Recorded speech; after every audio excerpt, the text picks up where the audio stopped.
Gehrman spent months reporting on bullying allegations within the administrator's office. Tellez has denied those allegations. We've reached out to him for comment. Tellez lost his Democratic primary race in June. The Review-Journal says Gehrman had recently filed public records requests for some emails and text messages between Tellez and other officials. Police released this picture of a car they believed was connected to the murder, and a similar GMC Yukon was seen being towed from the Tellez driveway. Officials are expected to hold a press conference later today. Turning now to the blistering western heat that continues to exacerbate fast-growing wildfires. New evacuation orders were issued for California's deadly Fairview fire that killed 2 people this week in Riverside County. The inferno has more than doubled in size in under a day, scorching over 19,000 acres, and it's only 5% contained. And the Fork Fire in Madera County that began Wednesday also prompting evacuations, so far burning 400 acres and is 0% contained. This is 41 million remain under heat alerts.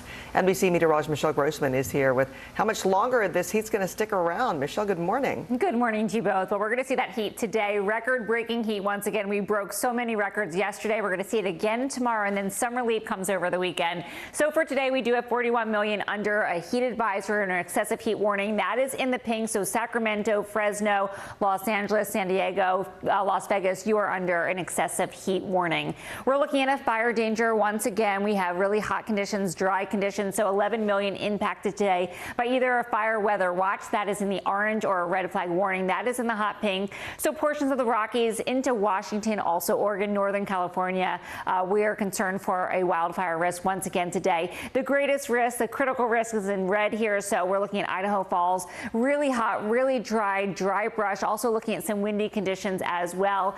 So more record heat today. We're looking at temperatures into the 100s, Reading 110 today. We'll look more at the numbers in just a few minutes. Okay, Michelle, thank you. Also breaking, the Canadian stabbing spree suspect Miles Sanderson dies after being captured by police. One witness told police he saw Miles outside their home with a knife.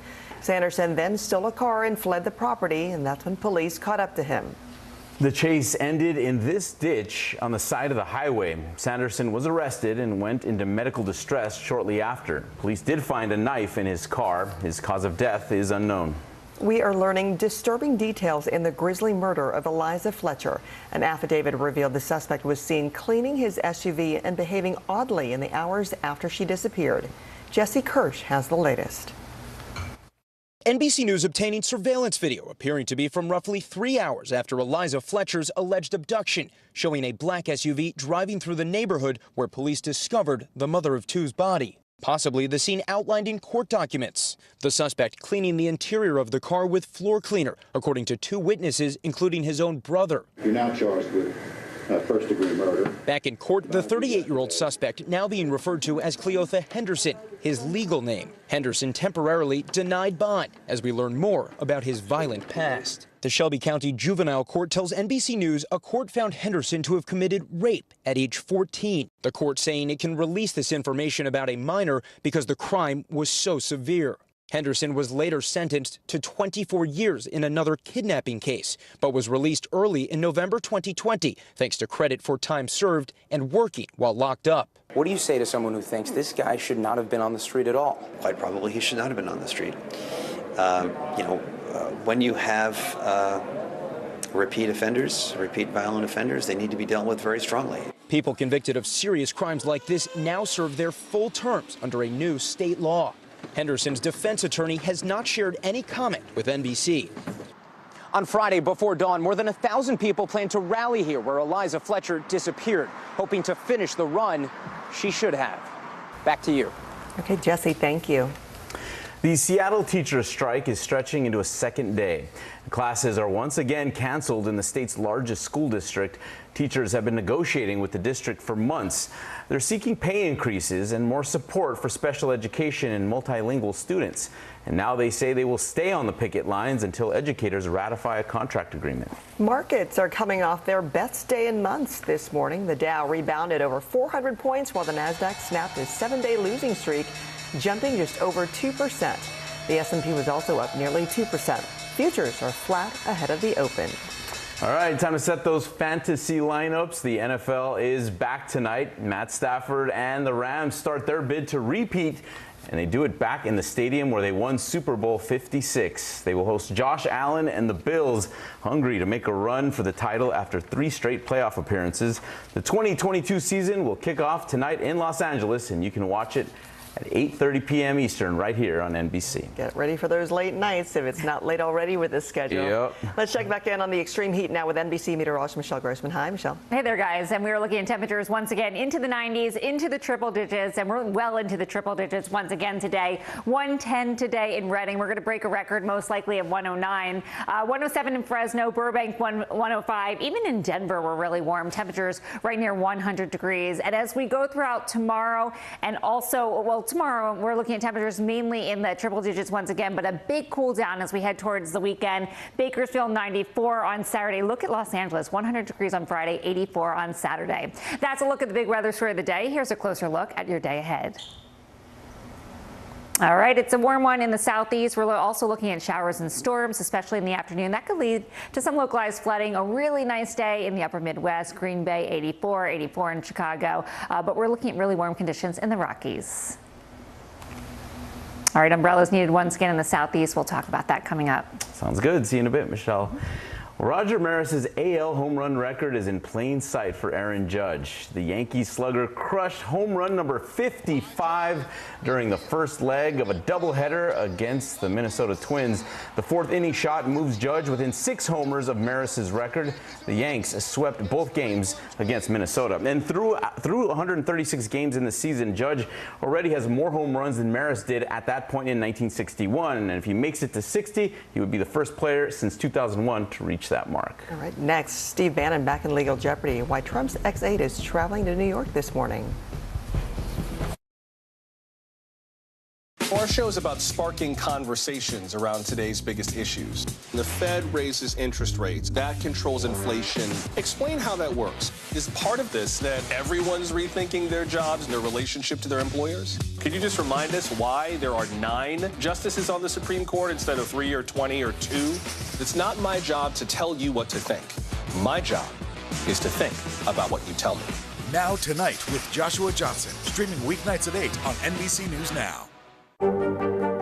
Mr. Secretary, when is this going to get better? You came into this job saying you were going to fight crime. Have you been successful? Found a way to put that. Can you update us on the status of negotiations? Good morning, I'm Joe Fryer. And I'm Savannah Sellers right now on Morning News Now. We're staying on top of the breaking situation in Ukraine. We are watching dangerous heat this week. Recession, I mean, is that where we're headed? Is there any way to avoid that? Morning News Now, streaming weekdays at 7. Now Tonight with Joshua Johnson, streaming weeknights at 8 on NBC News Now. Live from Ukraine, from Uvalde, Texas, from Mayfield, Kentucky. To cover the news, you have to be in it. This is how so many towns and cities are protecting themselves. You can actually see they're pushing the gates open. Was there a school officer on campus? That's what we've been told. No. Do you remember any tornado as bad as this one? You look at this and you're thinking, we're not going to have power for weeks, if not months. Exactly. Every night, it's your news playlist. Top Story with Tom Yamas, weeknights at 7 on NBC News Now. These days, it feels like the news never stops. So let's get into it. What's happening right now, what it all means for you for an hour every day. It can be hard to keep up, so let's get started together. Hallie Jackson Now, weekdays at 5 on NBC News Now. Sometimes the news can be difficult and overwhelming for kids to understand, so we've created a newscast just for them. We hope your family will watch Nightly News Kids Edition. This afternoon, President Biden will deliver remarks detailing the arrival of the new COVID-19 booster shots. He will highlight steps the administration is taking to ensure the updated vaccines and other tools are widely available. And in New York, Governor Kathy Hochul announcing masks are no longer required but are encouraged on public transportation. They are still mandated for hospitals and other health care facilities in the state. Well, this comes as COVID cases are rising in kids as schools reopen across the country. Last week, cases among children increased by 14% compared to 2 weeks prior. More than 43 million eligible children have yet to receive the COVID vaccine. Later this morning, Steve Bannon is expected to surrender and face charges in New York. Bannon's lawyer telling CNBC that the former Trump White House advisor will turn himself over to authorities at 9 a.m. Eastern. The attorney didn't give any details about the criminal charges Bannon is facing, but last year the Manhattan DA opened an investigation into his connection to a group that was supposed to use private funds to build a border wall. In a statement to NBC News, Bannon called those charges phony. As more kids head back to school, Florida students are already 1 month in. And for many, it is a year of uncertainty as the state's new laws have teachers questioning the filtered curriculum. NBC News' Maya Eaglin has those reactions for us. The school year in Florida is 1 month in, a time usually filled with excitement among families and teachers. But for some, now filled with hesitation and fear. This year in particular has been kind of a watershed year for the signing and potential implementation of legislation that really impacts just about everybody who is in or near a classroom in Florida. Peter Lake is an education law professor at Stanton Law School. It appears to me that the state of Florida is actually testing legal boundaries that were somewhat established in the 20th century. Florida Governor Ron DeSantis signed 2 bills into law on July 1st. Both allegedly aim at removing certain ideologies from schools. The Stop Woke Act, keeping critical race theory out of classrooms, and the Parental Rights in Education Act, widely referred to as the Don't Say Gay bill by critics. It never was part of the curriculum for K through 3. I really don't know where they got the idea that this was being taught to children, that we were trying to change their gender identity and roles. Paula Stevens is a first-grade teacher at Eisenhower Elementary School in Pinellas County. Under these new laws, every single book she uses in her classroom has to be reviewed by the district's media specialist. It just seems that we're not focusing on what the real needs are for our kids. Teachers say they still need specific guidance from the state about the appropriate way to handle these conversations if students bring it up. The moment you tell me that these kids cannot feel comfortable or safe, or I'm supposed to watch what I say, that to me, I can't. Octavio Hernandez is an algebra teacher at Davenport High School. He says his students are the only ones that matter. They're not numbers, they're not statistics. They're actual human beings. There's confusion among many teachers, especially with the potential legal ramifications they could face if they violate these policies. One of the lawsuits that has been filed deals with the what they call the parental rights. And in responding to that lawsuit, in their motion to dismiss, the state said that conversations can occur around some of the topics related to the LGBTQ community if it's in an age-appropriate way. Andrew Spar is president of Florida's largest teachers union. He says the lack of clarity is a big issue. What we don't want to see by any stretch of the imagination is this idea that kids can't be themselves. The state says school districts can expect some additional guidance on some of these new rules in January, according to Spar. But some teachers feel like they have to be more careful. Am I saying something wrong? Is this book okay? You know, it's like you're questioning yourself more and more. Others refuse to be filtered. I'm not telling my students whether being gay is right or whether being gay is wrong. What I tell my students is you have every right to be whoever the hell you want to be. Alex Lanfranconi, head of communications for the Florida Department of Education, tells NBC News in part, these laws are meant to prioritize the rights of parents, not limit teachers, adding, quote, parents deserve transparency about their child's school curriculum, instructional materials, and services. Teachers are afraid to say something. Parents are too busy to get involved. So who do the kids have? Who do the kids have to turn to if they can't even talk in the classroom? All right, thanks to Maya for that report. Still to come, it's all in the cards why men make riskier money moves compared to women. A civil rights icon at 6 years old, why Ruby Bridges is sharing her story with future generations. Hallie Jackson Now, weekdays at 5 on NBC News Now. As we look out over the latest city-turned-crime scene, we see the things left behind.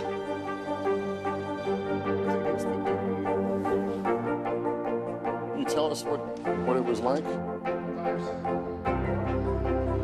Our NBC News exclusive.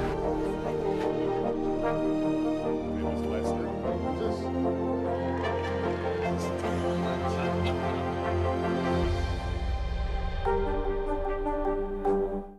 These days, it feels like the news never stops. So let's get into it. What's happening right now, what it all means for you for an hour every day. It can be hard to keep up, so let's get started together. Hallie Jackson Now, weekdays at 5 on NBC News Now. News is happening now. Look at what's making headlines around the world. Whenever it happens, wherever you are, it's here now. Top Story with Tom Llamas, weeknights at 7 on NBC News Now. The day's biggest political stories with trusted insight now and expert analysis now. A daily look at the politics behind the headlines. Meet the Press Now, streaming weekdays at 4 p.m. on NBC News Now. Hallie Jackson Now, weekdays at 5 on NBC News Now. The day's biggest political stories with trusted insight now and expert analysis now. A daily look at the politics behind the headlines. Meet the Press Now, streaming weekdays at 4 p.m. on NBC News Now.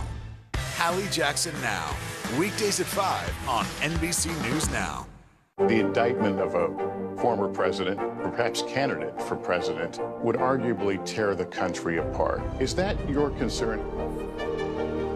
Can you update us on the status of negotiations? No stress, no mess, just yum. That's it.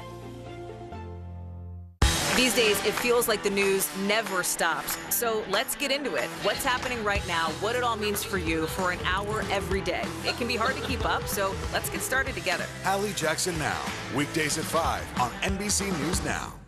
Sometimes the news can be difficult and overwhelming for kids to understand, so we've created a newscast just for them.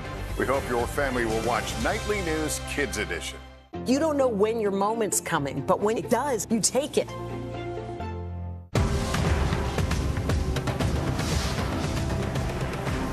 Harry Styles!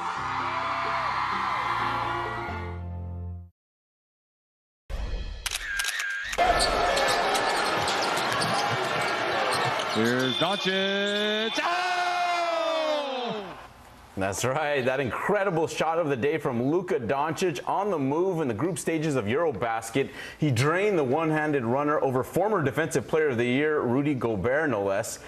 That was 3 of his 47 points, the second most points scored in Eurobasket history. Slovenia wins the game over France. All eyes were on France's Tiafoe in the U.S. Open quarterfinals after his massive upset of Rafael Nadal.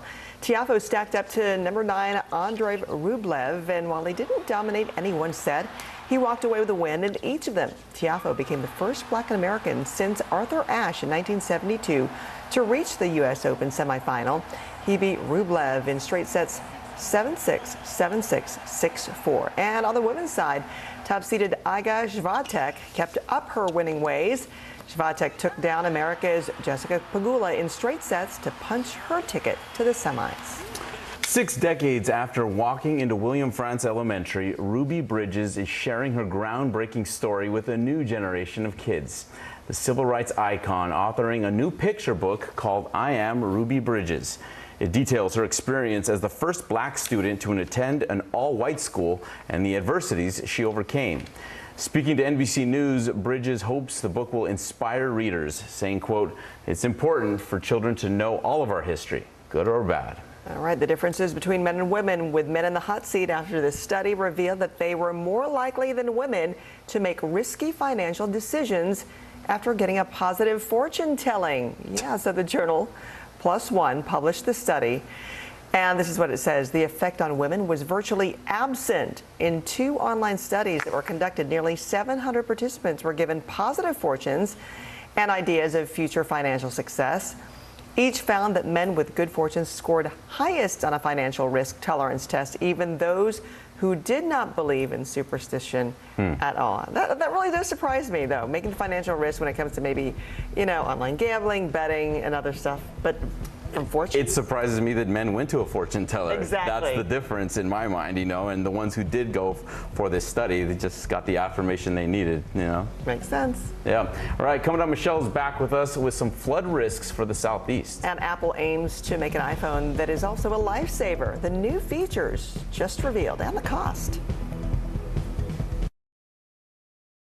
And what do you love about fatherhood? The chaos, and learning. Is climate change one of your top priorities? What's your message to girls who want to make a difference in their own communities? Believe in yourself.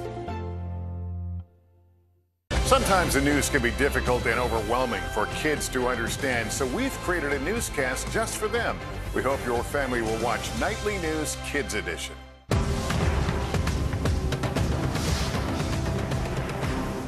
And what do you love about fatherhood? The chaos, the learning. Is climate change one of your top priorities?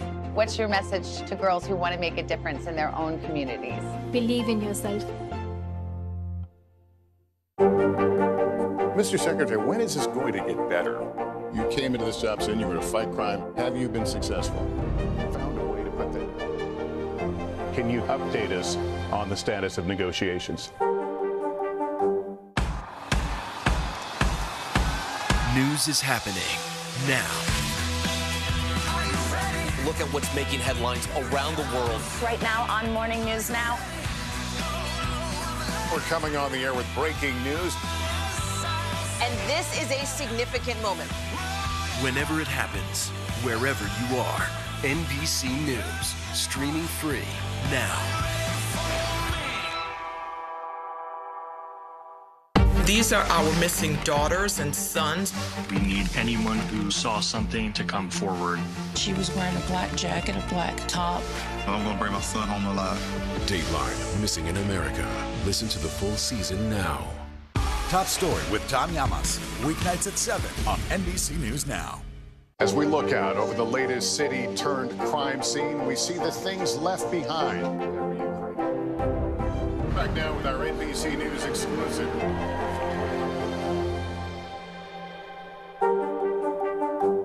News is happening now. Look at what's making headlines around the world. Whenever it happens, wherever you are, it's here now. Sometimes the news can be difficult and overwhelming for kids to understand. Ukraine and Russia. Could you help me understand what's going on? So to help make sense of it all, we've created a newscast just for them. We hope your family will watch Nightly News Kids Edition.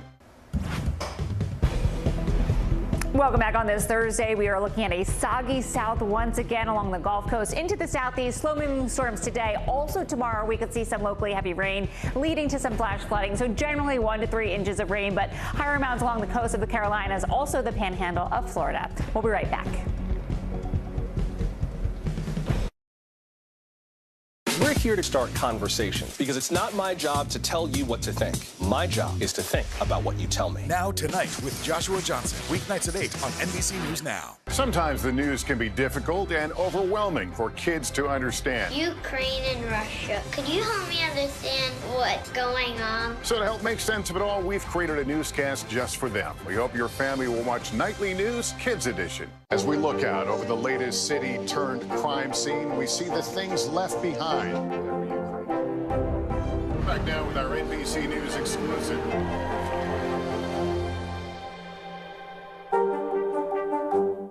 We're here to start conversations about the big things happening in our world because it's not my job to tell you what to think. My job is to think about what you tell me. Now tonight with Joshua Johnson. Streaming weeknights at 8 on NBC News Now. It's the best time of the morning. Time for that pop start, baby. I'm feeling the vibe today on the show. Right now on NBC News Now, we begin with breaking news just coming in. What's happening now, what's happening next, and what it means for you. We're continuing to follow the Russian attack on Ukraine. There's an intense artillery battle underway. As we look out over the latest city-turned-crime scene, we see the things left behind. Fewer people are content to just offer their thoughts and prayers. Stunning testimony at the January 6th hearing. Americans face the highest inflation rate in decades. Parts of Virginia cleaning up after severe storms. Flames forcing thousands to evacuate. When do I play meteorologist? Only when the heat is this bad. Another special night of election coverage right here at NBC News Now. Results are coming in. This Tuesday is going to be huge. This is big when we're talking about November. This feels like an ideological fight to the death. Is there room for common ground? What do you think when you see the activism? Do you think this could have happened without social media? We're coming on the air with the news NBC Scoop. Bringing the news to you is not only a job, it's an honor. Apple is pulling the curtain back on its new line of iPhones, watches, and AirPods. The latest tech not coming with a higher price tag in a surprise move. And some of the new features could help save lives. NBC's Gotti Schwartz takes a look. Apple's biggest sales pitch is a promise to deliver life-saving features right into the palm of your hand. I only had the watch for 2 or 3 weeks. And onto your wrist. I slipped headfirst into the compactor. I was skating on a frozen river when the ice gave out. The door closed and everything went dark. CEO Tim Cook sharing powerful testimonials of lives already saved. Rescuers arrived in minutes. If I hadn't had the Apple Watch, things could have been much worse. Before announcing 2 groundbreaking new features. The iPhone 14, the first model equipped to call for help without cell phone service. Now, your iPhone can connect you with the help you need when you're off the grid, like this. Emergency SOS will walk users through how to point their phone at the nearest satellite to call for help or even send short text messages. We worked with emergency experts to surface the questions they're most likely to ask, and we provided the most common responses for you to choose from with just a few taps. And the Apple Watch Series 8 and phones coming with a built-in tool to detect high-impact car crashes and immediately call for help. Now the microphone detects impact noise, the accelerometer senses rapid deceleration, and the barometer measures a shift in pressure consistent with an airbag going off. Beyond personal safety, the latest line of iPhones coming with expected upgrades to displays and battery life, and a new Pro camera promising to disrupt the way movies are made and pictures are taken with a sensor 65% larger than the last model and improved stabilization. iPhone 14 Pro is capable of shots that for most film cameras are simply impossible. Still, some experts are disappointed by a lack of revolutionary new tech, while others are surprised that pricing remains relatively flat in a year when supply chain disruptions and inflation have increased so many other costs. Roughly a fourth of the 1 billion iPhone users have not upgraded in 3.5 years. And I think often price has something to do with it. And I think given the fact we might be in a recession or the recession may be deepening, I think Apple has to acknowledge that. And our thanks to Gotti for that report. And that's great that Apple is acknowledging that. I haven't upgraded. We keep talking about it, and we're waiting. So this might be our time. Yeah, and all they got to do is upgrade, the camera, a few tweaks here and there. But the stuff on emergency calls, yeah, that's just incredible. For the same price, you can't beat it. Yeah. Thanks for starting your morning with Early Today. I'm Frances Rivera. And I'm Philip Mena. Coming up on Today, the scariest thing this Halloween could be inflation. We will have some more tips to save you money during the spooky season this year. Have a great day. See you tomorrow.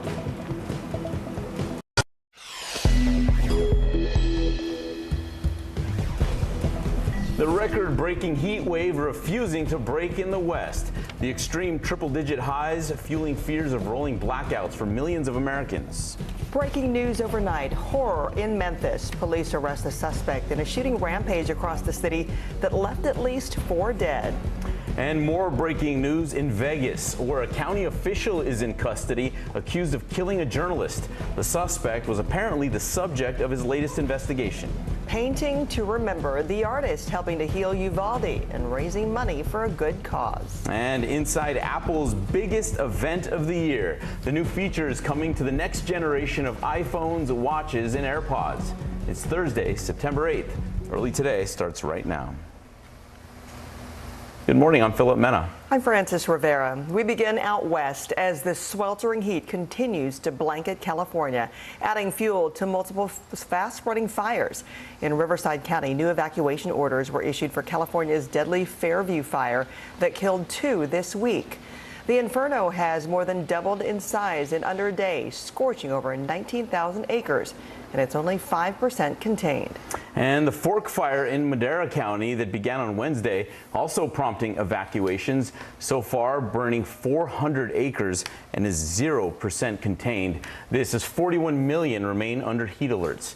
NBC meteorologist Michelle Grossman is here with us with just how much longer this heat is going to stick around. Morning, Michelle. Good morning to you both. And we're going to see it stick around today. Also tomorrow, finally some relief comes by this weekend. By Saturday, we're going to look at a big difference, especially in Los Angeles, San Diego. So we'll look at those numbers. But we're looking at heat alerts still for 41 million Americans, as you said. And we're looking for most of California under an excessive heat warning. Sacramento, Los Angeles, San Diego. And that's because we're going to see temperatures soaring once again into the triple digits. That's going to prompt some fire danger. It's dry, it's hot. We're looking at some gusty winds as well. So 11 million people impacted today from the Rockies into portions of the Pacific Northwest. That danger starts tomorrow. Now, as we go throughout today, we're looking at the critical risk in right here. So Idaho Falls, we could see the chance of some fire danger. In terms of the temperatures, we're going to soar into the 100s once again. Redding today, 110, probably breaking the record of 109. Fresno, 107. Grand Junction, 98 degrees. And Denver, you're going to be at 100. So hot once again today. We'll take a look at the heat and fire still in just a few minutes. I've seen a few. Thanks. Breaking this morning in Memphis, Tennessee, at least 4 people are dead and 3 injured after a terrifying shooting spree that paralyzed the city. 19-year-old Ezekiel Kelly is in custody after police say he drove around the city for 5 hours shooting at people, with at least one of the shootings broadcast on Facebook Live. And this video here posted to Facebook shows the moment he was arrested. A shelter-in-place order had been in effect for hours. The Memphis sheriff offered condolences to the victims at a press conference. Many families were shattered tonight. Many families will never, ever get over the horrific violence that we saw that one individual inflicted on this city tonight. Police say there are at least 8 crime scenes. The mayor of Memphis said that last year the suspect was sentenced to 3 years in prison for aggravated assault, but only served 11 months and was released in March. This morning he faces multiple felony charges. Let's turn now to more breaking news out of Las Vegas. An arrest has been made in the stabbing death of a reporter, Jeff Garman. The man taken into custody is an elected official who had been the subject of the reporter's recent articles. NBC's Stephen Romo has more on what led police to the suspect. New clues emerging in the fatal stabbing investigation of Las Vegas reporter Jeff Garman. Our affiliate KSNV obtaining these images of officers seen outside a home belonging to Robert Tellis, the Clark County public administrator. Las Vegas Metro Police confirming the department is currently serving search warrants. Authorities, though, would not confirm who the warrants were for. Authorities also releasing a new video of a suspect along with a picture of their car. Police say they believe it's a red GMC Yukon Denali with chrome handles, a sunroof, and a luggage rack. A similar GMC Yukon was seen being towed from the Tellis driveway. It's very important for us not only to identify and arrest the suspect, but we want to do this case in a way where we can have a solid prosecution and hold that person accountable. Garman was known for his stories on political corruption and scandals. He recently reported on turmoil and bullying allegations within Tellis's offices for the Las Vegas Review-Journal. Tellis conceded a close Democratic primary race for his position as Clark County public administrator in June, then lashed out online at Garman, tweeting, "Does the Las Vegas Review-Journal know that Garman, quote, basically made a veiled threat to make me take down my site with the truth after I already lost the election?" The next day also writing, quote, "Looking forward to lying smear piece number 4 by Garman. And I think he's mad that I haven't crawled into a hole and died." NBC News has reached out to Tellis and have not yet heard back. Police say the longtime investigative reporter was found stabbed to death near his home on Saturday. We believe that altercation that resulted in the murder happened the morning of September 2nd, Friday. We were not notified and didn't respond until Saturday morning. Police say they don't think the public is in any danger of similar attacks. We do encourage our public to always remain alert, always report suspicious activity. But as of now, we believe this was an isolated incident. Thanks to Stephen for that report. In Canada, stabbing spree suspect Miles Sanderson dies after being captured by police. It was the end of a violent rampage where he and his brother Damien killed 10 and injured 18 others, most who live on the James Smith Cree Nation in Saskatchewan. Police received 20 calls with tips. One witness reported seeing Miles outside their home with a knife. Sanderson stole a car fleeing the property, and that's when police caught up to him. He was arrested by police and taken into custody. A knife was located inside the vehicle. Shortly after his arrest, he went into medical distress. Nearby, EMS were called by police to attend the scene, and he was transported to a hospital in Saskatoon. He was pronounced deceased at the hospital. The community breathing a sigh of relief and mourning the lives lost. 6 were members of the Burns family. The oldest victim, Wesley Peterson, was 78 years old. The war in Ukraine has raged for nearly 200 days with no end in sight.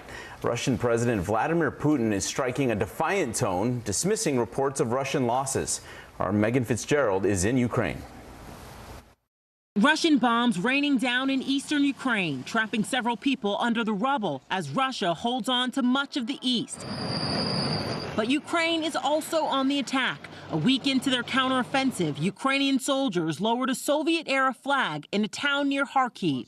Ukraine's President Zelensky says several villages have been recaptured, while again the city around the Russian-held Zaporizhzhia nuclear plant is under fire. We are playing with fire, and something very, very catastrophic could take place. Now Ukraine says they may consider shutting the entire plant down out of safety concerns rather than relying on backup generators. Russian President Putin defiant, saying Russia has not lost anything from the conflict and what he blasted as a, quote, sanctions frenzy. The Wall Street Journal recently reporting Russia is making more money off oil sales now than before the war, as it looks to countries like China and India for new buyers. Ties that seem to be strengthening. China and Russia are finishing joint military drills off the Russian coast as Putin and China's President Xi plan to meet face-to-face next week. Meanwhile, a devastating milestone here in Ukraine. More than 1,000 children have been killed or injured as the war enters into its 7th month. Back to you. All right, Megan, thank you. And later this morning, Steve Bannon is expected to surrender and face charges in New York. Bannon's lawyer telling CNBC that the former Trump White House advisor will turn himself over to authorities at 9 a.m. Eastern.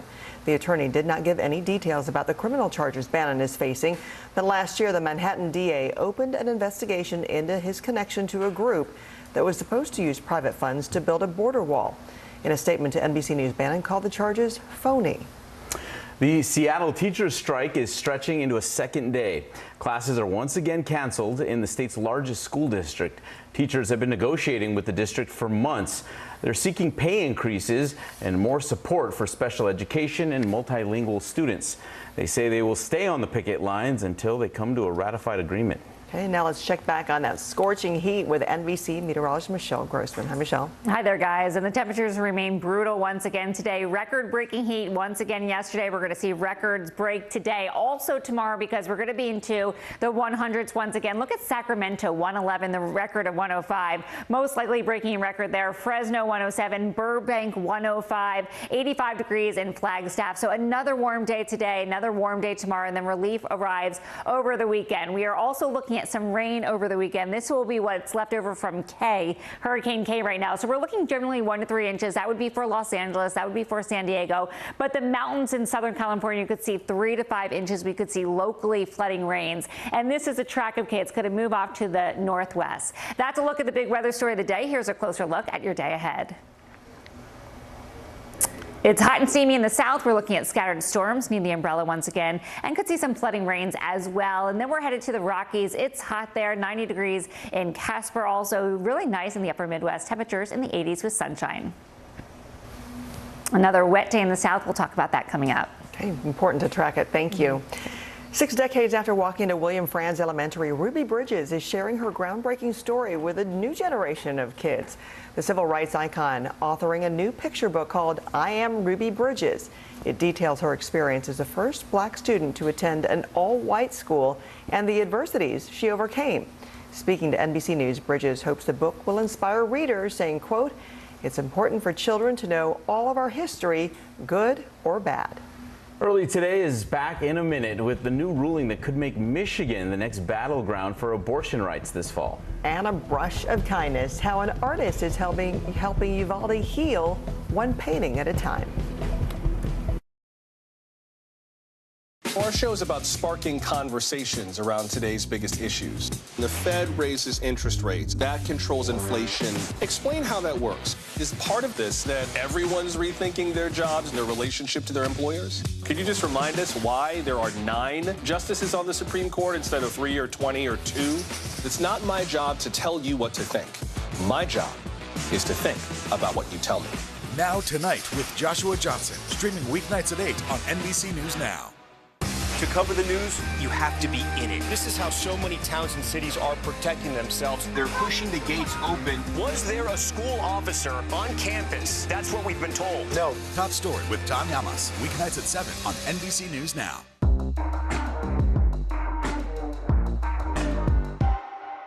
Now Tonight with Joshua Johnson, streaming weeknights at 8 on NBC News Now. News is happening now. Look at what's making headlines around the world. Right now on Morning News Now. We're coming on the air with breaking news. And this is a significant moment. Whenever it happens, wherever you are, NBC News, streaming free now. As we look out over the latest city-turned-crime scene, we see the things left behind. Back now with our NBC News exclusive.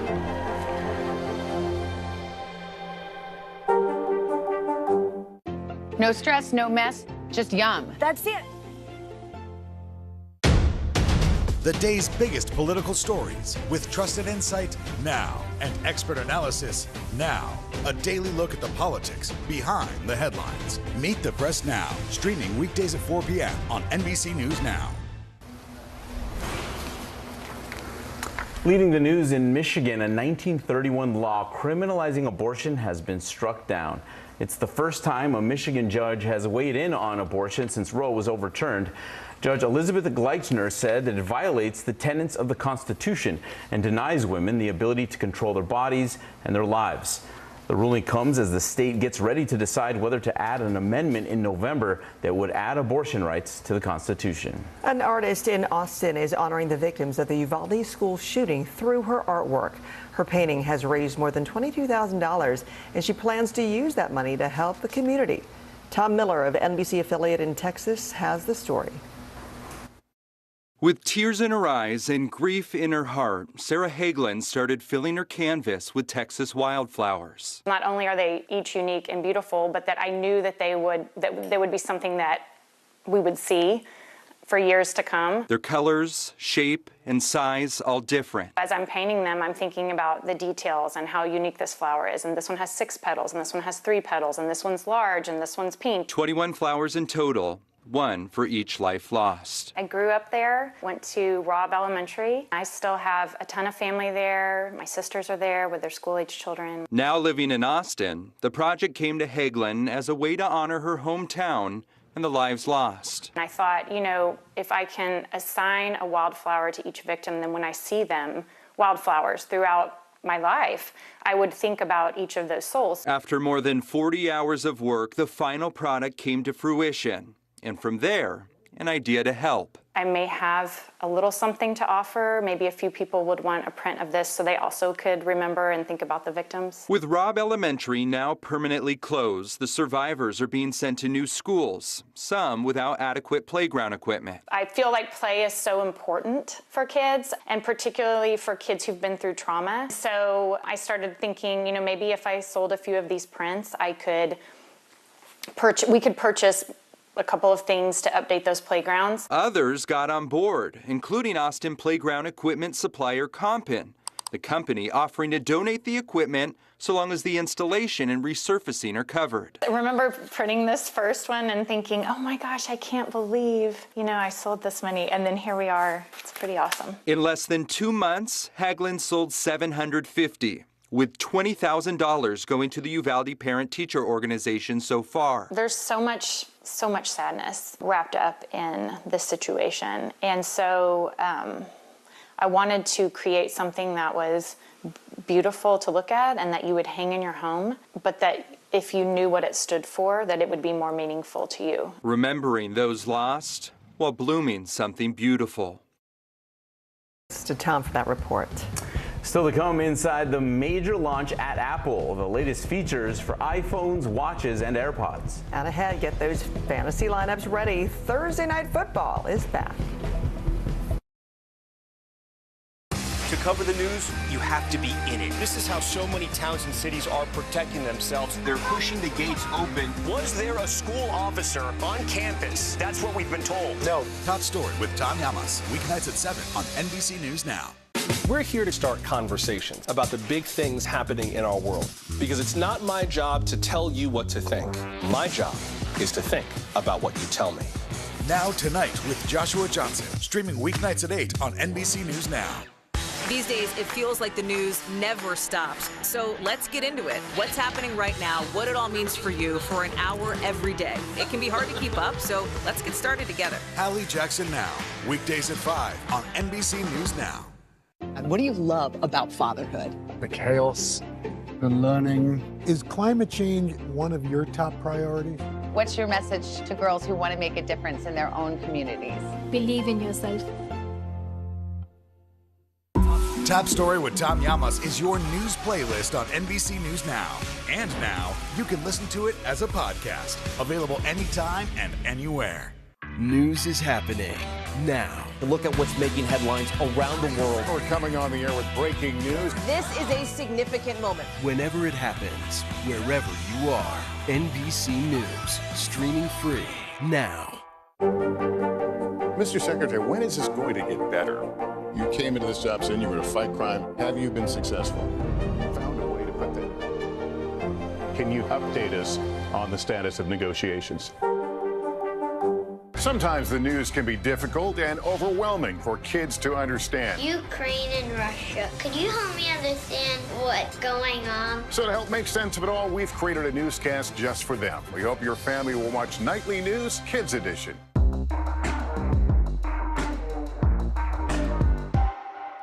It's the best time of the morning. Time for that pop start, baby. I'm feeling the vibe today on the show. Good morning, I'm Joe Fryer. And I'm Savannah Sellers right now on Morning News Now. We're staying on top of the breaking situation in Ukraine. We are watching dangerous heat this week. Recession, I mean, is that where we're headed? Is there any way to avoid that? Morning News Now, streaming weekdays at 7. The day's biggest political stories with trusted insight now and expert analysis now. A daily look at the politics behind the headlines. Meet the Press Now, streaming weekdays at 4 p.m. on NBC News Now. Now Tonight with Joshua Johnson, streaming weeknights at 8 on NBC News Now. Harry Styles!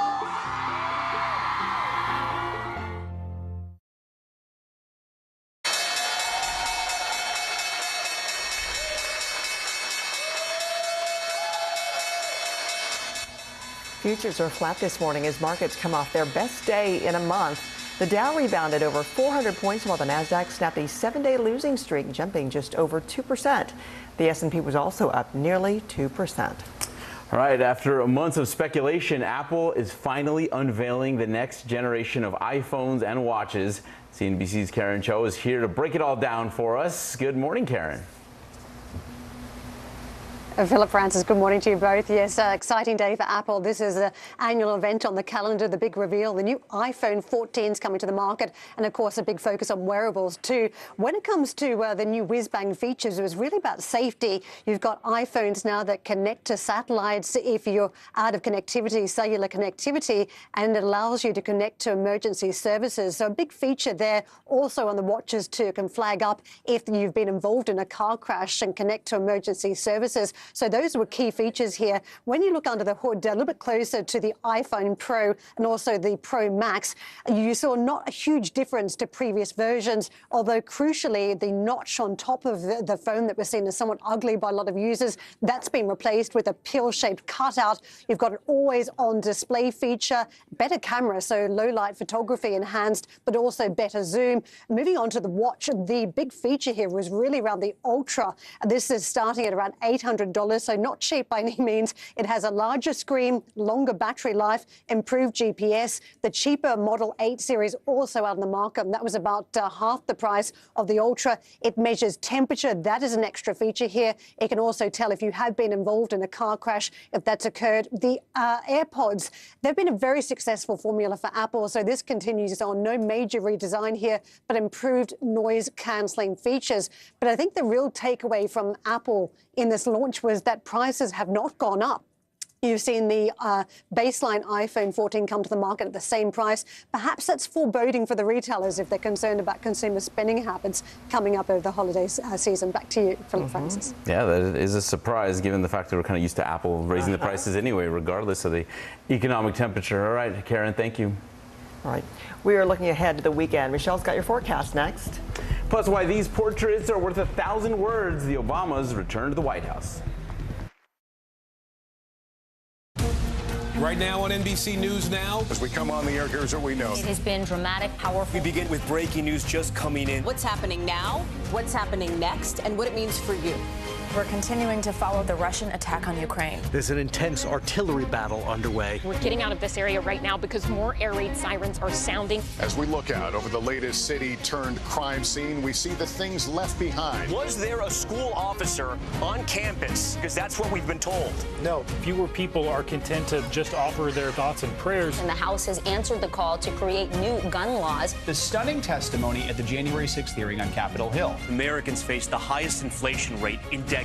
Parts of Virginia cleaning up after severe storms. A terrifying night of flash floods. Flames forcing thousands to evacuate. When do I play meteorologist? Only when the heat is this bad.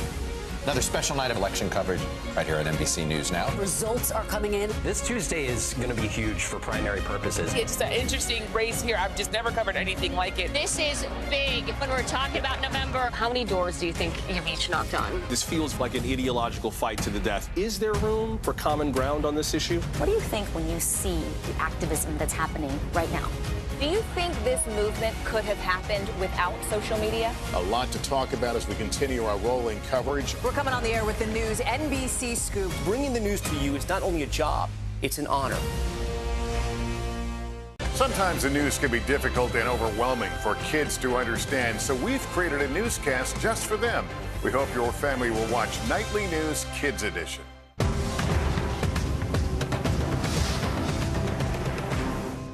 These are our missing daughters and sons. We need anyone who saw something to come forward. She was wearing a black jacket, a black top. I'm going to bring my son home alive. Dateline, Missing in America. Listen to the full season now. Live from Ukraine, from Uvalde, Texas, from Mayfield, Kentucky. To cover the news, you have to be in it. This is how so many towns and cities are protecting themselves. You can actually see they're pushing the gates open. Was there a school officer on campus? That's what we've been told. No. Do you remember any tornado as bad as this one? You look at this and you're thinking, we're not going to have power for weeks, if not months. Exactly. Every night, it's your news playlist. Top Story with Tom Yamas, weeknights at 7 on NBC News Now. Welcome back on this Thursday. You're going to see showers developing from the Gulf Coast to the southeast. We could see 1 to 3 inches of rain, but with heavier downpours, we could see locally flooding rains as well. We'll be right back.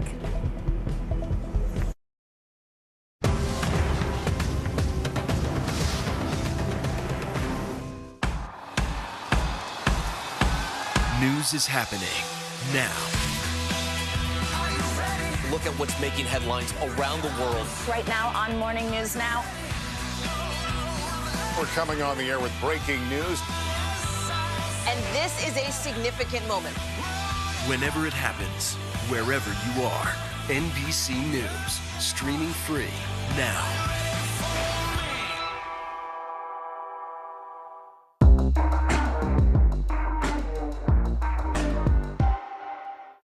No stress, no mess, just yum. That's it. Sometimes the news can be difficult and overwhelming for kids to understand, so we've created a newscast just for them. We hope your family will watch Nightly News Kids Edition. News is happening now. Look at what's making headlines around the world. We're coming on the air with breaking news. This is a significant moment. Whenever it happens, wherever you are, NBC News, streaming free now. As we look out over the latest city-turned-crime scene, we see the things left behind. Back now with our NBC News exclusive.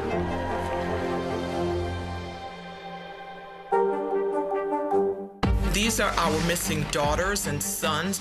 We need anyone who saw something to come forward. She was wearing a black jacket, a black top. I'm going to bring my son home alive. Dateline, Missing in America. Listen to the full season now.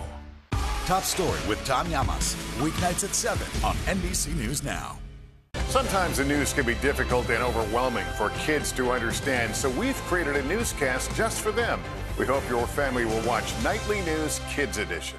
Here's what's happening in your neck of the woods.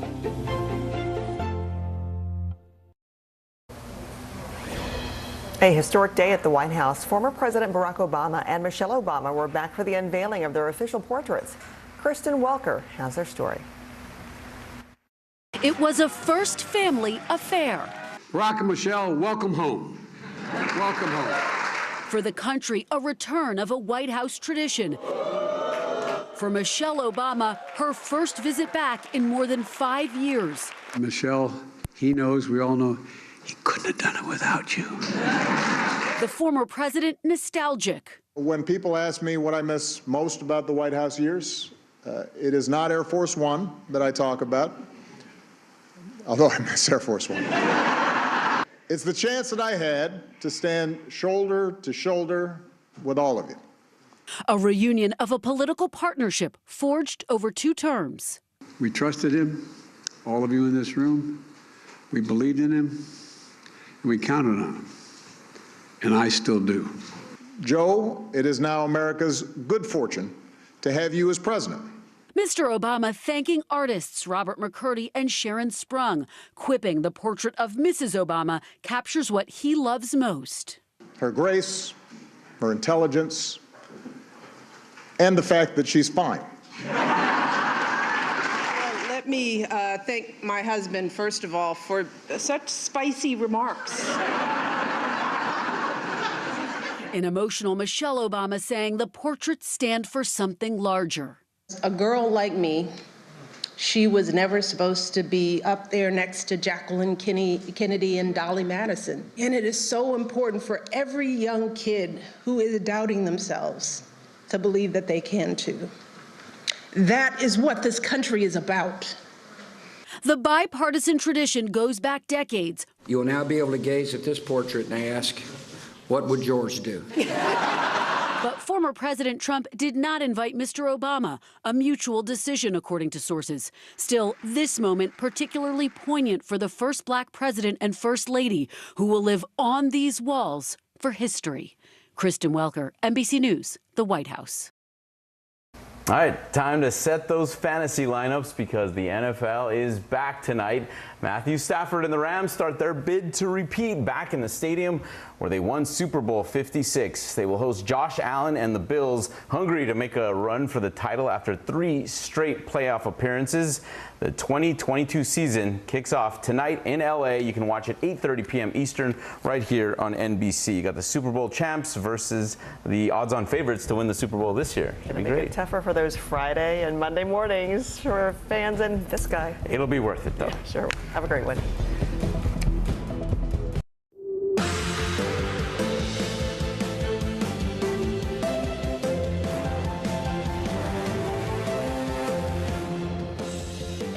Good morning. Thanks for being here. I'm Stephen Romo. And I'm Zinklea Samoa. Joe and Savannah are on assignment this morning. Right now on Morning News Now, power struggle. This morning, California in crisis mode in what could be the state's hottest and longest September heat wave on record. Right now, thousands are bracing for blackouts as record-shattering temperatures take a toll on the state's electric grid. These hotter days just create a lot of demand on the grid. It means our equipment has to work harder. It means generators have to work harder. Plus, those soaring temperatures and dry conditions fueling the flames of a fast-moving wildfire. We'll bring you the latest. Fallout. New developments following that bombshell report about just what the FBI found at Donald Trump's Mar-a-Lago home. We'll tell you who's speaking out in the former president's defense, plus what we know ahead of Friday's deadline to submit names for a so-called special master to review the seized documents. In custody. Breaking overnight, Las Vegas police make an arrest following the deadly stabbing of a local newspaper reporter. What officials are saying about who the suspect is and his connection with the victim. And hold the iPhone. Some big surprises from Apple at yesterday's unveiling of the tech giant's latest devices. We'll show you some of the most anticipated features of the newest iPhone, Apple Watch, and AirPods, and why one of the most shocking reveals of all isn't about the technology, but the price tag. Ooh. And Stephen, I actually lost my AirPods, so I might hit up this new. I might lose mine. What a great excuse. I love that. John, good to see you. Well, we begin this morning with the scorching heat wave out west. Yeah, in California, temperatures may reach triple digits for a 10th day in many cities, shattering records and pushing the power grid to the limit. Officials there are urging people to reduce their power use during the busiest times to avoid those rolling blackouts. And the dangerous heat is fueling multiple wildfires across the state, including the Fairview fire outside Los Angeles, which has killed 2 people and destroyed nearly 20,000 acres. NBC News national correspondent Miguel Almaguer is in Burbank, California, with the latest. The power grid is stretched to its max here in California, but it's not broken. Still, it'll be another scorcher in the state of California. Several cities will be in their triple digits for the 10th day in a row. And all across the West, the heat is on. Some 41 million people will be under heat advisories. Many of those are in major cities. They have been entering several days of this prolonged heat wave that for many areas will actually wrap up by the end of the week. Now, overnight here in California, there was concerns of more rolling blackouts. There were limited blackouts just a couple of days ago in very small cities, but that did not happen overnight. The demand for power was just under the available supply. The governor of California says it's conservation efforts that led to preventing rolling blackouts. Now, the power grid will continue to be tested all the way through the weekend, but fortunately, we're getting better weather all across the West. Here in California, we could see remnants from Hurricane K, which could actually bring rain and flash flooding to this area. That's a dramatic turnaround, a drop in 30 degrees from just a few days ago. A lot of weather changes here, but the good news, California's power grid is still holding. Back to you. All right, Miguel, thank you. Now let's get a check at your Morning News Now weather. Michelle Grossman joins us with a look at all that's going on. Hey, Michelle. There's a lot. Hi there, guys. And we're looking at temperatures into the triple digits once again today, tomorrow, and then some relief is on the way. So that's good news. Let's take a look at what's happening today, though. 41 million at risk under a heat alert, whether it's a heat advisory, that's in the orange, or an excessive heat warning, that is in the pink. That includes Sacramento, Fresno, Los Angeles, San Diego, also Las Vegas. We broke so many records yesterday. We're going to break more records today, also tomorrow. On top of that, we do have a fire risk, 11 million people impacted in portions of the northern Rockies, the Intermountain West, Washington, Oregon, into northern California. We're looking at really dry conditions. It's hot, and we're looking at the chance of some dry lightning as well. So as we go throughout time here, we're going to soar into the triple digits once again. 110 in Redding today, most likely breaking a record of 109. 107 in Fresno, Burbank, 105. 85 in Flagstaff, still really warm in Grand Junction, 98 degrees. And Denver, you're going to be near 100 degrees. That is today. Then tomorrow, we're looking at temperatures into the triple digits once again. So 106 in Bakersfield, Los Angeles, 100 degrees. But notice what happens on Saturday. We have a big relief coming. Temperatures into the mid-80s. That's going to feel good. Same story for San Diego. We're looking at 96 tomorrow, 81 degrees on Saturday. But it's because we do have some rain on the way. So as we look through time here, we're talking about Hurricane K. That's going to eventually impact Southern California, also the Southwest, so portions of Arizona. It's not going to be a hurricane at that point. It's not going to be a tropical storm, but still we're going to get some tropical moisture. So right now, the latest on Hurricane K is we're looking at a Category 1 storm with winds at 85 miles. It's moving pretty quickly to the northwest at 14 miles per hour. So as we go throughout time here, it's going to move off to the north. It's going to move off to the northwest as well. Kind of makes a little loop, too, a little strange path there. But as we go throughout time, it's going to lose its tropical characteristics, still bringing, though, rain to portions of Southern California. And we could see quite a bit of rain in some spots. So generally 1 to 2 inches, maybe 3 in the metro areas of Los Angeles, also San Diego. But notice those darker colors, the reds, the oranges, the higher mountains could see the risk for some flooding with locally higher amounts of 3 to 5 inches. So So we're looking at some flooding, too, in the southeast. We're looking at the potential for some flooding with some heavy rain. Sun returns to the northeast. It's going to be a nice day there. Parts of the Great Lakes looking really good, too. But it's the southeast where we have an area of low pressure. It's very slow moving. We could see showers and storms with really heavy downpours. That could bring some flooding to portions of the Gulf Coast once again into the state of Florida as well. We had that yesterday. We're going to have it today, also tomorrow. So no storms erupting tomorrow on the Gulf Coast, and we could see some slow travel as well. Generally, for your rainfall forecast, 1 to 3 inches, but notice parts of the Carolinas into the coast of Georgia. We're looking at higher amounts. We could see locally 4 to 5 inches in some spots, especially along the coast of Florida and also along the Gulf Coast. So it's going to be a wet day once again in the south. They need the umbrella. I feel like that umbrella has been up all summer long. And now into the fall. It seems yes, they can't put it away. Exactly. I True. know. All right, Michelle Grossman, thanks. Thank you. Sure. We're also following 2 major breaking stories this morning. The first, overnight, police in Memphis arrested a man who went on a shooting spree throughout the city, killing 4 people and leaving 3 hurt. 19-year-old Ezekiel Kelly is now in custody, hours after police say he live-streamed some of the shootings that occurred in at least 8 different locations. Officials have charged Kelly with first-degree murder. Police in Memphis thanking residents for their help in capturing the suspect during an event they're describing as a mass mobile shooting. This has been a horrific week for the city of Memphis and the Memphis Police Department. We extend our sincere condolences to all the victims who have been affected in this sequence of violent acts today. We want to express our sincere appreciation to our citizens who provided numerous tips throughout this ordeal. Police have not released the identity of the victims. No word on a motive yet this morning, but Kelly had been released from prison earlier this year after serving 11 months for aggravated assault. We'll have much more on this story coming up in our next hour. More breaking news now, this time out of Las Vegas. An elected official has been arrested in connection with the deadly stabbing of local reporter Jeff Gehrman on Saturday. The Las Vegas Review-Journal's editor says Clark County Public Administrator Robert Tellis is in custody in connection with Gehrman's murder. Tellis had been the subject of a series of unflattering stories by the reporter.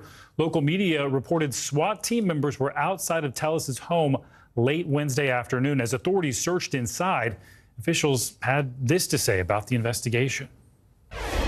It's very important for us not only to identify and arrest the suspect, but we want to do this case in a way where we can have a solid prosecution and hold that person accountable. 69-year-old Gehrman was found dead outside of his home Saturday morning. His co-workers said he didn't express any fears for his safety in the days leading up to his death. Now to the ongoing legal battle between former President Donald Trump and the Department of Justice over the FBI search of Trump's Florida home. Both sides are facing a Friday deadline to submit names for the so-called special master. That's the independent arbiter who will oversee the seized documents. NBC News legal analyst Glenn Kirshner joins us now for more on this. Glenn, it's good to see you this morning. So let's start on that issue of the special master. There's still a big question of whether the Justice Department will appeal the judge's ruling to even appoint one in the first place. So do you expect the DOJ to appeal? You know, anytime the Department of Justice is engaged in a debate on whether to appeal a trial court judge's decision or not, there are a couple of considerations in play. One is what happens if they lose the appeal? If they lose the appeal, the 11th Circuit Court of Appeals, which is where any appeal of Judge Cannon's decision would go, would then set precedent. And that would have implications moving forward because that would apply to all other cases that are similar to this one. Now, people may say, how many cases are we going to have where a president has had seized from his home national security documents, and now the courts are wrestling with what kind of restrictions to put on the Department of Justice? That's a fair point. But I think people should keep in mind, a trial court's opinion, Judge Cannon's opinion, has zero precedential value. What trial court judges do doesn't set precedent, but what appellate courts do sets precedent. So that's one of the things I think the Department of Justice has to wrestle with. If they file an appeal, do they believe it will be successful? If not, what kind of precedent might be set that could hurt future government investigations. Yeah, that's an important distinction. And Glenn, I know we're also getting more reaction from yesterday's major Washington Post report, which says that one of the documents seized at Trump's Mar-a-Lago estate included details about a foreign government's nuclear capabilities. NBC News has not confirmed that, but Trump's former colleagues have been speaking out about it. First, let's hear what they had to say. It's very, very troubling that this type of information would be there or anywhere for that matter. 300 classified documents found at Mar-a-Lago, and that simply should have never happened in the first place. Will the government be able to make out a technical case? Will they have evidence by which that they could indict somebody on, including him? I think they're getting very close to that point. So, Glenn, if this reporting is confirmed, what could this revelation mean for this legal battle? And is what Bill Barr said right there? Are we getting closer to an indictment of Trump? Yeah, take it from a former 30-year federal prosecutor. There's ample evidence to bring charges against Donald Trump. But I'll tell you, with that blockbuster revelation about the documents that Donald Trump took, he had no authority to take them from the White House, and then he unlawfully concealed them at Mar-a-Lago. Now that we know that those documents include information about a foreign government's nuclear programs, I think that ups the ante on the appeal front, because Judge Cannon issued a stop work order. And now we know she ordered the prosecutors to stop criminally investigating these documents. I think when we look at the potential danger, not only to our national security, but now the national security of a foreign country, a stop investigation order is really dramatic. I would suggest it's unprecedented. And whereas she said, well, the national security assessment can continue, but the prosecutors must stop dead in their tracks when it comes to criminally investigating these documents. I think that militates in favor of the Department of Justice taking an appeal, because I think we need to have this matter fully, fairly, aggressively investigated. Glenn, important insights on a political issue we're all following very closely. Thank you. Well, Steve Bannon is expected to turn himself in to New York authorities today to face indictment on state charges. That's according to a report from the Washington Post. The district attorney's office started an investigation last year into Bannon in connection with his role in a charity aimed at building a wall along the U.S.-Mexico border. In a separate federal investigation into this charity, Bannon and 3 others were indicted on charges of defrauding hundreds of thousands of donors. NBC News correspondent Tom Winter joins us now from outside the courthouse. And Tom, as we mentioned, Bannon is facing charges here in New York State. We know President Trump, though, pardoned him on those federal charges. Is there any indication about the nature of these charges and how they may differ from the federal ones? Right. So as reported back in February 2021, state prosecutors in the Manhattan District Attorney's Office were taking a look at the exact conduct that you just outlaid in the course of that federal investigation and eventual federal indictment of Steve Bannon. What they were looking at is whether there were any violations of state law. So this is believed to be closely tied to that investigation. As you said, federal prosecutors alleging that Bannon stole hundreds of thousands of dollars along with his cohorts. They initially presented, and certainly his cohorts, at this We Build a Wall, which was a private effort to build the southern border wall. They alleged that when they made representations to people saying they were working as volunteers, that 100% of the money that they raised would go to building that wall, they were actually siphoning some of those funds, the millions that they raised, off into their own pockets, specifically to Bannon, that he created a nonprofit entity that could be paid, but in fact, it went to pay Bannon's personal expenses. So that was that investigation. This is believed to be closely tied to that. We don't have the specific charges yet. We don't know how significant this case might be because they haven't been unsealed. We do know that Bannon is scheduled to arrive here within the next several hours in Manhattan State Court behind me. And Tom, Bannon issued a statement to NBC News saying, in part, New York has now decided to pursue phony charges against me 60 days before the midterm election. This is nothing more than a partisan political weaponization of the criminal justice system. So what kind of defense can we expect here from Bannon's team? Probably a lot like that. I think he's probably going to take these charges head on. Look, when you look at the statement that he made, there's no rule in state cases that they have to not charge somebody 60 days or 50 days or 10 days before a midterm election. State prosecutors make the charges that they do. Bannon might be referring to federal prosecutors and the Justice Department guidelines, though it's not a rule and it's not a law that says you shouldn't indict somebody that may be in a political election or closely tied to it within 60 days. But that just doesn't apply here. He's represented by Robert Costello, who's a veteran attorney, knows New York City very well. He's somebody who's represented Bannon in the past. He's somebody who's represented Rudy Giuliani. He also worked for Rudy Giuliani when he was his head of the criminal prosecutions when Rudy Giuliani was a federal prosecutor 30-plus years ago. So that's the backstory on his attorney, Robert Costello. It'll be, no doubt, a vigorous defense. And Tom, in a separate case, just quickly here, wanted to ask, Bannon was convicted of contempt of Congress charges. On Friday, a federal judge rejected his request for a new trial, and he's set to be sentenced next month. How could this jail time he may be facing play into these new charges? Yeah, I don't think it's really that case is really going to impact this particular state case. There, he faces a minimum of 30 days, up to a year for each one of the 2 counts that he was found guilty on. Just depends on if the judge wants to sentence consecutively or concurrently, how that jail time will work itself out. But this is an entirely separate case. There'll be some coordination at some point if Bannon is in jail with respect to any sort of pre-trial or trial that will occur at state court behind me. But for all purposes, these are going to be separate cases. We don't even know if Bannon will be jail eligible, if you will, if he's convicted on any potential charges filed today. More to come on several fronts. Tom Winter, thanks.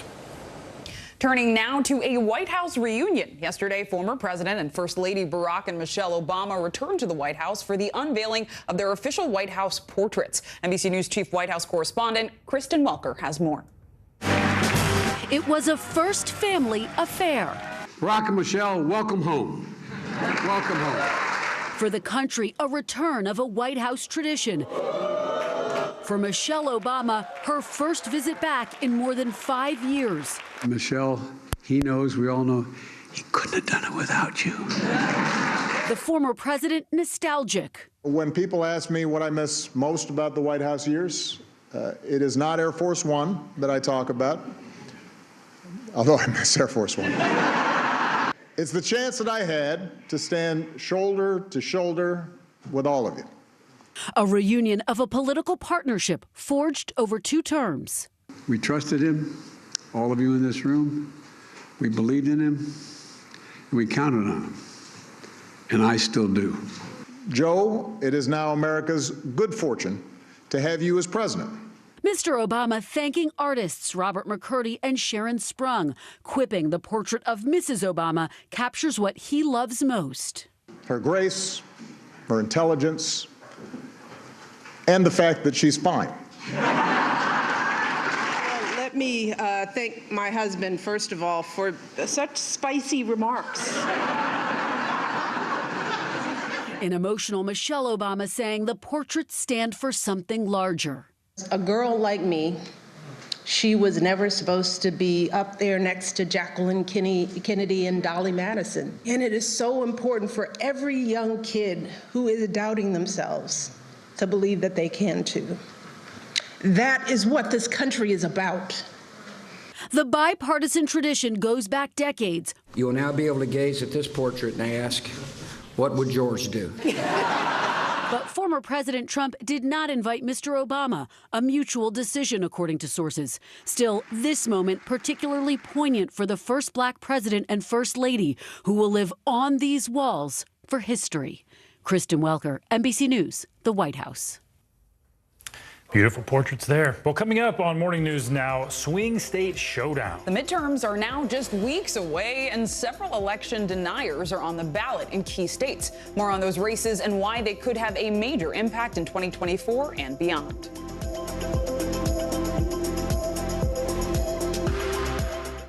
From Brooklyn, we're next to the subway station. The state's reservoirs are alarmingly low. War will pass them by.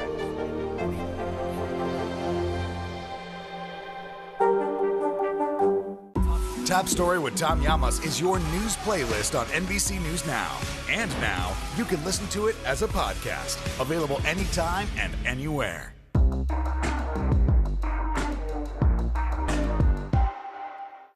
Top Story with Tom Llamas is your news playlist on NBC News Now. And now you can listen to it as a podcast, available anytime and anywhere. As we look out over the latest city-turned-crime scene, we see the things left behind. Back now with our NBC News exclusive.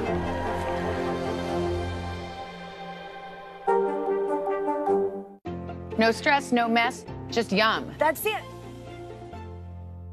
At 73, Prince Charles is still waiting for the job that is his birthright. Do we want Charles? Do we want a monarchy? I'm Keir Simmons, and we'll take on these questions and more in our new podcast, Born to Rule.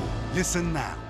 The indictment of a former president, or perhaps candidate for president, would arguably tear the country apart. Is that your concern? Can you update us on the status of negotiations? These days, it feels like the news never stops. So let's get into it. What's happening right now, what it all means for you for an hour every day. It can be hard to keep up, so let's get started together. Hallie Jackson Now, weekdays at 5 on NBC News Now. We're here to start conversations about the big things happening in our world, because it's not my job to tell you what to think. My job is to think about what you tell me. Now Tonight with Joshua Johnson, streaming weeknights at 8 on NBC News Now. Good morning, I'm Joe Fryer. And I'm Savannah Sellers right now on Morning News Now. We're staying on top of the breaking situation in Ukraine. We are watching dangerous heat this week. Recession, I mean, is that where we're headed? Is there any way to avoid that? Morning News Now, streaming weekdays at 7. Hallie Jackson Now, weekdays at 5 on NBC News Now. News is happening now. Look at what's making headlines around the world. We're coming on the air with breaking news. This is a significant moment. Whenever it happens, wherever you are, NBC News, streaming free now. We're here to start conversations about the big things happening in our world, because it's not my job to tell you what to think. My job is to think about what you tell me. Now Tonight with Joshua Johnson, streaming weeknights at 8 on NBC News Now. Hallie Jackson Now, weekdays at 5 on NBC News Now. You don't know when your moment's coming, but when it does, you take it. Welcome back. The midterm elections are less than 9 weeks away, and races for Secretary of State and Attorney General are getting extra attention this year. Several key swing states have prominent 2020 presidential election deniers on the ballot. A victory in November would give them authority to oversee elections in 2024 and beyond. NBC News correspondent Vaughn Hilliard has more. Now, these secretaries of state and attorneys general races are attracting millions of dollars in campaign contributions, towering over similar races from previous midterm elections, according to data from the Brennan Center. Now, if these election deniers pull off these victories, it could put the sanctity of U.S. elections in jeopardy. This fall, it's not just Senate, House, and governor's races garnering immense attention ahead of the midterms. That's because it's many of the down-ballot races in key swing states that could hold the fate of American democracy in their results. So let us work together to restore election security, election integrity, and the rule of law. Secretaries of state are responsible for overseeing their state's elections, and in states like Arizona, responsible for certifying the presidential results before sending to D.C. Congratulations, Mr. President. In 2020, each Secretary of State signed off. But now, some self-proclaimed election-denying Republicans in 5 key states could change that. Several have refused to say that they would have certified Joe Biden's 2020 win. Others, like Arizona's Mark Fincham, even saying he would work to decertify the last presidential election if he wins this November. Ladies and gentlemen, we know it, and they know it. Donald Trump won. Fincham's challenger, Democrat Adrian Fontes. To what extent are you articulating the threats to democracy at the forefront of your campaign? Well, the threats to democracy could not be any worse right now. We're talking about folks who do not want democracy to run in a normal way. They don't want elections to operate in a predictable, regular fashion like a heartbeat. That's bad for business. It's bad for education. It's bad for law, because elections are that golden thread that run through the fabric of society. Christina Caramo is the GOP's candidate for Secretary of State in Michigan, but refuses to say Biden won her state in 2020, despite him securing 150,000 more votes than Trump. You don't disagree with the statement that Joe Biden won Michigan? I'm not going to comment on that. I personally witnessed illegal ballots being cast. You you're not willing to say that Joe Biden won the Michigan election. I will say this. I personally went into the ballot being cast. There is no evidence backing up Karamo's skepticism of the 2020 results. Even the state's Republican-led Senate Oversight Committee found, quote, no evidence of widespread or systematic fraud after an 8-month review. In Arizona, the Attorney General must also certify the state's election results. Abe Hamadeh is running as the state's Republican nominee.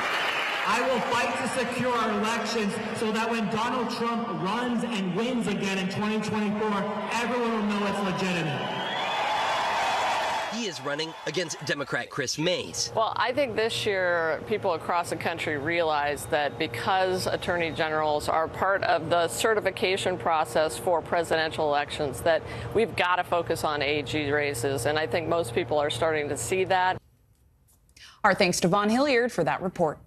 International headlines now, starting with major developments in the hunt for a mass stabbing suspect in Canada. Claudio Lavanga joins us now from Rome with that and more. Good morning, Claudio.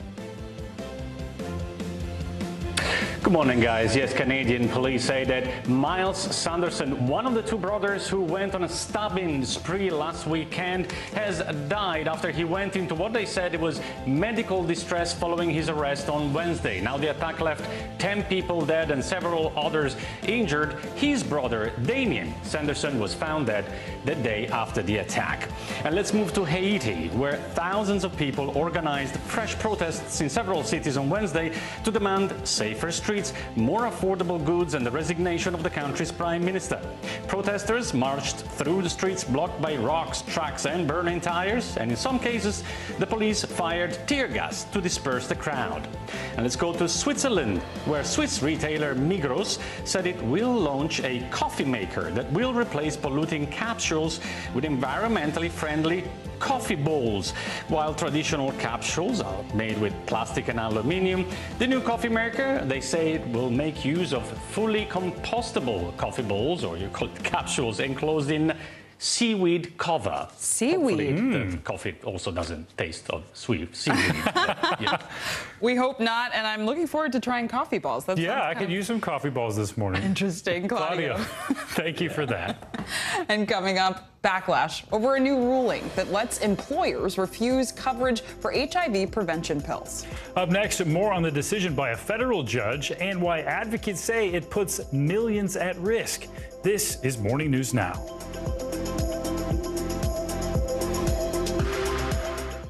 Live from Ukraine, from Uvalde, Texas, from Mayfield, Kentucky. To cover the news, you have to be in it. This is how so many towns and cities are protecting themselves. You can actually see they're pushing the gates open. Was there a school officer on campus? That's what we've been told. No. Do you remember any tornado as bad as this one? You look at this and you're thinking, we're not going to have power for weeks, if not months. Exactly. Every night, it's your news playlist. Top Story with Tom Llamas. Weeknights at 7 on NBC News Now. News is happening now. Look at what's making headlines around the world. Right now on Morning News Now. We're coming on the air with breaking news. And this is a significant moment. Whenever it happens, wherever you are, NBC News, streaming free now.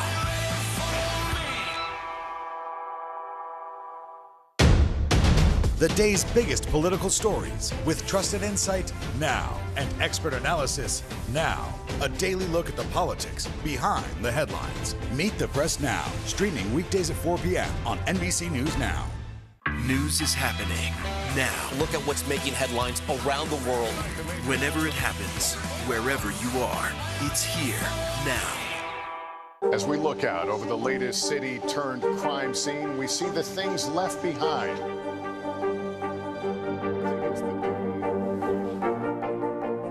Tell us what it was like. Our NBC News exclusive.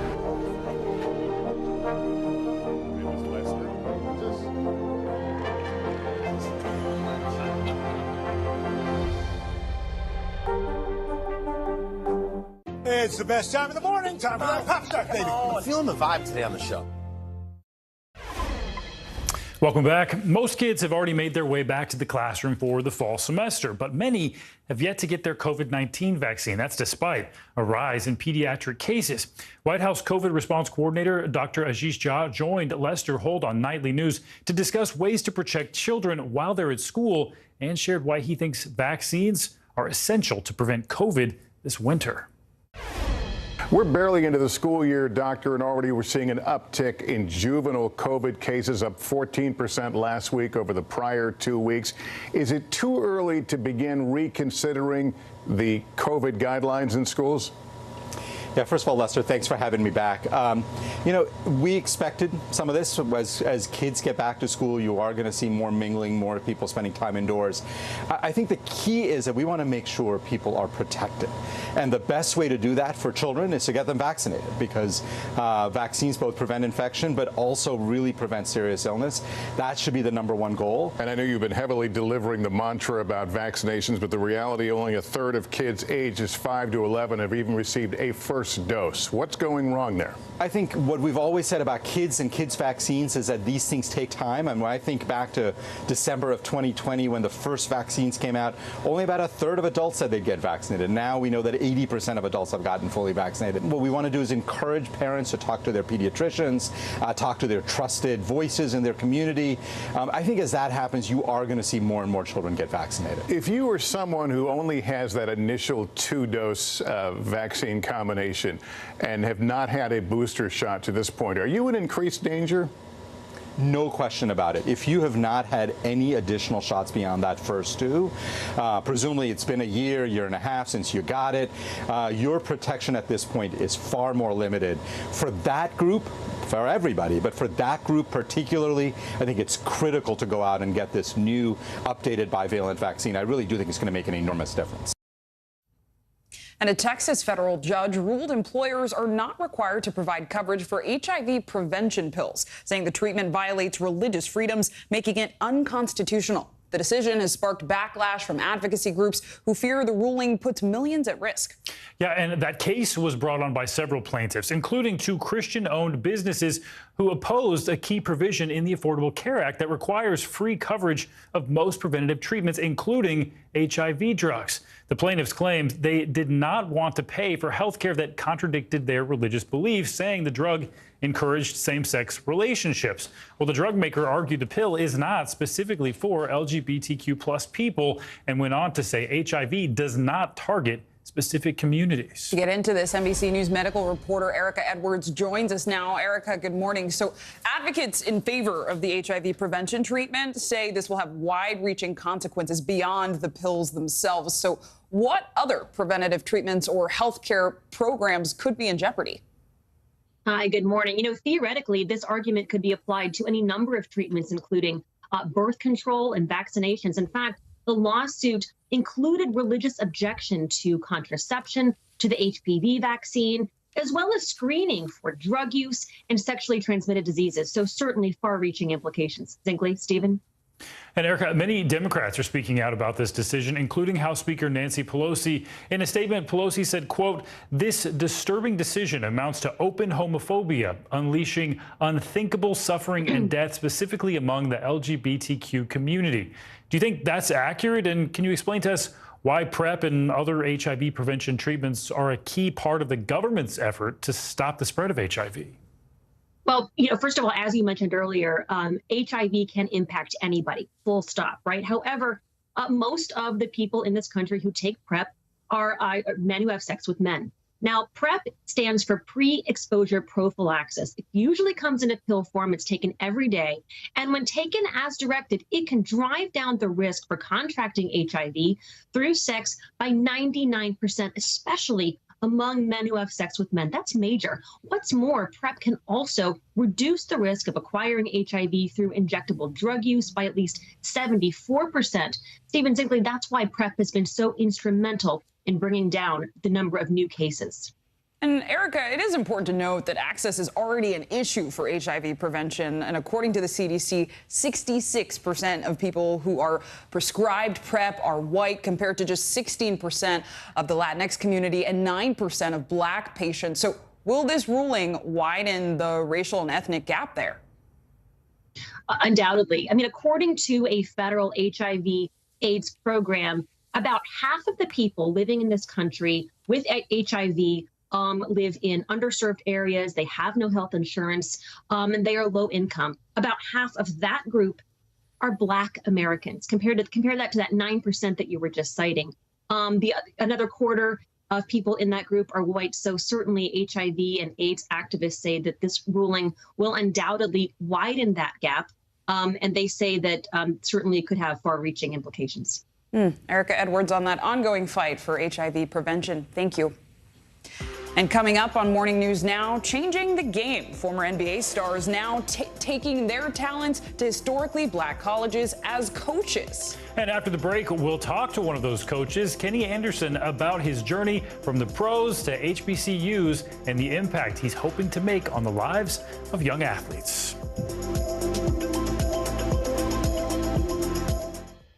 You don't know when your moment's coming, but when it does, you take it.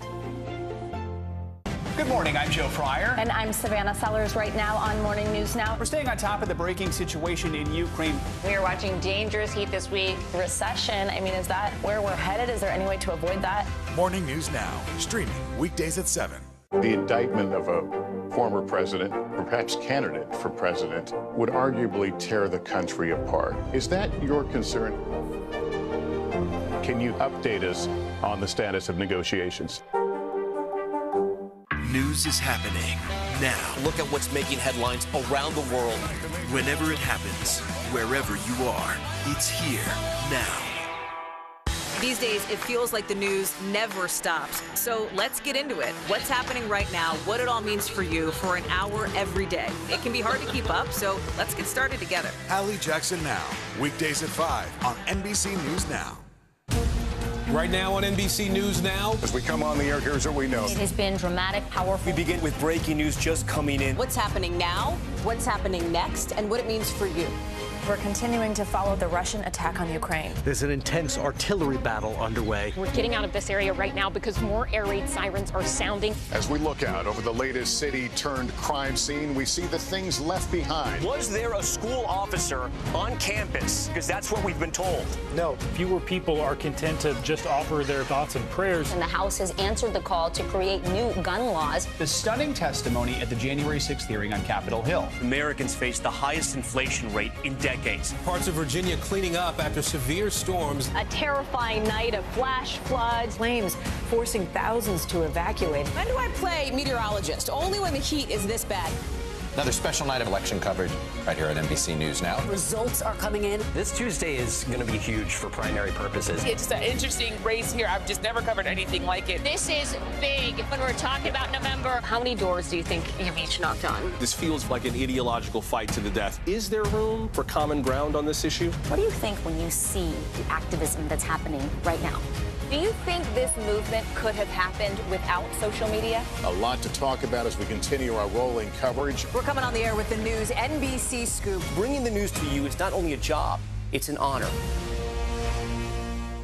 These days, it feels like the news never stops. So let's get into it. What's happening right now, what it all means for you for an hour every day. It can be hard to keep up, so let's get started together. Hallie Jackson Now, weekdays at 5 on NBC News Now. No stress, no mess, just yum. That's it. Top Story with Tom Llamas, weeknights at 7 on NBC News Now. Here's what's happening in your neck of the woods. Welcome back. Florida schools have been back in session for about a month now. And this year, the state government is putting restrictions on classroom content and conversations. A new law limits LGBTQ issues and identities from being discussed in the classroom. It's raising concerns and confusion among teachers as to how they should navigate while in the classroom. NBC News Digital reporter Maya Eaglin has more. The school year in Florida is 1 month in, a time usually filled with excitement among families and teachers. But for some, now filled with hesitation and fear. This year in particular has been kind of a watershed year for the signing and potential implementation of legislation that really impacts just about everybody who is in or near a classroom in Florida. Peter Lake is an education law professor at Stenton Law School. It appears to me that the state of Florida is actually testing legal boundaries that were somewhat established in the 20th century. Florida Governor Ron DeSantis signed 2 bills into law on July 1st. Both allegedly aim at removing certain ideologies from schools. The Stop Woke Act, keeping critical race theory out of classrooms, and the Parental Rights in Education Act, widely referred to as the Don't Say Gay bill by critics. It never was part of the curriculum for K through 3. I really don't know where they got the idea that this was being taught to children, that we were trying to change their gender identity and roles. Paula Stevens is a first-grade teacher at Eisenhower Elementary School in Pinellas County. Under these new laws, every single book she uses in her classroom has to be reviewed by the district's media specialist. It just seems that we're not focusing on what the real needs are for our kids. Teachers say they still need specific guidance from the state about the appropriate way to handle these conversations if students bring it up. The moment you tell me that these kids cannot feel comfortable or safe, or I'm supposed to watch what I say, that to me, I can't. Octavio Hernandez is an algebra teacher at Davenport High School. He says his students are the only ones that matter. They're not numbers. They're not statistics.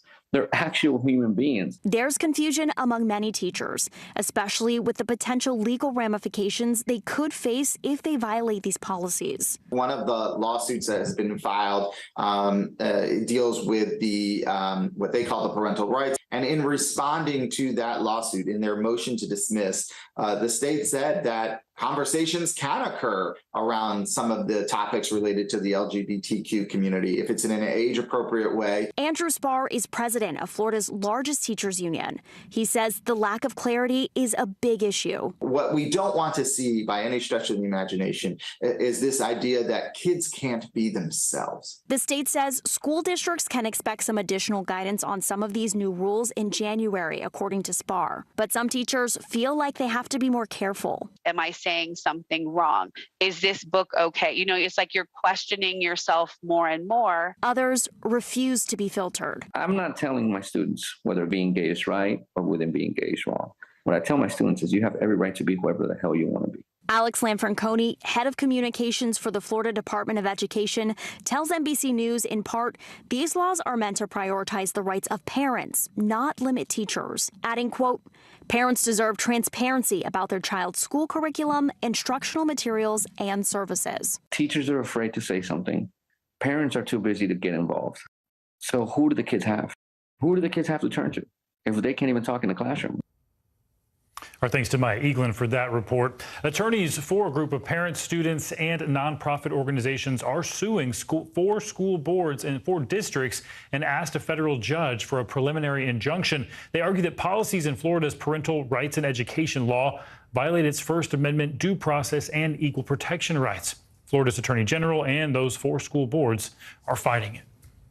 Now to college basketball and a movement changing the game as we know it. When it comes to recruiting, colleges like the University of Kentucky, the University of Kansas, Georgetown, and Duke have dominated the field and court. But that is shifting. Historically, black colleges are now becoming the top pick for high school basketball standouts. One of the nation's top recruits, Zion Harmon, a guard for Western Kentucky University, just transferred to Bethune-Cookman University. And HBCUs are also attracting coaches who've played in the NBA, like Kenny Anderson, the former NBA All-Star known as the Point God, who's been head coach at Fisk University for 4 years. Kenny Anderson, head coach for Fisk University's men's basketball team. The Point God joins us now. Thank you so much, and good morning to you, Kenny. Good morning. Good morning to you. So glad you can be here. So the movement of major athletes to HBCUs is making the nation take notice of these schools. So how do you see this changing the landscape of college athletics? It'll change slowly but surely. You know, guys like myself that gotten all the attention from playing basketball, different levels, high school, college, now pros. And now I'm in, at Fisk trying to give back of what I've learned. That's basically it. Trying to give back what my coach Jack Curran at Archbishop Malloy did for me, trying to give to my young men that I'm coaching here at Fisk. And it's so clear that you are giving back to these guys. I mean, you were an All-American player at Georgia Tech and an NBA All-Star during your 14-year professional career, and you really could have gone anywhere. So why did you specifically choose Fisk, and what do you hope to accomplish during your tenure there? What do you want your legacy to be? So the last president that was here, Kevin Rome, he hired me. He went to Morehouse, and I went to Georgia Tech, and he knew I wanted to get into coaching. So he called on me. I came to visit Fisk. I knew it needed some work. It needs some work with the athletic program, but I said I'm here to give back. It was a great connection, and I'm so happy that he put me involved into coming to Fisk. And there's so many things that I plan on doing for the athletic program, but it takes time. Is there anything you're most excited about doing of what you just mentioned? We want to get our facilities, the gym, built, So I'm trying to raise like $2 million, from our sponsorship. And so many people that I do know, I'm trying to reach out to these young men to see if I can get that for Fisk University. It would be a changing experience for not only for me, but for the players, for just everybody around that wants to give Fisk an opportunity. It's one of the greatest schools academically in the country, HBCU, but we're trying to build an athletic program up. Yeah, and as you say that, I'm reminded of something you actually said. You said that you want your time at Fisk to, quote, have these young men better themselves, not just athletically, but educationally and in other ways. And I think a perfect example is Jeremiah Armstead, a teen from California who you just selected to play for Fisk. He's had a challenging journey. He experienced homelessness, lived out of a car, domestic violence, shelters with his mom and siblings. But even still, he beat the odds and now will be playing at Fisk, selected by you. So talk about him and why you thought he was the perfect fit for you. Jeremy is a great young man, great for the program. He was homeless in Los Angeles. I was homeless in New York. It was like the story. We both have faced it. I was a junior in high school, an All-American, everything, but I got evicted. Me and my mother and my cousin had to, I had to live with her, and my mother used to come and visit me every morning. So it was kind of, before I went to school and before we got on our feet the following year, my senior year in high school. So it was sort of like the same story. I was just in New York. He was out west. So he comes from a great family, a great background, and he's a great young man, very smart. And I'm just trying to get him in the right position so he can better himself, better his life. Amazing. I mean, it's clear that he's in the right position, and you are really preparing these guys for success. So, Kenny Anderson, thank you for your time and your work. Oh, thank you so much. Thank you. And now to our financial headlines and the latest on the Twitter acquisition trial. CNBC's Pippa Stevens joins us now with that and other news. Good morning, Pippa. Good morning. A judge in Delaware is denying Elon Musk's request to delay his trial over his attempt to back out of his $44 billion takeover of Twitter. The judge will allow Musk's lawyers to add arguments based on allegations of a whistleblower of mismanagement at Twitter. But she also sharply criticized Musk and his team for not properly handing over text messages that could be evidence in the lawsuit. The trial is set to begin in mid-October. And former Disney CEO Bob Iger says the pandemic has fundamentally changed how people consume media. Speaking at the Code Conference in Beverly Hills last night, Iger says he doesn't believe moviegoing will ever return to pre-pandemic levels. He says people became more comfortable with streaming services while in lockdown, growing to enjoy the content on these platforms and the flexibility of being able to watch when and where they want. And the holiday shopping season may not officially begin until late November, but many consumers plan to get started early. A new survey from Bankrate finds half of people say they'll start holiday shopping by Halloween. About 40% say inflation will change the way they shop this year. More than a quarter say they will go into debt for their purchases with credit cards or a buy now, pay later service.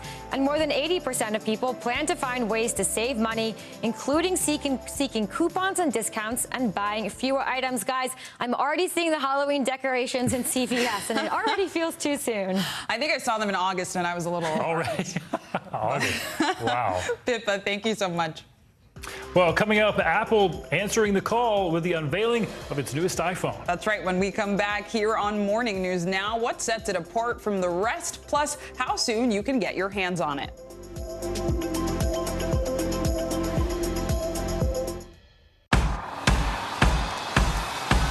News is happening now. Look at what's making headlines around the world. Right now on Morning News Now. We're coming on the air with breaking news. And this is a significant moment. Whenever it happens, wherever you are, NBC News, streaming free now.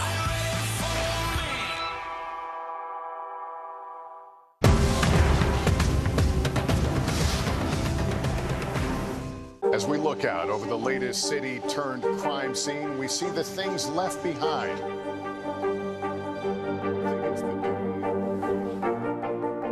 Can you tell us what it was like?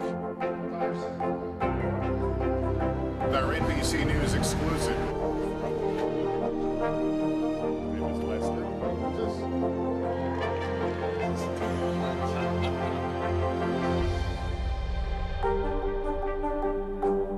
At 73, Prince Charles is still waiting for the job that is his birthright.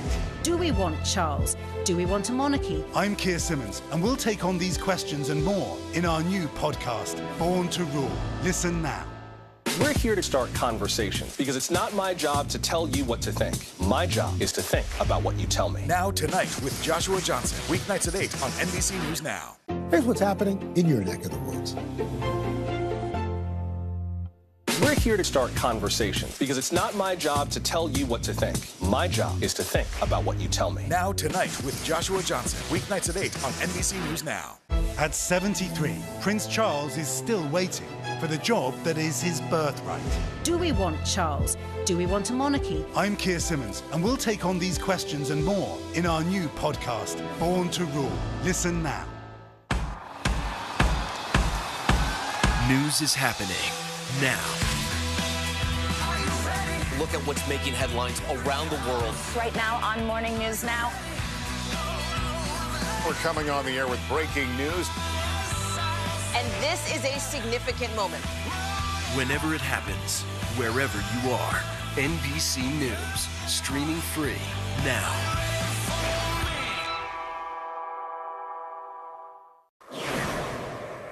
Welcome back. Sharing a new fact about modern living with you. You cannot escape pumpkin spice season, whether it's on store shelves or in your local coffee shop. And now it's even in the dictionary. The phrase is one of the 369 new words just added by Merriam-Webster. Some of the other food-related additions this year include oat milk, plant-based, and the Vietnamese bread banh mi. The list is not just limited to food. Some of the other new words are ripped from recent headlines this morning. And we have yeet to tell you about. That means to take something away. You may not be familiar with that one, but maybe you are. And we also know adorkable also made that list. While many of those terms may not seem new to you, Merriam-Webster says the public needs to be familiar with them pretty well before they actually get added to the dictionary. Wow, so many new words. You could say it's adorkable. Adorkable. Yeah, we didn't explain that one. I think that one's pretty explainable. Adorkable. Adorkable. Dorky, it adorable. Also made me a little hungry, this discussion. Pumpkin yes. Spice, so much of it was coffee. Oat milk, yeah. Supply chain was also in that list. That one's less fun, so I skipped over that one, but a lot going on there. Well, up next, Apple announced new iPhones, watches, and AirPods yesterday. They're equipped with features that CEO Tim Cook says could help save lives, including the ability to make satellite phone calls and car crash detection. And here's one of the biggest surprises to come from the event. Apple says it is not raising prices. NBC News correspondent Gadi Schwartz has the details. Apple's biggest sales pitch is a promise to deliver life-saving features right into the palm of your hand. I only had the watch for 2 or 3 weeks. And onto your wrist. I slipped headfirst into the compactor. I was skating on a frozen river when the ice gave out. The door closed and everything went dark. CEO Tim Cook sharing powerful testimonials of lives already saved. Rescuers arrived in minutes. If I hadn't had the Apple Watch, things could have been much worse. Before announcing 2 groundbreaking new features. The iPhone 14, the first model equipped to call for help without cell phone service. Now, your iPhone can connect you with the help you need when you're off the grid, like this. Emergency SOS will walk users through how to point their phone at the nearest satellite to call for help or even send short text messages. We worked with emergency experts to surface the questions they're most likely to ask, and we provided the most common responses for you to choose from with just a few taps. And the Apple Watch Series 8 and phones coming with a built-in tool to detect high-impact car crashes and immediately call for help. Now the microphone detects impact noise, the accelerometer senses rapid deceleration, and the barometer measures a shift in pressure consistent with an airbag going off.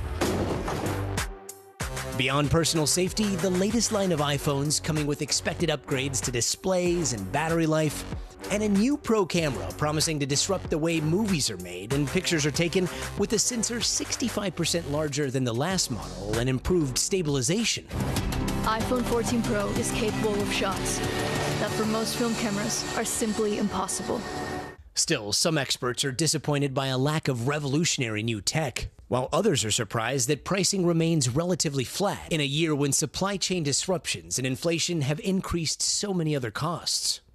Roughly a fourth of the 1 billion iPhone users have not upgraded in 3.5 years. And I think often price has something to do with it. And I think given the fact we might be in a recession or the recession may be deepening, I think Apple has to acknowledge that. Thanks to Gadi Schwartz for that report. And there's definitely going to be a lot of interest in this latest iPhone. Apple has more than 1 billion iPhone users, and the iPhone still accounts for more than half of Apple's sales. Wow. And for more on the iPhone 14 and other highlights from Apple's announcement, Mark Salzman, freelance tech reporter and host of Tech It Out, joins us now. Mark, let's get to the question on most people's minds. They'll care a lot about how and when do they get their hands on those new iPhones? Yeah, pre-orders have already started with the Apple Watch a day early. And then for the iPhone 14 family, they start tomorrow, the 9th of September. That's to place a pre-order. And then it will be available a week later. So on the 16th for the regular iPhone 14, a week later for the iPhone 14 Plus, which is the larger 6.7-inch version.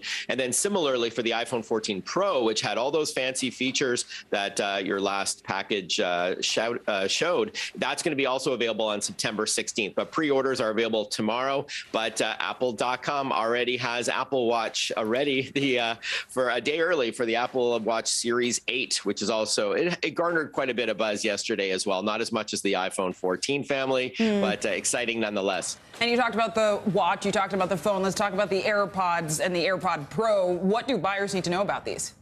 Yeah, so the new AirPods Pro 2 have, of course, better quality audio with this new H2 chip, and that includes better active noise cancellation as well to block out ambient noise, longer battery life, which is probably the #1 thing customers have asked for, now up to 6 hours. There's some personalized, what they call spatial audio, so you can now customize the kind of audio that you want to hear through the app. And maybe one of the sort of underrated features is the ability to find your iPods Pro case. So in the event you lose the case, you can now use the Find My feature to locate it on a map. Ooh, that'll come in handy. And Mark, Gadi mentioned earlier that many people were expecting Apple to increase prices on smartphones at the iPhone 14 unveiling, but that didn't happen. What do you think the company did all that for? Well, I think that it would be tone deaf if they did raise prices considerably. The fact that they remain the same, but some new features, maybe not, maybe more evolutionary than revolutionary, but still the trend is usually to raise prices. That was a welcomed addition to yesterday's announcement. So I think that they recognize that there are, despite supply chain issues, which raise costs for Apple to buy components, we are facing a possible recession. At the very least, there's very high inflation. So I think if they want to keep iPhone the #1 device in the country, they're doing the right thing. They're still not cheap, but let's take what we can get. That is true. Yeah, that is true. Yeah. Mark Saltzman, thanks so much. Thanks. Well, that'll do it for us this morning on Morning News Now. And the news continues right now.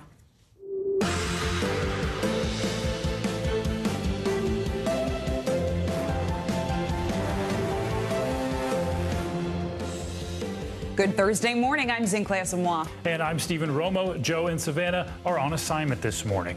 Right now on Morning News Now, brutal heat. Millions of people out west are under alerts this morning with temperatures 15 to 30 degrees above normal. And for people in California hoping to get some relief with the AC, they are dealing with rolling blackouts. We just bought like 2 ACs for the house. It feels like it's raining on us, just a heat rain. We'll have more on the pressure California is facing to keep the lights on and when millions could get a break from the heat. New fallout in the investigation into former President Trump. This morning, his former attorney general and others are criticizing Trump over reports the FBI found documents related to nuclear weapons at Mar-a-Lago. All of this comes as the Justice Department faces a deadline to appeal a ruling allowing for a third party to review the documents. The latest on the investigation and the fallout ahead. Breakthrough. New hope this morning for thousands of babies born with heart defects. Doctors have now completed their first successful partial heart transplant. How it works and how the treatment is already changing lives. Plus, buckle up, the future of self-driving cars. It's taken a new turn. One company is hoping to roll out the first driverless robo-taxi.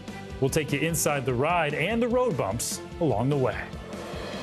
Hopefully there aren't too many. Yes, I'm excited about that driverless.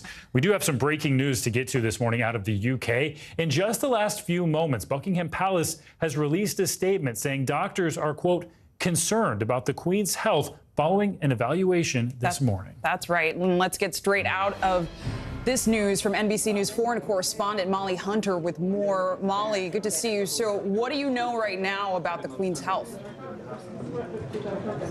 Guys, good morning. This is an extraordinary statement. They are using different language than we have typically seen from Buckingham Palace. I'm just going to put it on screen for your audience, and I'll read out the full statement. So this morning, we received this statement. Following further evaluation this morning, the Queen's doctors are concerned for Her Majesty's health and have recommended she remain under medical supervision. The Queen remains comfortable and at Balmoral. Now, this statement wasn't in reaction, it wasn't reacting to an event. We weren't expecting to see the Queen today. It wasn't reacting to a specific cancellation. But this language that the palace is using this morning suggests a serious difference, a serious concern for the 96-year-old's health. We have seen the Queen this week, you guys. We saw her on Tuesday. She was standing with a cane as she was appointing the new Prime Minister, Liz Truss. Last night, she did cancel a pretty significant event, the Privy Council. It was going to be a virtual event, but she still canceled. And last weekend, the last event she canceled was an event she loves in Scotland, the Braemar Gathering. It's Highland Games. She attends almost every single year, and she canceled her appearance on that. The palace explaining that, look, it was a wet day, it was cold, and the 96-year-old monarch didn't want to sit outside. But we are certainly more concerned by the language the palace is using this morning, guys. Yeah, definitely concerning. It's been a busy week for the Queen with the appointment of the new Prime Minister. What's the reaction been like to this news from the government and from the new Prime Minister, Liz Truss? That's right. We actually just heard from the new Prime Minister. And again, I'm just going to read this out. We've just gotten this statement. She says the whole country will be deeply concerned by the news from Buckingham Palace this lunchtime, adding, my thoughts and the thoughts of the people across our United Kingdom are with Her Majesty the Queen and her family at this time. You guys, we also know from NBC reporting that Camilla and Prince Charles are now at Balmoral. Of course, that is the Queen's Scottish estate where she is, are at Balmoral. Prince William, we understand, is on his way. And of course, this week, Prince Harry and Meghan have been over here in Europe and in the UK. We do not know where they are right this morning. Major developments. Molly, thank you for giving us that. And our UK partner, Sky News, has live coverage right now out on the Queen's health. Let's listen in. Predictable, often up in the Highlands. So I suspect members of the family wanting to be there around the Queen to support her, as doctors have clearly gone a little bit further than just telling her to rest, because you might remember that it was yesterday evening at about 6 o'clock that we had a further statement through from Buckingham Palace in which they confirmed that the Queen had been told to rest after what was described as a full day on Tuesday. They said that, yeah, full day on Tuesday. Her Majesty has this afternoon accepted doctor's advice to rest. And I think yesterday, really, their hand was forced to tell us some kind of information. She was due to carry out a Privy Council meeting, albeit remotely over computer from Balmoral, but that would have involved her new Prime Minister. It would have involved swearing in new members of the Cabinet to the Privy Council, which is that senior body of advisors to the Queen. It would have appeared on the court circular. If it hadn't happened, then of course there would have been more speculation. So I think they obviously yesterday had to tell us that, but then them giving us this further information, it is concerning, it is worrying.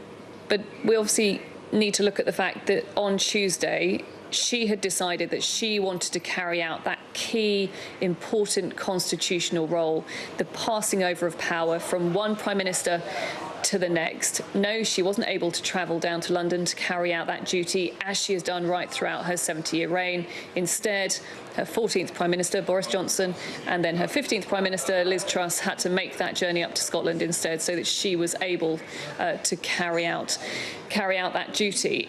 She is, however, 96 years old, and as we've seen on other occasions, sometimes when she decides that she wants to do things and it's a busy day, it does take it out of her. And it makes me think back to the Platinum Jubilee. We were all desperate, weren't we? The crowds were desperate to see the Queen there on the balcony, or at least see elements of her throughout the weekend. On the Thursday, the crowds got what they wanted. She was there on the balcony on 2 occasions. She then made sure that she was the one to light the first beacon to mark the Platinum Jubilee that night. But then, the next day, we were told that she was feeling under the weather. And so on the Friday and Saturday, she had to rest, she had to take time out and hand over the responsibilities to the rest of her family. She is in her 90s, she's 96 years old. She has been absolutely remarkable throughout her 70-year reign. And I think when you look back, this was October just last year. In 12 months, there has been a deterioration. There has been a sense that the team around her have been working as much as they can to facilitate what she can do. But yes, I think today, the fact that we have had this statement from Buckingham Palace, which has said that the Queen's doctors are concerned for Her Majesty's health and have recommended that she remains under medical supervision.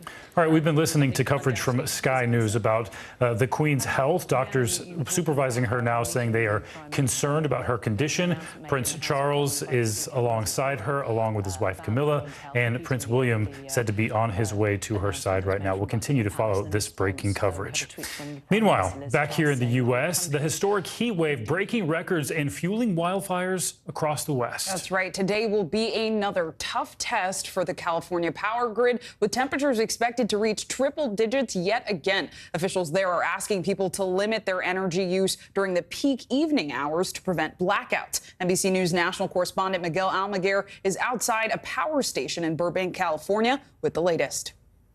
The power grid is stretched to the max, but it's not broken. Still, it's going to be another scorcher across California. Several cities will be entering their 10th day in triple digits. And it's not just the Golden State. All across the West, 41 million people are under heat advisories. This morning, California baking in the worst September heat wave on record. It's been torture, seriously. Like, I'm almost ready to pull out the water hose. But largely winning its fight to keep the lights on. As the heat pushes the Golden State's power grid to the brink of blackouts, residents urged to conserve energy during peak evening hours. Governor Gavin Newsom saying those efforts have helped avert the worst so far. Keep doing what you've done. 1 or 2 more nights of this, and we will turn the page. Turning the page while battling unprecedented conditions. Have you ever seen demand quite like this before? We have not. These hotter days just create a lot of demand on the grid. It means our equipment has to work harder. As the grid struggles to keep up, communities coming together to beat the heat. cooling stations opening their doors to those in need. Some schools going to minimum day schedules, others keeping students inside during lunch and recess. Closing the windows, closing the blinds so that, we keep the cool air inside. In downtown Los Angeles, a homeless shelter bringing desperately needed water to people living on burning hot streets with scant shade and no air conditioning.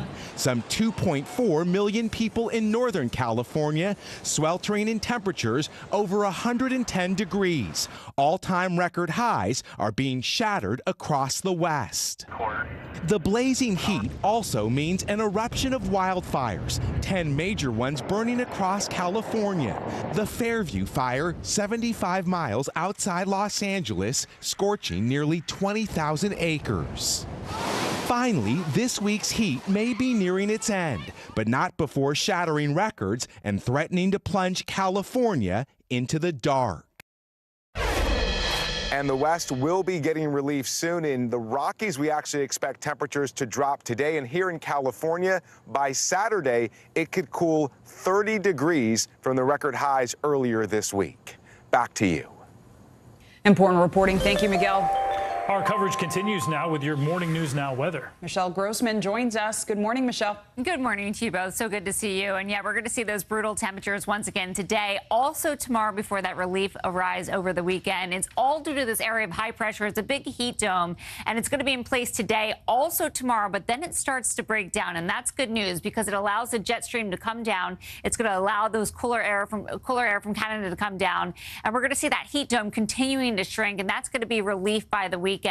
Also, we are tracking Hurricane K. It will not be a hurricane by the time it moves up towards the California coast, but it will be. We will see the remnants of K, and that's going to bring some rain. It's going to bring some heavy rain in some spots, up to 5 inches in the mountains, but 1 to 2 inches in portions of Southern California into southern parts of Arizona as well. So that's going to help to cool things as well. But not today. Dangerously hot once again. We're looking at 41 million under heat alerts. We're looking at a heat advisory. That's in the orange portions of Northern California, also Oregon. And we're looking at a good portion of California under an excessive heat warning. That includes Sacramento, Los Angeles, also San Diego, into the desert Southwest in Las Vegas. And we are looking at a heat alert as well as a fire danger. We're looking at lots of spots. It's hot, it's dry. We're looking at the potential for some storms with dry lightning. So 11 million people impacted today. That includes portions of Washington, Oregon, also Northern California into the Rockies. So today, temperatures once again into the 100s, well into the 100s. So breaking records once again today. Reading 102, 110, the record there is 109, Fresno 107, Burbank 105, Grand Junction 98 degrees, and Denver even up to 100 degrees. That is today. Tomorrow, hot once again, triple digits for Sacramento, Bakersfield, Los Angeles near 100 degrees. And we're looking at 84 by Saturday. So a huge drop, like Miguel mentioned.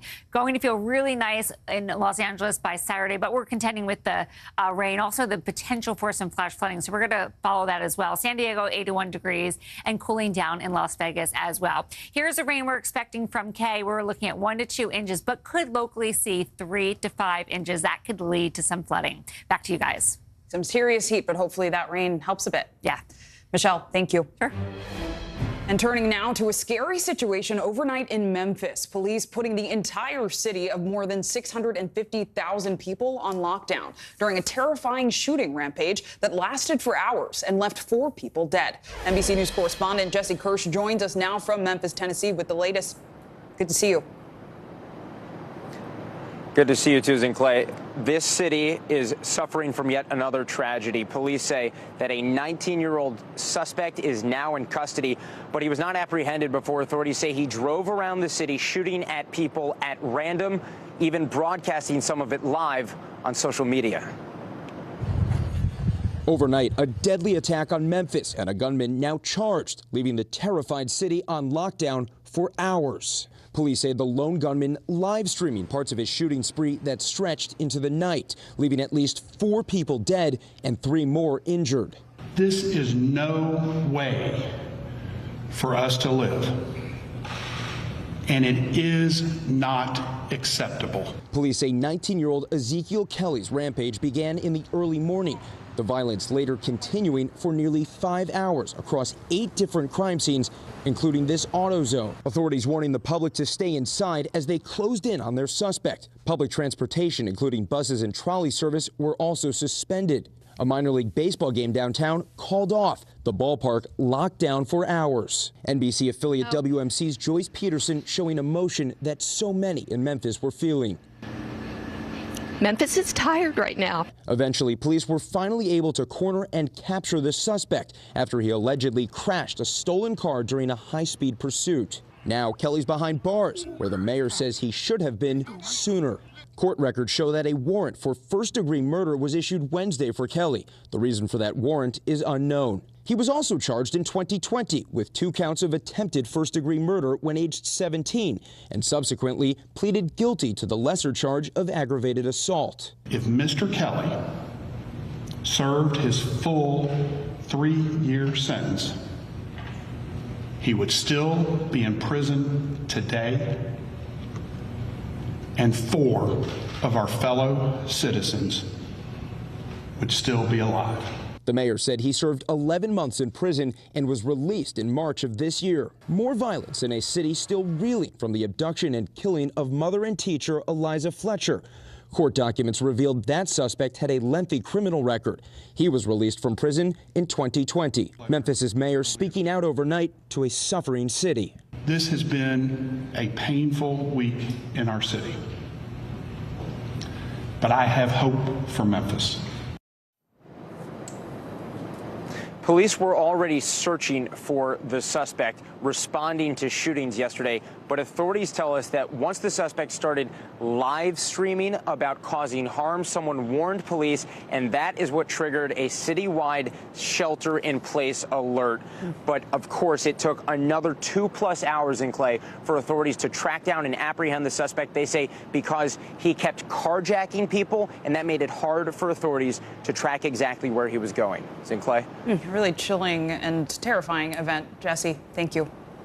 Now to the latest on the FBI search of former President Trump's Mar-a-Lago residence. The Justice Department and Trump's legal team are both facing a critical court deadline tomorrow, with the DOJ yet to decide on whether it will appeal a judge's decision to appoint a special master. NBC News Chief White House correspondent Kristen Welker joins us now with more on this. Good morning, Kristen. Hi, Stephen. Good morning to you. The clock is ticking with that Friday deadline that you mentioned looming very large. And the question, will the Justice Department appeal the judge's decision or submit its recommendations for a special master? It all comes amid a political fallout intensifying for the president and his party. This morning, all eyes are on the Justice Department as it weighs whether to appeal that ruling by a Trump-appointed judge in Florida who granted the former president's request for an independent third-party review of the documents taken from his Mar-a-Lago estate. Federal agents say they seized more than 11,000 government documents, including hundreds with classified markings. According to the Washington Post and not confirmed by NBC News, one of the documents described a foreign government's military defenses, including its nuclear capabilities. The Justice Department has argued a special master would significantly harm important governmental interests, but so far has not said what it plans to do next. Now the DOJ is getting backup from Mr. Trump's former Attorney General Bill Barr, who has turned critical of his former boss. That opinion was a mistake. So you think it'll be appealed and overruled? Is the I hope it's appealed. Barr adding he thinks the DOJ could be close to an indictment of the former president. Will the government be able to make out a technical case? Will they have evidence by which that they could indict somebody on, including him? And I think they're getting very close to that point. The former president has dismissed the investigation as a hoax that's politically motivated. His Republican allies echoing those attacks. The only reason to leak to the media is to influence the narrative, which tells you this is being politicized. Many Republicans have pointed to former Secretary of State Hillary Clinton's alleged mishandling of classified information on a private email server as evidence of a double standard. Clinton, who was never charged with a crime and has denied any wrongdoing, now telling The View Mr. Trump's handling of classified material should, quote, concern every American. I don't understand how these documents ended up where they are. I don't understand how he was permitted to take them even to the residence, let alone to a country club in Florida. So as we continue to track that story, I want to tell you about another Trump-related story. Former top Trump advisor Steve Bannon is expected to turn himself into authorities in New York today. He is facing an indictment related to fraud charges. In a statement to NBC News earlier this week, Bannon accused prosecutors of playing politics ahead of the midterms, saying, quote, and I'm going to read this, "They are coming after all of us. I'm never going to stop fighting. They will have to kill me first." Guys, back to you.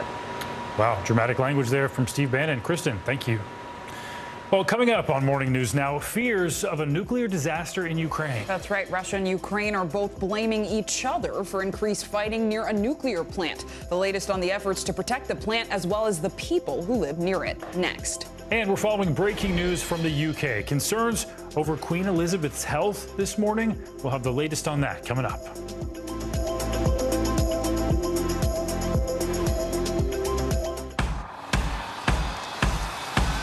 News is happening now. Look at what's making headlines around the world. Right now on Morning News Now. We're coming on the air with breaking news. And this is a significant moment. Whenever it happens, wherever you are, NBC News, streaming free now. We're here to start conversations about the big things happening in our world, because it's not my job to tell you what to think. My job is to think about what you tell me. Now Tonight with Joshua Johnson, streaming weeknights at 8 on NBC News Now. NBC News, streaming free now. What do you love about fatherhood? The chaos, the learning. Is climate change one of your top priorities? What's your message to girls who want to make a difference in their own communities? Believe in yourself. We're here to start conversations about the big things happening in our world, because it's not my job to tell you what to think. My job is to think about what you tell me. Now Tonight with Joshua Johnson, streaming weeknights at 8 on NBC News Now. News is happening now. Look at what's making headlines around the world. Right now on Morning News Now. We're coming on the air with breaking news. And this is a significant moment. Whenever it happens, wherever you are, NBC News, streaming free now. To cover the news, you have to be in it. This is how so many towns and cities are protecting themselves. They're pushing the gates open. Was there a school officer on campus? That's what we've been told. No. Top story with Tom Yamas, weeknights at 7 on NBC News Now. These are our missing daughters and sons. We need anyone who saw something to come forward. She was wearing a black jacket, a black top. I'm going to bring my son home alive. Dateline, Missing in America. Listen to the full season now. The day's biggest political stories with trusted insight now and expert analysis now. A daily look at the politics behind the headlines. Meet the Press Now, streaming weekdays at 4 p.m. on NBC News Now. Sometimes the news can be difficult and overwhelming for kids to understand. Ukraine and Russia. Could you help me understand what's going on? So to help make sense of it all, we've created a newscast just for them. We hope your family will watch Nightly News Kids Edition.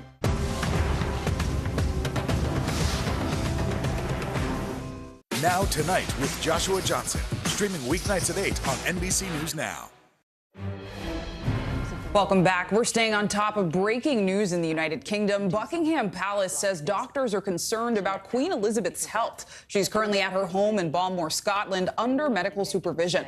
Let's listen to coverage now from our UK partner, Sky News. To allow them to travel up to see the Queen, that is something that they wouldn't do lightly. So in terms of what they're doing at the moment, actually, because it's publicly sort of a summer break for them, they're not necessarily as busy publicly as they would be once we get into the back end of September and beginning of October. It's worth saying that Prince William potentially would have taken his 3 children to school this morning. We saw pictures yesterday, didn't we, of George, Louis and Charlotte going to Lambrook School on a settling in afternoon ahead of their first day today. So Prince William probably would have done that, and then I suspect been having phone calls behind the scenes and meetings. The Prince of Wales, now he has been up in Scotland, and excuse me while I try and clarify this, I think he was due to be carrying out some engagements in and around Scotland today. So certainly today, if not tomorrow. And yeah, they don't pull out of engagements lightly. And also I think it's striking that it has been confirmed by the individual households that you have got members of the royal family either there, so Prince Wales and Camilla up there, and Prince William heading that way, and that undoubtedly will add to the levels of concern. I think it's worth reflecting back on when Prince Philip was unwell, actually, and then subsequently when he died. What I was struck. You're watching NBC News Now. We've been following the breaking news out of the UK as 96-year-old Queen Elizabeth is under medical supervision, and Buckingham Palace expresses concerns about her current health. We'll be following this closely. Now for the latest on the war in Ukraine. Secretary of State Antony Blinken is in the country on an unannounced visit. He's expected to announce a further $2 billion in military financing for Ukraine and 18 neighboring countries. It comes as shelling resumed at a town near the Zaporizhzhia nuclear plant yesterday, despite repeated warnings from the UN over a potential disaster. NBC News foreign correspondent Megan Fitzgerald joins us now live from Kyiv with the latest on this. Good morning, Megan. Guys, good morning to you. That's right. The secretary is in town here in Kyiv, where he's also expected to announce the $675 million military aid package for Ukraine. This morning, a surprise visit to Ukraine from American Secretary of State Antony Blinken. The secretary is on the ground in the war-torn country, meeting with government officials and visiting a children's hospital. It comes at a time when Ukraine has been sounding an international alarm about the quickly deteriorating Zaporizhzhia nuclear plant, the town around the facility under intense fire again. Ukraine's deputy prime minister telling residents in Russian-occupied territory near the plant to evacuate or take cover. Meanwhile, the plant clinging to power, relying on the only working reactor. World leaders fearing a possible catastrophe as both sides blame the other for the continued shelling. Russia is playing roulette with nuclear safety. Residents aren't taking any chances in preparing for a possible radiation leak. This pharmacist says people are coming in droves asking for potassium iodide pills, but she says they've run out. This as Ukraine's top military chief claims in an interview with a state-run media outlet that Russia could use tactical nuclear weapons, putting the world on guard for what he says is the potential for a nuclear conflict. This morning, the devastation in Ukrainian towns in the east are mounting. First responders rushing to get civilians trapped under the rubble after fresh Russian attacks in the Donetsk region destroyed a hospital, civilian buildings, and set cars on fire. The attacks keep coming. But Ukraine is fighting back. In his overnight address to the country, President Zelensky congratulating troops for reclaiming territory in Kharkiv as soldiers reclaim villages from the east to the south. This footage showing Ukrainian troops lowering a Soviet-era flag in a town near Kharkiv. But President Putin remains defiant. The Russian leader saying his country has only gained from the conflict and mocking the West for Russian oil sanctions Putin says aren't working. As Russia seems to be tightening ties with Asia, planning to meet in a face-to-face meeting with China's President Xi next week. And guys, again, meanwhile, all eyes are on this Zaporizhzhia nuclear plant, where the hope here is that the shelling stops soon. Back to you. All right, we hope so. Megan, thank you. And make sure you tune in for a special documentary out of Ukraine from NBC News foreign correspondent Molly Hunter about one woman's epic search to find her husband after he was taken from his home at gunpoint by Russian troops. That's tonight at 10:30 p.m. right here on NBC News Now. Now for more international headlines and the latest on that devastating earthquake in western China. Claudio Lavanga joins us now from Rome with more on that. Good morning, Claudio. Good morning, guys. Yes, state media in China now say that the death toll from that devastating earthquake is now risen to 82. Now, the 6.8 earthquake struck the southwestern province of Sichuan on Monday, the strongest to hit the area since 2017. According to China's CCTV, at least 270 people were injured, while 35 are still missing. Let's move to Vietnam, where the death toll from a fire in a karaoke venue has risen to 32. When the blaze began in the venue on Tuesday evening, workers and customers were trapped inside. Some of those who managed to escape suffered asphyxiation, and others suffered broken limbs when they jumped from upper floors to try to escape the fire. And let's end this international headlines here in Rome, where, at least according to Italian media, an American tourist was fined $450 for eating and drinking on the steps of that fountain right behind me. Now, this is a pretty popular area, guys, and during weekends and evenings, the police cordon off those historical fountains to prevent people from eating and drinking on it. Well, apparently the American tourist defied the order and did that anyway. He probably just wanted to live the dolce vita, the sweet life, but instead, he's probably going to leave with a bitter taste in his mouth due to that hefty fine, guys. Oh, my. That American appetite. Yeah, hard to beat. Claudio, thank you. Well, still to come this morning, countdown to kickoff. That's right. Tonight, football is back with the reigning Super Bowl champs, the LA Rams, taking on the Bills. We'll look at how fans are already gearing up for this action-packed game and the upcoming season next.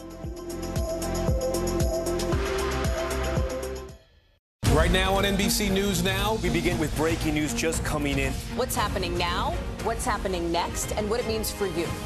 We're continuing to follow the Russian attack on Ukraine. There's an intense artillery battle underway. As we look out over the latest city-turned-crime scene, we see the things left behind. Fewer people are content to just offer their thoughts and prayers. Stunning testimony at the January 6th hearing. Americans face the highest inflation rate in decades. Parts of Virginia cleaning up after severe storms. Flames forcing thousands to evacuate. When do I play meteorologist? Only when the heat is this bad. Another special night of election coverage right here at NBC News Now. Results are coming in. This Tuesday is going to be huge. This is big when we're talking about November. This feels like an ideological fight to the death. Is there room for common ground? What do you think when you see the activism? Do you think this could have happened without social media? We're coming on the air with the news NBC Scoop. Bringing the news to you is not only a job, it's an honor.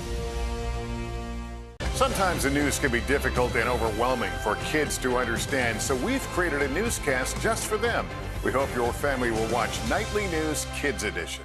We're here to start conversations because it's not my job to tell you what to think. My job is to think about what you tell me. Now Tonight with Joshua Johnson, weeknights at 8 on NBC News Now. Sometimes the news can be difficult and overwhelming for kids to understand. Ukraine and Russia. Could you help me understand what's going on? So to help make sense of it all, we've created a newscast just for them. We hope your family will watch Nightly News Kids Edition.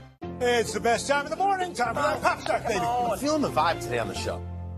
NBC News, streaming free now. Top Story with Tom Llamas, weeknights at 7 on NBC News Now. You don't know when your moment's coming, but when it does, you take it. Hallie Jackson Now, weekdays at 5 on NBC News Now. We're back with the words so many Americans have been waiting months to hear. Football is back. Woo! And the new NFL season kicks off tonight right here on NBC. The reigning Super Bowl champs, the LA Rams, will take on the tough Buffalo team, with Bills fans pouring into Los Angeles as we speak. But, of course, it's just the beginning of a packed season to come for all your favorite teams. NBC News correspondent Stephanie Gosk has all the biggest storylines, and she joins us now. Good morning, Stephanie. Hey, good morning, guys. You know, the preseason is over. The teams are set. It's game on, and what a game it's going to be tonight. The defending Super Bowl champs, the Los Angeles Rams, against the Buffalo Bills, who have one of, if not the best teams going into the start of this season. So grab your 7-layer dip and your favorite beer. It's that time again. Football is back. 18 weeks, 32 teams, but only one Super Bowl champ. And it all starts tonight in primetime. Super Bowl champs, the Los Angeles Rams, looking for a repeat. Quarterback Matthew Stafford celebrating with his family and then giving credit to his wife, who battled back after a brain tumor in 2019. I've learned a lot of toughness as well from her. I'm lucky to have her in my corner. But standing in Stafford's way tonight, the Buffalo Bills, led by dynamic quarterback Josh Allen. The Bills are actually the favorites. You have the defending Super Bowl champs at home unveiling their championship banner, and they're not the favorite to win the Super Bowl. It's the team coming in. Some Bills fans even chartering a special flight to L.A. Wednesday. L.A.? I'm so excited to take that place over. The team's heartbreaking playoff loss last year to the Kansas City Chiefs probably still stings.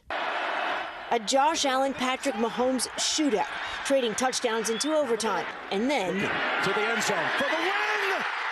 Can't live looking in the past. You know, we gotta focus on what's ahead. Which is what Tom Brady's doing. The 7-time Super Bowl champion returning for his 23rd season after a very brief 40-day retirement. But he missed 11 days of Tampa Bay's training camp this summer, fueling questions about his whereabouts.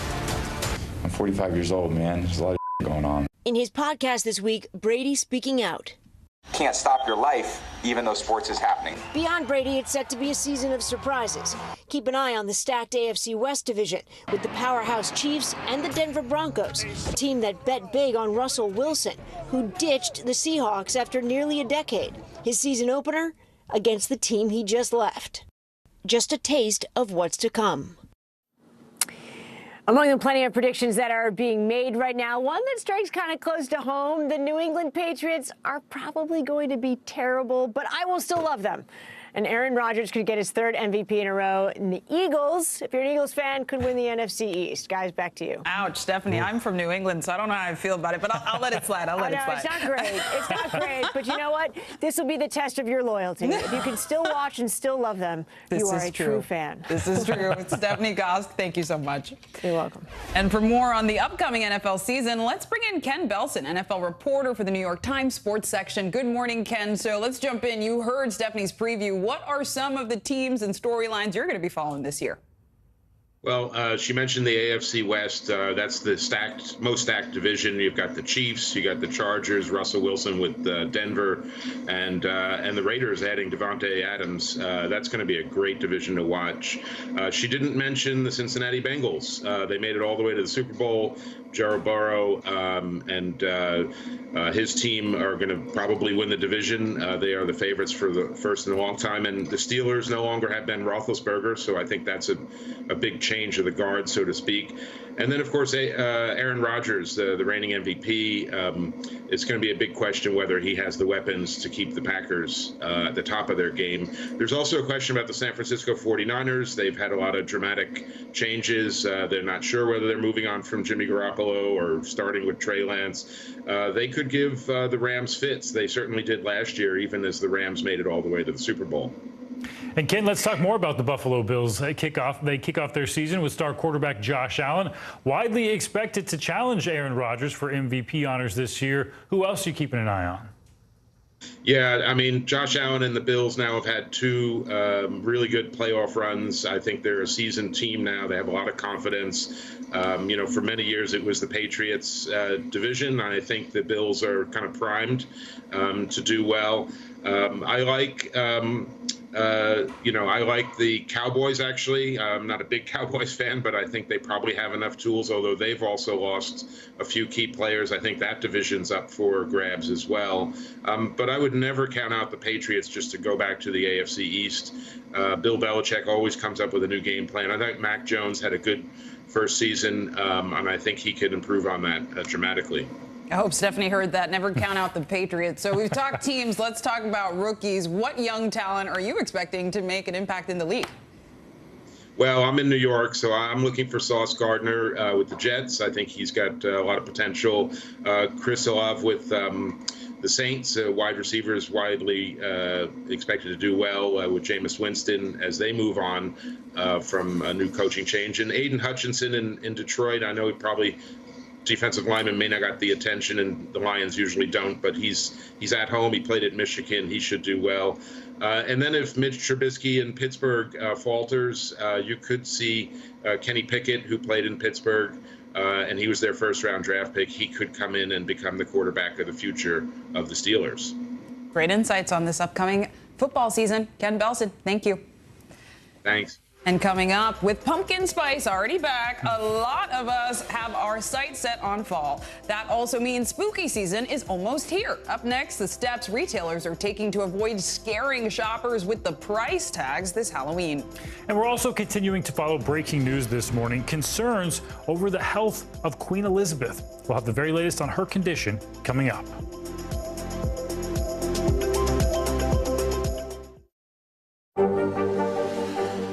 Tonight, I interviewed Secretary of Transportation Pete Buttigieg about the ongoing delays. You seem to be pointing the finger at the airlines. They're pointing the finger back. Mr. Secretary, when is this going to get better?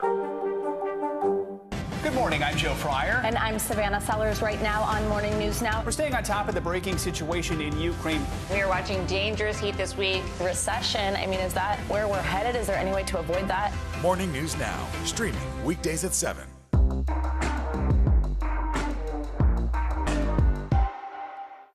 No stress, no mess, just yum. That's it. News is happening now. Look at what's making headlines around the world.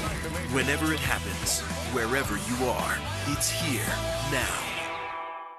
Top Story with Tom Llamas is your news playlist on NBC News Now.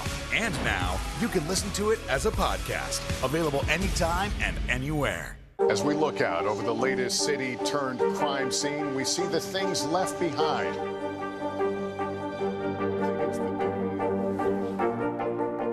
Can you tell us what it was like? Our NBC News exclusive. It was Leslie.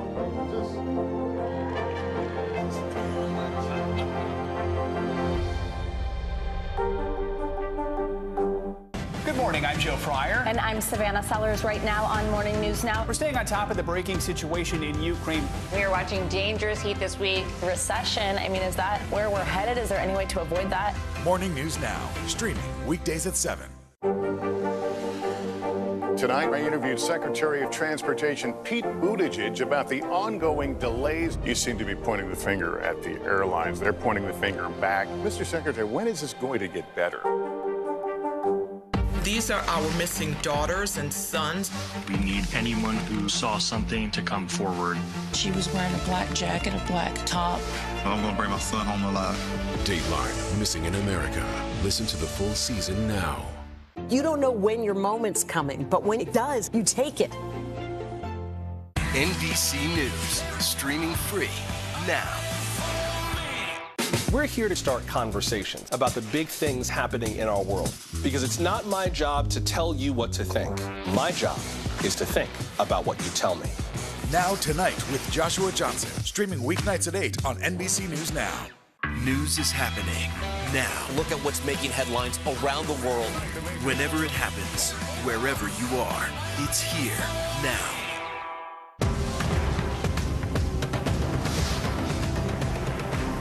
Harry Styles! The Queen, and of course, you've written books. Welcome back. We're staying on top of breaking news in the UK. Buckingham Palace says doctors are concerned about Queen Elizabeth's health. She's currently at her home in Balmoral, Scotland, under supervision. Let's listen to coverage now from our UK partner, Sky News. When it becomes the road, the path over 95 is key and very unpredictable, and there are flashpoints.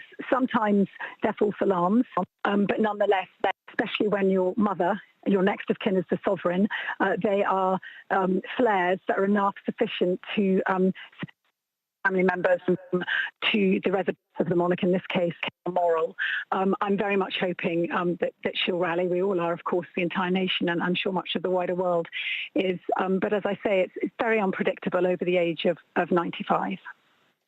And the research that you have done about the Queen, you know, through her time during World War II, it was very much that sort of just keep calm and carry on generation, wasn't it? And that's something that she's kept with her all her life. Yeah, particularly that generation, particularly Prince Philip and Elizabeth. I mean, she's a woman who rides without a helmet. You know, we know that Philip drove into deep late old age. They are, and famously, actually, his valet always said, oh, he never took an aspirin, didn't want to be seen as a sissy. You know, they're totally the sort of personification of stiff upper lip, of duty, their idea, best foot forward. You know, any kind of sign of weakness, they prefer for it to be hidden, to be kept in private. So that this announcement has been made is a forewarning. You know, the image is the most photographed woman in the world. She's omnipresent. We see her everywhere in imaging. You just pick up a letter and there she is. So the idea of a world without her, a Britain without her, is very hard to countenance. And I think this is a slight adjustment period as we get used to this seismic change and the idea that our Queen isn't immortal. God bless her soul. And the fact that all of her family are there, I mean, as you say, this is... You're watching NBC News Now. We're following the breaking news over Queen Elizabeth's health. Prince William is said to be visiting her home now as she's under medical supervision. We'll be following this closely. And more news to get to this morning. Do you know what you're dressing up for Halloween yet? Not yet, do you? Not to put you on the spot. No, we got to get to work. We have to get to CVS. They already have their Halloween stuff out, we've heard. Well, it may only barely be September, but believe it or not, some die-hard preparations are already well underway. That's right. Several big retailers are putting out spooky merchandise to tempt shoppers who have been waiting years for a COVID-free Fright Night. NBC News correspondent Carrie Sanders joins us now from Doral, Florida, with details. Carrie. Hey guys, how you doing? I'm at the House of Horror here at Miami International Mall. This is one of the largest haunted houses in the country. And I heard you guys say you haven't got your costumes yet. You better get on the ball because this year retailers say people are buying earlier, in part, as you noted, because of COVID. Really, people have not been gathering the way we're now back gathering at like haunted houses like this. And yes, we're in inflationary times. Prices have gone up, and a little scared by what I see behind me, but it turns out that retailers are seeing already that customers are not being scared away by the increased prices.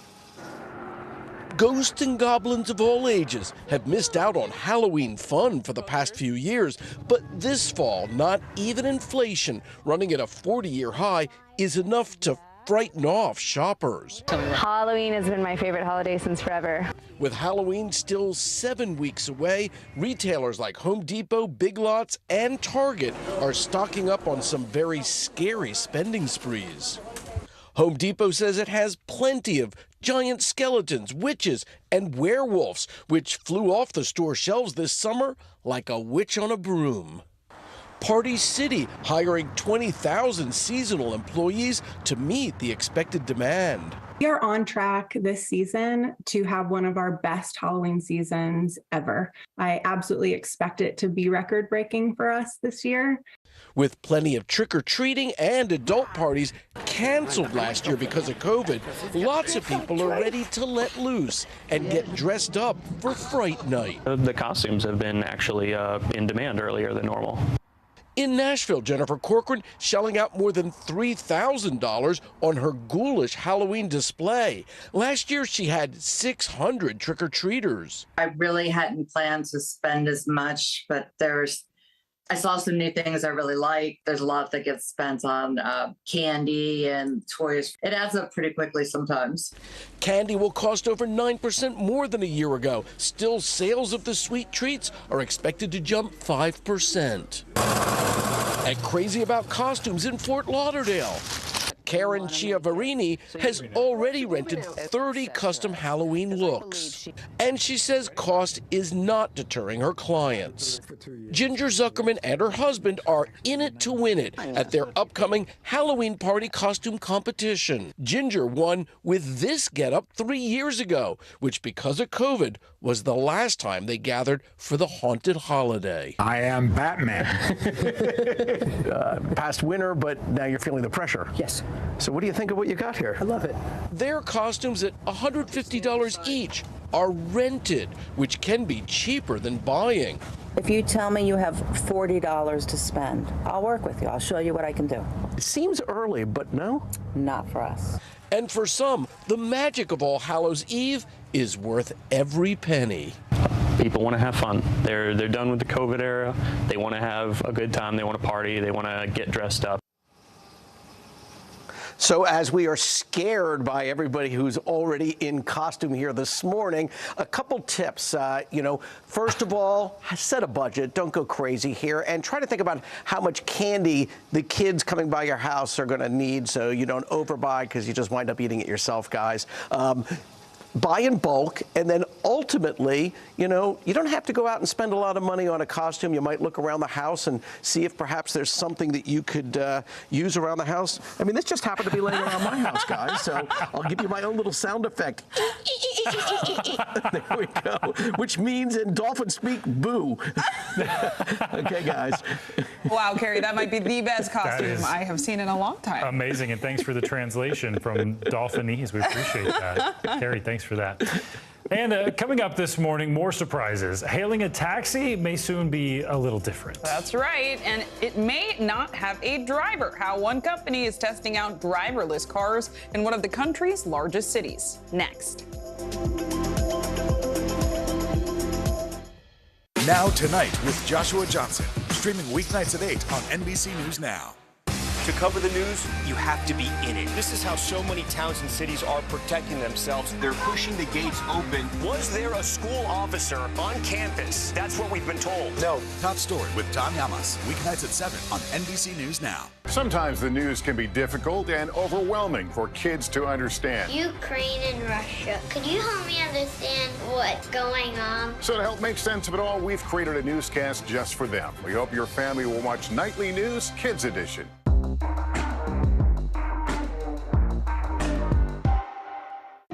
No stress, no mess, just yum. That's it. NBC News, streaming free now.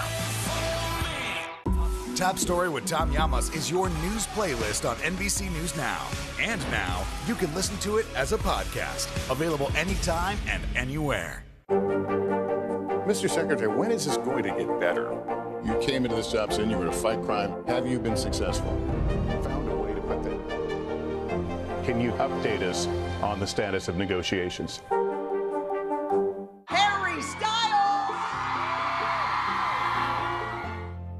The indictment of a former president, or perhaps candidate for president, would arguably tear the country apart. Is that your concern? Can you update us on the status of negotiations? To cover the news, you have to be in it. This is how so many towns and cities are protecting themselves. They're pushing the gates open. Was there a school officer on campus? That's what we've been told. No. Top Story with Tom Llamas, weeknights at 7 on NBC News Now. Hallie Jackson Now, weekdays at 5 on NBC News Now. It's the best time of the morning. Time for that pop start, baby. I'm feeling the vibe today on the show. Welcome back. Surgeons at Duke University's Medical Center are making headlines after successfully carrying out a new procedure for kids born with heart defects. The breakthrough is bringing hope for thousands of babies born with this heart issue. NBC News senior national correspondent Kate Snow joins us now to explain this groundbreaking procedure. Good to see you, Kate. Good to see you guys. It is really something. It's known as a partial heart transplant. It's being hailed as a game changer for the field of pediatric heart surgery. We got an update on the first recipient ever, a baby by the name of Owen. There you go. Owen Monroe is a happy 5-month-old boy, hitting all his milestones, holding his head up, making eye contact, playing with toys. He's great. He's playful. He's a lot of fun. He likes attention. He likes attention. He probably gets that from me. It's an outcome his parents, Taylor and Nick, could only have dreamed of months ago when they received terrifying news. A routine ultrasound at 21 weeks showed Owen had a life-threatening heart condition known as truncus arteriosus. It was a very challenging time, scary. There was a point in time where his heart kept getting worse and worse and worse. Truncus arteriosus is a condition babies are born with. A healthy heart has 2 arteries. One carries blood to the rest of the body, while the other carries blood to the lungs. Blood flow through them is controlled by valves. Owen only had 1 artery, and its valve wasn't working. Basically, the top half of his heart needed to be replaced. Surgeons typically use replacement valves that need to be switched out as the child grows, requiring multiple open heart surgeries. Each one raises the risk of infection and could be life-threatening. I felt like putting 2 non-living valves in that location was really going to destine him to just a series of operations just within his childhood. Dr. Joe Turek, chief of pediatric cardiac surgery at Duke, proposed a partial heart transplant instead, a procedure he'd been researching but that had never been done before in people. Dr. Turek was confident he could do it, but left the final decision up to Owen's parents. I said, well, whatever you have to do to save our son, please do it. At 17 days old and weighing just over 5 pounds, Owen became the first partial heart transplant recipient ever. In a normal heart transplant, a patient receives an entirely new organ. Today, Owen's heart looks like this, mostly his, but with parts from another donor. I think this can revolutionize heart surgery in children. If this became the standard of care, we would have a lot of happier children running around with fewer operations and quicker return to what kids should be doing. Nearly half a year later, Owen's valves continue to grow with him, a groundbreaking idea making a big difference in the littlest patients. Oh, I see it, yay! He's loving life. I mean, he could not be more happy to be given a second chance. We're very proud parents. So they're still figuring out the anti-rejection medication and what that's going to look like, but the doctor is really hopeful that this could be a solution for thousands of little tiny babies who need valve replacements. So touching and impactful. Yeah. So much hope there, Kate. Yeah, thanks. Well, we wrap up this hour with a look into the near future at self-driving cars. One company is blazing a trail by becoming the first to operate a fully autonomous robo-taxi service in San Francisco. That means no human drivers behind the wheel. NBC News correspondent Gadi Schwartz hit the road to experience this new ride. He joins us now. Good morning, Gadi. Hey, good morning, Stephen. Buckle up because we're about to take you into a fully autonomous, all-electric ride on some of the steepest, most unpredictable, most complex streets in America with no one behind the wheel. But are self-driving ride services ready for everyone? Take a look. As night falls on the streets of San Francisco, these fully electric cars are gearing up for a takeover. And yes, they are fully electric. No humans behind the wheel. There we go. This is weird. No one to say hello to. General Motors' owned Cruise allowed our cameras to be the first to go for a spin in a car they call Poppy. Buckling up, and we're off. But even before we got going, Poppy ran into a problem. We got traffic coming. We got a double-parked semi. This is just the beginning of our trip. Without enough room to easily pull forward, the car tried backing up, then... We noticed something happened on your trip. Poppy's computer crashed. Cruise says the failure was caused by a bug that very infrequently causes the autonomous vehicle to shut down when it attempts to go in reverse. I'm sorry for the trouble. After some human intervention, a system reboot in about 30 minutes. All right, second time's a charm. The car was good to go. The hills of the Bay Area. Look at this. Situations like this are actually part of what drove Cruise to start their operation on the complex roads of San Francisco. You have to put it in the most challenging environment. In June, these driverless cars became the first to navigate a major city with paying customers on board, and it's the unpredictable human behavior that's the true training ground for these Chevy Bolts and their slew of sensors, and they've already seen everything from random roller skating parties to wildlife. Despite the initial speed bump, my ride was smooth to the point that you'd forget no one was driving. All right, so here's the thing. This car still has its steering wheel there, still has its pedals, but if this is the future, how long until those are gone? Cruise co-founder Kyle Vogt says these Bolts are just the beginning. This does not look like a car. Are you calling it a car? It's what comes after the car. This is what Cruise calls the origin. This is legroom right here. Here it is. Wow, look at this. A 6-passenger vehicle, minus the driver and minus the steering wheel. How much space is actually in here? It's the same size as a regular vehicle. We've just gotten rid of all the stuff that you don't need. Origin is in its testing phase and expected to roll off the assembly line next year. Meanwhile, the ride for Cruise has been a little bumpy. This summer, federal safety regulators launched a special crash investigation into an accident that left passengers with allegedly minor injuries.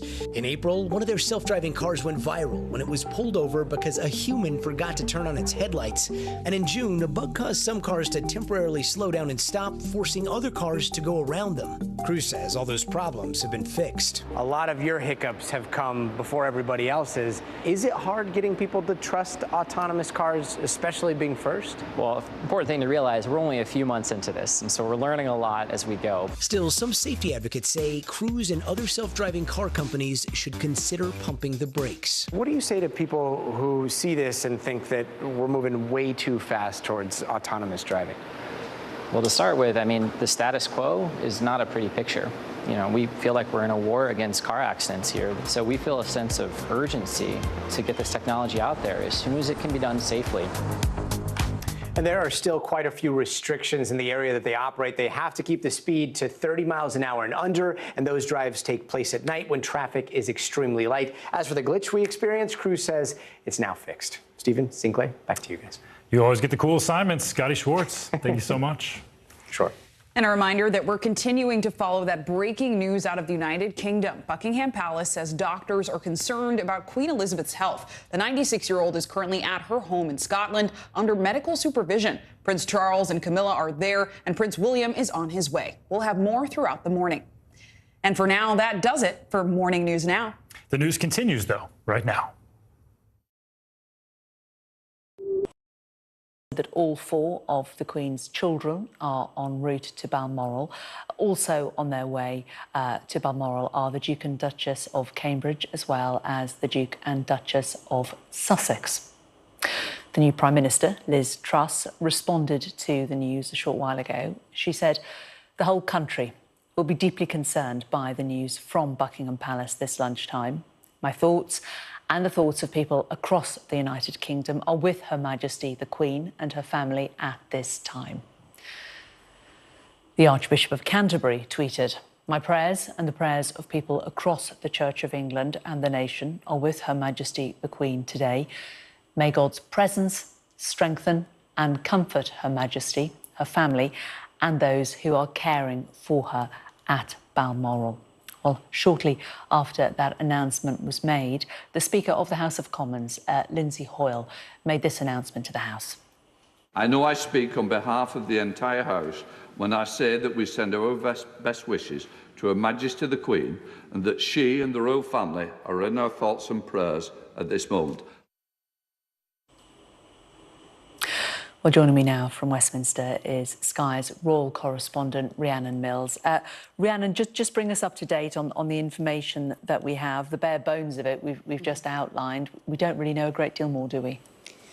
We don't. I think it's worth stressing that it's highly unusual for Buckingham Palace to share with us this kind of medical information, and so undoubtedly it does raise concerns. And then on top of that, the fact that we know that so many members of her family are now heading up to Balmoral as well. It was around 12:30 that it was confirmed by Buckingham Palace that following further evaluation, they had decided that the Queen they were concerned for her medical condition and that she would undergo further medical supervision. The Palace, though, also very keen to stress that she was still at Balmoral and that was where she was being treated. There had also been some speculation that there may have been some kind of a fall, and so they wanted to, again, clear that up. That was not the case.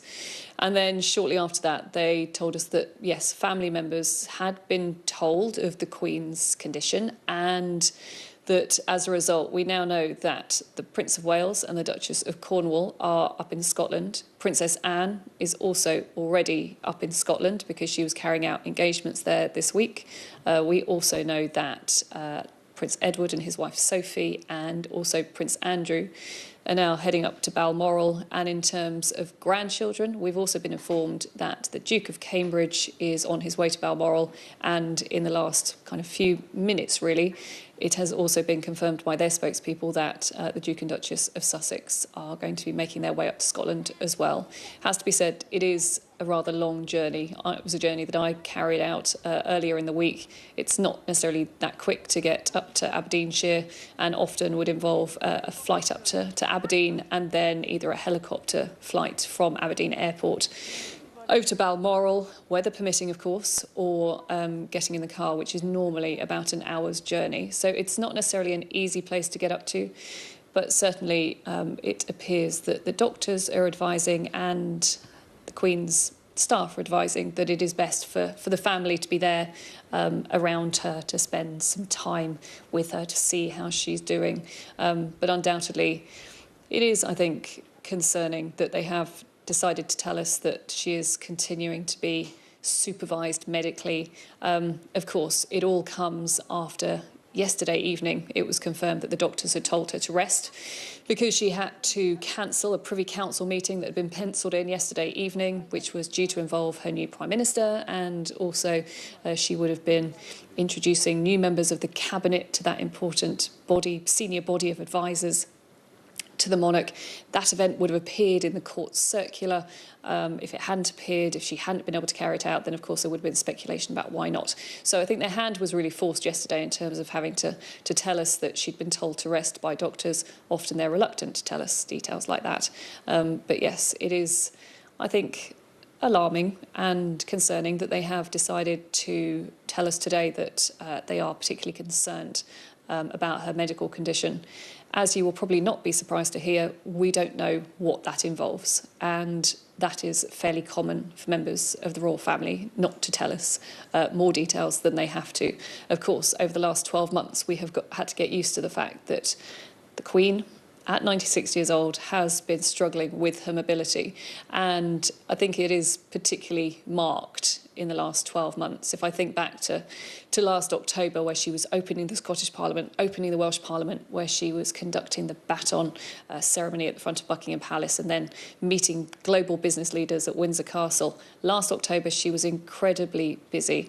And then, middle of October, she had to cancel a trip to Northern Ireland. And following that, it was announced that she had to spend an evening in hospital and had had some tests. And since then, there have regularly been occasions where the palace have talked to us about these episodic mobility problems. However, it's worth pointing out that, as we saw on Tuesday, the Queen has been as determined as she has always been throughout her 70-year reign to carry out the duties that she feels that she is able to undertake. The team around her have been making sure that they facilitate that, and that is why for her it was so important that she saw her 14th outgoing Prime Minister, Boris Johnson, at Balmoral on Tuesday, and then also appointed her 15th Prime Minister, Liz Truss. And just thinking, Rhiannon, if we think back to what happened last week when we were all looking ahead to the announcement of the new Prime Minister, that it was decided by the royal family, by Buckingham Palace, last week that there was a decision made that the new Prime Minister would be travelling to Balmoral, whereas what has happened up to now has been very much that the royal family have on the day said whether the Queen's mobility is good enough for her to carry out engagements or meet people. So it perhaps was clear last week that her mobility was not good over a period of time, if they were able to perhaps look ahead to the fact that the following week she would not be really in a position to travel down to London to carry out this duty. I have to slightly disagree, because that was not the messaging that we were hearing from the palace. What they were saying was that because she is suffering from these episodic mobility problems, they didn't want to say that she was definitely coming down to London and then on Tuesday morning have to change the plans. And in essence, they didn't want to do that because ultimately the Queen, yes, she's head of state, but she wasn't the only important person on that day. And so everything from the palace, as in what they were telling us, was that they wanted to make sure that firm plans were in place so that everybody knew what they were doing on Tuesday, and there didn't have to be any last-minute change of plans. Of course, it was, I think, still a shift. We had heard earlier in the summer that actually the Queen was more than happy to come down to London and potentially carry out that appointment, if not at Buckingham Palace, then at Windsor, which we know that she prefers and she is much more comfortable there. But I think in the end it was probably down to that medical advice. And as we have spoken about ever since we had this news announced, nearly almost 2 hours ago now, the medical team around her will have been very important over the last 12 months in terms of giving her guidance. If anyone's got anyone who's in their 90s in their family, you can't necessarily tell a 90-year-old woman what she should be doing, but certainly giving her that guidance of what was sensible. And I think we have definitely seen that happening. But on the other hand, the Queen has undoubtedly been deciding what she wants to do. And we've seen that in some of the more lighter and more upbeat events that she's definitely decided that she didn't want to miss out on. So, for example, the Windsor Horse Show and also the Chelsea Flower Show. But I think these photos that we saw on Tuesday, they were striking. And the first thing that I thought was, actually, this was more the image of a grandmother there in her Balmoral tartan skirt and her cardigan. I'm told that that is very much what she would usually wear in Scotland. Yes, she might be having a new Prime Minister to visit, but why should she change her attire? But I think the look was more grandmotherly than head of state. And I do think that when people saw particularly that image of her next to the fireplace, I think it did, for some people, ramp up a level of concern.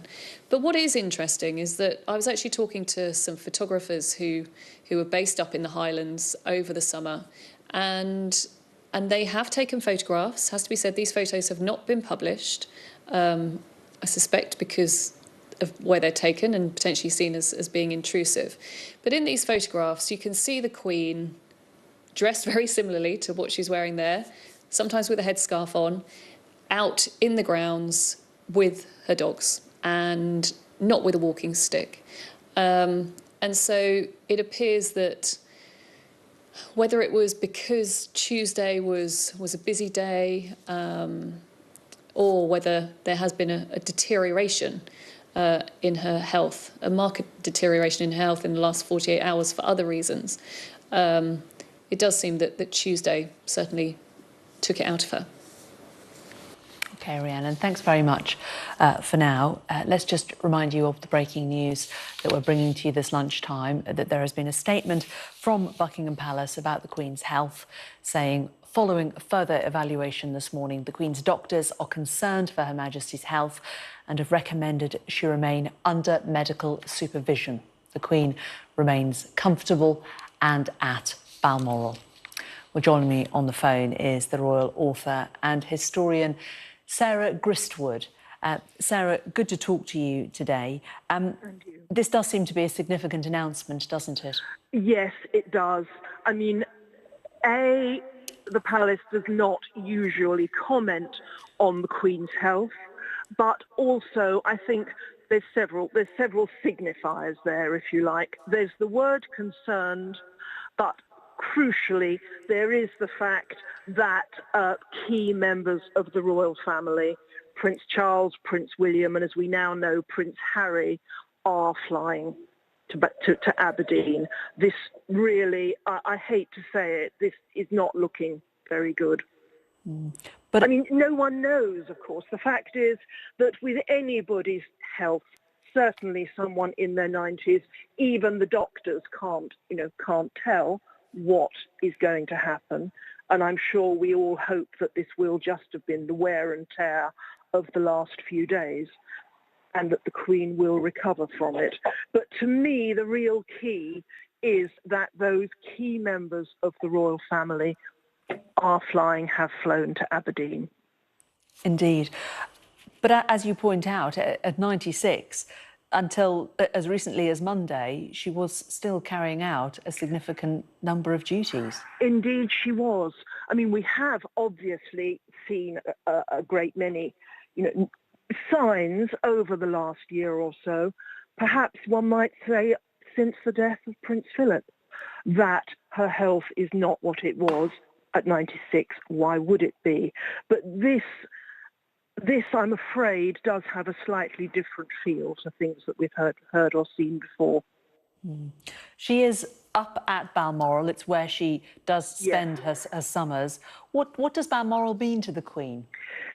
It's been her happy place, her escape. I mean, if anything, let's use the euphemism, were to happen, I'm sure the Queen in many ways would be happy to think that it was there, among the place that she calls home, I think. Windsor Castle is the home of the monarchy. Buckingham Palace is its office, but Balmoral has been very much the home of the Queen's heart. When the royal family are at Balmoral for this long summer break, they're in a kind of different place, and for the Queen particularly, a happier place than many of the others that she has to visit. And what kind of staff would she have there? What kind of medical attention will she have there? Do you know? Oh, I'm quite sure that she'll have the best possible medical attention. Obviously, the Queen's doctors will have, any doctors necessary will have flown to her. Obviously, even in a royal household, there is a limit to the amount of emergency medical attention that can be given. It all does depend to exactly what the Queen's medical situation is at the moment. Clearly, as far as we know, they have not thought of taking her to a hospital. That could mean one of several things: that it's not necessary, that it's unsafe, or just that because of the nature of her problem, it's not really appropriate. But Balmoral, I mean, I think remote as it is by most of our standards, I'm sure that they would get to her there anything that could be done outside a hospital. And why do you think that they have made this announcement, Sarah? Do you think that they felt they had to, perhaps if members of the royal family were all travelling because they were concerned that perhaps they maybe felt they had to say something? It's a bit, that is the question really, isn't it? What's chicken and what's egg? Whether it was that they made the announcement, as you say, because other members of the royal family were flying up there and they had to. That was too visible, if you like, for them not to comment, or the other way round, that they made the statement because the Queen is really in not a very good position, and that's why the members of the family are flying. Okay. Royal author and historian Sarah Gristwood, really good of you to join us today. Thank you very much. Thank you. Okay, bye. Well, let's talk now to the Queen's former Scottish Communications Secretary, Louise Tate, who joins us now. And Louise, you've been close to the Queen, close to the royal family for many, many years. You were one of the last people with her when COVID struck. What do you know will be happening at Balmoral at the moment? Well, thank you. There are a number of things that will be happening. As we know, members of the family, it's most important that members of the family have been informed and can be with Her Majesty if they're able, and clearly that's something that's happened or happening. There is a large staff at the estate run by the Factor, and everything being done to make sure that everything needs to be facilitated will be facilitated. What do you read into the fact that all of her family are coming to her bedside? Well, Buckingham Palace have always been clear that they generally do not give a running commentary on members of the royal family, and particularly regarding health. I think it's quite significant that members of the family are travelling to Balmoral. Mention was made, it is, by some people's standards, remote. It's rural, but it's not always the easiest place to get to. The weather can play a big part in that. We saw that earlier this week. And in terms of flights and in terms of people just being able to physically get there, you mean? Physically get there. It takes some time, and if a helicopter journey from Aberdeen is not possible, then clearly it's a road journey, which means 45 minutes, 50 an hour by road, and it's all time. How important do you think it is to the Queen that she is actually at Balmoral? We just heard from Sarah Gristwood, who talked about it being the home of her heart. It's a very important place to most of the family, I would say, but especially to Her Majesty the Queen and Prince Philip. It was a place they spent a lot of time over the years. It's the place that until COVID, that they spent most time in one place. And many of the activities they enjoy, the walking and the barbecuing and all the leisure time that they have together at Balmoral is really special.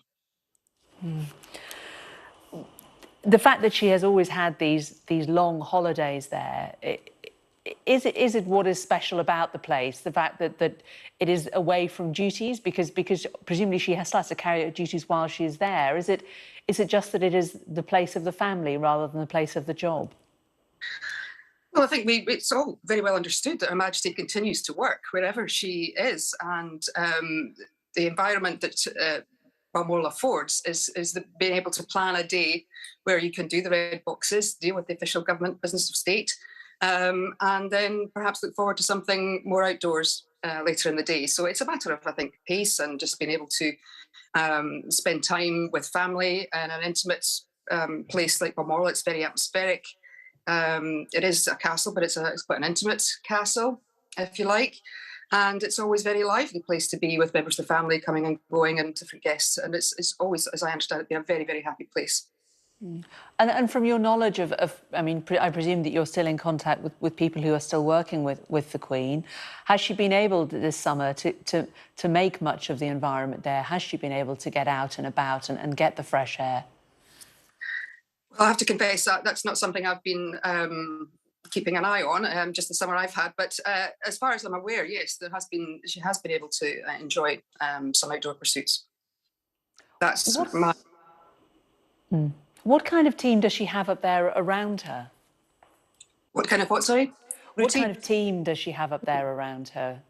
Well, many of the familiar people that you'll see at Buckingham Palace, private secretaries, and they have their teams with them. The equerry is in attendance. There's always an equerry, or the official equerry, or an equerry in waiting. And of course, there's the team who are resident at the estate. And they are all very much involved in the daily life of Her Majesty, be that official or unofficial. And in terms of medical assistance, Rhiannon was pointing out to us a short while ago that there's always a royal doctor on hand. I mean, would it be that the Queen would need to travel to hospital should her condition worsen, or do you think the medical attention would come to her? Well, I think that's a matter for the medical professionals. There is a medical household, and that relates to whichever part of the country Her Majesty is in, or members of the royal family are in, and they are routinely involved in many things around the court. And so if the decision was made to go to hospital, that would be a matter for the professionals, absolutely. OK. Louise Tate, the former Queen's Scottish Press Secretary, very kind of you to join us today. Thank you. Thank you. Well, the news about the Queen's health came as Liz Truss, the new Prime Minister, was announcing her cost of living package in the House of Commons. It was announced in the Commons, and in response, she tweeted, "The whole country will be deeply concerned by the news from Buckingham Palace this lunchtime. My thoughts and the thoughts of people across our United Kingdom are with Her Majesty the Queen and her family at this time." Our Deputy Political Editor, Sam Coates, joins me now. And Sam, this announcement, as it did coming in the House of Commons during this energy speech this morning, came as quite a surprise to the House of Commons. That's right. Liz Truss, in her first major policy statement, nevertheless overshadowed by the announcement by Lindsay Hoyle, the Speaker of the House of Commons. Now, it was clear in the moments leading up to that announcement that there was something going on. We saw Nadhim Zahawi, a new Cabinet Office Minister, briefing Liz Truss. We saw Keir Starmer being handed a piece of paper by Angela Rayner, his deputy. So the atmosphere in the Commons changed pretty rapidly, but it was only a few moments later that MPs and the nation found out what was going on. Lindsay Hoyle said, "I know I speak for the entire House when I say we send our best wishes to the Queen. She and the royal family are in our thoughts and prayers at the moment. There is no more. We will update the House accordingly." Now, you've heard the words just there of the new Prime Minister, Liz Truss. Of course, it was less than 48 hours ago that she became the Queen's 15th Prime Minister, the first Winston Churchill, Liz Truss now the 15th, succeeding Boris Johnson on Tuesday. And we have had some messages from other senior politicians as well. If we look at Keir Starmer, he says, "Along with the rest of the country, I am deeply worried by the news from Buckingham Palace this afternoon. My thoughts are with Her Majesty the Queen and her family at this time, and I join everyone across the United Kingdom in hoping for her recovery." Nicola Sturgeon, the First Minister of Scotland, said, "All of us are feeling profoundly concerned at the reports of Her Majesty's health. My thoughts and wishes are with the Queen and all of the royal family at this time." The Liberal Democrat leader, Ed Davey, said, "The whole nation's thoughts and prayers are with Her Majesty, the Queen and her family, as we all hope and pray for her full recovery." I've talked to a number of MPs privately. There is a great deal of concern, many best wishes for the royal family being issued, and everybody here in the House of Commons and across the Houses of Parliament waiting for news to see what happens next. OK, Sam, thanks very much for bringing us up to date on the political reaction to what is happening. Well, let's talk now to the historian and author Anthony Seldon, who joins us from our Westminster studio. Hi, Anthony Seldon. Good to talk to you. What do you make of today's announcement? Well, it's obviously worrying, isn't it? I mean, we don't know, and we shouldn't speculate what it means, but it's serious enough for the children and grandchildren to come up by her side. We haven't seen that that I can recall before, so we know it's serious. And it's bringing closer that moment, and it's preparing us for what will be a moment of absolute extraordinary importance. This country is a monarchy. We're not a republic. The Queen is the head of state, and she is the linchpin that holds the country together, all parts of the United Kingdom. She is the continuity in our nation. Prime ministers come and go. Sam Coates reminded us that she's seen 15 heads of government, but just one head of state. So let's hope, obviously, that there's a long time to go, but it's preparing us for what will be the day of all days in our history. Not since 1952, 70 years ago, did the country face such a moment.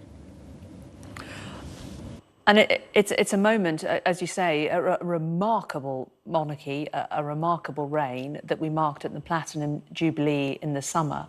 And this is a woman who has given her whole life to this role, and still, only 2 days ago, was fulfilling it fully. Absolutely. She pledged 70 years ago that she would serve for as long as she was alive, and she has held good to that. She is the epitome, the outstanding example of selfless service. Somebody that the whole of the country, politicians, everyone can look up to and admire. She has been as good as her word. She has been completely faithful to service to the country and to the Commonwealth. She's also the linchpin that holds the Commonwealth together. So, I mean, the country will come through when the sad day comes, a long time in the future, we hope. But it will be extraordinary. That's all we can say. As historians, when we look back at what was promised to be the second Elizabethan age, that was the promise when she succeeded her father 70 years ago, George VI. And people were harking back to an Elizabethan age akin to the first Queen Elizabeth I from 1588 1558 to 1603, and of course she's easily eclipsed the longevity of Elizabeth I, and she has personified Britain across the whole world. That is a core reason why people look to Great Britain. It is the monarchy more than the come and go administrations and prime ministers. So it'll be a big day. And I think, you know, when we look at big milestones throughout her life, in the last few years, as her health has slowly deteriorated, and after the death of Prince Philip, there were a lot of people who would perhaps have thought it wasn't beyond the realms of possibility that she could step aside. But this is something that she clearly decided not to do, that, as you say, this was something, a role that she felt she had to fulfill. Absolutely. I mean, she is a woman of faith, her Christian faith and principle. She's a woman of her word, and she gave that pledge that she would serve. And even though her son, Prince Charles, is ready and waiting and fulfilling some of the duties that the monarch has fulfilled, and I think he will go on and be an excellent monarch, will really step up to that job. Nevertheless, she doesn't want to hand over more than the very minimal duties that she feels that she has to, and that included, of course, the state opening of Parliament, but very significantly, not the acceptance of the resignation of the outgoing Prime Minister, the 14th of her reign, Boris Johnson, and the incoming of the new Prime Minister, Liz Truss. They went up to Balmoral. That's saying a great deal about what Britain is, the kind of country that we are, that the head of government at that moment of intense pressure for them, forming their cabinet, dealing with all the crises, gets on a plane and travels a round trip of 1,000 miles. That's saying how important the head of state is, the monarch, to the very fabric and the constitution of this country.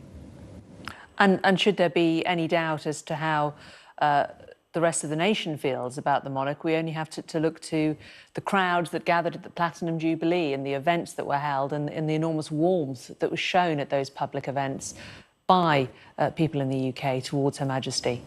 Yes, and polls show the continuing extent of that popularity. Monarchs throughout history have not always been popular. Elizabeth I wasn't. Victoria went through periods in the 19th century of considerable unpopularity when she withdrew following the death of her husband, Albert. And she went into mourning for a long period. None of that with Queen Elizabeth II. She was straight back in action and showing the country that she was going to carry on, despite the intense grief and pain that she must have felt. She was putting her duty to the country first. Remarkable, quite remarkable. Indeed. Anthony Selden, for now, we will pause with you, but we will return to you in a short while. Thanks very much for joining us. Let's just remind you, if you are tuning in our way, of the latest that we're hearing on the Queen's health. A statement has been released from Buckingham Palace today.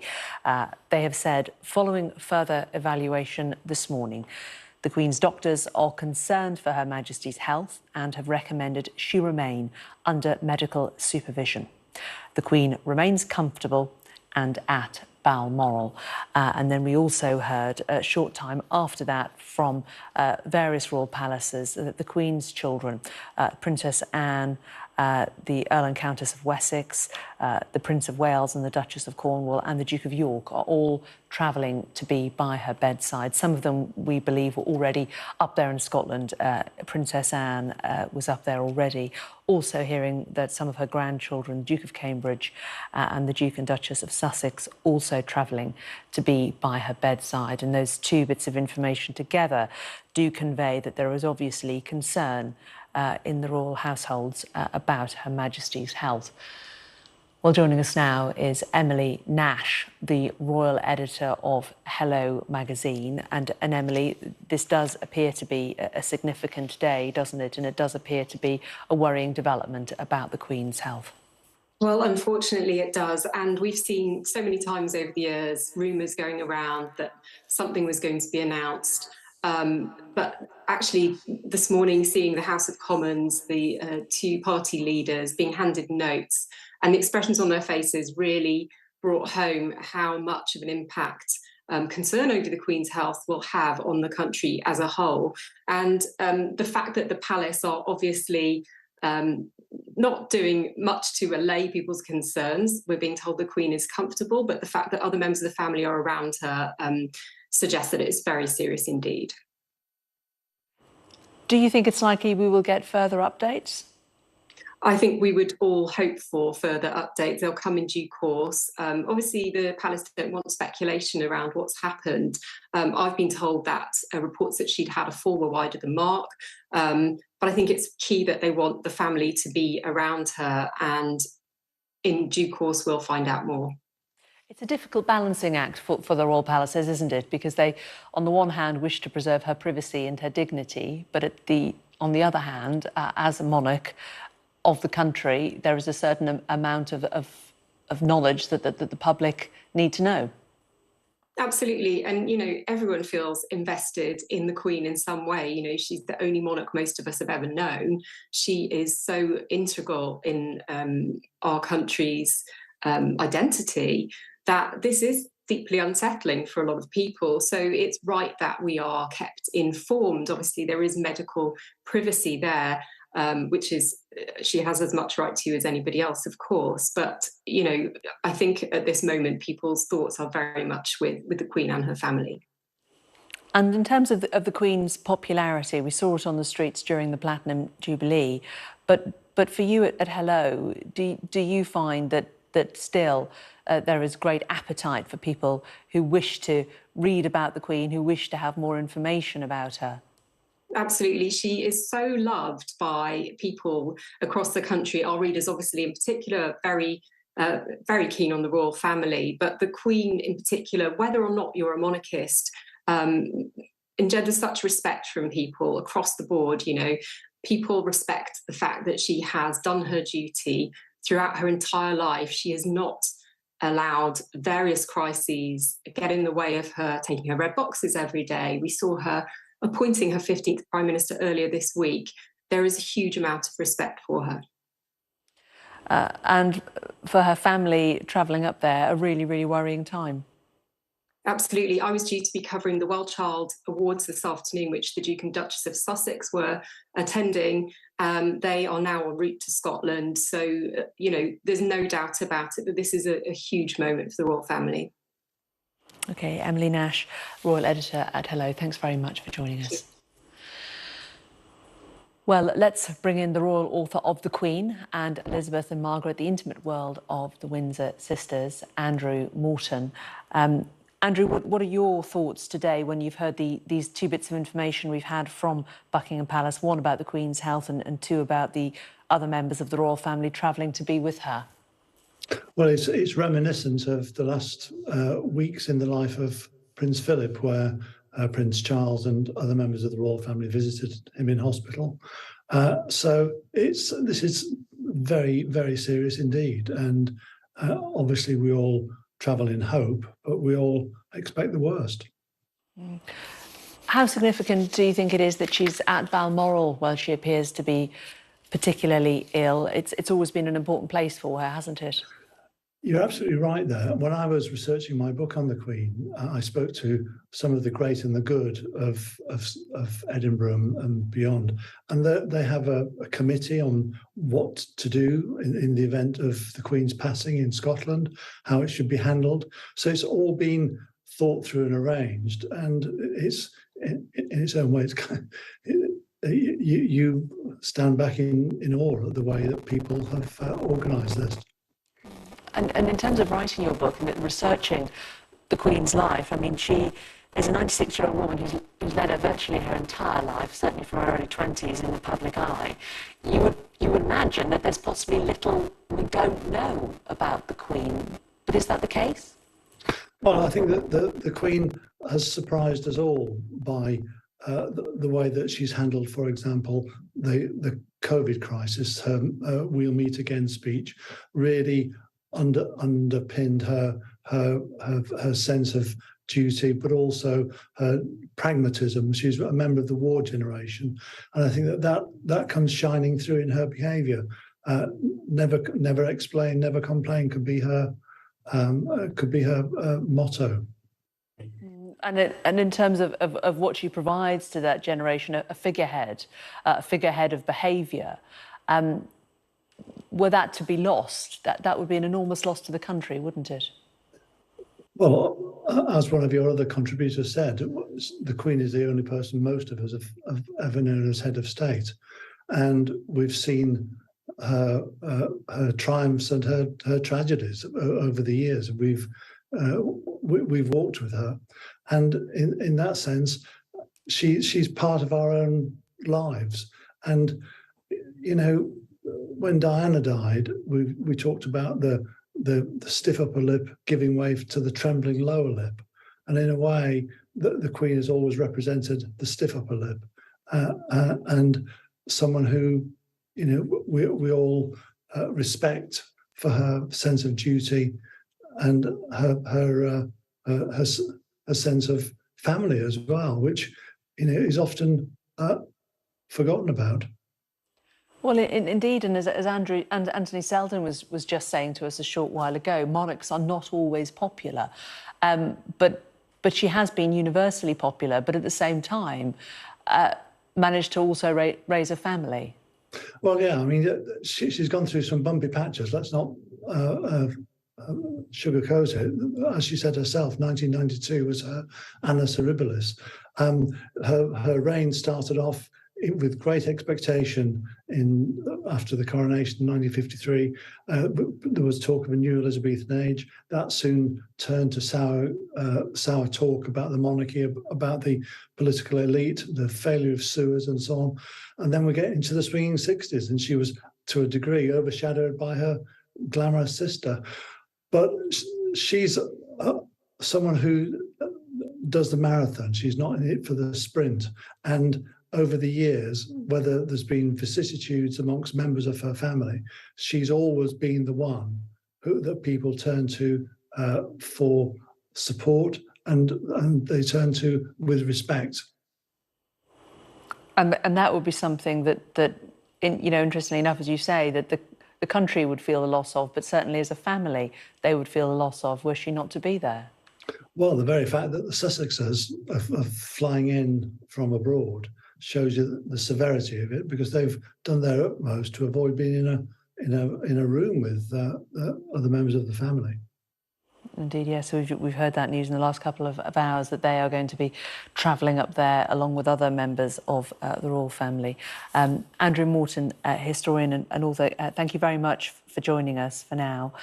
Let's go back to our royal correspondent, Rhiannon Mills. Rhiannon, for people who are just tuning in, just a reminder of the news that we're bringing you this afternoon on the Queen's health, that following further evaluation this morning, Buckingham Palace released a statement saying that the Queen's doctors are concerned for Her Majesty's health and have recommended she remain under medical supervision.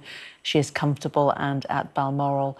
And Rhiannon, we know that she has had members of her family, all of her children and some of her grandchildren, travelling to Balmoral to be with her. Yes, Jane, I think it's right. We should probably recap on everything that we've heard in the last couple of hours. And it was just after 12:30 that we were told that her doctors clearly had concerns for her, so had decided that she needed medical supervision.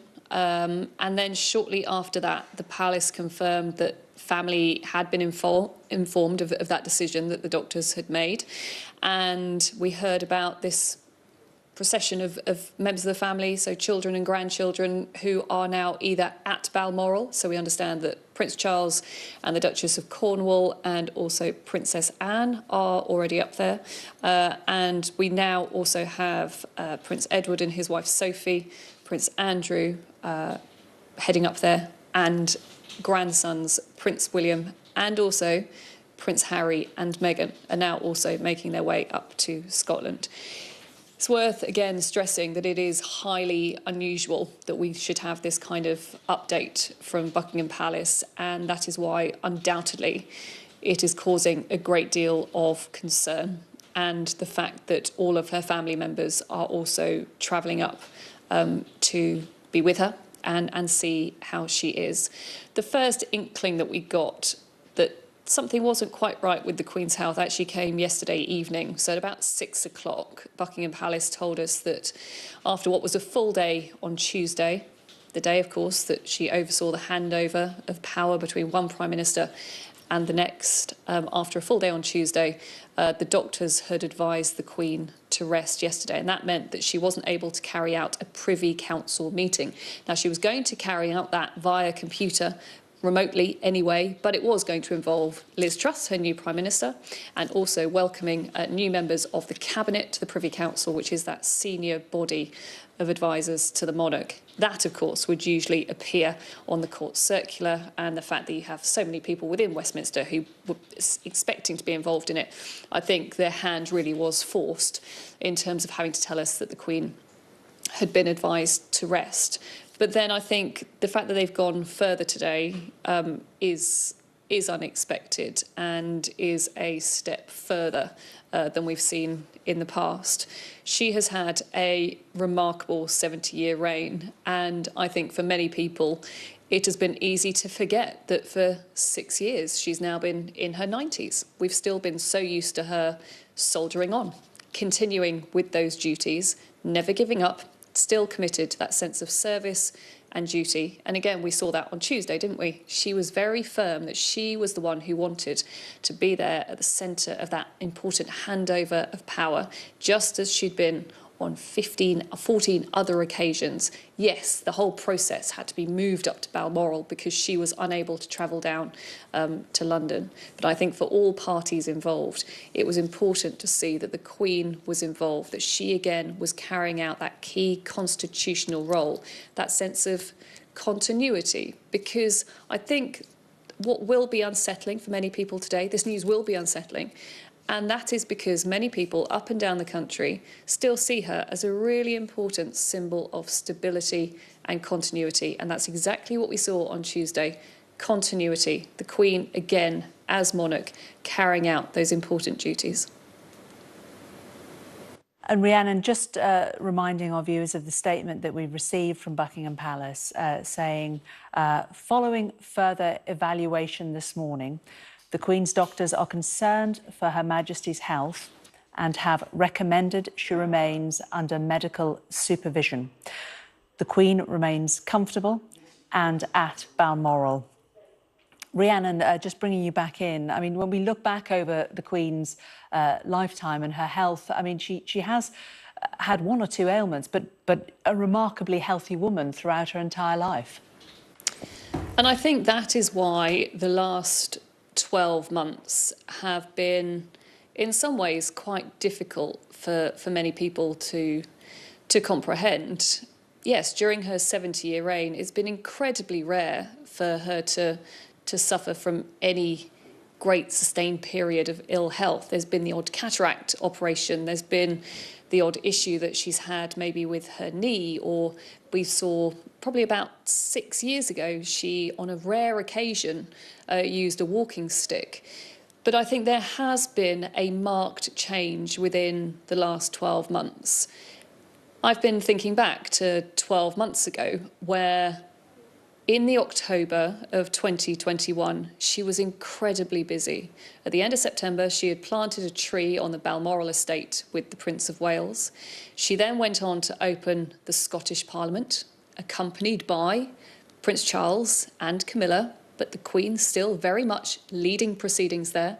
She then went on to also attend a Battle of Britain service with Princess Anne, and then subsequently opened the Welsh Parliament. It was around that time that we started to see her using a walking stick, but she still carried on and carried out a baton relay event at Buckingham Palace, and then subsequently hosted a whole range of global business leaders for the Global Investment Summit that happened at Windsor. However, the day after that, she was due to go to Northern Ireland, and at that moment, something changed. We were told, I was told just as we'd landed in Northern Ireland, that actually the Queen was not going to be able to carry out that duty. She'd been advised to rest at home. Subsequently, in the coming days, it was announced that actually she had been taken to hospital and she'd had to undergo tests. And then in the following months, we then saw that she was unable to attend Remembrance Sunday. And I think for many of us, that was a moment when we had a bit of a wake up that actually these duties, these fixtures within her annual calendar, which are so dear to her, don't forget, she has, after all, been a military wife, a military mother, and never would have given up going and placing her wreath, or at least witnessing her son place that wreath on her behalf. She kept carrying on. But last November, she simply wasn't able to do it because she had a problem with her back. And so we've had to go into this new pattern of seeing that the Queen, yes, there is no doubt that she has continued to want to carry out her duties however she can. And everything has been changed and adjusted to try and make sure that she is able to do that. And those advisors around her have been doing a good job to try and adjust, make sure she doesn't have to walk so far or make sure she's not standing up for so long.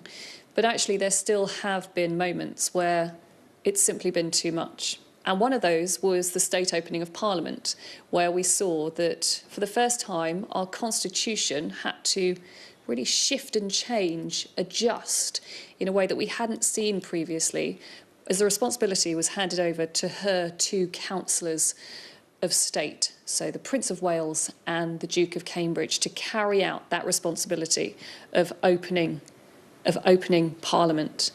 And I think at that moment, we also again appreciated that now there is very much a sense that it's been a common sense approach over the last 12 months to make sure that still the duties are carried out, and we all have to adjust. A sense that the family have adjusted. They have been there ready to step in when they've needed to, but actually helping us as a country to adjust, helping the world to adjust to the fact that the Queen isn't always going to be able to carry out those key roles as we've seen her do so. The Platinum Jubilee was a key moment where, for the Queen, she made it abundantly clear by surrounding herself by certain people on the balcony who she believes are the future of the monarchy. We saw her on the Thursday and then on the Sunday, most closely supported by, first of all on the Thursday, the members of her family who continue to be working royals. It was a pat on the back for those who day in, day out continue to carry on those responsibilities. But also on the Sunday evening, the most striking and telling images of that Platinum Jubilee, we had the Queen with the Prince of Wales and the Duchess of Cornwall to one side of her, the Duke and Duchess of Cambridge and their children to the other side. And that was her firmly saying, this is the future. This is my family. I love them. I trust them. And you as a country and as a Commonwealth should believe in them too. And we have had this sense that while she has obviously been very proud and still wanted to carry on with those duties, she has also been handing over where she needs to. And over the Platinum Jubilee weekend, she certainly did that. On the Thursday, we saw her out and about, and we saw her on the balcony, but it was too much. So the Friday and the Saturday, it was over to the family to take over. I think it is worth recapping for anyone who is just tuning in the news that we had just at 12:30 this afternoon. And it was unusual news from Buckingham Palace, in which they said, after a full day yesterday, Her Majesty has this afternoon, this was yesterday's advice, Her Majesty yesterday accepted doctors' advice to rest. And then today at 12:30, they announced that doctors were concerned about her health and had recommended that she remains under medical supervision. In terms of what we're hearing from the palace, there is now very little, apart from we have been told that the Queen remains comfortable and that she is still at Balmoral. And that is why we now have members of the family all heading to Aberdeenshire to see their mother and their grandmother.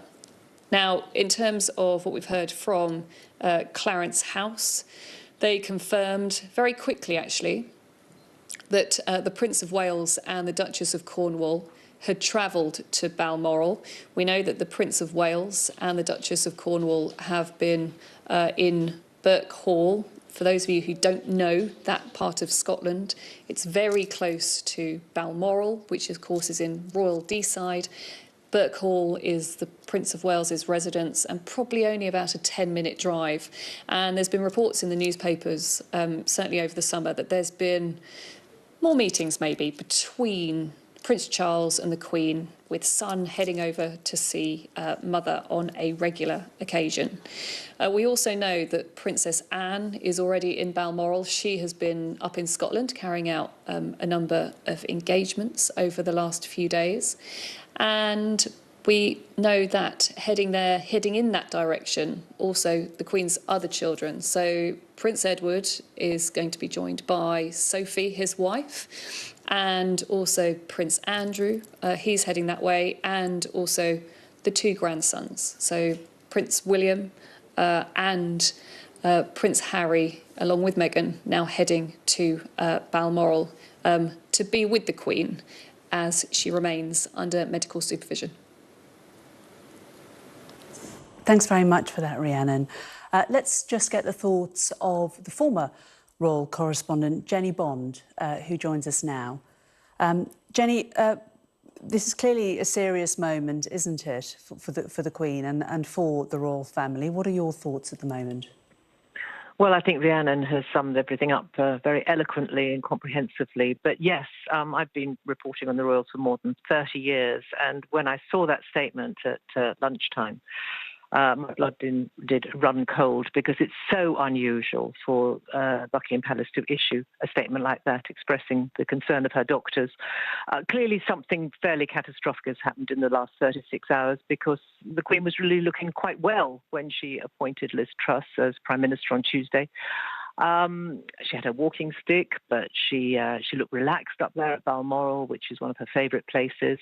And she had that dazzling smile, but something clearly very grave has happened. And seeing the whole family make their way up to Balmoral does make us fear for the worst, I'm afraid. The fact that all of her family are there around her, or who are indeed trying to get up there to be around her, will be an enormous comfort to her, won't it?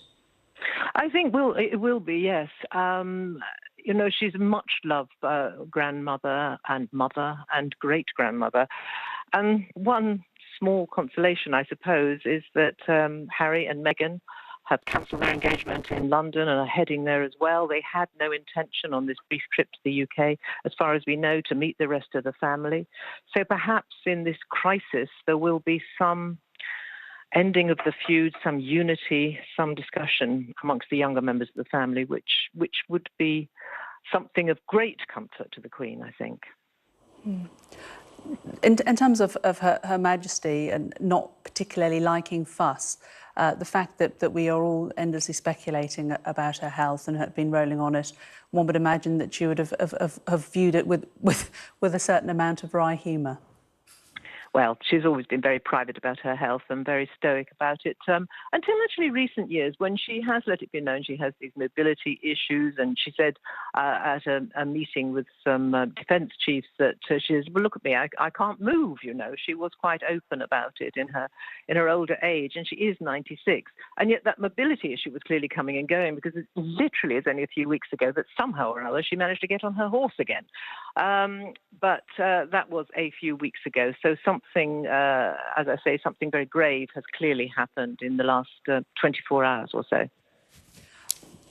But as you say, before this last 24 hours, despite the fact that clearly she did suffer from mobility issues intermittently, she was well enough to greet the new Prime Minister on Monday.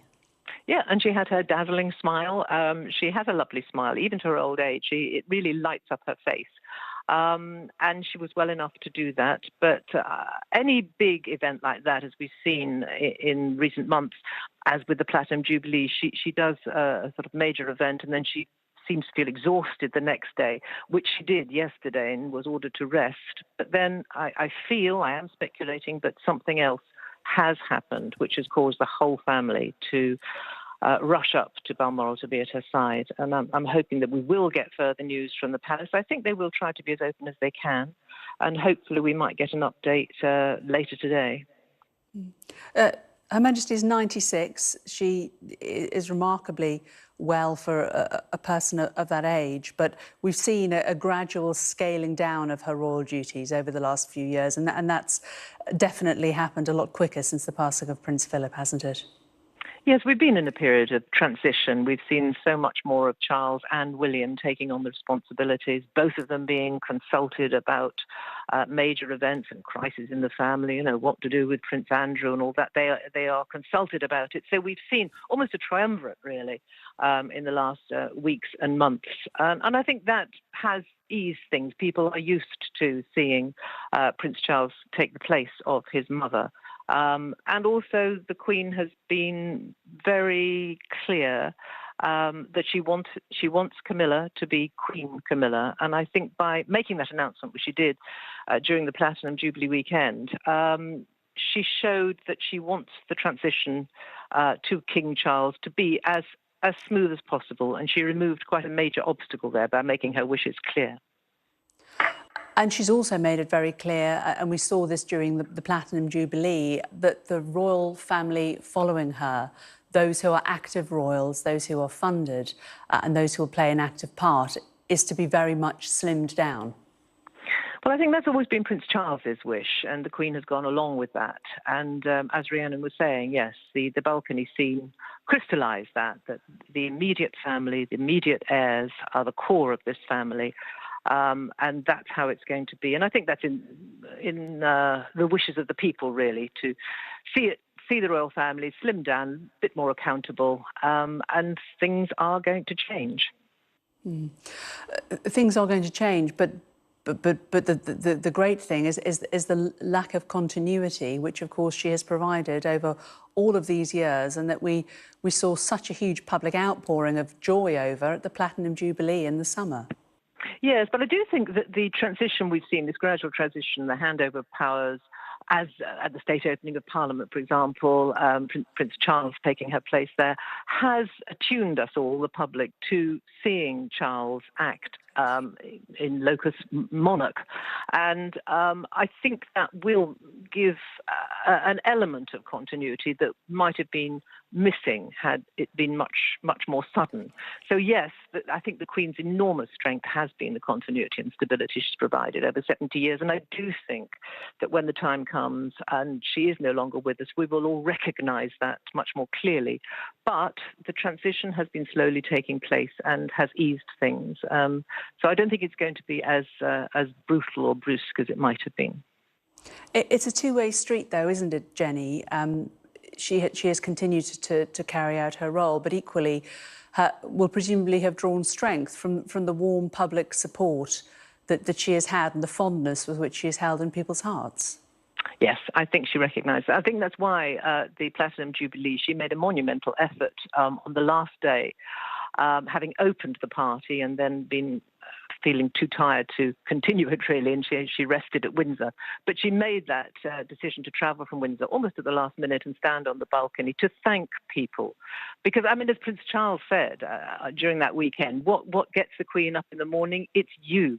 It's you, because she wants to serve you and she loves the affection you show. And the other thing that has kept her ticking along all this time, as my colleague Robert Hardman said in his book, she enjoys being Queen. And I think she has thoroughly enjoyed being Queen for 70 years. That's a really good point, isn't it? Because so much is made of the fact that she considers it a duty, she considers it her role, and it is something that she does because she has to.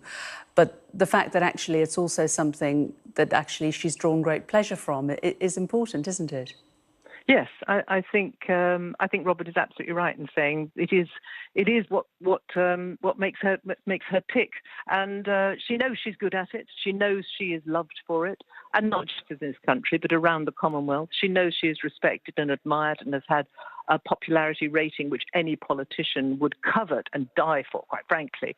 And she has achieved that over 70 years. She has had this more or less 70% popularity. It's an enormous achievement.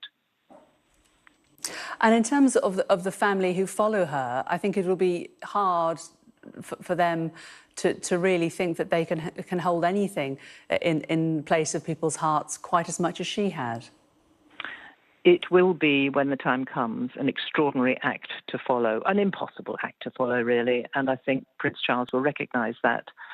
But his time will come. And personally, speaking quite personally, I think he has the makings of a very good king. I think he's a decent man. And he's had many, many decades of training for this role that will become his. And I think he'll do it well. Jenny Bond, former royal correspondent, thank you very much. Very good to talk to you. Well, let's return to our royal commentator, Alistair Bruce. Alistair, thanks very much for joining us again, Alistair.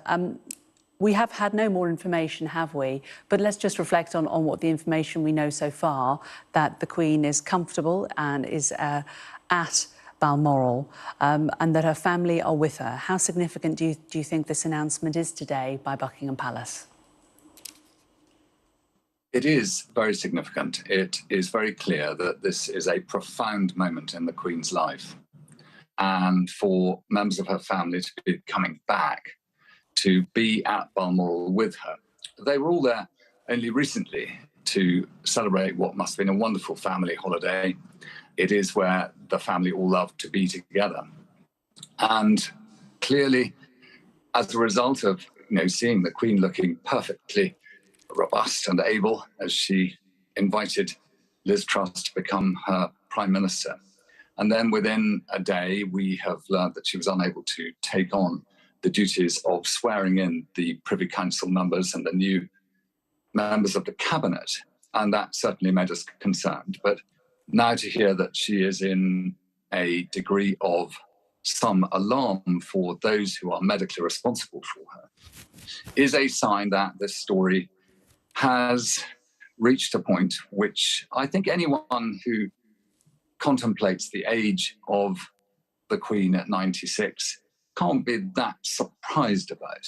She is robust in so many ways, and yet in her own way, this is clearly a challenge, and the family will be aware of precisely the nature of that challenge. And I think we must all understand that families will want to be present and supportive at a time when there is a huge amount of pressure on the situation that the Queen currently faces. And I think for the nation, of course, it is a story of our head of state. There's not a person really who can't recall the Queen being part of the nature and life of the United Kingdom. Also for people around the world for whom the Queen has been a stationary, present and deep keel through the storms of time. And so all of us are just wondering how the Queen is and wanting her to be as comfortable as possible. And, she's up at Balmoral, and we see the pictures there of her last year when she planted a tree to set off what turned out to be the most wonderful Platinum Jubilee for her. We've seen glimpses of her taking part in engagements recently. And there's been a sort of deep expectation that the Queen will be eternally able and well. But this is clearly a time that is profound for members of the royal family to be gathering at Balmoral, some of them taking the journey from different parts of the United Kingdom to get there. This doesn't happen unless the medics themselves, who know how these things read better than anybody else, have recommended that this is what should happen now. In the last short while, Alistair, we've heard word from Wales's First Minister, Mark Drakeford, who said that the Queen's deteriorating health would have prompted an afternoon of sober reflection and anxiety for households across Wales. And it's certainly something that is being reflected across the country. He said, of course, we will be wishing all sympathy and understanding with members of the royal family who are gathering at Balmoral.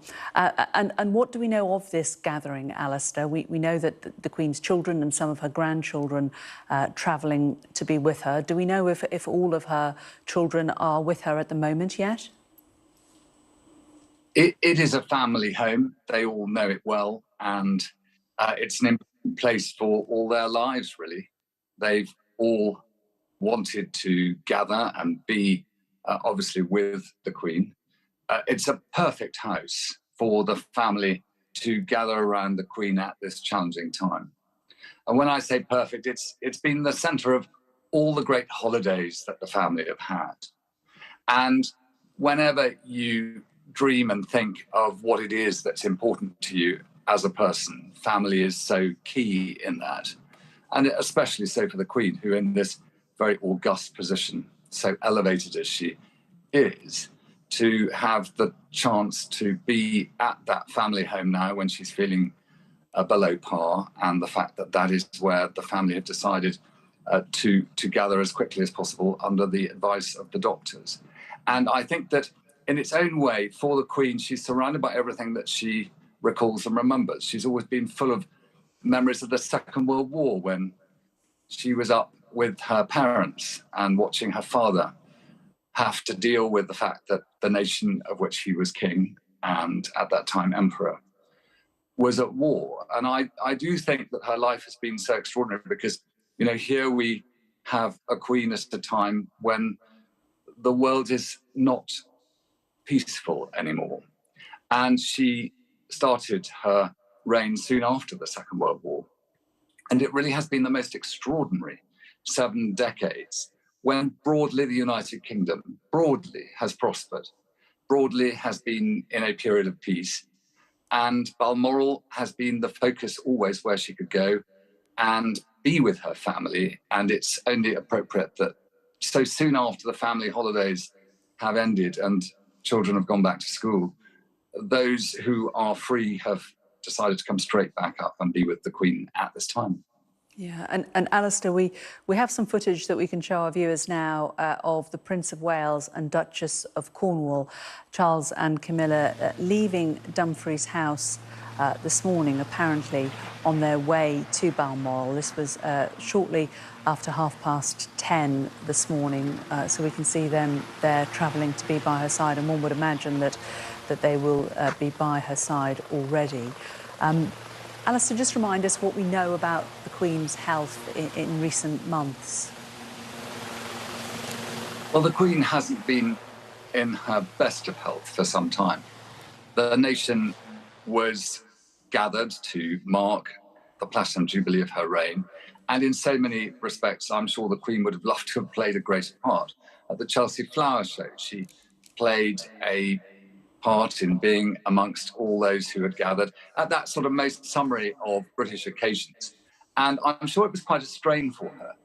You know, she hadn't been in one of these buggies that, after all, her mother, Queen Elizabeth, Queen Mother, used to use a lot in her later years. But I think she managed to bring her usual charm and joy to the event and to give. It's always for her a matter of giving, but you're asking about her health.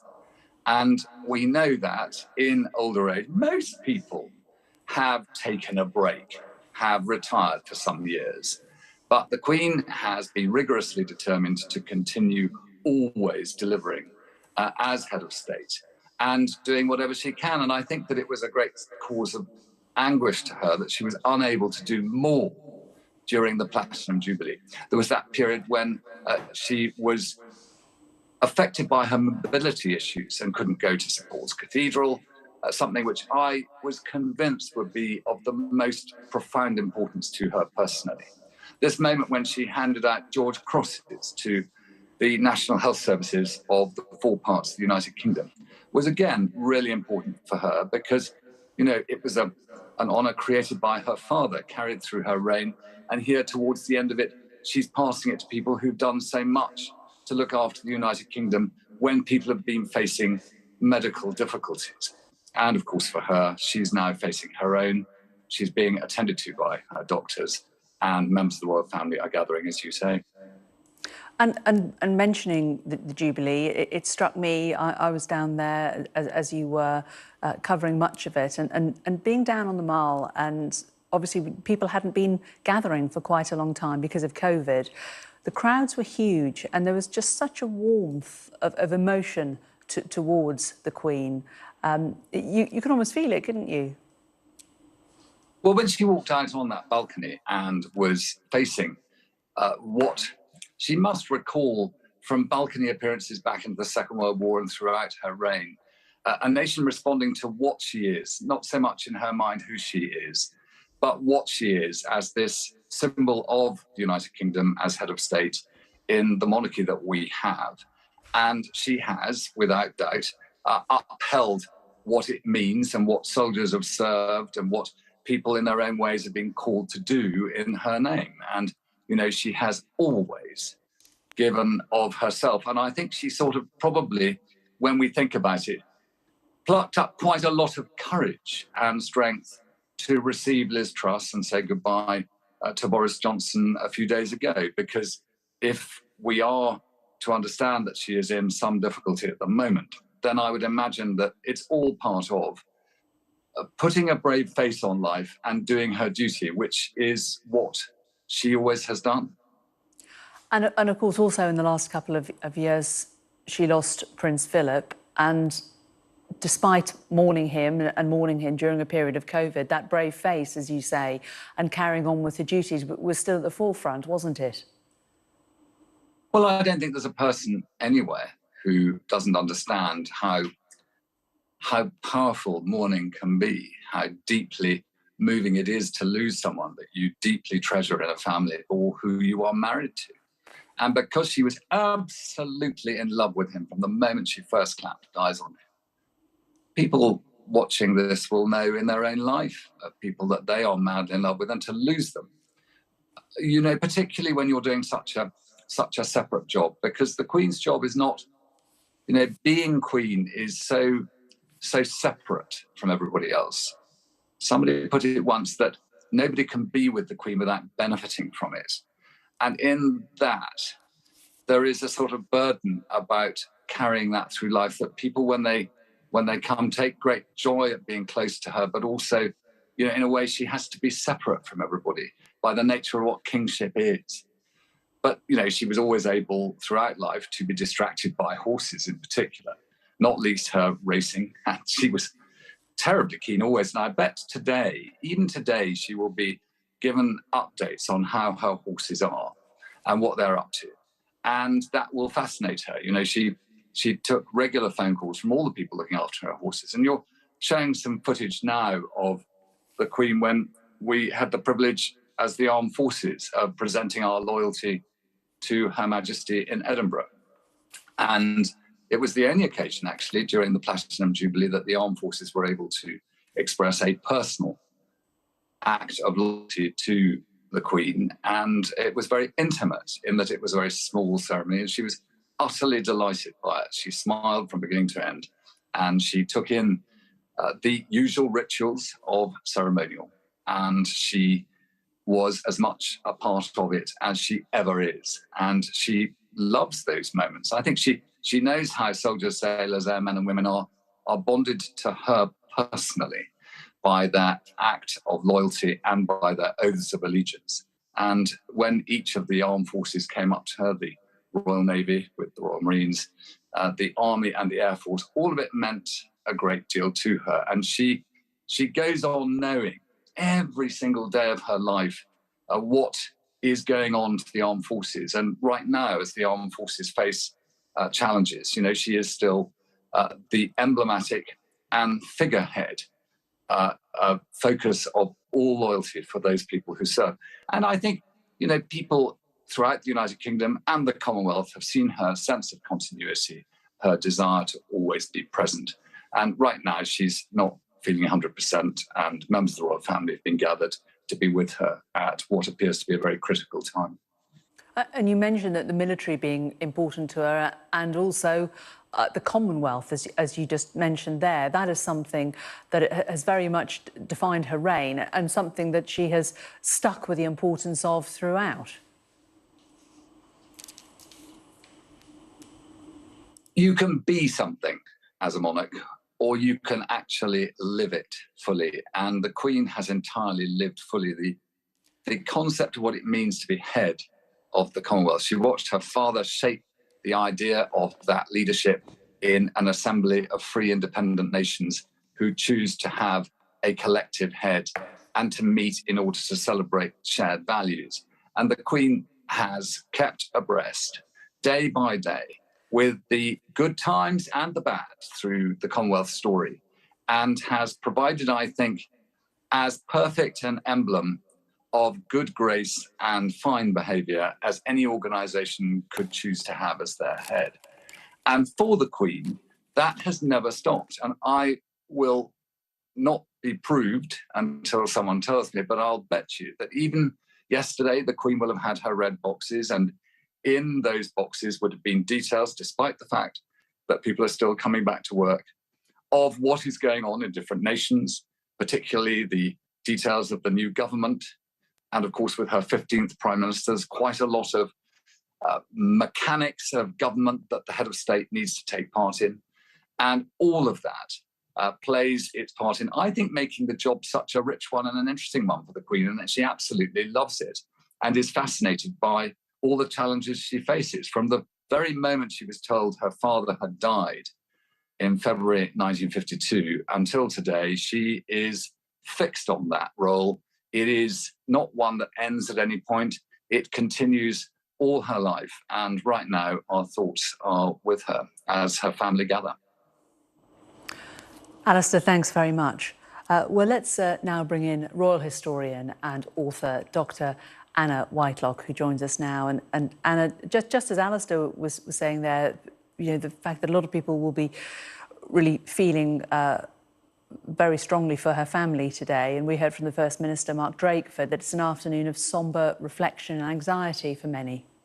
I think it is. I mean, it's obviously a moment of profound sort of national, I don't know, crisis, but it's certainly a national moment of wobble. And I think the nation and the world kind of holds its breath for the announcement. But of course, first and foremost, it is a private family event. And the family, of course, are travelling to Balmoral to be with the Queen, which is, of course, what she would absolutely want and what anybody would want. Balmoral is also a place of great peace for her. She likes being at Balmoral.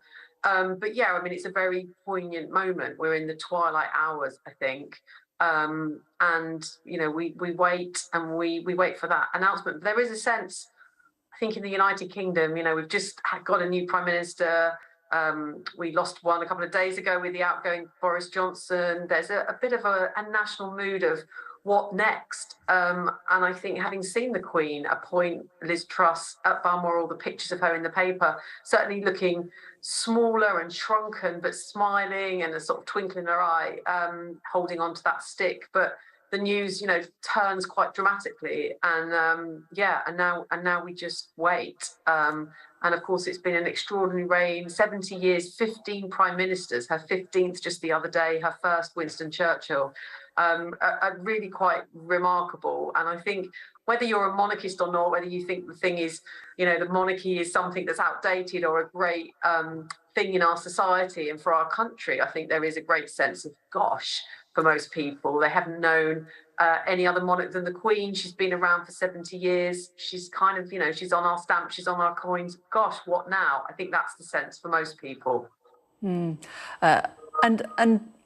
Anna Whitelock, she is up there at Balmoral. It's where she normally spends her summers. It's a place that's been really dear to her. There is a poignancy, isn't it, to the fact that this is the place that her family are now coming to see her. It is. I mean, it's where the family have spent great, happy times. I mean, at the death of Prince Philip, there are pictures of the family released at Balmoral. So, yeah, it's a special place. It's a place where the Queen, I think, would want to be, actually. So, in that sense, you know, she is in the place that she would want to be at this time.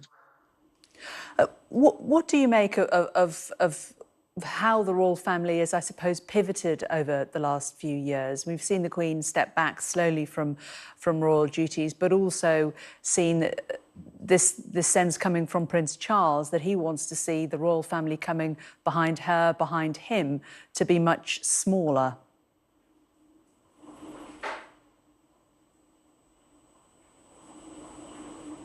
Oh, I'm afraid we've lost Anna Whitelock, but that was the royal historian and author Dr. Anna Whitelock talking to us on Sky News.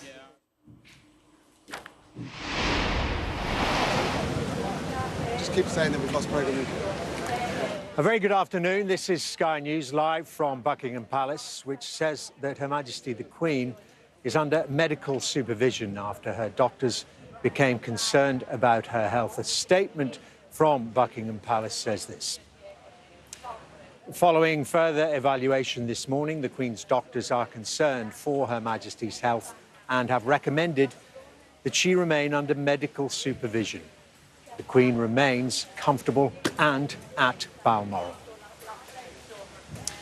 Well, all of the Queen's children are thought to be at her side at Balmoral. The Duke of Cambridge is on his way to Scotland, and the Duke and Duchess of Sussex, Prince Harry and Meghan, have cancelled their appearance at an awards ceremony later on today, and they're going to join the monarch and the other members of the family in Scotland.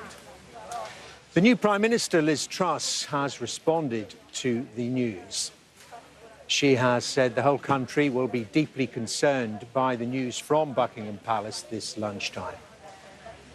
My thoughts and the thoughts of people across our United Kingdom are with Her Majesty the Queen and her family at this time. Now, from the new Prime Minister, Liz Truss. Also, the Archbishop of Canterbury tweeted, "My prayers and the prayers of the people across the Church of England and the nation are with Her Majesty the Queen today." It continues, "May God's presence strengthen and comfort Her Majesty, her family, and those who are caring for her at Balmoral." And the Speaker of the House of Commons, Sir Lindsay Hoyle, gave this statement to MPs. I know I speak on behalf of the entire House when I say that we send our best wishes to Her Majesty the Queen and that she and the royal family are in our thoughts and prayers at this moment.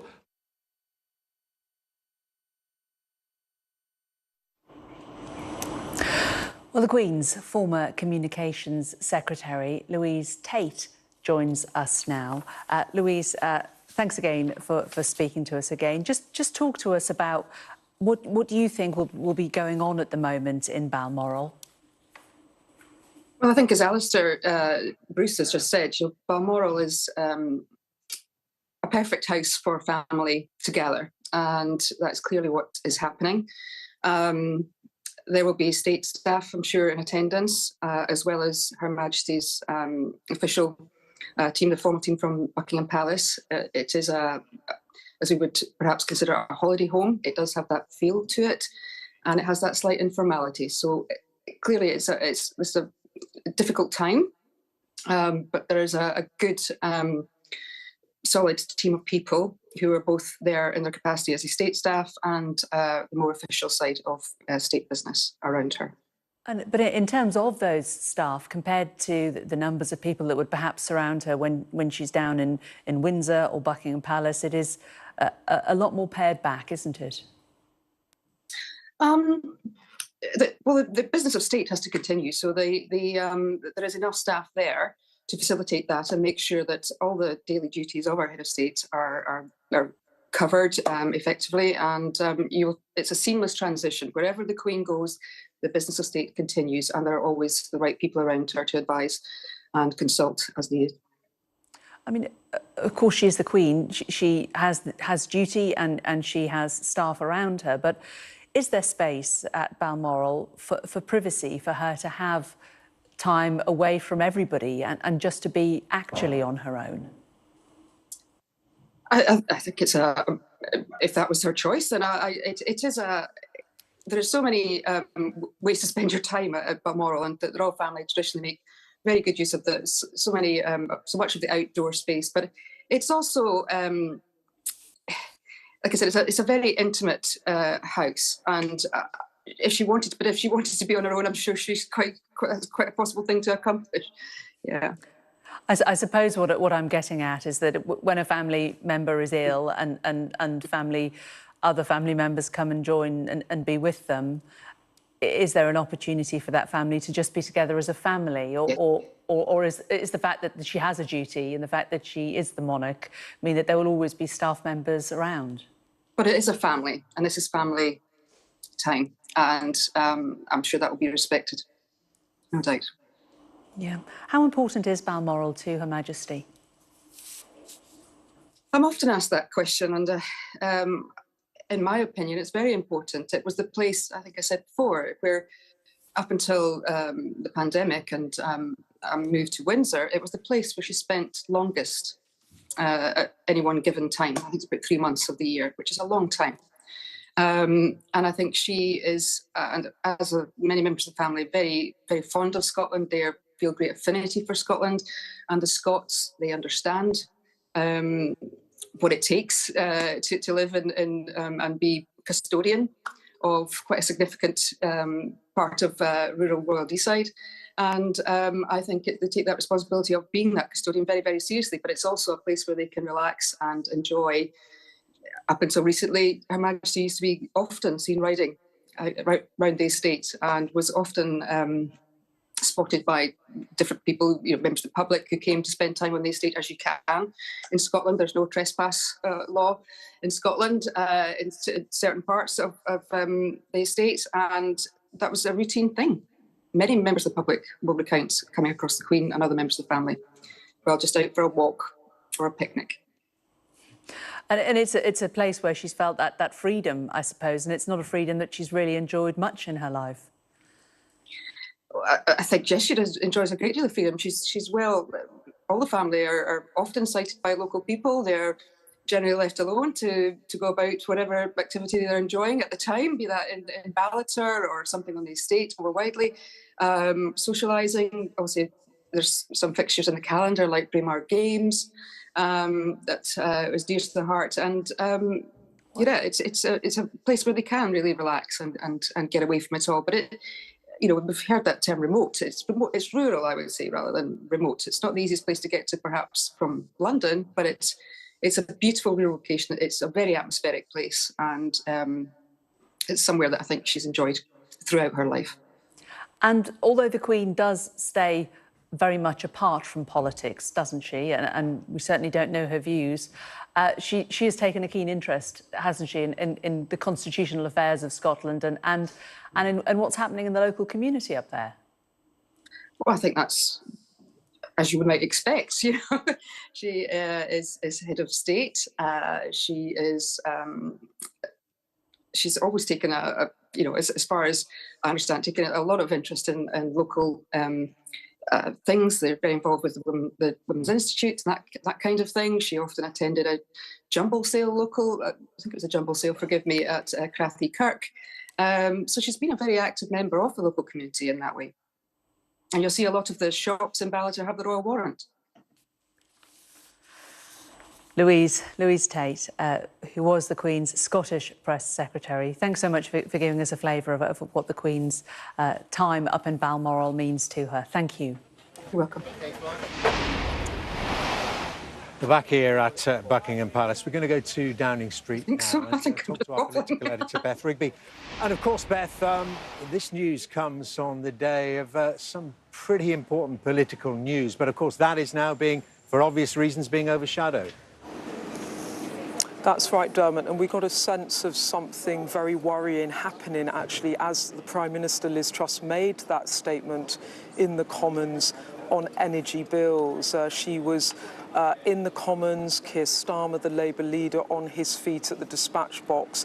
And there were tweets coming out from MPs in the chamber and people in the gallery, the journalists watching what was going on, and something was happening because the Prime Minister was being urgently briefed by her Cabinet Minister Nadhim Zahawi, and then Angela Rayner, the Deputy Labour leader, was passed a note, and then she passed that information on to Sir Keir Starmer, who was at the time at the dispatch box.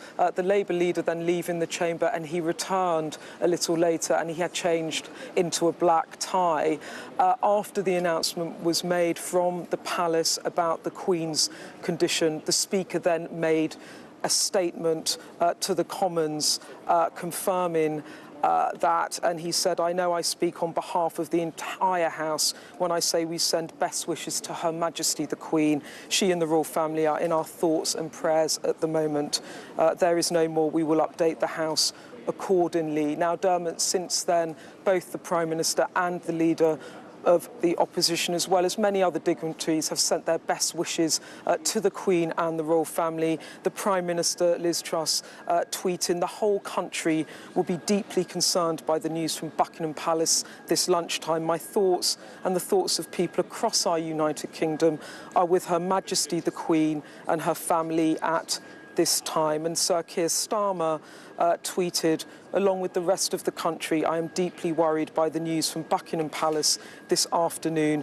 My thoughts are with Her Majesty the Queen and her family at this time, and I join everyone across the United Kingdom in hoping for her recovery." And so with that, the statement continued, but obviously the news of the energy package now overshadowed by concerns over the Queen and her health. And Beth, of course, Downing Street and Buckingham Palace will be working closely together in keeping each other informed about Her Majesty's health. Yes, that's right. They will, of course, be in contact and keeping each other informed. And the Prime Minister did return, though, to the House of Commons to continue in that debate on energy bills.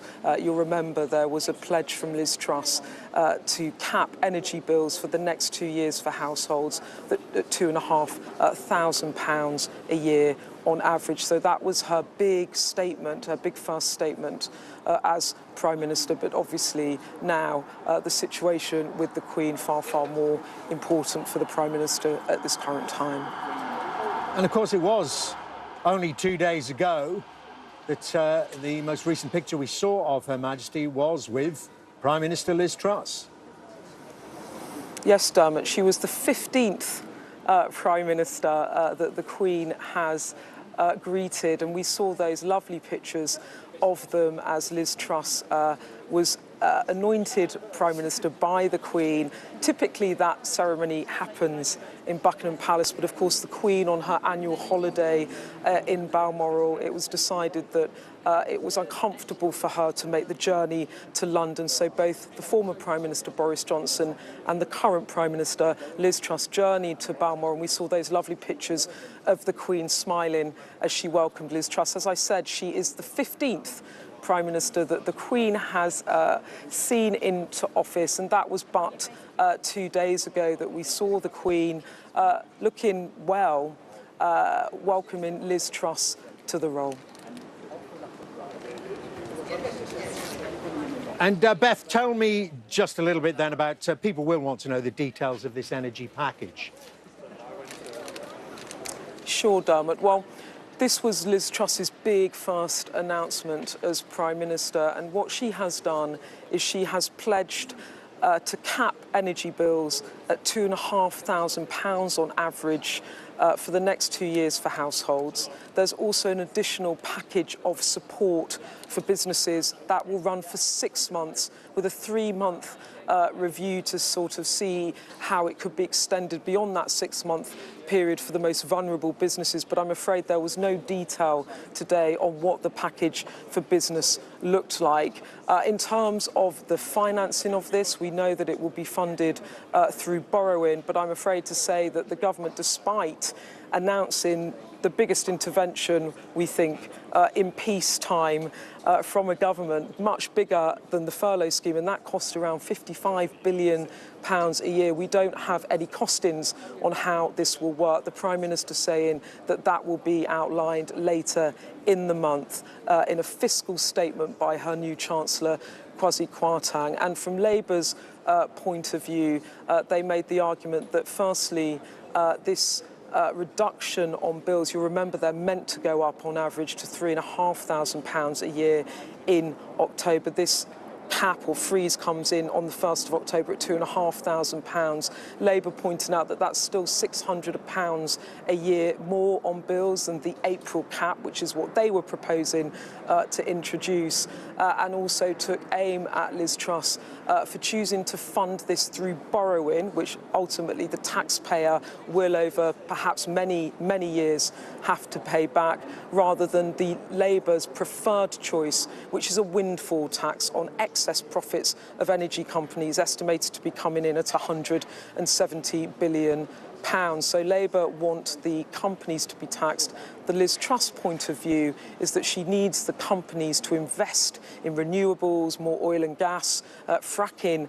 She said that she will lift the ban on that in order to try and secure in the long term energy security for the UK. And she set it as her target that by 2040 the UK should be a net exporter of energy rather than having to rely on imports to heat our homes and keep the lights on. That gets more complicated and unpredictable going into the winter when there are issues around supply of gas from Russia. A hard winter in Europe might mean that we are potentially struggling to get supplies imported. So she wants more energy security for the UK. Of course, that is a decade-plus programme, but that is her aim. And in the short term, support for bills. Labour say it's not enough, as do the Lib Dems. 14, 15. OK, Beth, many thanks. Beth Rigby there live for us in Downing Street. But as Beth was saying, that news, that important, hugely important announcement about the energy support package, the energy price cap being overshadowed by the news that was announced about 12:30 this afternoon by Buckingham Palace that the Queen is under medical supervision at Balmoral. Of course, as Beth was saying, where Liz Truss and Boris Johnson went to visit her 2 days ago. She's under medical supervision there because there are concerns for her health. She is understood, though, to be comfortable. All the senior members of the royal family are either at Balmoral now or are on their way there. Her 4 children and her grandchildren, we understand. Well, Ashish Joshi is here with me at Buckingham Palace at the moment. And Ashish, this is clearly a moment of the utmost significance, the utmost concern. That was the word used by the Queen's own physicians.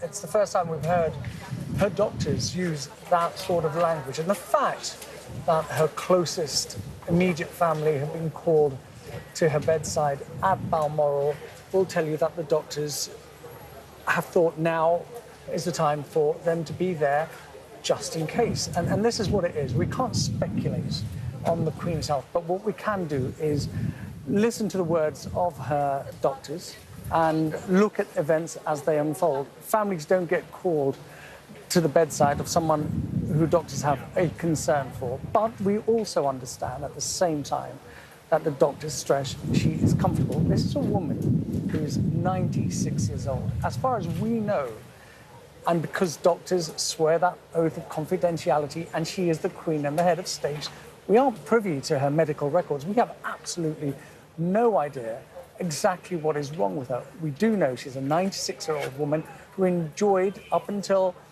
perhaps last year, a very full life. That's been scaled back. She's scaled back on her royal duties, the number of people she meets, and her other. But she's kept going in other ways. She continues to enjoy the company of her family. She enjoys the estates. So all of that has continued. The only thing we've seen visibly, Dermot, over the last year is her mobility. That's been impaired, as you might expect with somebody who is 96 years old. Other than that, we know very little about her health, but we do know that now the doctors are saying, and they've not used this word before, they're concerned. But you mentioned duty there, and as she pared down the number of engagements that she took part in, she kept the core ones there right up to last Tuesday. Yes. 2 days ago, very important, the transition of power between prime ministers, when she accepted Boris Johnson's resignation and then asked Liz Truss to form her next government. Yes, and invited them to Balmoral. So she continued with her duties as much as she could, but she took the advice and guidance of her doctors and physicians who told her she needed to scale back. And we saw that, didn't we, in June with the pomp and pageantry surrounding the celebrations. I did. I was here, and it was incredible to see this outpouring of affection and the understanding and acceptance from the public that the Queen wanted to make all of those appearances at all of those events, but couldn't. She had to pick and choose. And that's only to be expected for somebody who is of that age. So there is an understanding on the part of the public, and there is also an understanding on the part of the Queen herself that at her age, she has to scale back. She has to do fewer duties than she would possibly like to do. She's had a full life. She's been on you know, for 70 years, every single day for those 70 years as Queen, as head of state. And that is a very long, the pressure she must be under all the time. It was time to step back. And the sadness she must have been feeling since last year when her husband, Prince Philip, passed. And again, that was an indication of just how much the Queen means to the British public.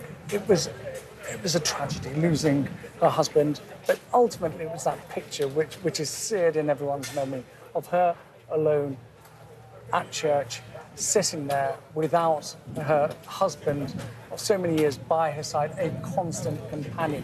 And that was another reminder, if one were needed, of just how much the Queen means to all the people in this country. And you know, it's important to understand that it hasn't always been an easy association with the British public, but the Queen is brilliant at re-engaging, remodernising, refreshing, and making these connections over and over again. And she does that so well. But certainly, you see the people here who are gathering here. She means a great deal to so many people. And that's why you've seen so many expressions, so many outpourings of concern for her on social media, for example. All the politicians and the clergy and heads of state and everyone just wishing her well. And, you know, she's in good hands. She's with her doctors who know her very well, and she's surrounded by family. With her family, that's the important thing. And as you mentioned, the international interest, the world's press here gathering at Buckingham Palace for the latest on Her Majesty the Queen. Let's go to Balmoral. Our Scotland correspondent James Matthews is there, and as Ashish was saying, we understand that all the senior members of the royal family have either gathered there at Balmoral or are on their way. James, just set the scene for us. Tell us what you know about the movements of the senior royals.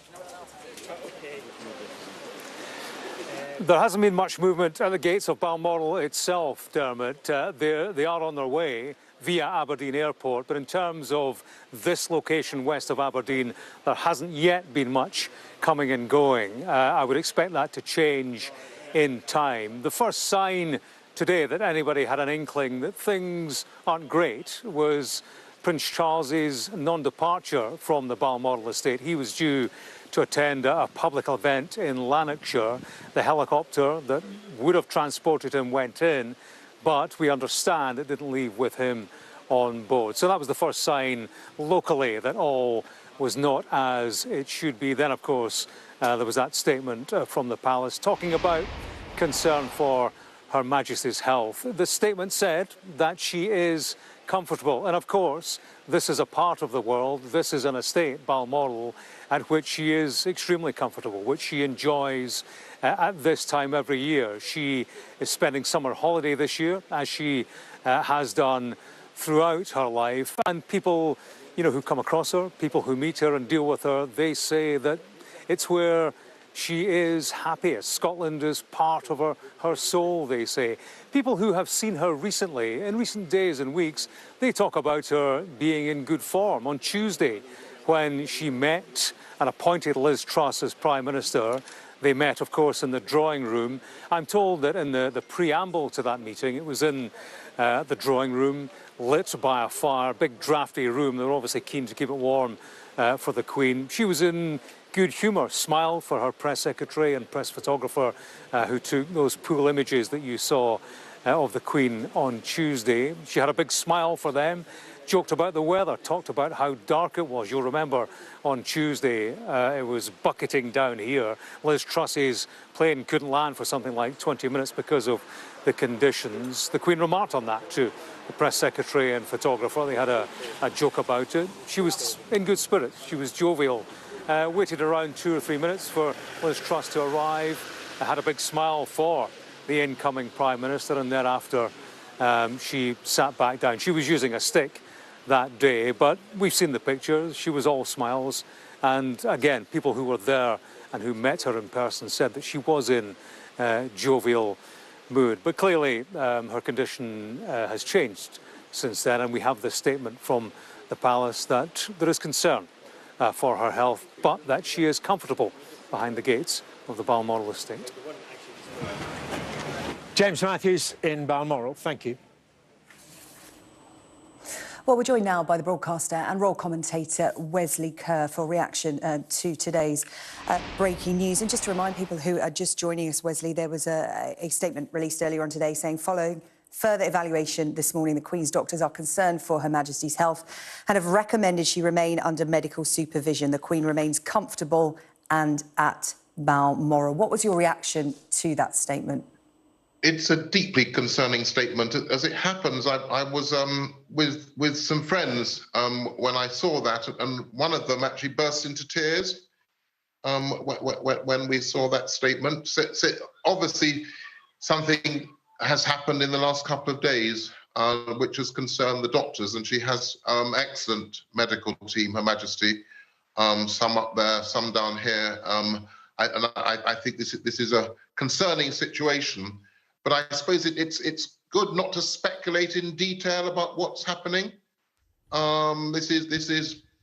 She may be our revered head of state, but it's a human being. Her family gathered, her family concerned. So in some ways today, words are superfluous. It's a day for thoughts and indeed for prayers, that whatever happens is peaceful, that this amazing journey that we've been on with this remarkable woman born in 1926, the pledge she made when she was 21 to devote her whole life to our service. My goodness, she's fulfilled that pledge.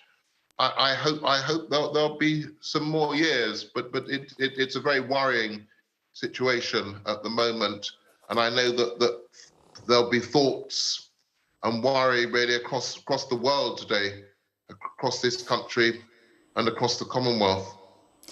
Wesley, a number of times there you mentioned a key word that was in that statement from the Palace this morning, concern. And given what we know about Buckingham Palace and how they communicate the Queen's health to the public, that is not a word we've seen before. So explain to us the significance of this statement. And as you said, we should not speculate, but people are watching and waiting to find out what happens, because this does feel, because of that word and that statement, that this is a significant moment.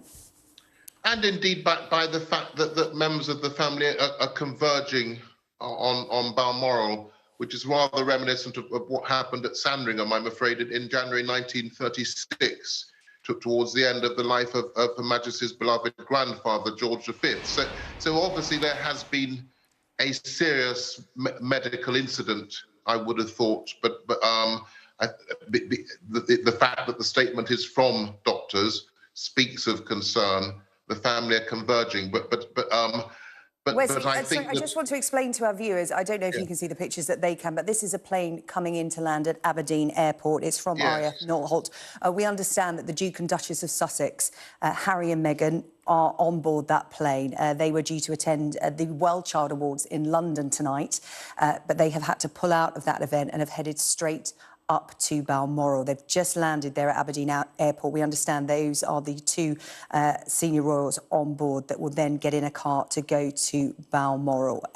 Please pick up on what you were saying, Wesley, just so I can explain to the viewers what they're watching.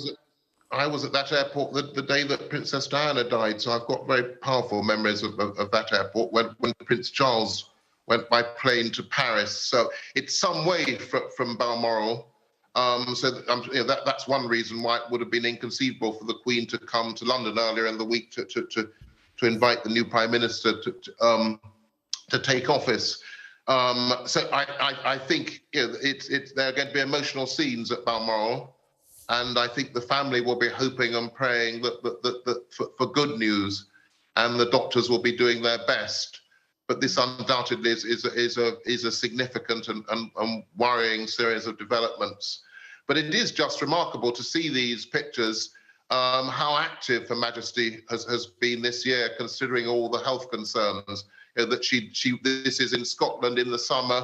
She was determined to be there for Holyrood Week, the traditional week of ceremonial.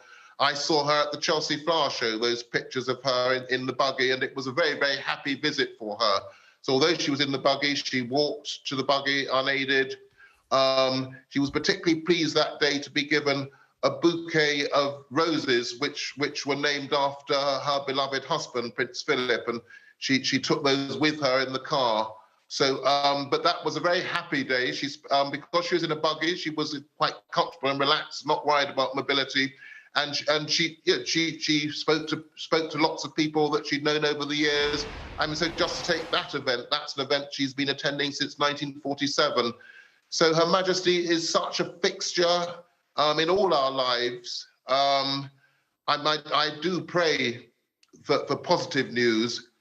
But what an amazing woman, what an incredible life that she has given to us, a life of service and duty, and I hope it continues. Yes, many people watching will echo those thoughts. Wesley Kerr, thank you very much. Just to explain what you're watching there, these are live pictures from Aberdeen Airport. An aircraft has just landed from RAF Northolt. We understand that the Duke and Duchess of Sussex are on board. They are making their way to Balmoral to see the Queen. The Queen's four children, Charles, the Princess Royal, the Duke of York and the Earl of Wessex, we understand are either with the Queen or on their way. They will be joined by the Duchess of Cornwall and the Countess of Wessex. And we understand that the Duke of Cambridge is on his way as well. Well, joining me now is the historian and author, Sir Anthony Selden. Very good to talk to you, Sir Anthony. Now, any statement about the health of the monarch is pretty rare, and the fact that this statement contains the word concern is very worrying. Well, it is, isn't it? Because the palace is very cautious and wouldn't be using that kind of language if indeed they weren't worried themselves. So it is very concerning and it's unusual, as is the mass movement of the children and the grandchildren up to Balmoral. Whatever it's about, it's not. I'm just going to pause there. Do stay with us, Sir Anthony. We're just looking at those live pictures from Aberdeen Airport. As we've seen an aircraft landing, we of course know that the senior members of the royal family are travelling up to Balmoral to see Her Majesty.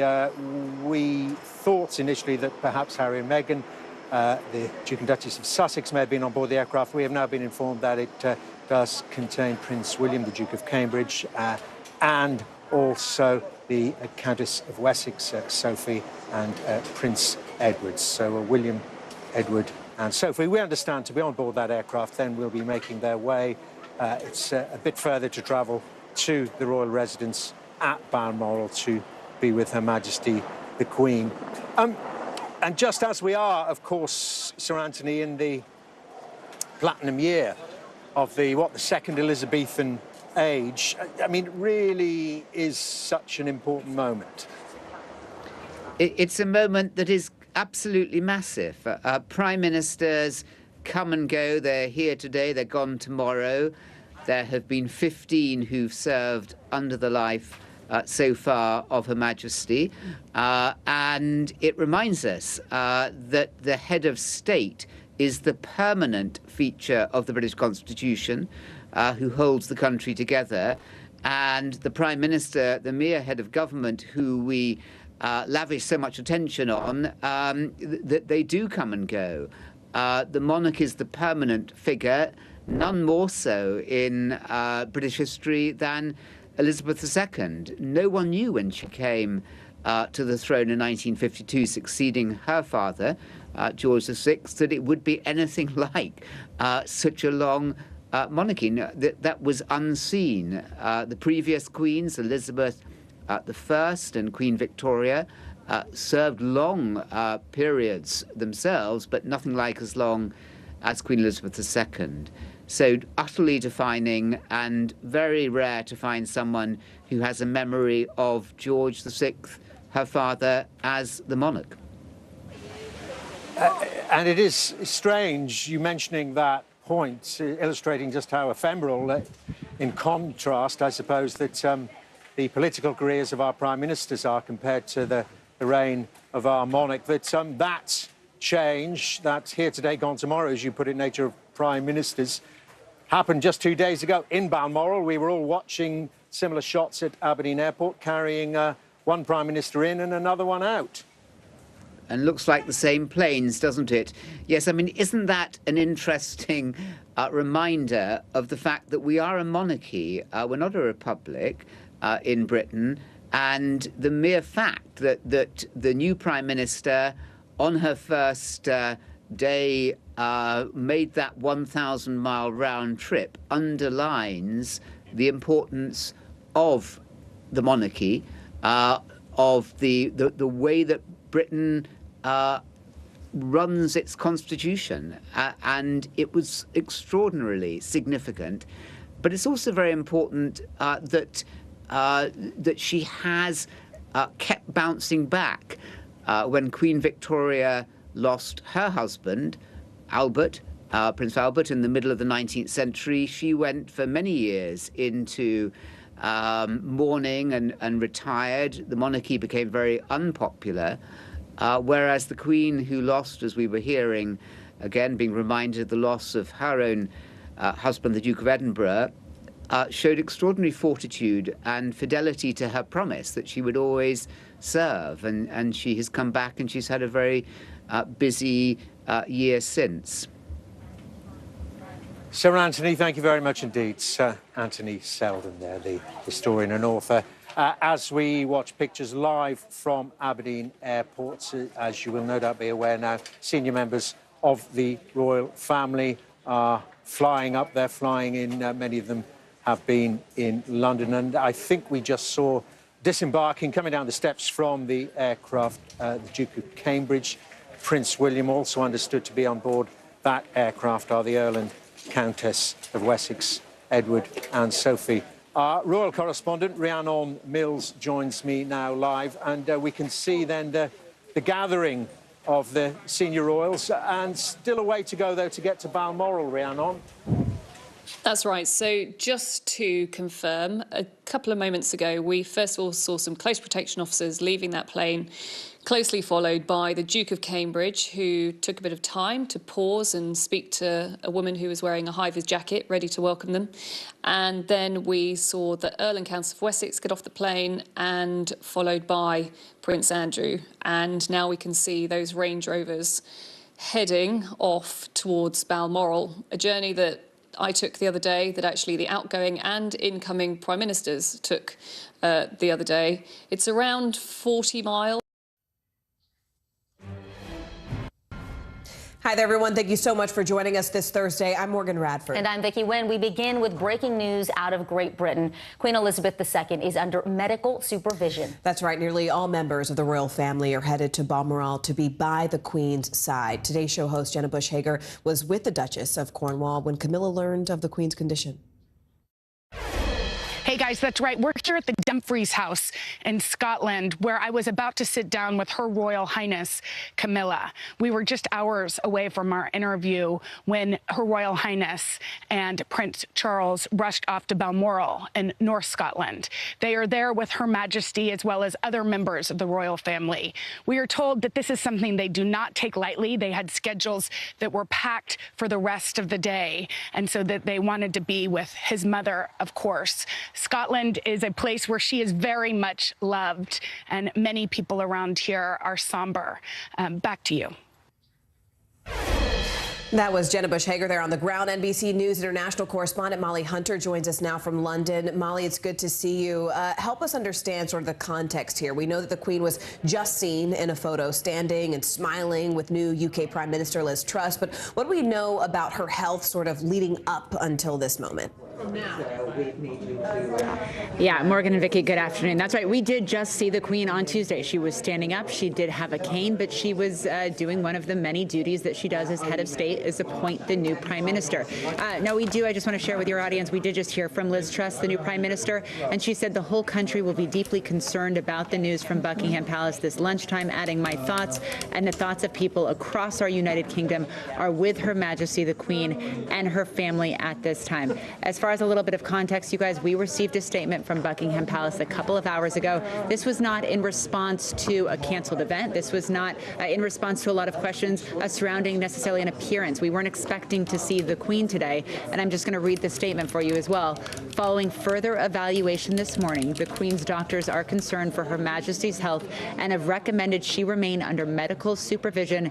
The Queen remains comfortable and at Balmoral. That is an extraordinarily rare statement, really, guys, and a real indication of how serious the situation is. Yeah, and Molly, not too long ago, you were telling us about how doctors asked the Queen to change up some of her habits, to refrain from her nightcap.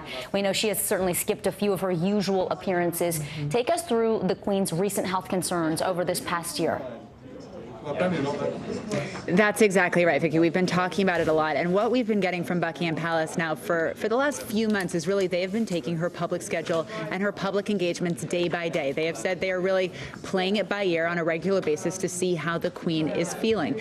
Over the weekend, just kind of in very recent history, over the weekend she canceled her appearance at one of her favorite events of the year, the Braemar Gathering. It's a Highland Games.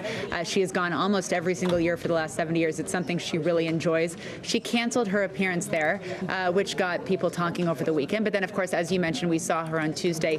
Last night, she canceled a virtual Zoom appearance. It was the Privy Council. It's an important event, again, as a head of state. But, guys, it was just a Zoom virtual meeting. She didn't have to stand up. She didn't have to be around a lot of people. And so certainly when she canceled the event last night, everyone thought something serious might be happening. I do want to say from the palace, from the official palace sources that we have gotten, we really haven't been told anything else outside of she has mobility issues, that she has been struggling with mobility. Of course, she did have COVID.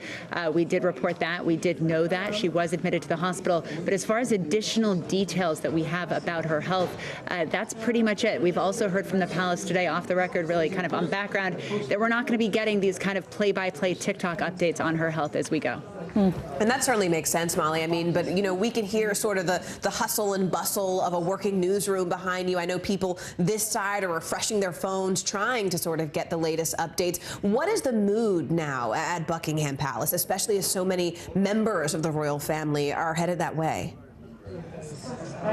That's exactly right, Morgan. And that's one of, I mean, absolutely, this is a bustling newsroom trying to get information as best as we can, getting people obviously situated for any news that comes at us. But the family, her family, is heading up to Scotland, and that is something that is very different. That is obviously something very serious, and certainly something that indicates to us that this is different than previous health scares. So we understand that all of her children are either on their way or have arrived with her at Balmoral Castle. We know that Camilla and Prince Charles are both at Balmoral Castle. And guys, we also know Prince William is on his way, and Prince Harry and Meghan as well. Prince Harry and Meghan have been over on this side of the Atlantic for the last few days, so we understand they are also heading up to be with the Queen at Balmoral Castle. Molly, we know that the Queen turned 96 this year in April. She had a rigorous schedule for people many decades younger than she is. But if you could talk to us a little bit about what she means there to the country, and just, you know, as folks are seeing and putting together the pieces that she is appearing out in public a little bit less frequently, that she's taken her schedule way down, and then now what's unfolding there, what are people thinking in terms of connecting the dots? Yeah, I think people are connecting the dots, and I think that is where a lot of people, as we heard from the Prime Minister Liz Truss, I think the lunchtime statement from Buckingham Palace got people thinking very seriously that this might not be good news, and not just a health scare. This might be seriously bad news.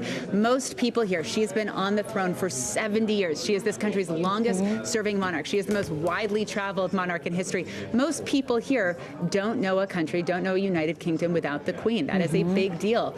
Certainly everyone my age, certainly, you know, looking around, everyone in this newsroom only knows this country with the Queen. It is incredibly important. And so I think, you know, when and if this very bad news does come, the country will be incredibly sad overall, from top to bottom, from north to south, and be in mourning.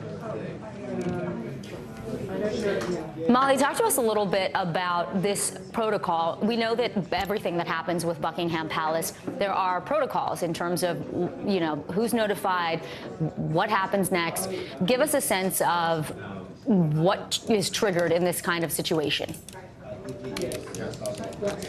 A lot of those details are not for public consumption at the moment, at least certainly not for the wider audience right now. But you have to imagine, as you mentioned, everything is highly, highly scheduled. We know what is going to happen if that bad news comes. Everything is highly coordinated, highly choreographed. What we do know, though, for example, is that when the Queen dies, Prince Charles becomes king right away.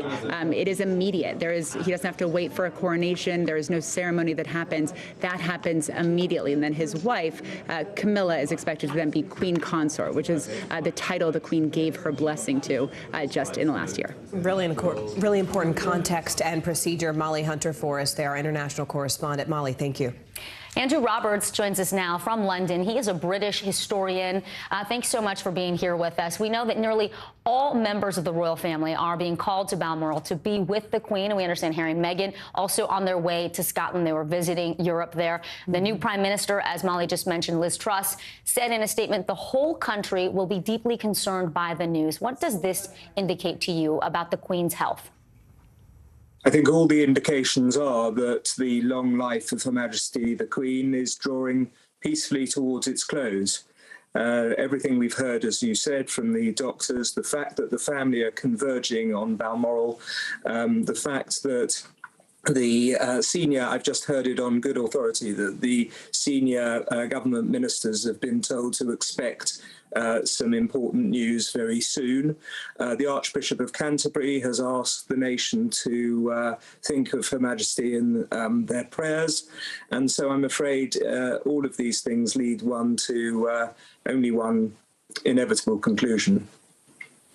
And also, give us a sense here of context. I mean, the Queen, we're talking about the longest serving monarch in the world. Just celebrated her Platinum Jubilee just a few months ago, but of course she didn't participate in many of those events. So could that sort of signal that this was the beginning of those health issues that the people are so concerned about?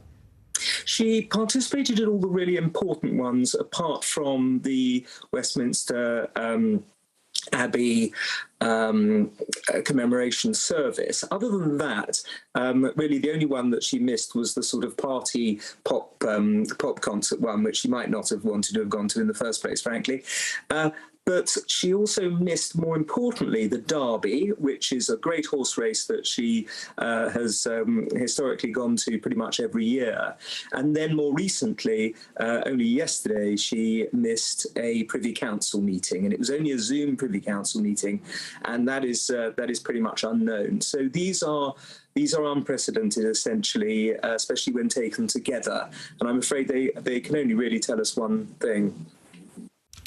Andrew, for those of us here in the United States, obviously there's no monarchy. Talk to us about the significance of Her Majesty the Queen, what this particular Queen, as we look at these images of her, what she represents to the people. Well, constitutionally, of course, she's our head of state, and so all politicians are essentially appointed by her. She appointed her 15th Prime Minister only the day before yesterday, and so all politicians know that there is nobody, that there is somebody above them. It's a very useful way of preventing hubris, frankly, amongst our politicians, that they all know that actually, however powerful they might feel, there's somebody who's more powerful than they are. Andrew, you know, when we're talking about someone who has been sort of with the crown this long, someone who was coronated back in the 50s, there are so many generations of people who grew up knowing this queen. How has her relationship with the British public, with the global community, sort of changed or progressed over the years? Well, you're absolutely right. Some 90% of Britons only have lived under this monarch, which is an extraordinary fact, really.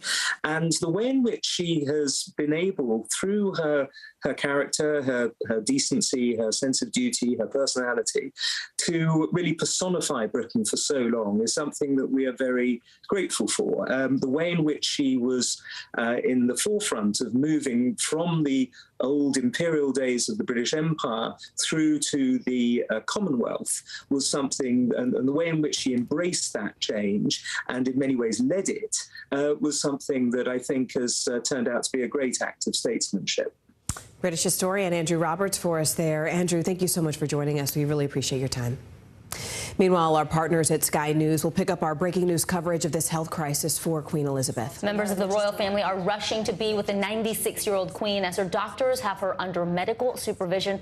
Let's listen in. Following further evaluation this morning, the Queen's doctors are concerned for Her Majesty's health and have recommended she remain under medical supervision. The Queen remains comfortable and at Balmoral. The Queen's close family have been informed, many of them arriving in Scotland to be with her. The Duke of Cambridge just landing at Aberdeen Airport a few moments ago. Can you tell me how you reacted when you heard this statement, because it's being seen as very significant?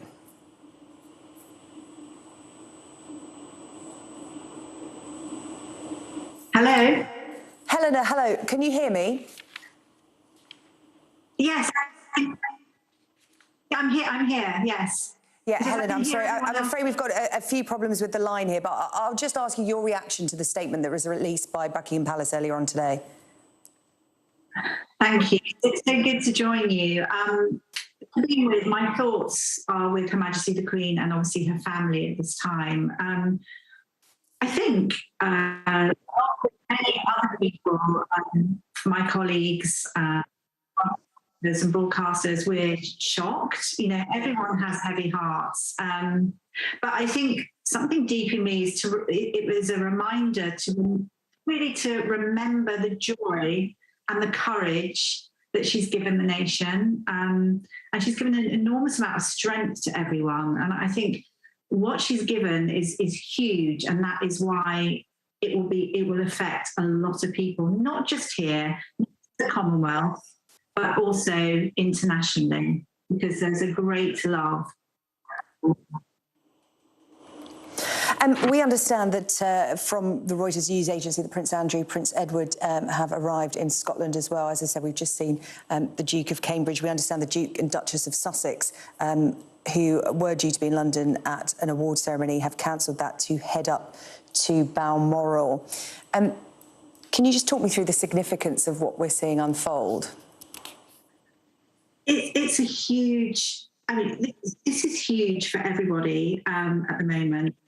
And I'm speaking with you, which is great, but I have to say I do hear people in the background, which is my foreground at the moment. So apologies if I'm not answering what you've asked me. I mean, this is huge significant at the moment. Huge significant. The fact that we have, I do apologise, but there's lots of people talking with me. Okay, I'm afraid our communication lines just aren't great at the moment, so we'll leave it. What we'll do is we'll try and sort them out and come back to you a little later on this afternoon. Apologies, royal broadcaster and photographer there, Helena Chard. Just to remind you, if you're just joining us, of what you're watching unfold this afternoon, we are keeping a close eye on events at Balmoral today. Royal family members gathering there to see the Queen, who is under medical supervision this afternoon. A statement was released by Buckingham Palace earlier, saying following further evaluation this morning, the Queen's doctors are concerned for Her Majesty's health and have recommended she remain under medical supervision. The Queen remains comfortable and at Balmoral. The Queen, of course, at Balmoral for her annual summer break. She is on holiday there. We saw her just on Tuesday with the outgoing Prime Minister Boris Johnson and the new Prime Minister Liz Truss. She officially gave Liz Truss an invitation to form a government, and we had that official picture of the Queen with the new Prime Minister. That is the last we have seen of the Queen in public. I'm going to hand over to Dermot Murnaghan now, who has the latest from Buckingham Palace. OK, Sarah Jane, many thanks for that. Yes, here at Buckingham Palace, the world's press are gathering for any news that emerges about Her Majesty's health. I want to go to our Deputy Political Editor, Sam Coates. He's in the central lobby at the Houses of Parliament. And Sam, of course, on today, politicians should have been digesting that energy support plan unveiled by Liz Truss and her government this afternoon. Of course, that was interrupted. We saw in the House of Commons itself as the news spread, and that now all the politicians are digesting the situation with the Queen's health. That's right, Dermot. It was about 20 minutes into Liz Truss's statement to the House of Commons, her first big statement as Prime Minister, the biggest policy she might ever announce, just 48 hours after the Queen made her Prime Minister, that we got some indication that frankly, something was up. Nadine Zahawi, a Cabinet Office Minister, was seen conferring with her in her place at the dispatch box. A few moments later, Keir Starmer was handed a piece of paper by Angela Rayner, his deputy, suggesting that something was up. He then left the chamber, came back wearing a more sombre tie. And it was moments after that that the Speaker of the House of Commons issued a statement alerting MPs to what was going on. He talked about how the whole House's thoughts and prayers were with the royal family. Liz Truss, as you were saying earlier, has sent a message wishing the Queen well. Other party leaders have also sent their wishes. Keir Starmer said, along with the rest of the country, I'm deeply worried by the news from Buckingham Palace this afternoon. My thoughts are with Her Majesty the Queen and her family at this time, and I join everyone across the United Kingdom in hoping for her recovery. Nicola Sturgeon says, all of us are feeling profoundly concerned at the reports of Her Majesty's health. My thoughts and wishes are with the Queen and all of the royal family at this time. And Ed Davey, who's the Liberal Democrat leader, the whole nation's thoughts and prayers are with Her Majesty, the Queen and her family, as we all hope and pray for her full recovery. Liz Truss, now the 15th Prime Minister that Her Majesty the Queen has seen. The first, Winston Churchill, really just 2 days into the job of Prime Minister after going up to Balmoral to see the Queen, to kiss the hands and take on the job at this critical moment for the country, now facing more questions about how she's going to deal with her energy supply, but other issues, I think, on MPs' minds. The mood here in the House of Commons and across the Houses of Parliament is sombre and fretful. We are waiting for more news here, MPs finding out what's going on. And Sam, just to confirm, we understand the Prime Minister, from her spokesperson, has no plans to travel to Scotland. That's right. I think Liz Truss at the moment staying put here. She has an incredibly packed political agenda for now. We await further news, at which point things may change, but if that news comes, but we will wait and see what happens. Liz Truss, for now, keeping her plans very much in place. This would have been one of the biggest days of her premiership. Now, of course, other things on MPs' minds as we wait to find out what's going on from Buckingham Palace. OK, Sam, thank you very much indeed. Sam Coates, our Deputy Political Correspondent, Deputy Political Editor in the House of Commons there. Let's talk now to Stephen Bates, The Guardian's former royal correspondent. Thank you for joining us, Mr. Bates. Tell us in your reaction to the statement, which is all we've really got to go on, issued just after 12 o'clock today by Buckingham Palace, that doctors are concerned about Her Majesty's health. She's under medical supervision, but she remains comfortable, and added in the fact that senior members of the royal family, her immediate family, her grandchildren and their partners are travelling to Balmoral. Yes, well, there are two parts to that, aren't there? The first is the concern of the doctors. It sounds very much as if it's more than a mobility issue, which is what they've been saying over recent months. And it's also significant, I think, that the royal family is gathering at Balmoral. They don't normally gather around a bedside under normal circumstances. They stoically get on with their own duties and jobs.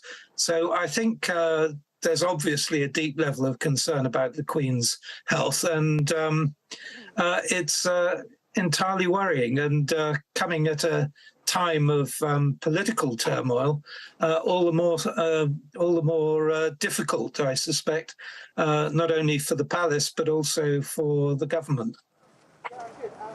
Yeah, and in just on the health side of the equation, in recent days and weeks, while at Balmoral, we know Her Majesty cancelled an attendance at the Highland Games that she loves so much, and of course yesterday, meeting of the Privy Council. Yes, and that was a significant thing as well. She doesn't like to cancel significant events in her diary. And so maybe that was an early warning that her health was in more difficulty than expected. And in terms of political turmoil, of course, the most recent picture we saw of Her Majesty was playing her constitutional role, that all-important handover of power between prime ministers, accepting Boris Johnson's resignation and asking Liz Truss to form her next administration. Yes, it's something she's done frequently in the past, increasingly frequently over the last few years. She knows all about the constitutional priorities and proprieties. Liz Truss being her 15th Prime Minister, Truss born in 1975, her first Prime Minister, Winston Churchill, born in 1874. So 100 years difference, quite a spread, and quite a spread, of course, because of the longevity of her reign. And what longevity and activity, and it has been said, it's been said for many years now, hasn't it? And especially as Her Majesty went into her 90s, that would she ever consider stepping aside, as we've seen in so many other countries, in the Netherlands, in Belgium, in Spain. We've seen it with popes, that as they age, they step aside. But the Queen took that duty so very seriously. Yes, it's abdication, I think, has not crossed her mind. They've tried it once, the royal family, and it didn't agree with them. Yes, as she said on her 21st birthday, however long her life was going to be, it was going to be a life of service. And while she could keep going, even into her mid-90s, she was determined to keep on doing it, still going through the red boxes every day, still meeting a range of people, admittedly cutting back on official duties and public appearances, but still out and about, still meeting people, as you can see there, and apparently really enjoying herself up in her favourite place, up in Scotland. And still, as you say, when we talk about her engagement with the issues of the day, still on Tuesday, we understand having a conversation with Liz Truss about the difficulties that the government and the country is facing. Well, yes, she knows better than anyone what the political situation is, and she's seen more political crises come and go than most politicians have had hot dinners. And I assume that she didn't rehearse the famous or infamous speech of Liz Truss when she was a Liberal Democrat calling for the end of the monarchy. She certainly changed her mind about that, the Prime Minister. Well, I'm sure Her Majesty's met a few people like that, particularly when they accepted their honours. Stephen Bates, thank you very much indeed, former royal correspondent with The Guardian. Now, well, we continue to watch events at Balmoral. The Queen's former Scottish Communications Secretary joins me now, Louise Tate. Louise, thank you so much for joining us this afternoon here on Sky News. The statement we received from Buckingham Palace earlier on today, concerning, to use a word that was in that statement, but also quite surprising, given we saw the Queen just on Tuesday receiving the new Prime Minister. Yes, I think that that was something that was very clear that the Queen was very determined to go ahead with, as is characteristic of her. But I think that when the announcement was made about the Privy Council, then that would inevitably raise people would be concerned that that was not usual for her. And perhaps that's why they felt the need to just clarify the situation regarding the present state of Her Majesty's health. Louise, you'll know better than anyone as a former communications director for the Queen, just how important words are and just how rare announcements are about the Queen's health. Can you talk us through what you think is the significance of this statement from Buckingham Palace today? Well, Buckingham Palace have always said that they would never, and it has been proven, never give a running commentary on matters of health. And I think we saw that when the Duke of Edinburgh was unwell. But they necessarily feel that there is a duty of being honest and just about the situation. And I think it is significant because it's not something we're used to seeing from Buckingham Palace. But clearly they felt it was necessary, and probably I think it was the right thing to do, given that we've got these significant family movements, and without clarifying the situation, it would have been led to speculation, especially when family were not appearing at events that they were scheduled to be at in attendance. Yeah, Buckingham Palace will not give a running commentary, and there is now this void period, isn't there, from the statement going out. We are now keeping an eye on the gates of Balmoral. We know that the Duke of Cambridge is on his way. We saw him land at Aberdeen Airport. We understand that the Duke and Duchess of Sussex are on their way as well. Can you give us an idea of the kind of coordination that will be going into getting all the senior royals in one place to see the Queen this afternoon?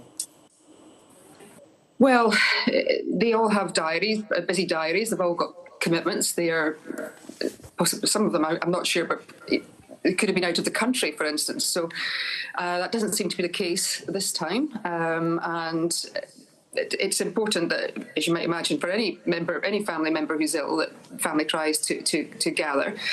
But there are logistical challenges. And things have to be rearranged and hastily rearranged, but clearly that's a priority to do that. And they seems to be managed to accomplish that. And it's helpful that the Prince of Wales, or the Duke of Rothesay, known in Scotland, was already at Burke Hall, it would seem. So there are some logistical challenges, but they can easily be overcome. There is the challenge of the weather, as we know. Helicopters are difficult often. So they'll be finding the best and most efficient way to get people where they need to be around Her Majesty at Balmoral. We are, of course, talking about the Queen, but we're also talking about a mother and a grandmother, and they are the royal family, but they are a family. So looking at what is happening, people fear the worst but hope for the best. When a loved one is ill, particularly an elderly relative, you all want to be with that relative. The royal family, in that regard, no different to any other. No different to any other, I would say. It's entirely reasonable that these are given the message of concern that you would want to be with your loved one at this time, and that's clearly what they've cleared the diaries and made possible this afternoon. Nobody wants to overreact and nobody wants to speculate. So let's just talk about Balmoral and why the Queen is there. She goes there every summer. Can you talk to us about the significance of Balmoral to the Queen? You broke up a little bit there, but yeah, I think you're asking about how important Balmoral is to Her Majesty. I think it's important to many members of the royal family. The Prince of Wales and the Duchess of Cornwall, or the Duke and Duchess of Rothesay, as he should be known in Scotland, they spend a lot of time at Burke Hall. Someone once said to me that they consider it their marital home. So it is somewhere that is dear to the heart of Her Majesty. We heard James Matthews talking just before there about it's one of our favourite places, and it is such a beautiful, beautiful place, and it changes with the seasons. No 2 days are ever the same. And it's a lovely family place. It really is. And, it's having been there so often myself, I've seen just how relaxed members of the family are when they're there. And with that in mind, and the family gathering there today, the Queen is there because it is her summer break. There were thoughts that she would travel to Buckingham Palace to invite the new Prime Minister to form a government in Liz Truss, but it was decided that she would stay at Balmoral for what we told were reasons of mobility. We take the palace at its word, but we do wonder what may have been going on behind the scenes. As you said, the palace will not give a running commentary, and it's reasonable to assume that perhaps things may have been going on with the Queen's health that she did not want in the public domain. Is that a reasonable thing to assume? Well, the continuity of monarchy and government are two things that are clearly very important to this country, and both Her Majesty and the Prime Minister, both Prime Ministers, fulfilled their constitutional roles. To me, the place was not as important as the people and the offices. You could, perhaps there were some indications that her health was not quite as robust as we might have thought. But it is speculation. Somebody was going to have to move one way or the other. Somebody was either going to have to come to London, or London was going to have to come to Balmoral. And I think it was common sense to me, really. It was. And of course, she is the Queen. If you're invited up to Balmoral, I cannot imagine an outgoing Prime Minister or an incoming one refusing that invitation from the Queen. Just a final question while I have you, if I may, Louise Tate, former Scottish Communications Secretary for the Queen. In the statement released by Buckingham Palace earlier today, it says the Queen remains comfortable at Balmoral and is under medical supervision. With regard to the Queen's health, does she have the same medical team that will travel with her around the country, or does she have a specific team in Scotland and another one in London? I'm just trying to get an idea of what level of care is at the Queen's disposal. Well, as you might imagine, there is a medical household. I don't think that's giving away any secrets. And there are people locally. That applies to Sandringham, London, Windsor, Edinburgh, Holyrood, and in Aberdeenshire. So there will be a team of people who she's familiar with, and that's perfectly normal. That's perfectly usual, and that is not a new thing at all. Louise Tate, we really appreciate your time this afternoon reacting to the news that the Queen is under medical supervision at Balmoral. As you've reiterated, it's important not to speculate and overreact. But as someone who knew the Queen well, we really appreciate you taking the time today. Thank you so much. Thank you very much indeed, Sarah Jane. Well, as Sarah Jane was saying, that statement released by Buckingham Palace at about 12:30 today grabbed not just the attention of everyone here in the United Kingdom. We saw what happened in the House of Commons while Liz Truss was making a statement. The new Prime Minister was making a statement about supporting people through the energy crisis. You could see the reaction on politicians' faces, but there's been international reaction as well. The eyes of the world now are on Balmoral and, of course, Buckingham Palace. Dominic Waghorn, our diplomatic editor, is here with me now. And as I say, as we just even look around us here, Dominic, the attention of the world is now focused on Buckingham Palace, on Balmoral, waiting for news. Yeah, not just British news crews, but a lot of foreign media here as well, Italians and others waiting here. One Italian journalist asking me for advice about where she should go in the British Isles during this extraordinary day. And a lot of tourists, of course, gathering amongst British people waiting outside the palace for news. I was just at the Italian embassy where the outgoing Italian ambassador Raffaele Trombetta was giving a lunch to diplomatic correspondents as he leaves the country at the end of his term in office, and he gave a toast to the health of the Queen, and he admitted this is unusual for a foreign diplomat to do so. Obviously British diplomats do that all the time, but for a foreign diplomat, an ambassador, to do so, I think reflects his concern and the concern of many others who'll be watching this, because of course the Queen deeply loved, revered around the world by not just British people, not just in the Commonwealth, but particularly, I think, by diplomats and world leaders and politicians who she has advised and been wise counsel to over the years. She's met or spent time with 13 out of 14 of the presidents in her 96 years on this planet, and a lot of them have said how useful she's been, the advice she has given them, and I think they will all be watching closely, as we all are, to hear what news may come later today and a further update on the Queen's health. And we've been used, obviously, to concerns about her health. We've been used to her cancelling her attendance at events. Obviously, back in June, she was on the balcony over there for the first day of her Platinum Jubilee weekend celebrations, and the next day, obviously, then had to cancel her attendance, or felt she, I think, under medical advice, felt she wasn't up to going to St Paul's Cathedral to attend the Jubilee Thanksgiving service. So we've been used to these sort of periodic bouts of concern, but I think we're on a different level, I think, with this, where the fact that her doctors are concerned is what is causing concern amongst so many of us.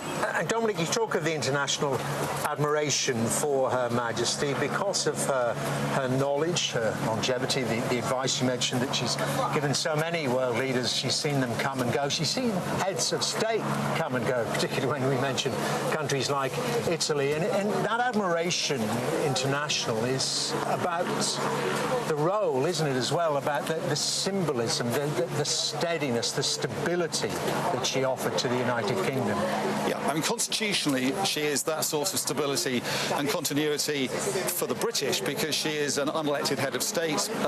We have the advantage constitutionally of having just one head of state who has the job for life, and therefore the dirty work of politics is left to the politicians in a smaller house down the road in Downing Street, and that's been the way for centuries now. And I think other countries have looked at that with some envy, and others obviously feel that they have a better way of running things. But the great strength to the British Constitution is that you have this head of state who's above the fray, above the political fray, if she's able to remain so. And obviously the Queen has been expert at doing that for decades. And so that's given her a sense of being a source of strength and stability and continuity. But that's also given her an extraordinarily long period of time in which she's been able to observe politicians here, but also then use that experience to advise politicians elsewhere. So many American politicians, presidents have said that her advice has been invaluable. Her wisdom drawn from those decades of watching politicians closely, advising them in her weekly audiences with prime ministers and the rest of it. That's given her something that is invaluable to presidents that come and go. Those years of wisdom have made her invaluable in terms of the advice she's been able to give them. I suppose the other main international role she's been playing is, of course, as head of the Commonwealth. And she is the monarch who oversaw the transition from empire to Commonwealth. She did, and in 1947 in South Africa, I don't think many viewers will remember this, it's going back a long way, but she gave this speech on her 21st birthday when she was in South Africa. She'd been there part of a 3-month tour with her parents, and on the occasion of her 21st birthday, it was decided she should give a speech, an address to the entire empire. And in that speech, she talked about how her life would be devoted to the service and the duty of service to the entire great imperial family, as she put it, to which we all belong. That imperial family then, as you say, became a Commonwealth. But that commitment to the imperial family, to those millions of people around the world, I think underlined that even at the age of 21, she saw her job that she didn't know was going to be hers, but she saw her role as princess as not just to her subjects or the subjects of her father at the time on the British Isles, but to subjects across the British Empire as it was then and their Commonwealth now. And she has kept true to that pledge throughout her reign. And that's what has made her such a globe-trotting global celebrity. You know, she invented the idea of a sort of global figure going out and bringing all the pomp and bling and the majesty of her office to so many people. And we have to remember, you know, she was the first to do that. We've seen popes do it, we've seen presidents do it since, we've seen Hollywood superstars do it, but she invented that kind of idea of travelling the world and globe-trotting, and for that I think she has been hugely celebrated. And it's hard to believe, isn't it, when you talk about the number of presidents, the number of prime ministers that she's given advice to and learnt from. When we go back to the start of her reign, she was dealing with the titans, with someone in her 20s. She was dealing with, Eisenhower and Winston Churchill. Yeah. She's met all the American presidents, apart from Lyndon B. Johnson, so all of them, going back to Eisenhower. As you say, and Winston Churchill took her under his wing and was kind of a mentor to her, and saw that's a huge part of his job, to look after this young princess and bring her through and advise her on affairs of state. She was so young when she became queen, and before that as well as princess. And yeah, she was able to observe and learn from these great global figures, these as you say, titans of global politics. And that gave her, I think, huge counsel and wisdom to draw on in the years to come. And that's why she's so revered globally, because of that, and also because she's been queen for so long. She's been this extraordinary figure of stability and continuity. And that's why we're all looking on so so intently and with such concern, and also why it's a very difficult job for the palace courtiers and the doctors to keep us informed and to not create a kind of void of information, but tell us enough so that we're not overly concerned, tell us what's going on accurately. So I think we have to sort of bear that in mind. It's a tough day for them as they work out what's going to happen next. Dominic, thanks very much. I just want to bring you a bit of breaking news. We understand that senior royals are either at Balmoral with the Queen or heading there. The Duke of Sussex is, we understand, heading to Balmoral, but sources are telling Sky News he is making this trip by himself. The Duchess of Sussex is not travelling to Balmoral to see the Queen. Sky News sources telling us that Prince Harry is making the trip alone. It's understood Meghan will remain in London but will not be attending the Well Child Awards. These are awards supporting the Well Child charity that the Duke of Sussex is a patron of. They are due to take place in London tonight, but neither the Duke or Duchess will be in attendance. The Duchess, we understand, could potentially join Prince Harry in Scotland at a later date following this change of plan. But as it stands at the moment, the Duke of Sussex is travelling to Balmoral alone to see the Queen. We saw his brother, the Duke of Cambridge, arrive at Aberdeen Airport a little while ago. He is in a car heading to the gates that you see on your screen right now. We will keep across the arrivals of the senior members of the royal family as they happen here on Sky News, all of them gathering around the Queen as her doctors say they are concerned about her health. Well, joining me now is the historian and author Sir Anthony Seldon. Sir Anthony, I just want to get a sense of how you're feeling about the news we're watching unfold this afternoon, the significance of it, the weight of it. Well, I think, like most people in the country, a sense of anxiety, a sense of not knowing what are we to make of it. How ill is she? What could have happened? She looked in good form when she was with Liz Truss, the incoming Prime Minister. So a sense of bewilderment, but also a sense of impending anxiety and foreboding. If it doesn't happen now, she is 96. She can't live ever. And it will be the most profound moment in my living memory. She's been my queen all my life, and that will be true of the great majority of people in the country.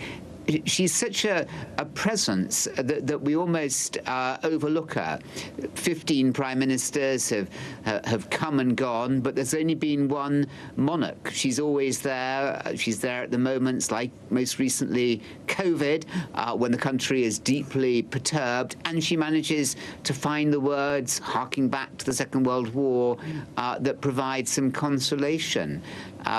She is the comforter in chief of the nation, but she's also the binder in chief of the nation. She is the person who holds the different nations of the United Kingdom together and all parts of the country. And she, of course, talks to us beyond political parties. She has, as we've just been hearing, no political affiliation at all, and therefore she's able to speak to people who are of all different political persuasions and none, because she can truly speak for every person in the entire country, whatever age, whatever background, whatever social, economic class.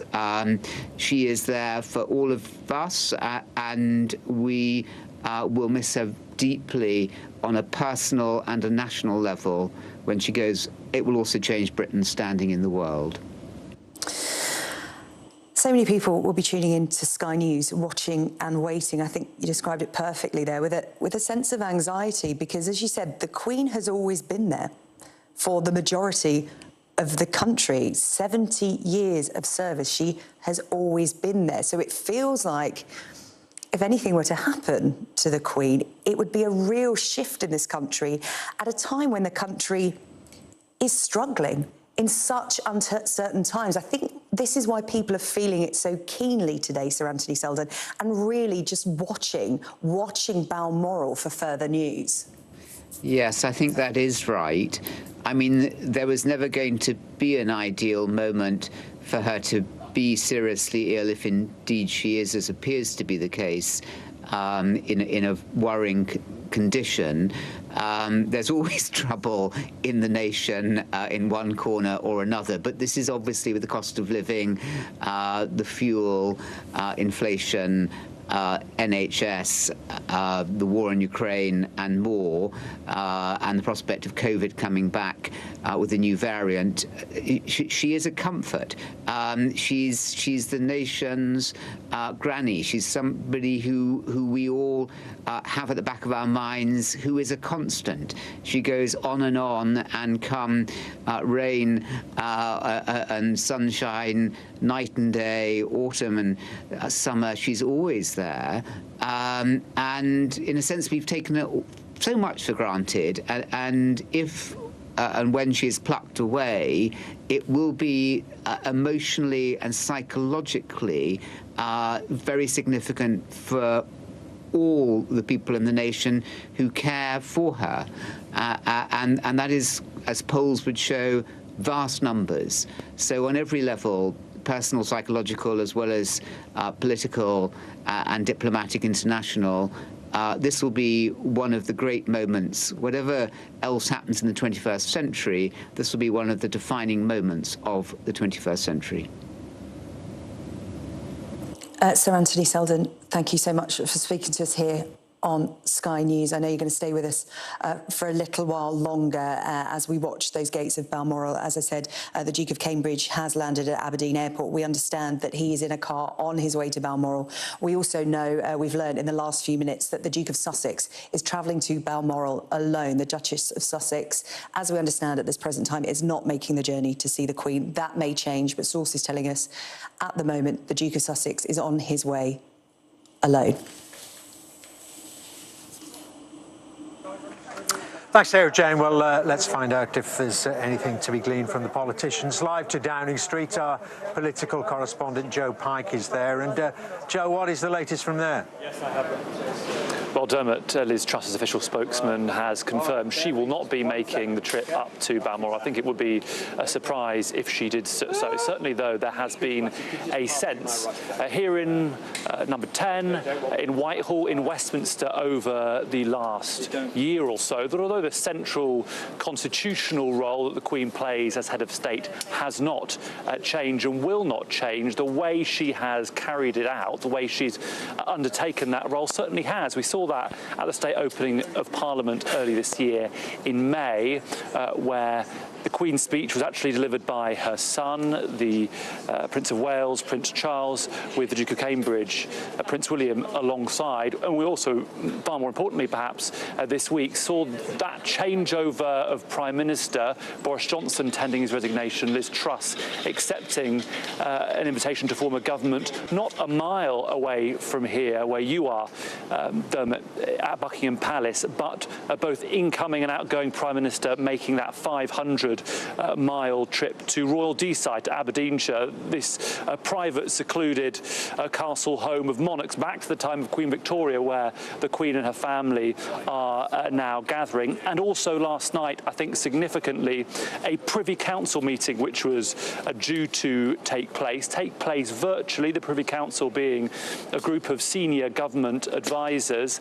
That meeting wasn't cancelled but postponed because the doctors, we were told by Buckingham Palace, had advised her to rest. That would have been the moment Liz Truss would have taken an oath to be the First Lord of the Treasury, a title she has alongside Prime Minister, and the words First Lord of the Treasury are the only words on the door of number 10. Now, there's not some huge constitutional problem with that being delayed, but I think it was a sign. I think it's also important to reflect that the Queen has and continues to provide wisdom and counsel to Prime Ministers, and does that so well partly because of her longevity, because she has provided continuity. It is astounding that she has been talking to, knowing, having audiences with prime ministers right back to Winston Churchill, people like Churchill, Eden, Macmillan, who are now figures in the history books,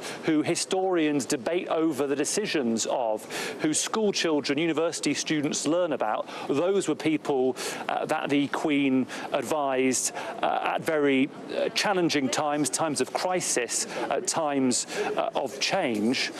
It is so significant that she has provided that role over 7 decades, and in the 10 decades, of course, in her life. And I think what is so important in the role politicians, certainly here in Westminster, are feeling about what she does is she provides this very familiar face that we all know, and yet she remains an enigmatic figure too. Joe Pike, in Downing Street, many thanks. Just want to bring you reaction to today's news. Obviously, we've had that statement from Buckingham Palace. We've just had this from the DUP leader, Sir Geoffrey Donaldson, who said there would be an outpouring of emotion across Northern Ireland at the news that the Queen is under medical supervision at Balmoral. Speaking in Belfast, Sir Geoffrey said, "We are all watching with increasing alarm and concern about the news that is breaking. Our thoughts and prayers are with Her Majesty the Queen and the royal family as they gather at Balmoral." I know across Northern Ireland there will be an outpouring of emotion right now. While we continue to wait for news from Balmoral, we've had nothing from Buckingham Palace since that statement earlier on today. Let's bring in the former editor of OK Magazine and royal commentator Martin Townsend. I beg your pardon. Martin, your reaction to the news earlier on today that the Queen, there is concern about her health. Yeah, I mean, you know, she is sort of 96, and you know there are going to be concerns about her health, but it feels like quite a significant moment with the family. Obviously, close members of the family flying up to Balmoral to be with her, and you know it feels like I think we're all sort of hoping and praying, hoping for the best, really, and you know, but it feels like a very significant moment, doesn't it? It does.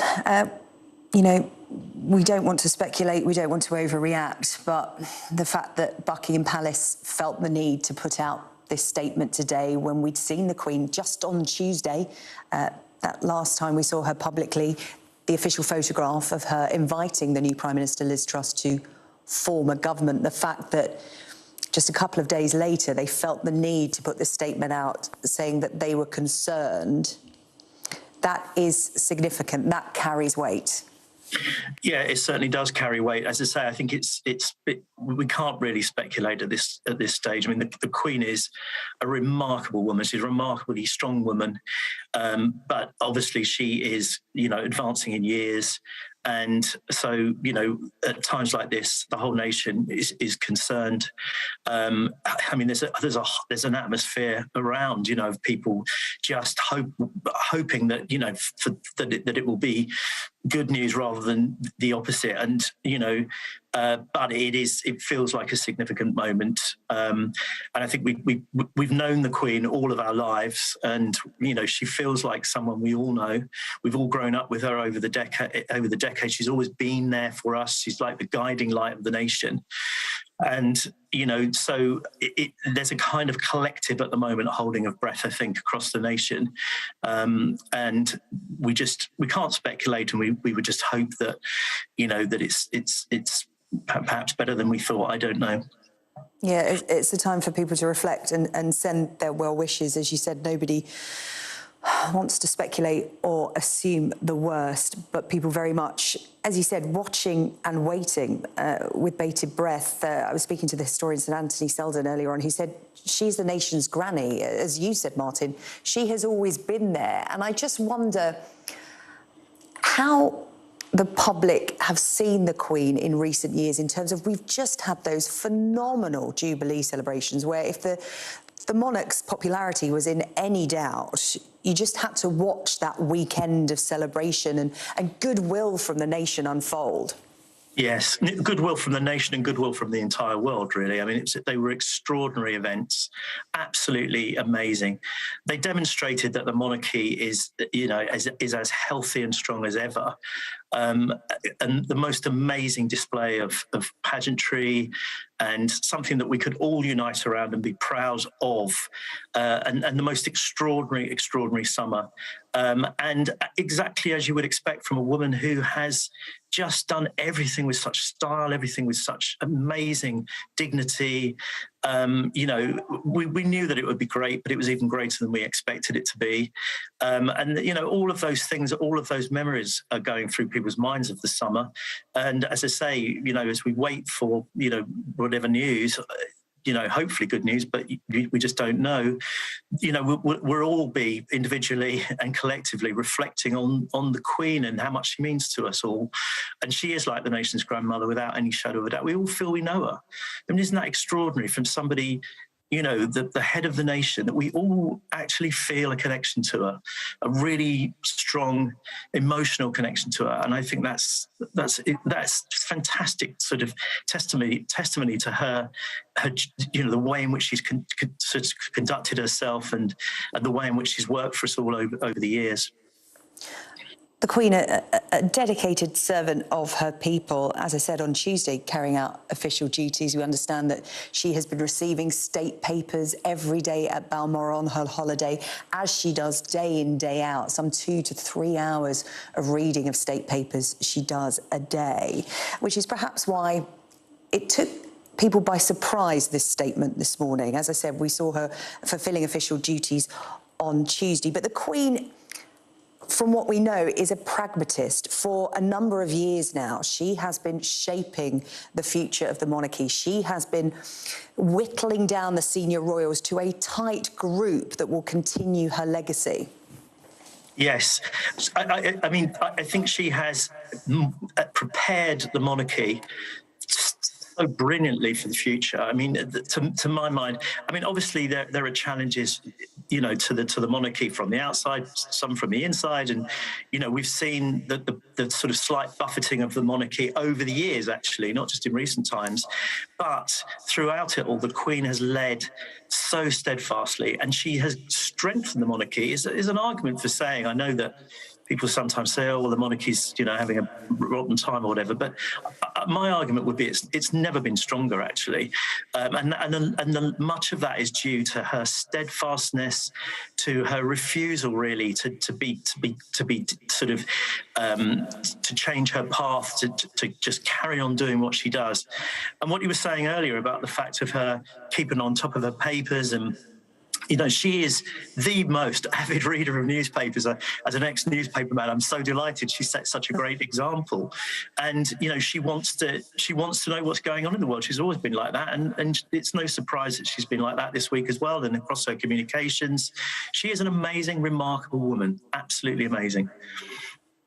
Martin Townsend, former editor of OK magazine and royal commentator. Really good to speak to you this afternoon. Thank you for your time. So, Jane, thank you. Well, joining me now is Simon Morgan, who served as a Royal Protection Officer to Her Majesty the Queen and other senior members of the royal family from 2006 to 2013. Thanks for joining us, Simon Morgan. And Simon, well, we know that the Queen's doctors, her medical staff are concerned. We're all concerned. It's certainly an unprecedented move with regards to announcing what the doctors said today, and then seeing senior members of the royal family move from where they are actually up to the Balmoral estate. You know, that is something that we haven't seen before, so we naturally have to look at what is actually going on here. And the Balmoral estate, we know that you know it well, the Queen knows it well. She loves it. She's been going there all her life.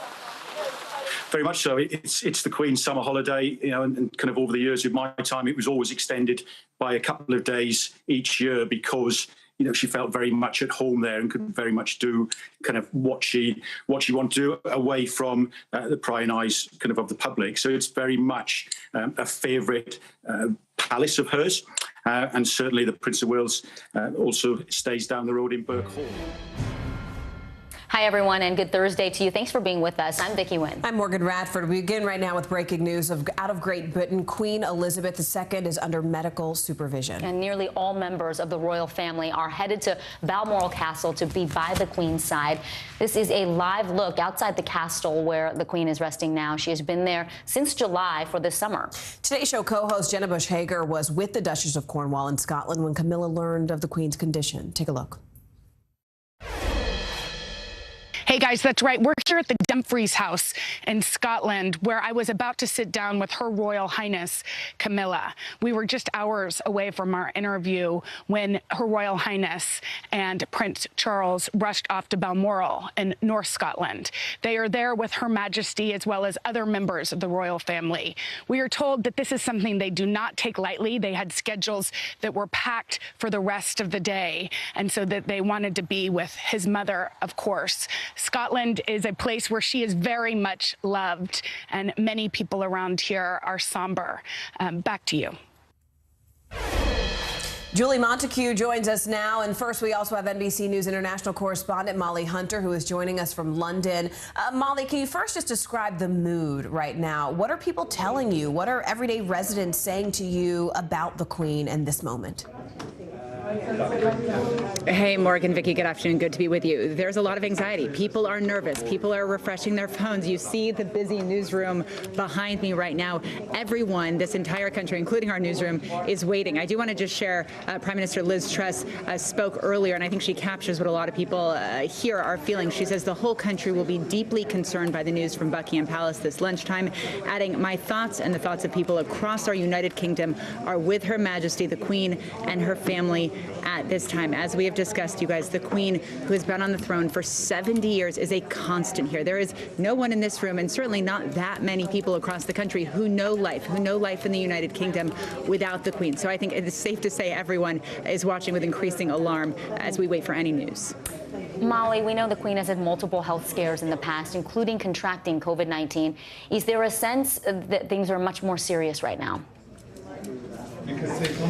Absolutely, and there are a lot of different signs and reasons that we think that. The first is that this statement from Buckingham Palace just a couple of hours ago came almost unprompted. She wasn't expected to have any engagements today. We weren't expected to see the Queen today. She wasn't announcing any cancellations, and I just want to bring your audience back up to date with that statement. It's the only statement that we have received from Buckingham Palace today. It says, following further evaluation this morning, the Queen's doctors are concerned for Her Majesty's health and have recommended she remain under medical supervision.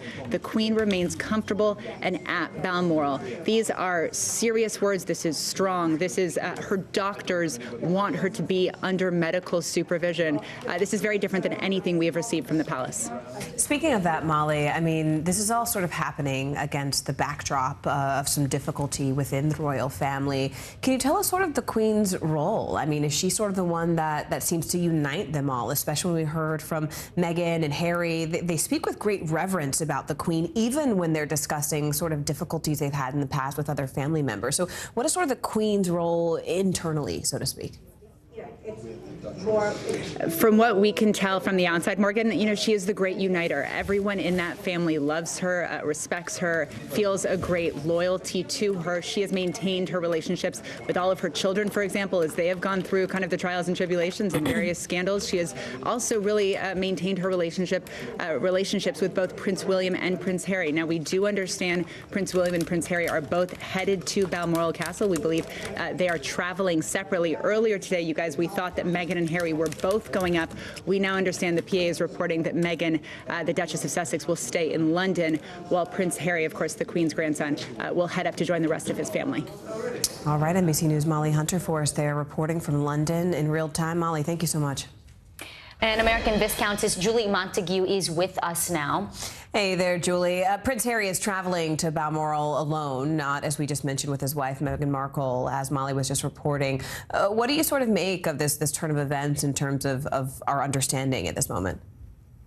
Well, it was, as you know, reported earlier that Meghan and Harry would be traveling to Balmoral together. That is what the statement was earlier in the day. Then the statement came out that Kate, the Duchess of Cambridge, would be staying with her children in Windsor, as it was their first day back to school at their very new school. So she obviously wanted to stay back with them. It was, it's a brand new school for the three children, and perhaps when Harry did find out that Prince William was traveling alone and without the Duchess of Cambridge, perhaps they decided that it was better that Meghan stayed away. We know that Meghan is she's quite polarizing as far as the public goes, especially here in the UK. Her popularity is way down, whereas I know it's much popular in the US. And so I think for now, they don't want to cause any more attention that would take away from the Queen and how she is with her health right now. And I think bringing Meghan into the picture would have done that, and unfortunately it would have. And so it was the right decision for Meghan to stay back in London. And Kate also. Julie, what do we know about Balmoral itself? This place where, as Molly said, the Queen has been residing since July. Do we know if they have doctors there, medical resources there?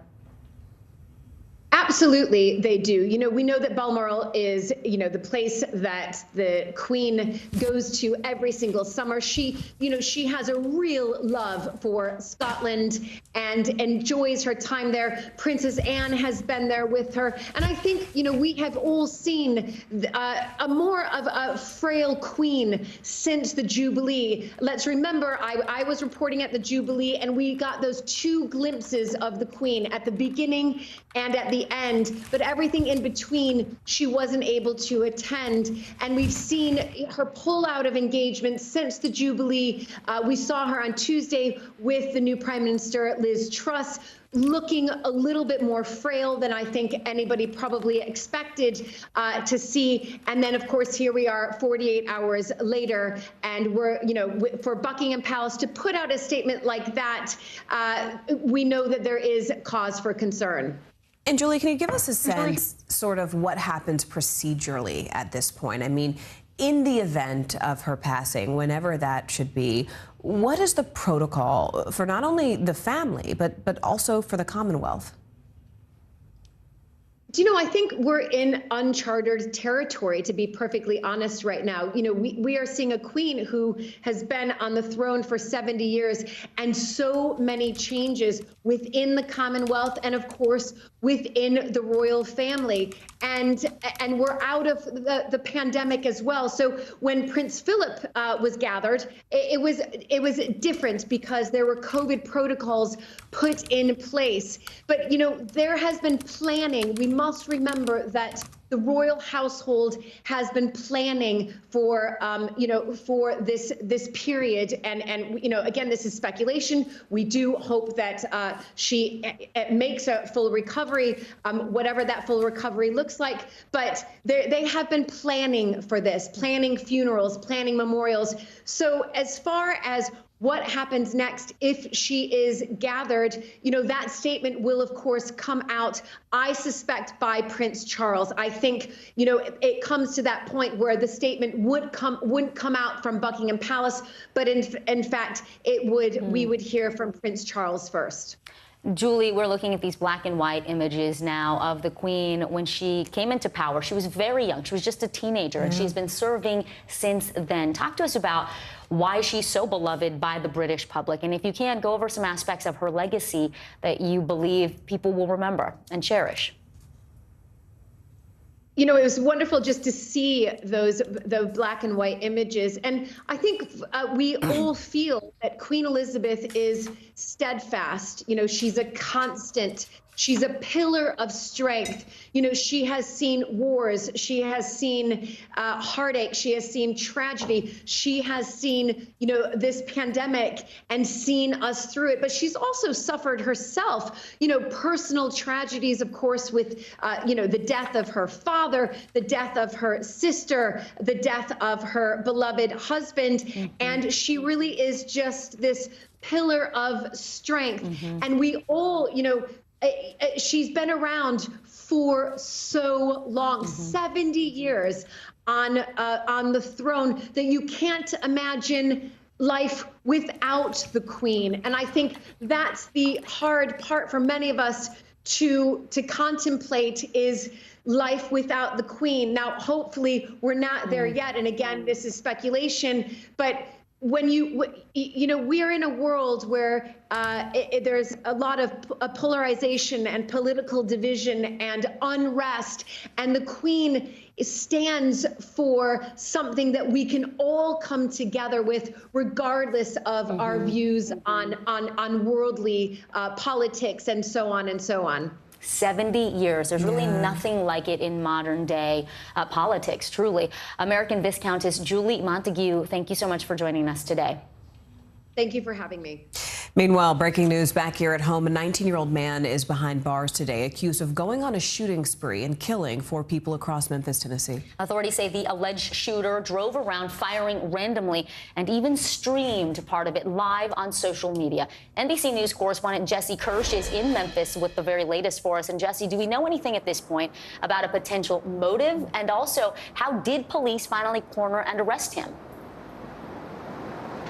Yeah, so at this point, Vicky, we believe this to have been a series of isolated random incidents. Police say, I shouldn't say isolated, obviously, because this appears to have been a rampage, according to authorities. But they're saying this was a suspect shooting at people at random, this 19-year-old teenager going on, unfortunately, a deadly killing spree, according to police. The way that he was apprehended was quite a long path, almost 24 full hours. So authorities say this first shooting happened around 1 a.m. on Wednesday, and then several hours, more than 12 hours went by before the next shooting yesterday afternoon. A couple more shootings occur, according to police, and then someone reaches out to authorities to say to them they're seeing on a live stream the suspect apparently talking about causing harm. And so that triggered a citywide shelter-in-place alert. That is when we started seeing all of the local media reporting about people being asked to stay home, not go out. We know that there was a minor league baseball park here that turned the lights out and had everybody sheltering in place there. The game was called off. So, you know, people in large numbers downtown and throughout Memphis were certainly on edge at this point. And so it still took, though, another couple of hours for police to track down this suspect, because according to authorities, he continued to carjack people, and so they didn't know exactly where he was at various points. And I can speak from personal experience. Our hotel was on lockdown. We were watching this all unfolding, and I was watching on the local reports more and more information trickling in, and it took quite some time before police issued an alert for a specific license plate, and that lends to what they're telling us about one carjacking after the other. And so police were having a tough time pinning down exactly where to find this suspect. And speaking of that, Jesse, I mean, bring us up to speed here in this moment. I mean, we're talking about this alleged gunman who's only 19, but already has this lengthy criminal record. I mean, what more context can you offer us on that? And what are we learning? I mean, has he been charged yet? So he has been charged with first-degree murder. I suspect there might be more charges to come down the line. Obviously, this is all just unfolded. We know that he had pleaded guilty to aggravated assault in years past, and according to the mayor, he got out of prison after just 11 months in that plea deal, which was him making a deal to avoid higher charges. And the mayor says people would be alive today. The victims would be alive today if this person had spent more time in prison for those previous crimes. All right, NBC News correspondent Jesse Kirsch for us there on the ground. Jesse, thank you so much. And coming up, a Today Show exclusive, a groundbreaking new procedure from surgeons at Duke Medical Center. How it's being hailed as a game changer for pediatric heart surgery. That's coming up next. Stay here.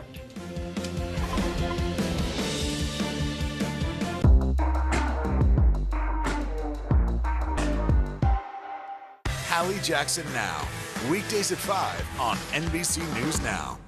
Our show is about sparking conversations around today's biggest issues. The Fed raises interest rates. That controls inflation. Explain how that works. Is part of this that everyone's rethinking their jobs and their relationship to their employers? Could you just remind us why there are 9 justices on the Supreme Court instead of 3 or 20 or 2?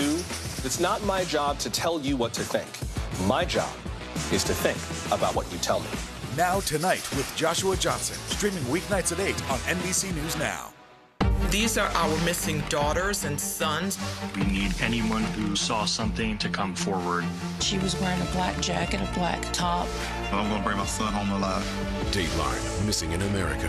Listen to the full season now. We're here to start conversations about the big things happening in our world, because it's not my job to tell you what to think. My job is to think about what you tell me. Now Tonight with Joshua Johnson, streaming weeknights at 8 on NBC News Now. News is happening now. Look at what's making headlines around the world. Whenever it happens, wherever you are, it's here now. Sometimes the news can be difficult and overwhelming for kids to understand. Ukraine and Russia. Could you help me understand what's going on? So to help make sense of it all, we've created a newscast just for them. We hope your family will watch Nightly News Kids Edition. Good morning, I'm Joe Fryer. And I'm Savannah Sellers right now on Morning News Now. We're staying on top of the breaking situation in Ukraine. We are watching dangerous heat this week. Recession, I mean, is that where we're headed? Is there any way to avoid that? Morning News Now, streaming weekdays at 7. These are our missing daughters and sons. We need anyone who saw something to come forward. She was wearing a black jacket, a black top. I'm going to bring my son home alive. Dateline, Missing in America. Listen to the full season now. From Brooklyn, we're next to the subway station. The state's reservoirs are alarmingly low. War will pass them by.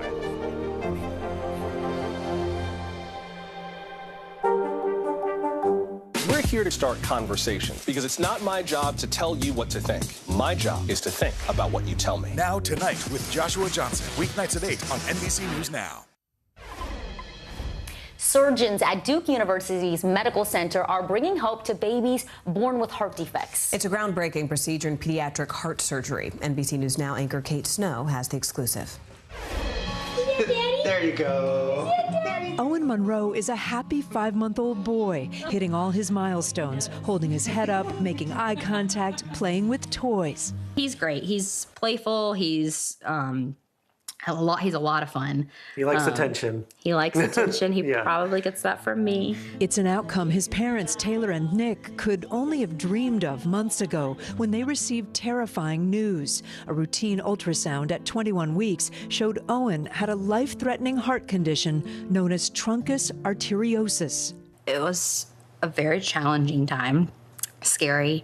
There was a point in time where his heart kept getting worse and worse and worse. Truncus arteriosus is a condition babies are born with. A healthy heart has 2 arteries. One carries blood to the rest of the body, while the other carries blood to the lungs. Blood flow through them is controlled by valves.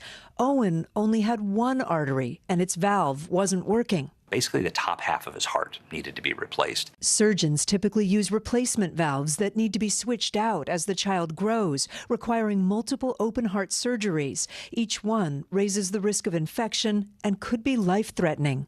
I felt like putting 2 non-living valves in that location was really going to destine him to just a series of operations just within his childhood. Dr. Joe Turek, chief of pediatric cardiac surgery at Duke, proposed a partial heart transplant instead, a procedure he'd been researching but that had never been done before in people. Dr. Turek was confident he could do it, but left the final decision up to Owen's parents. I said, well, whatever you have to do to save our son, please do it. At 17 days old and weighing just over 5 pounds, Owen became the first partial heart transplant recipient ever. In a normal heart transplant, a patient receives an entirely new organ. Today, Owen's heart looks like this, mostly his, but with parts from another donor. I think this can revolutionize heart surgery in children. If this became the standard of care, we would have a lot of happier children running around with fewer operations and quicker return to what kids should be doing. Nearly half a year later, Owen's valves continue to grow with him. A groundbreaking idea, making a big difference in the littlest patients. Oh, I see it, yay! He's loving life. I mean, he could not be more happy to be given a second chance. We're very proud parents. So right now, Owen is on full-dose anti-rejection medications just to be cautious. But Dr. Turek says that some preliminary research suggests that low-dose, non-life-altering anti-rejection medication could be all that's needed. He's starting a clinical trial to study that now. If that ends up being the case, Dr. Turek believes this approach will become standard of care for any child that needs a heart valve transplant. Back to you. Coming up next, the new iPhone and the most surprising part of that announcement. The indictment of a former president, or perhaps candidate for president, would arguably tear the country apart. Is that your concern? Can you update us on the status of negotiations? To cover the news, you have to be in it. This is how so many towns and cities are protecting themselves. They're pushing the gates open. Was there a school officer on campus? That's what we've been told. No. Top story with Tom Yamas. Weeknights at 7 on NBC News Now. Sometimes the news can be difficult and overwhelming for kids to understand, so we've created a newscast just for them. We hope your family will watch Nightly News Kids Edition. These are our missing daughters and sons. We need anyone who saw something to come forward. She was wearing a black jacket, a black top. I'm going to bring my son home alive. Dateline, Missing in America. Listen to the full season now. Tonight, I interviewed Secretary of Transportation Pete Buttigieg about the ongoing delays. You seem to be pointing the finger at the airlines. They're pointing the finger back. Mr. Secretary, when is this going to get better?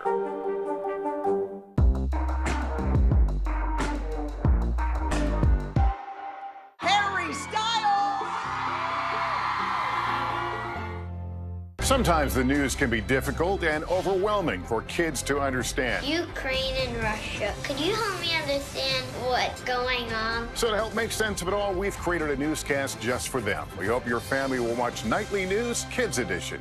Now Tonight with Joshua Johnson. Streaming weeknights at 8 on NBC News Now. News is happening now. Look at what's making headlines around the world. Right now on Morning News Now. We're coming on the air with breaking news. And this is a significant moment. Whenever it happens, wherever you are, NBC News, streaming free now. Now Tonight with Joshua Johnson. Streaming weeknights at 8 on NBC News Now. At 73, Prince Charles is still waiting for the job that is his birthright. Do we want Charles? Do we want a monarchy? I'm Keir Simmons, and we'll take on these questions and more in our new podcast, Born to Rule. Listen now. A new piece of presidential artwork has been officially unveiled in the White House. That's right. It's providing onlookers with a brief reunion. President Biden welcoming back former President Obama, as well as First Lady Michelle Obama, for a ceremonial unveiling of their presidential portrait. Here's NBC News Chief White House Correspondent Kristen Welker. It was a first family affair. Barack and Michelle, welcome home. Welcome home. For the country, a return of a White House tradition. For Michelle Obama, her first visit back in more than 5 years. Michelle, he knows, we all know, he couldn't have done it without you. The former president nostalgic. When people ask me what I miss most about the White House years, it is not Air Force One that I talk about, although I miss Air Force One. It's the chance that I had to stand shoulder to shoulder with all of you. A reunion of a political partnership forged over 2 terms. We trusted him, all of you in this room. We believed in him, and we counted on him. And I still do. Joe, it is now America's good fortune to have you as president. Mr. Obama thanking artists Robert McCurdy and Sharon Sprung, quipping the portrait of Mrs. Obama captures what he loves most. Her grace, her intelligence, and the fact that she's fine. Let me thank my husband, first of all, for such spicy remarks. An emotional Michelle Obama saying the portraits stand for something larger. A girl like me She was never supposed to be up there next to Jacqueline Kennedy and Dolly Madison. And it is so important for every young kid who is doubting themselves to believe that they can too. That is what this country is about. The bipartisan tradition goes back decades. You will now be able to gaze at this portrait and ask, what would George do? But former President Trump did not invite Mr. Obama, a mutual decision, according to sources. Still, this moment particularly poignant for the first black president and first lady, who will live on these walls for history. People across the world are now clamoring to get their hands on that new iPhone. This year's price, by the way, it's about the same price as last year's, which really surprised analysts. They say die-hard fans would have paid 15% more.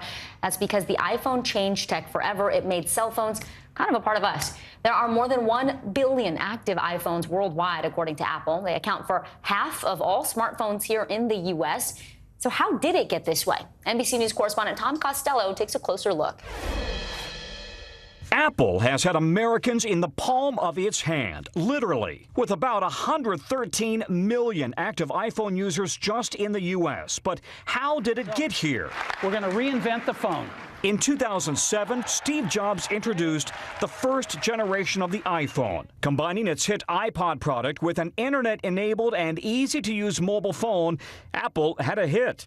By the end of 2007, reaching about 1.4 million units in sales. There's an app for that. In 2008, the iOS App Store opened, kicking off what would become a very big market. Apple says it now supports about 2.2 million jobs. But over the years, the device and its parent company were not free from controversy. In 2010, Apple made headlines when 11 people died by suicide at a Chinese manufacturing company where iPhones are made. In 2017, we saw Batterygate when independent research found some iPhones were more likely to be slow after certain software updates. Apple responded by apologizing and then offering $50 off on battery replacements.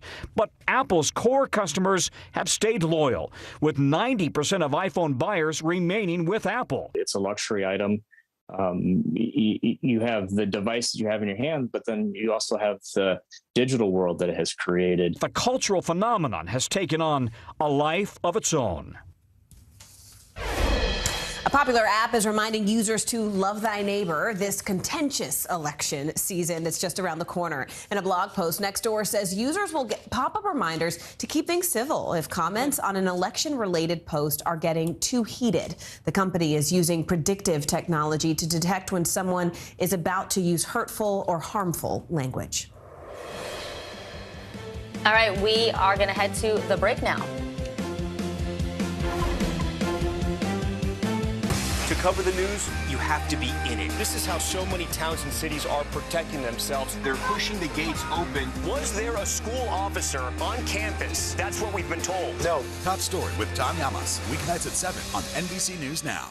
At 73, Prince Charles is still waiting for the job that is his birthright. Do we want Charles? Do we want a monarchy? I'm Keir Simmons, and we'll take on these questions and more in our new podcast, Born to Rule. Listen now. What do you love about fatherhood? The chaos, the learning. Is climate change one of your top priorities? What's your message to girls who want to make a difference in their own communities? Believe in yourself. We're here to start conversations about the big things happening in our world, because it's not my job to tell you what to think. My job is to think about what you tell me. Now Tonight with Joshua Johnson, streaming weeknights at 8 on NBC News Now. Top Story with Tom Llamas is your news playlist on NBC News Now. And now, you can listen to it as a podcast, available anytime and anywhere. We're here to start conversations about the big things happening in our world, because it's not my job to tell you what to think. My job is to think about what you tell me. Now Tonight with Joshua Johnson, streaming weeknights at 8 on NBC News Now. To cover the news, you have to be in it. This is how so many towns and cities are protecting themselves. They're pushing the gates open. Was there a school officer on campus? That's what we've been told. No. Top Story with Tom Llamas, weeknights at 7 on NBC News Now. We're here to start conversations because it's not my job to tell you what to think. My job is to think about what you tell me. Now Tonight with Joshua Johnson. Weeknights at 8 on NBC News Now.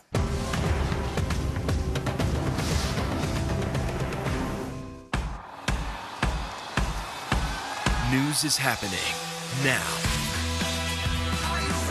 Look at what's making headlines around the world. Right now on Morning News Now. We're coming on the air with breaking news. And this is a significant moment. Whenever it happens, wherever you are, NBC News, streaming free now. Harry Styles!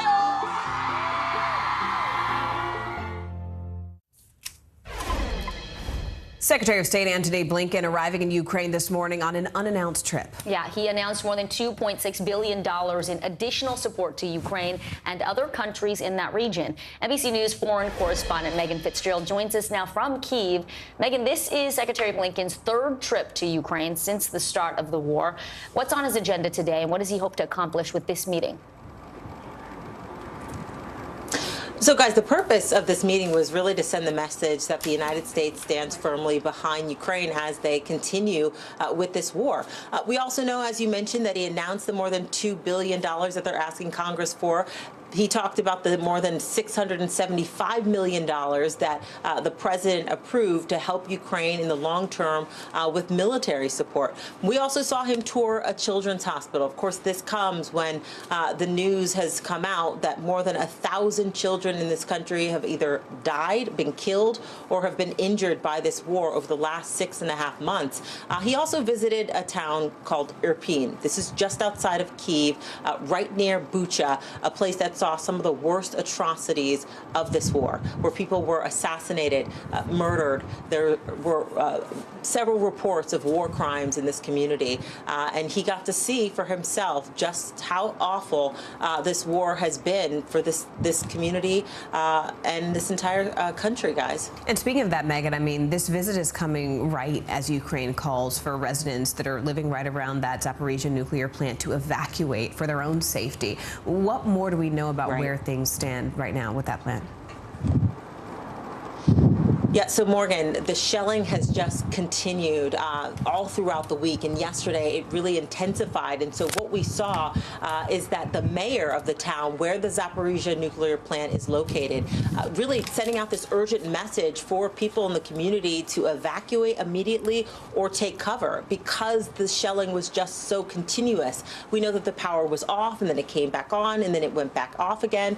People in this community are incredibly scared. Panic is starting to set in. They're fearful, of course, for their lives, but they're also fearful for their health. We know that there was a mad dash to the pharmacy trying to get these potassium iodide tablets. Our pharmacists in the area said they just don't have any more. The European Union says they're going to be shipping in some 5 million more. But this is an ongoing concern for these people in this area because a nuclear disaster is possible at any point as this plant is literally clinging to power.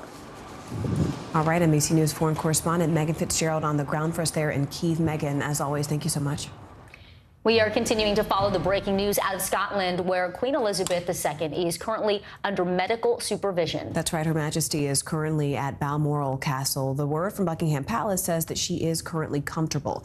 Nearly all of the royal family members are heading to Scotland to be by her side. And this right now is a live shot. You're looking out just side of Balmoral.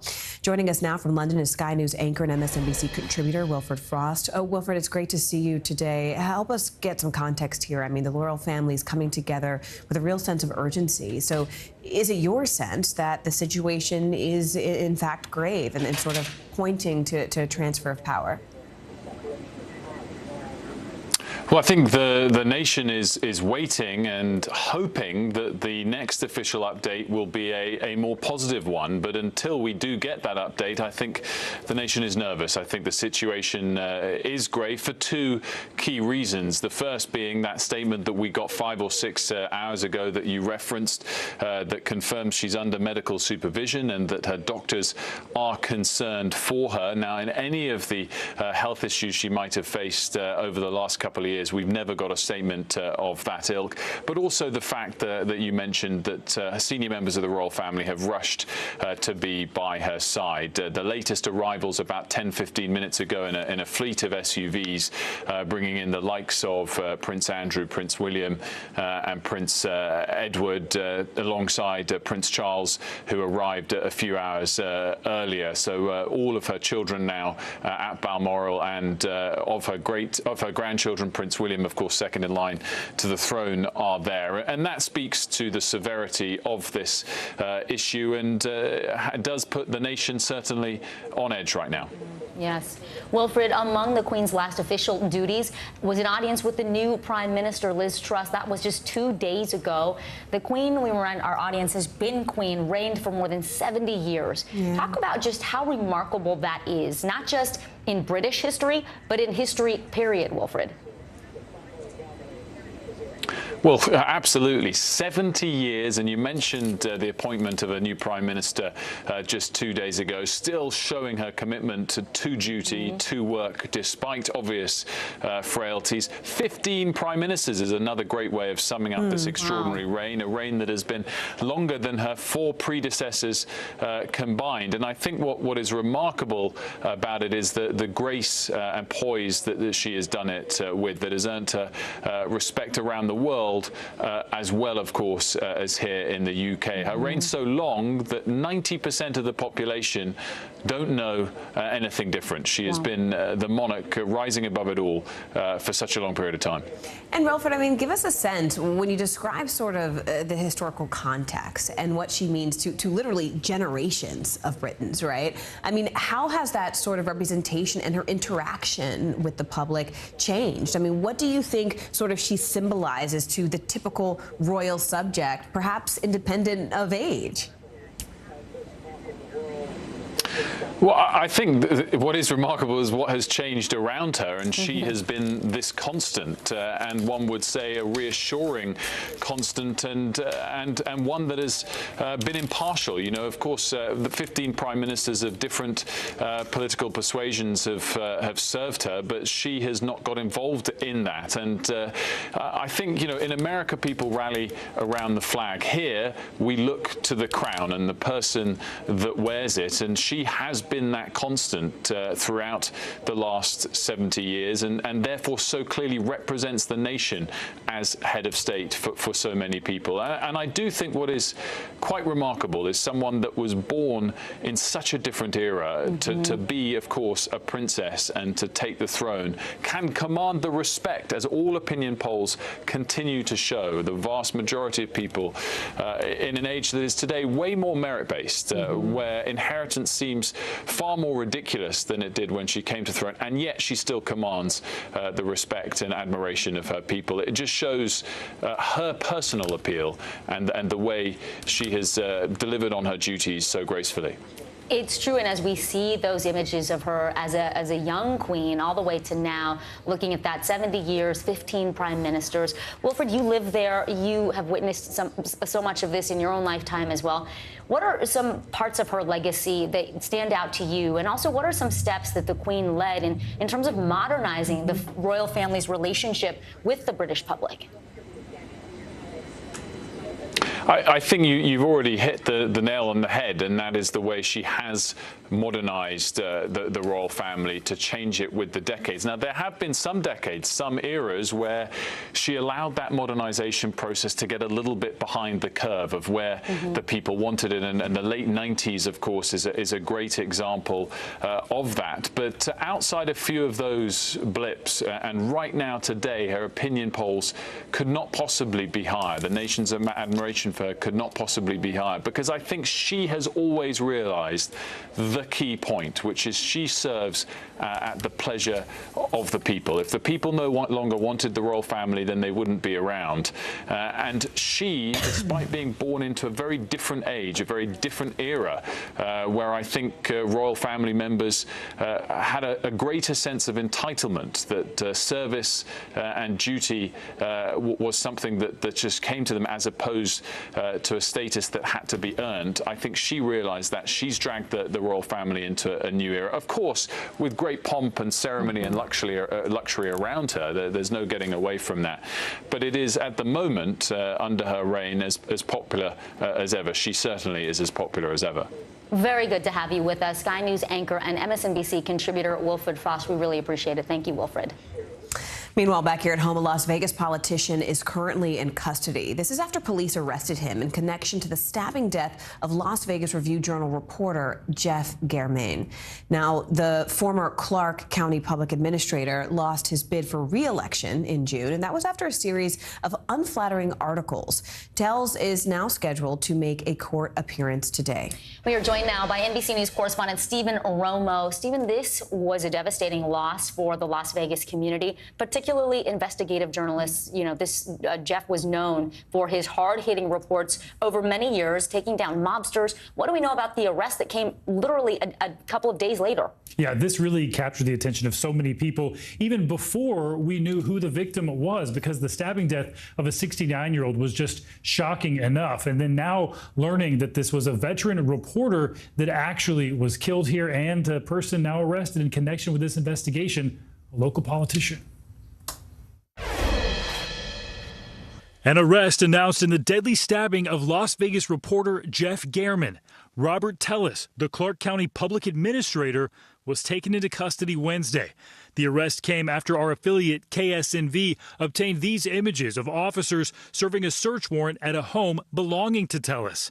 Hours later, he was booked on suspicion of murder, according to court records. Authorities also releasing a new video of a suspect along with a picture of their car. Police say they believe it's a red GMC Yukon Denali with chrome handles, a sunroof, and a luggage rack. A similar GMC Yukon was seen being towed from the Tellis driveway. It's very important for us not only to identify and arrest the suspect, but we want to do this case in a way where we can have a solid prosecution and hold that person accountable. Germain was known for his stories on political corruption and scandals. He recently reported on turmoil and bullying allegations within Tellis's offices for the Las Vegas Review-Journal. Tellis conceded a close Democratic primary race for his position as Clark County public administrator in June, then lashed out online at Germain, tweeting, "Does the Las Vegas Review-Journal know that Germain, quote, basically made a veiled threat to make me take down my site with the truth after I already lost the election?" The next day also writing, quote, "Looking forward to lying smear piece number 4 by Germain. And I think he's mad that I haven't crawled into a hole and died." NBC News has reached out to Tellis and have not yet heard back. Police say the longtime investigative reporter was found stabbed to death near his home on Saturday. We believe that altercation that resulted in the murder happened the morning of September 2nd, Friday. We were not notified and didn't respond until Saturday morning. Las Vegas Review-Journal executive editor Glenn Cook released a statement on the developments, saying in part, quote, "The arrest of Robert Tellis is at once an enormous relief and an outrage for the Review-Journal newsroom. We are relieved Robert Tellis is in custody and outraged that a colleague appears to have been killed for reporting on an elected official."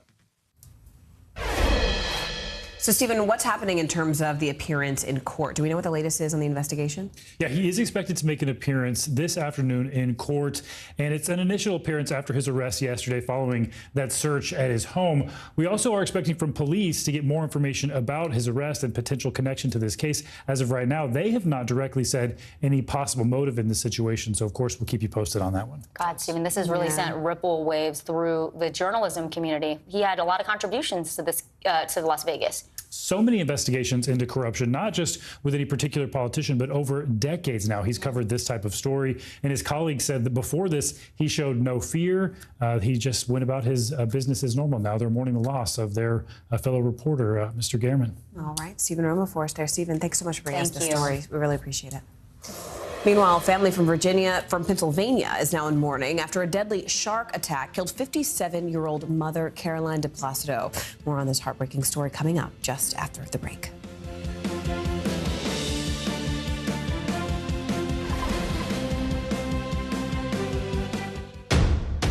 The day's biggest political stories with trusted insight now and expert analysis now. A daily look at the politics behind the headlines. Meet the Press Now, streaming weekdays at 4 p.m. on NBC News Now. No stress, no mess, just yum. That's it. News is happening now. Look at what's making headlines around the world. Whenever it happens, wherever you are, it's here now. These days, it feels like the news never stops. So let's get into it. What's happening right now, what it all means for you for an hour every day. It can be hard to keep up, so let's get started together. Hallie Jackson Now, weekdays at 5 on NBC News Now. No stress, no mess, just yum. That's it.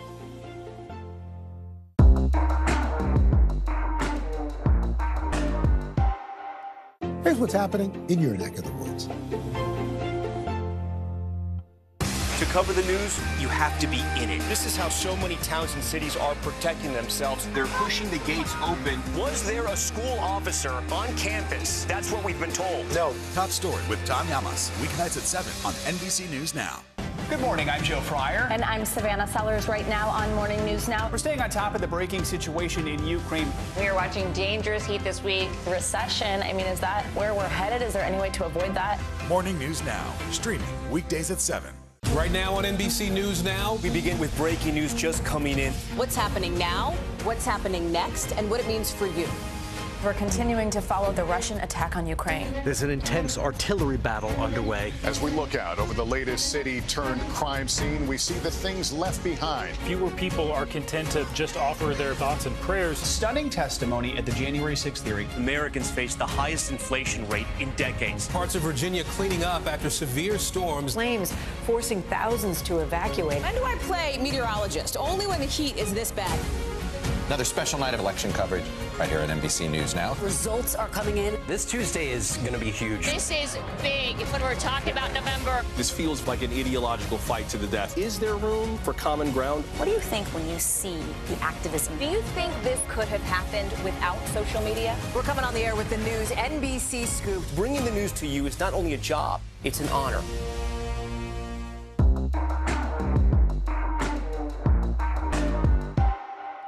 Here's what's happening in your neck of the woods.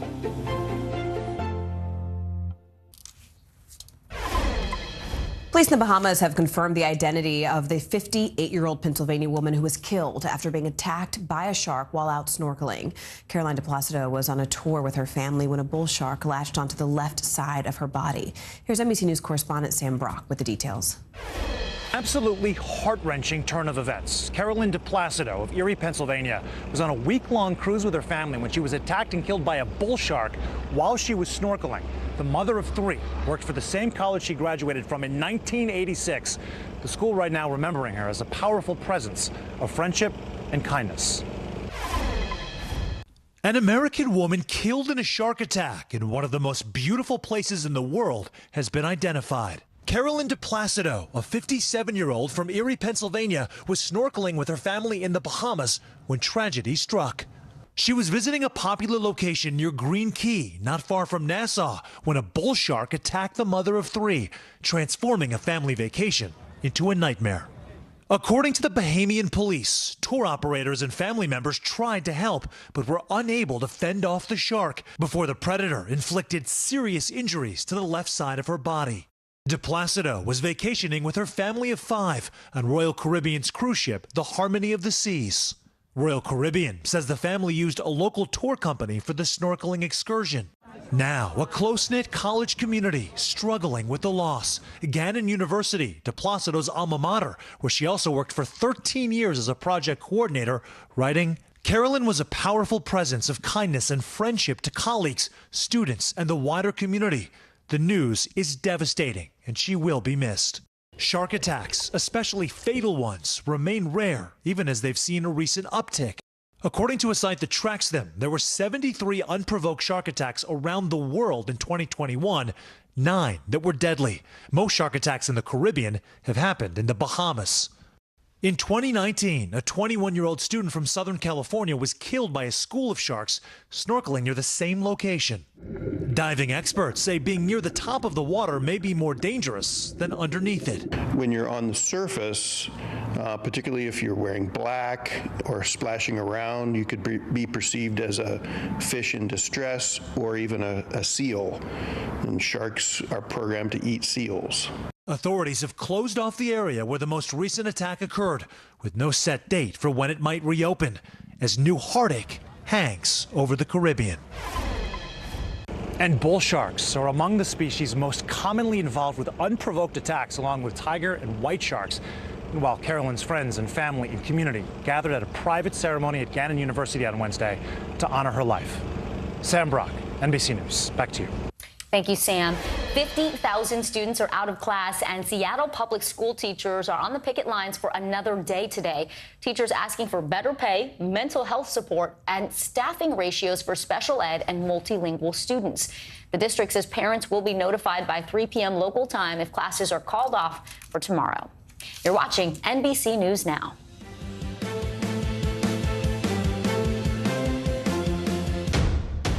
The day's biggest political stories with trusted insight now and expert analysis now. A daily look at the politics behind the headlines. Meet the Press Now, streaming weekdays at 4 p.m. on NBC News Now.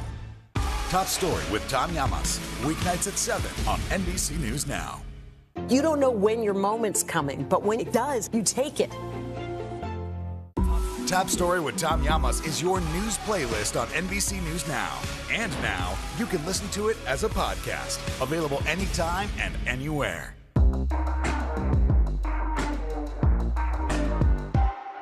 Harry Styles!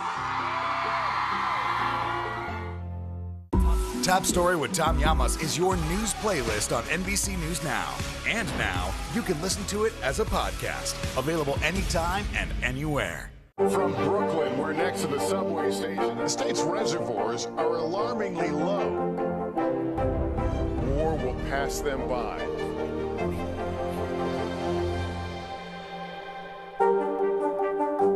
Sometimes the news can be difficult and overwhelming for kids to understand, so we've created a newscast just for them.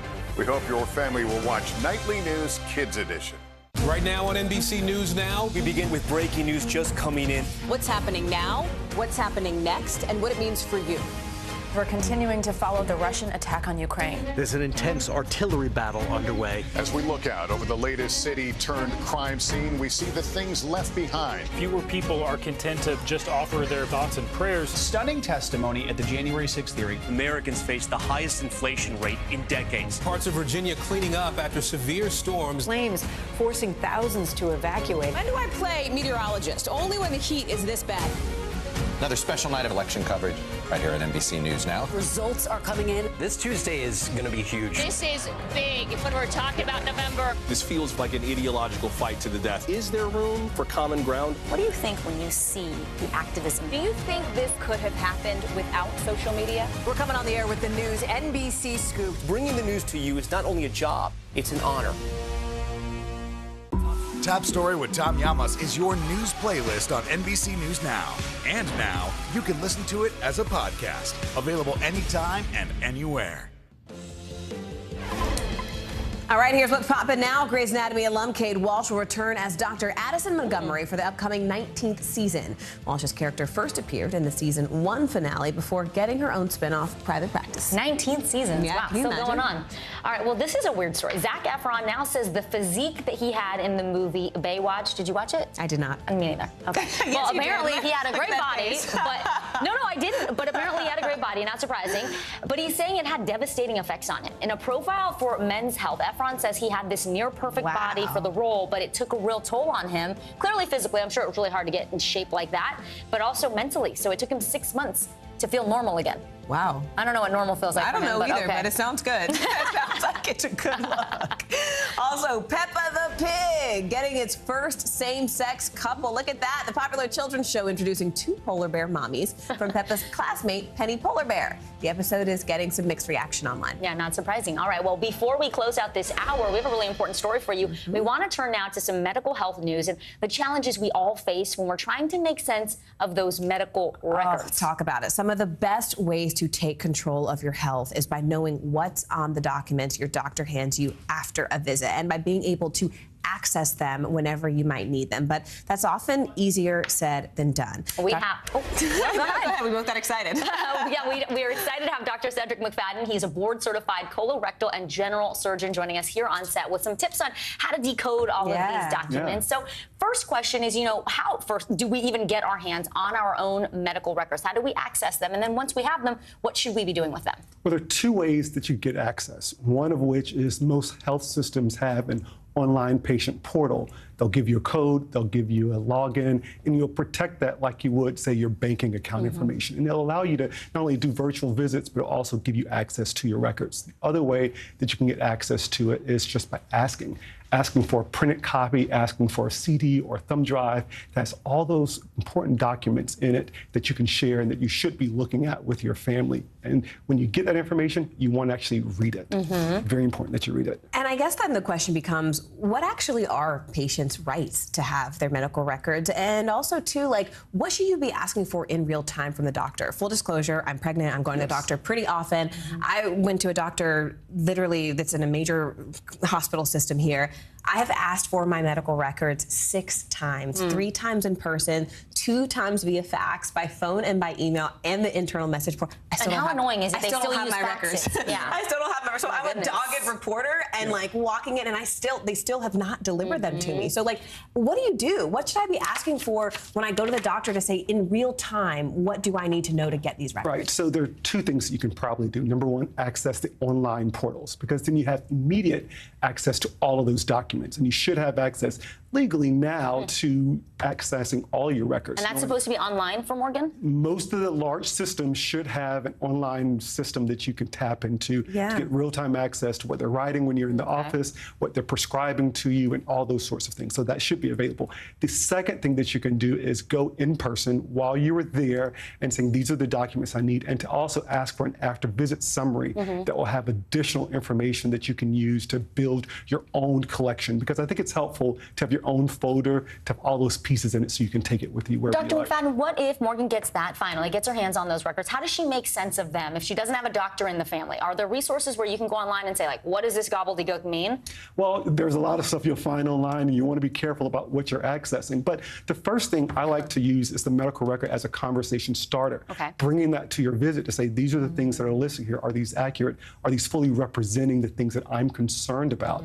But if you don't have any family members that are doctors, accessing that time while you're there is key. So writing questions down before you get to the doctor's office will help you make better use of that very short, limited time that you'll have with them. I'm so glad you're sharing this information, because I think especially when we talk about disparities in healthcare, especially communities of color, Black maternal women's, death rates, frankly. I mean, this is kind of one of the only ways people have to advocate for themselves, which is why I think this is so important. Doctor, I want to thank you so much for being with us. It's been our pleasure to have you. Thank you, Dr. McFadden. Thank you. And thank you so much for joining us. I'm Vicki Nguyen. I'm Morgan Radford. You're watching NBC News Now.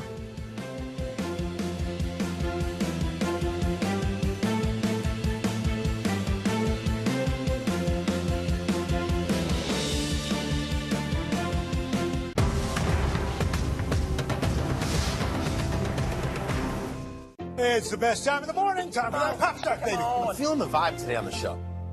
Right now on NBC News Now, we begin with breaking news just coming in. What's happening now, what's happening next, and what it means for you.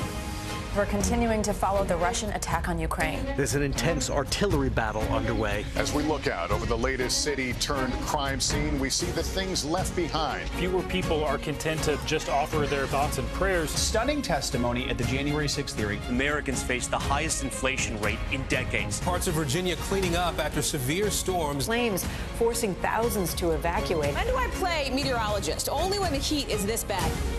Another special night of election coverage right here at NBC News Now. Results are coming in. This Tuesday is going to be huge. This is big when we're talking about November. This feels like an ideological fight to the death. Is there room for common ground? What do you think when you see the activism? Do you think this could have happened without social media? We're coming on the air with the news NBC Scoop. Bringing the news to you is not only a job, it's an honor. Now Tonight with Joshua Johnson, streaming weeknights at 8 on NBC News Now. Good morning, I'm Joe Fryer. And I'm Savannah Sellers right now on Morning News Now. We're staying on top of the breaking situation in Ukraine. We are watching dangerous heat this week. Recession, I mean, is that where we're headed? Is there any way to avoid that? Morning News Now, streaming weekdays at 7. Mr. Secretary, when is this going to get better? You came into this job saying you were going to fight crime. Have you been successful? Found a way to put that. Can you update us on the status of negotiations? Hallie Jackson Now, weekdays at 5 on NBC News Now. Good morning, I'm Joe Fryer. And I'm Savannah Sellers right now on Morning News Now. We're staying on top of the breaking situation in Ukraine. We are watching dangerous heat this week. Recession, I mean, is that where we're headed? Is there any way to avoid that? Morning News Now, streaming weekdays at 7. To cover the news, you have to be in it. This is how so many towns and cities are protecting themselves. They're pushing the gates open. Was there a school officer on campus? That's what we've been told. No. Top story with Tom Llamas, weeknights at 7 on NBC News Now. You don't know when your moment's coming, but when it does, you take it. Hallie Jackson Now, weekdays at 5 on NBC News Now. Hi, everyone, and good Thursday to you. Thanks for being with us. I'm Vicki Nguyen. I'm Morgan Radford. We begin right now with breaking news out of Great Britain. Queen Elizabeth II is under medical supervision. And nearly all members of the royal family are headed to Balmoral Castle to be by the Queen's side. This is a live look outside the castle where the Queen is resting now. She has been there since July for this summer. Today's show co-host Jenna Bush Hager was with the Duchess of Cornwall in Scotland when Camilla learned of the Queen's condition. Take a look. Hey guys, that's right. We're here at the Dumfries House in Scotland, where I was about to sit down with Her Royal Highness Camilla. We were just hours away from our interview when Her Royal Highness and Prince Charles rushed off to Balmoral in North Scotland. They are there with Her Majesty as well as other members of the royal family. We are told that this is something they do not take lightly. They had schedules that were packed for the rest of the day, and so that they wanted to be with his mother, of course. Scotland is a place where she is very much loved, and many people around here are somber. Back to you. Julie Montague joins us now. And first, we also have NBC News international correspondent Molly Hunter, who is joining us from London. Molly, can you first just describe the mood right now? What are people telling you? What are everyday residents saying to you about the Queen and this moment? Hey, Morgan, Vicki, good afternoon. Good to be with you. There's a lot of anxiety. People are nervous. People are refreshing their phones. You see the busy newsroom behind me right now. Everyone, this entire country, including our newsroom, is waiting. I do want to just share, Prime Minister Liz Truss spoke earlier, and I think she captures what a lot of people here are feeling. She says the whole country will be deeply concerned by the news from Buckingham Palace this lunchtime, adding, my thoughts and the thoughts of people across our United Kingdom are with Her Majesty, the Queen, and her family at this time. As we have discussed, you guys, the Queen, who has been on the throne for 70 years, is a constant here. There is no one in this room, and certainly not that many people across the country who know life in the United Kingdom without the Queen. So I think it is safe to say everyone is watching with increasing alarm as we wait for any news. Molly, we know the Queen has had multiple health scares in the past, including contracting COVID-19. Is there a sense that things are much more serious right now?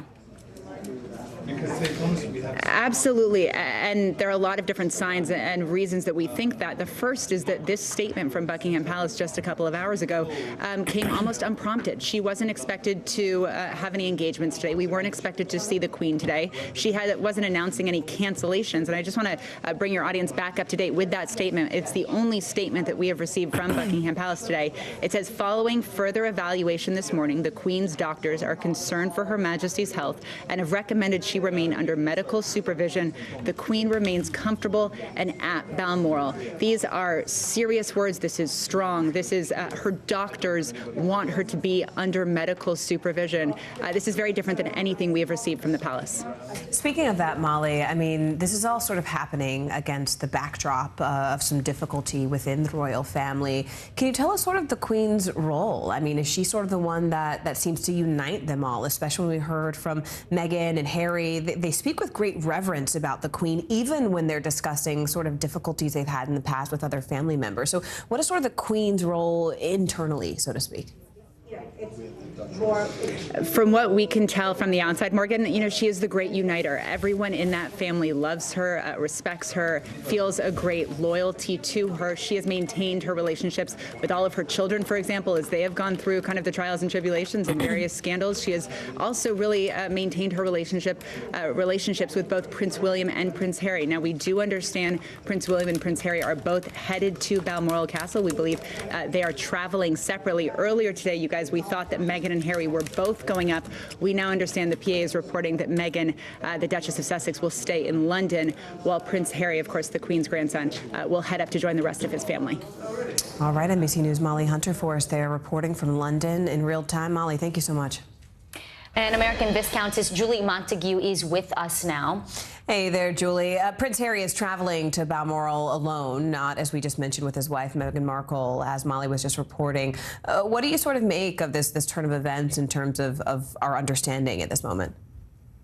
Well, it was, as you know, reported earlier that Meghan and Harry would be traveling to Balmoral together. That is what the statement was earlier in the day. Then the statement came out that Kate, the Duchess of Cambridge, would be staying with her children in Windsor, as it was their first day back to school at their very new school. So she obviously wanted to stay back with them. It was, you know, it's a brand new school for the three children, and perhaps when Harry did find out that Prince William was traveling alone and without the Duchess of Cambridge, perhaps they decided that it was better that Meghan stayed away. We know that Meghan is, you know, she's quite polarizing as far as the public goes, especially here in the UK.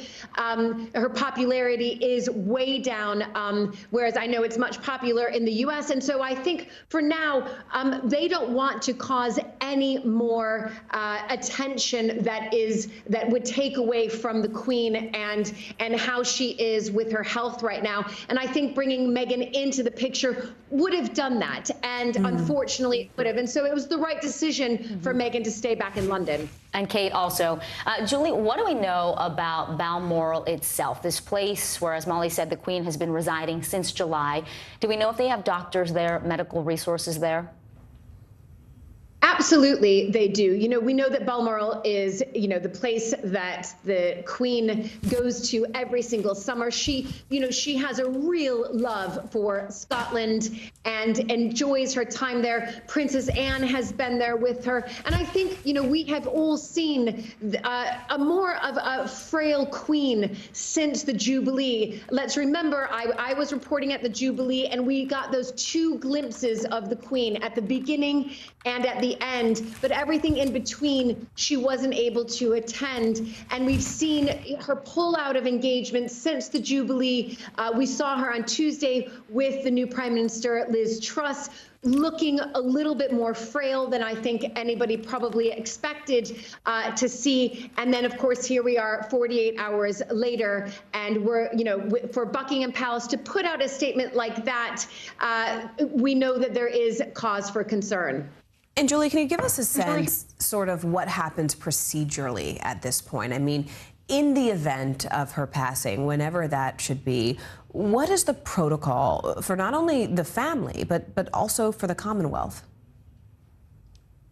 Do you know, I think we're in uncharted territory, to be perfectly honest right now. You know, we are seeing a queen who has been on the throne for 70 years, and so many changes within the Commonwealth and, of course, within the royal family. And we're out of the pandemic as well. So when Prince Philip was gathered, it was different because there were COVID protocols put in place. But, you know, there has been planning. We must remember that the royal household has been planning for, you know, for this period. And, you know, again, this is speculation. We do hope that she makes a full recovery, whatever that full recovery looks like. But they have been planning for this, planning funerals, planning memorials.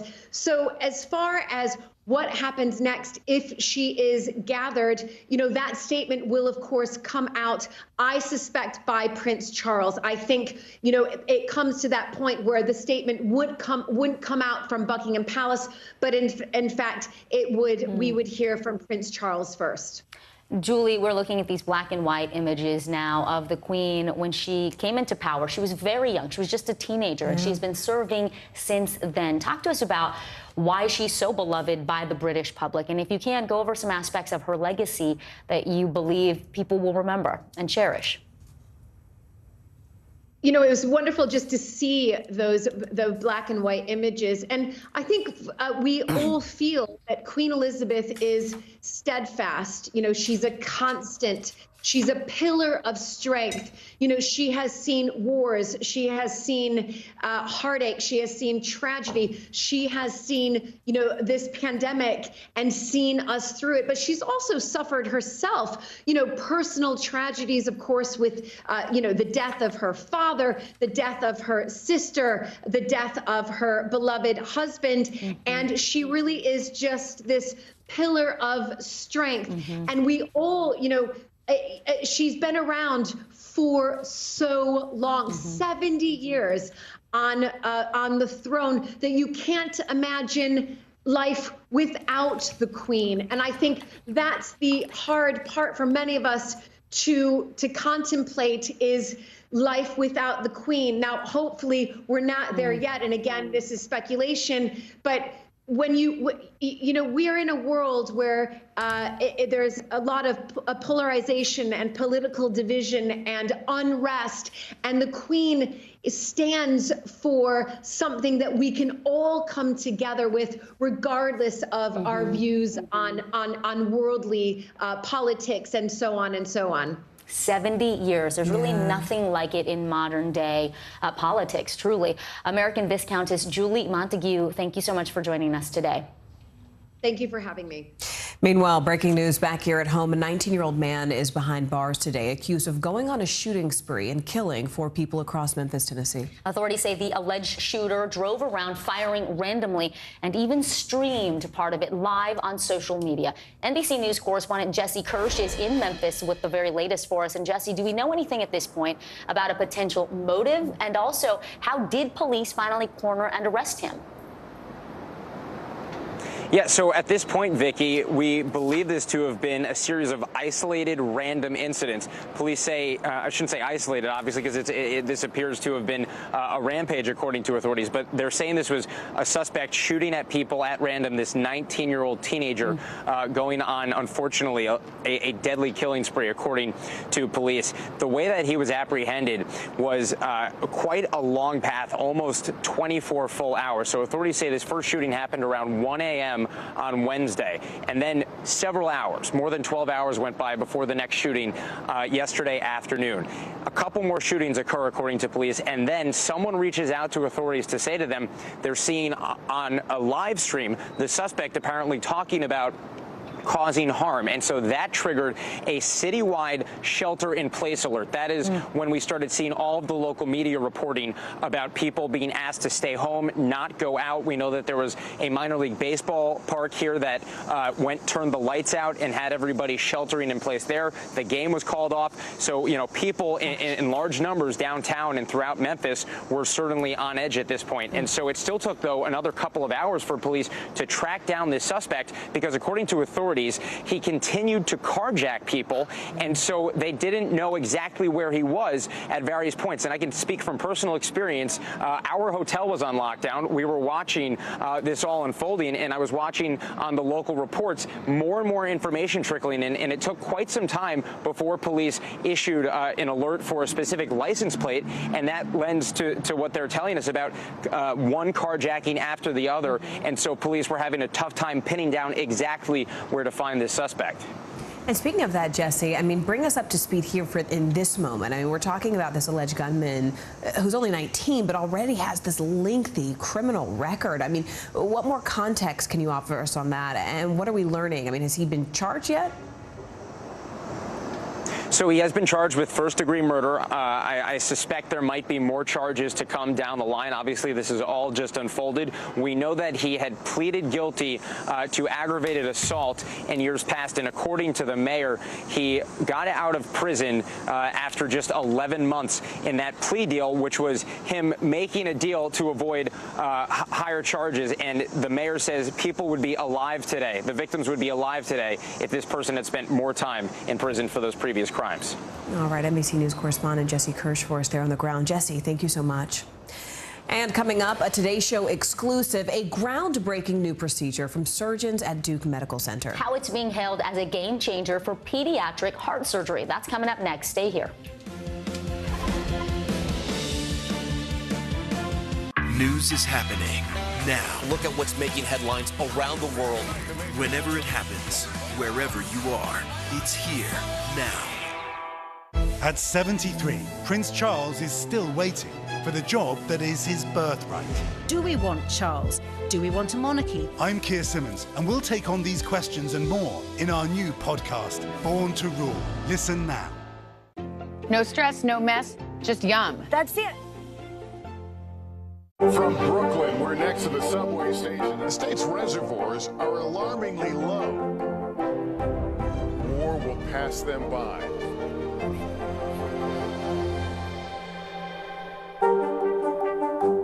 News is happening now. Look at what's making headlines around the world. We're coming on the air with breaking news. This is a significant moment. Whenever it happens, wherever you are, NBC News, streaming free now. It's the best time of the morning, time for that pop start, baby. I'm feeling the vibe today on the show. The indictment of a former president, or perhaps candidate for president, would arguably tear the country apart. Is that your concern? Can you update us on the status of negotiations? To cover the news, you have to be in it. This is how so many towns and cities are protecting themselves. They're pushing the gates open. Was there a school officer on campus? That's what we've been told. No. Top story with Tom Yamas, weeknights at 7 on NBC News Now. NBC News, streaming free now. Sometimes the news can be difficult and overwhelming for kids to understand, so we've created a newscast just for them. We hope your family will watch Nightly News Kids Edition. Our show is about sparking conversations around today's biggest issues. The Fed raises interest rates. That controls inflation. Explain how that works. Is part of this that everyone's rethinking their jobs and their relationship to their employers? Could you just remind us why there are 9 justices on the Supreme Court instead of 3 or 20 or 2? It's not my job to tell you what to think. My job is to think about what you tell me. Now Tonight with Joshua Johnson, streaming weeknights at 8 on NBC News Now.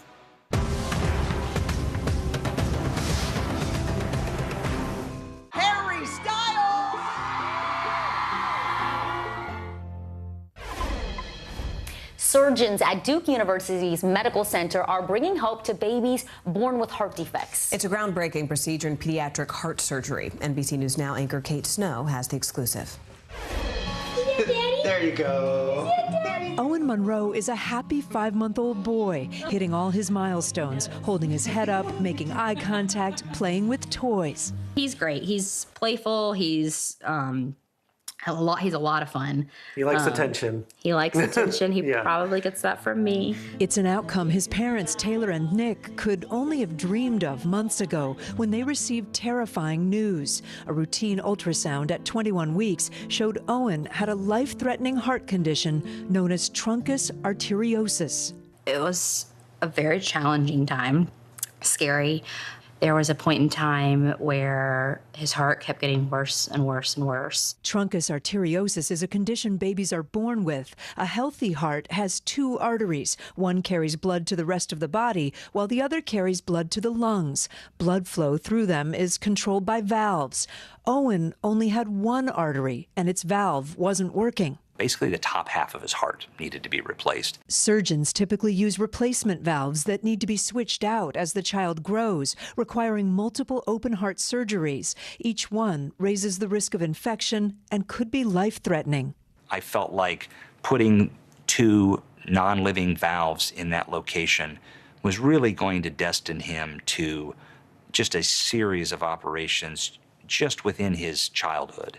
Dr. Joe Turek, chief of pediatric cardiac surgery at Duke, proposed a partial heart transplant instead, a procedure he'd been researching but that had never been done before in people.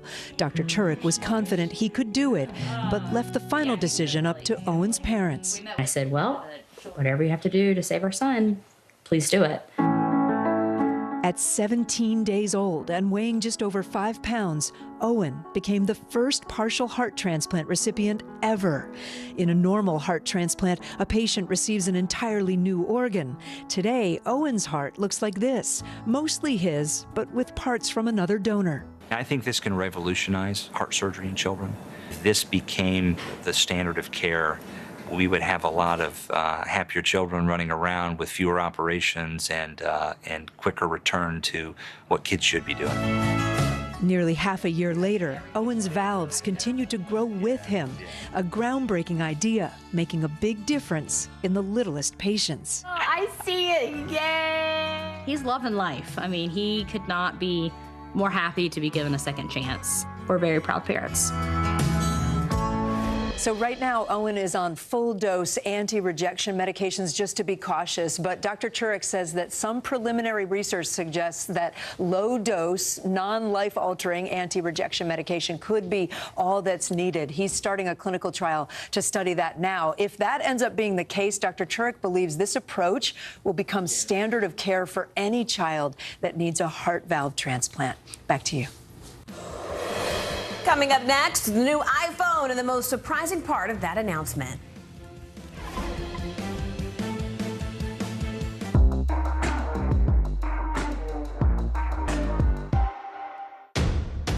The day's biggest political stories with trusted insight now and expert analysis now. A daily look at the politics behind the headlines. Meet the Press Now, streaming weekdays at 4 p.m. on NBC News Now. From Brooklyn, we're next to the subway station. The state's reservoirs are alarmingly low. War will pass them by.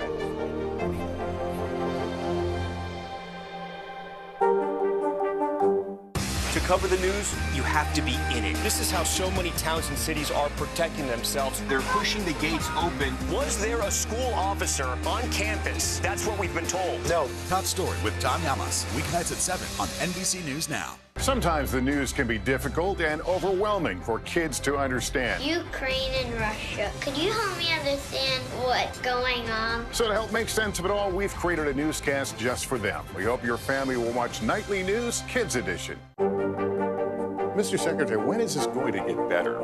You came into this job saying you were going to fight crime. Have you been successful? Found a way to put that. Can you update us on the status of negotiations? Here's what's happening in your neck of the woods. Now Tonight with Joshua Johnson, streaming weeknights at 8 on NBC News Now. Tonight, I interviewed Secretary of Transportation Pete Buttigieg about the ongoing delays. You seem to be pointing the finger at the airlines. They're pointing the finger back. Mr. Secretary, when is this going to get better? And what do you love about fatherhood? The chaos, the learning. Is climate change one of your top priorities? What's your message to girls who want to make a difference in their own communities? Believe in yourself.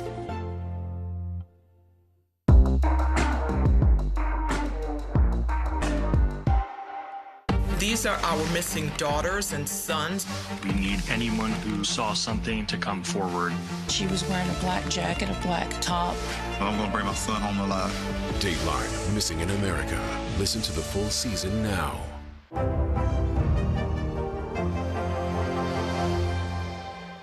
Here's what's happening in your neck of the woods. A new piece of presidential artwork has been officially unveiled in the White House. That's right. It's providing onlookers with a brief reunion. President Biden welcoming back former President Obama, as well as First Lady Michelle Obama, for a ceremonial unveiling of their presidential portrait. Here's NBC News Chief White House Correspondent Kristen Welker. It was a first family affair. Barack and Michelle, welcome home. Welcome home. For the country, a return of a White House tradition. For Michelle Obama, her first visit back in more than 5 years. Michelle, he knows, we all know, he couldn't have done it without you. The former president nostalgic. When people ask me what I miss most about the White House years, it is not Air Force One that I talk about, although I miss Air Force One. It's the chance that I had to stand shoulder to shoulder with all of you. A reunion of a political partnership forged over 2 terms. We trusted him, all of you in this room. We believed in him, and we counted on him. And I still do.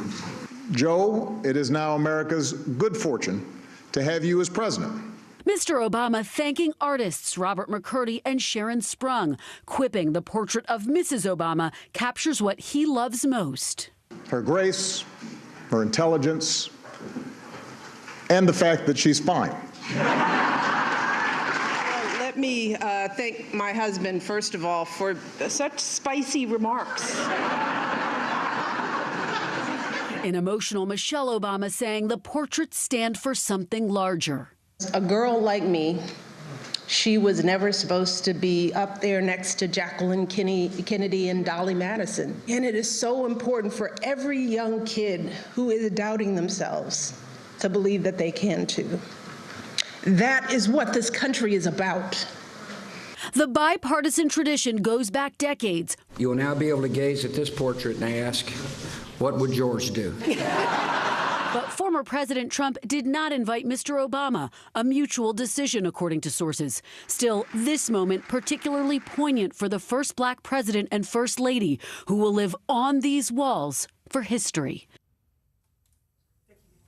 People across the world are now clamoring to get their hands on that new iPhone. This year's price, by the way, it's about the same price as last year's, which really surprised analysts. They say die-hard fans would have paid 15% more. That's because the iPhone changed tech forever. It made cell phones kind of a part of us. There are more than 1 billion active iPhones worldwide, according to Apple. They account for half of all smartphones here in the U.S. So how did it get this way? NBC News correspondent Tom Costello takes a closer look. Apple has had Americans in the palm of its hand, literally, with about 113 million active iPhone users just in the U.S. But how did it get here? We're going to reinvent the phone. In 2007, Steve Jobs introduced the first generation of the iPhone, combining its hit iPod product with an internet-enabled and easy-to-use mobile phone. Apple had a hit. By the end of 2007, reaching about 1.4 million units in sales. There's an app for that. In 2008, the iOS App Store opened, kicking off what would become a very big market. Apple says it now supports about 2.2 million jobs. But over the years, the device and its parent company were not free from controversy. In 2010, Apple made headlines when 11 people died by suicide at a Chinese manufacturing company where iPhones are made. In 2017, we saw Batterygate when independent research found some iPhones were more likely to be slow after certain software updates. Apple responded by apologizing and then offering $50 off on battery replacements. But Apple's core customers have stayed loyal, with 90% of iPhone buyers remaining with Apple. It's a luxury item. You have the device that you have in your hand, but then you also have the digital world that it has created. The cultural phenomenon has taken on a life of its own. A popular app is reminding users to love thy neighbor this contentious election season that's just around the corner. In a blog post, Nextdoor says users will get pop-up reminders to keep things civil if comments on an election-related post are getting too heated. The company is using predictive technology to detect when someone is about to use hurtful or harmful language. All right, we are going to head to the break now. To cover the news, you have to be in it. This is how so many towns and cities are protecting themselves. They're pushing the gates open. Was there a school officer on campus? That's what we've been told. No. Top Story with Tom Llamas. Weeknights at 7 on NBC News Now. No stress, no mess, just yum. That's it. Top Story with Tom Llamas is your news playlist on NBC News Now. And now, you can listen to it as a podcast. Available anytime and anywhere. Good morning, I'm Joe Fryer. And I'm Savannah Sellers right now on Morning News Now. We're staying on top of the breaking situation in Ukraine. We are watching dangerous heat this week. Recession, I mean, is that where we're headed? Is there any way to avoid that? Morning News Now, streaming weekdays at 7. You don't know when your moment's coming, but when it does, you take it. As we look out over the latest city-turned-crime scene, we see the things left behind.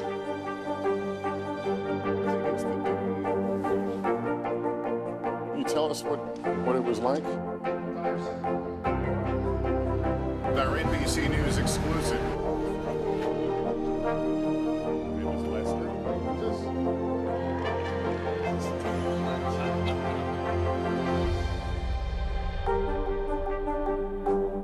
Good morning, I'm Joe Fryer. And I'm Savannah Sellers right now on Morning News Now. We're staying on top of the breaking situation in Ukraine. We are watching dangerous heat this week. Recession, I mean, is that where we're headed? Is there any way to avoid that? Morning News Now, streaming weekdays at 7. The day's biggest political stories with trusted insight now and expert analysis now. A daily look at the politics behind the headlines. Meet the Press Now, streaming weekdays at 4 p.m. on NBC News Now. What do you love about fatherhood? The chaos, the learning. Is climate change one of your top priorities? What's your message to girls who want to make a difference in their own communities? Believe in yourself. Sometimes the news can be difficult and overwhelming for kids to understand, so we've created a newscast just for them. We hope your family will watch Nightly News Kids Edition. Here's what's happening in your neck of the woods. Now Tonight with Joshua Johnson, streaming weeknights at 8 on NBC News Now. NBC News, streaming free now. Secretary of State Antony Blinken arriving in Ukraine this morning on an unannounced trip. Yeah, he announced more than $2.6 billion in additional support to Ukraine and other countries in that region. NBC News foreign correspondent Megan Fitzgerald joins us now from Kyiv. Megan, this is Secretary Blinken's third trip to Ukraine since the start of the war. What's on his agenda today, and what does he hope to accomplish with this meeting? So, guys, the purpose of this meeting was really to send the message that the United States stands firmly behind Ukraine as they continue with this war. We also know, as you mentioned, that he announced the more than $2 billion that they're asking Congress for. He talked about the more than $675 million that the president approved to help Ukraine in the long term with military support. We also saw him tour a children's hospital. Of course, this comes when the news has come out that more than 1,000 children in this country have either died, been killed, or have been injured by this war over the last 6.5 months. He also visited a town called Irpin. This is just outside of Kyiv, right near Bucha, a place that's saw some of the worst atrocities of this war, where people were assassinated, murdered. There were several reports of war crimes in this community, and he got to see for himself just how awful this war has been for this community and this entire country, guys. And speaking of that, Megan, I mean, this visit is coming right as Ukraine calls for residents that are living right around that Zaporizhzhia nuclear plant to evacuate for their own safety. What more do we know about where things stand right now with that plan?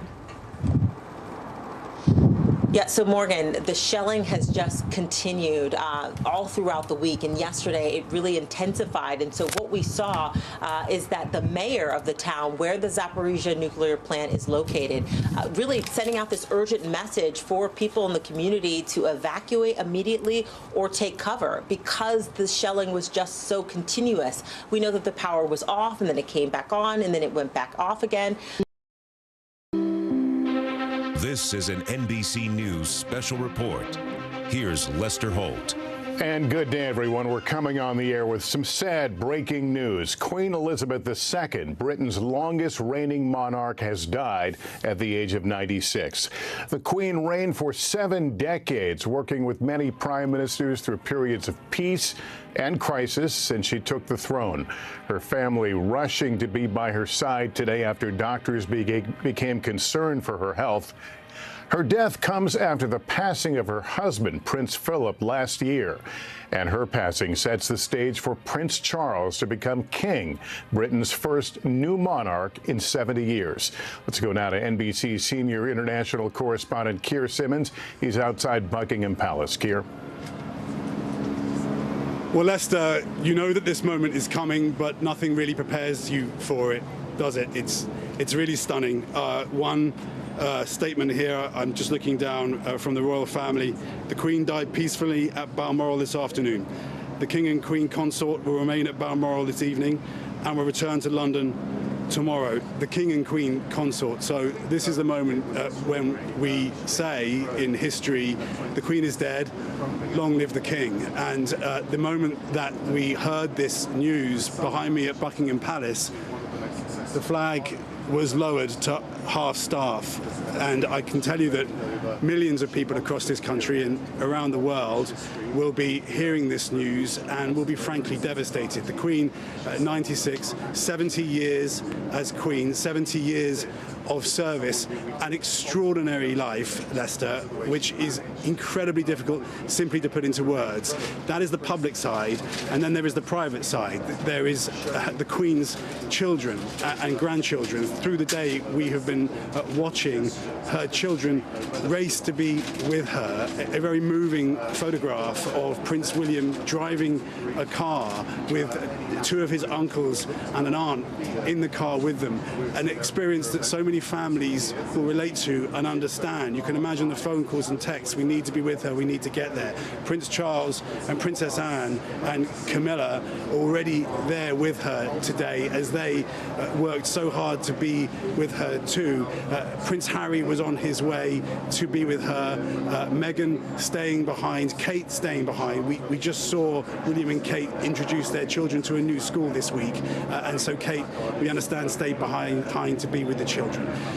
So this is a moment of private grief for a very public family, and publicly a moment where people will be taking a pause to notice where they are when the announcement came that Queen Elizabeth is dead, at the end of the modern Elizabethan era, Lester. Keir, we know there had been meticulous planning leading up to this eventual moment in terms of how the country will honor the Queen, the funeral. What have we learned about the process in the weeks to come? It has been planned to the minute. It sounds kind of morbid to say it, but that is the reality, because as I mentioned, there is the private side, and then of course there is the public side. She is the Queen of England, the Queen of Great Britain. She is a figure that is the head of the Constitution here. So she has the role that she has or has to continue, and it immediately switches to Prince Charles. Immediately he bears the responsibility, and just think about what he must be going through right now, mourning the death of his mother, and nothing prepares you for that, does it? And at the same time, this huge weight of responsibility on his shoulders now. There will be days of mourning, there will be funerals, there will be a state funeral, and I suspect that we will see people coming out in the streets to pay their own respects in their own ways, because Lester, the Queen has been so much more than just a monarch, hasn't she? She has been, for so many people, always there, a rock of stability, and for so many, this will feel like the end of a chapter of history, maybe the end of a book of history. Yeah, as we noted, she died in Balmoral. You're there at the palace. As word began to filter, when we first heard word that doctors were concerned, we understand that people started to come to where you are. How did the news filter out over the last few minutes? We just got the news, Lester, so I can't answer that question. There is a crowd here outside Buckingham Palace, which is not usual for this time. It's now just 37 minutes past 6 in the evening here. You wouldn't normally see so many people, but for the Queen, the last time we saw the Queen, and now this will be the last time she was seen in public, was of course that photograph of her with the new Prime Minister Liz Truss appointing her, and that is an extraordinary final photograph, isn't it? Summing up her extraordinary legacy, that this woman who was just days away from death managed to hold herself up with her walking stick and carry out her constitutional duties to appoint a new Prime Minister of the United Kingdom. What an incredible life, and what an absolute commitment to duty and service. Queen Elizabeth may be gone, Lester, but I think in her life there is honestly a lesson for all of us. 96 years old, Queen Elizabeth II is dead. Keir, thank you. If you'll stay with us, I want to turn to Daisy McAndrew, a royal expert for NBC News. Daisy, just to pick up where Keir left us, that she was conducting this constitutional duty just days before her death, and it really gives you an appreciation for the incredible arc of history that she's been a witness to. It really does. I was just reflecting that her first prime minister, 15 prime ministers ago, was Winston Churchill, born in 1874. Her latest prime minister, you were just discussing her, Liz Truss, just anointed 2 days ago, born 101 years later than Winston Churchill. And I think if you think about the history of those 15 prime ministers, she's had 14 presidents, 6 or 7 popes, I'm not quite sure which it is. All the history, the technological developments that have happened over her lifetime, the longest serving monarch ever, other than Thai monarch who came to the throne as a very small child.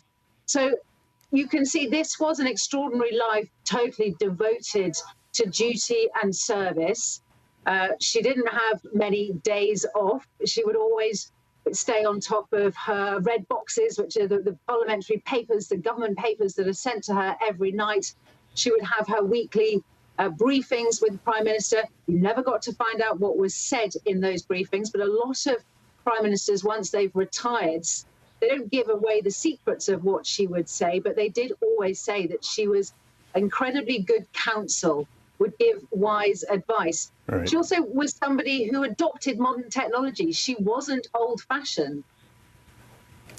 Daisy, thank you. I just want to alert our viewers to what we're looking at. This is the official proclamation being posted outside the palace in Edinburgh, I believe. With the camera zoomed in for a moment, unfortunately, I cannot read it. We'll kind of stay with this and see if we can get a better look. But the official, you can clearly see simple proclamation of the death of the Queen.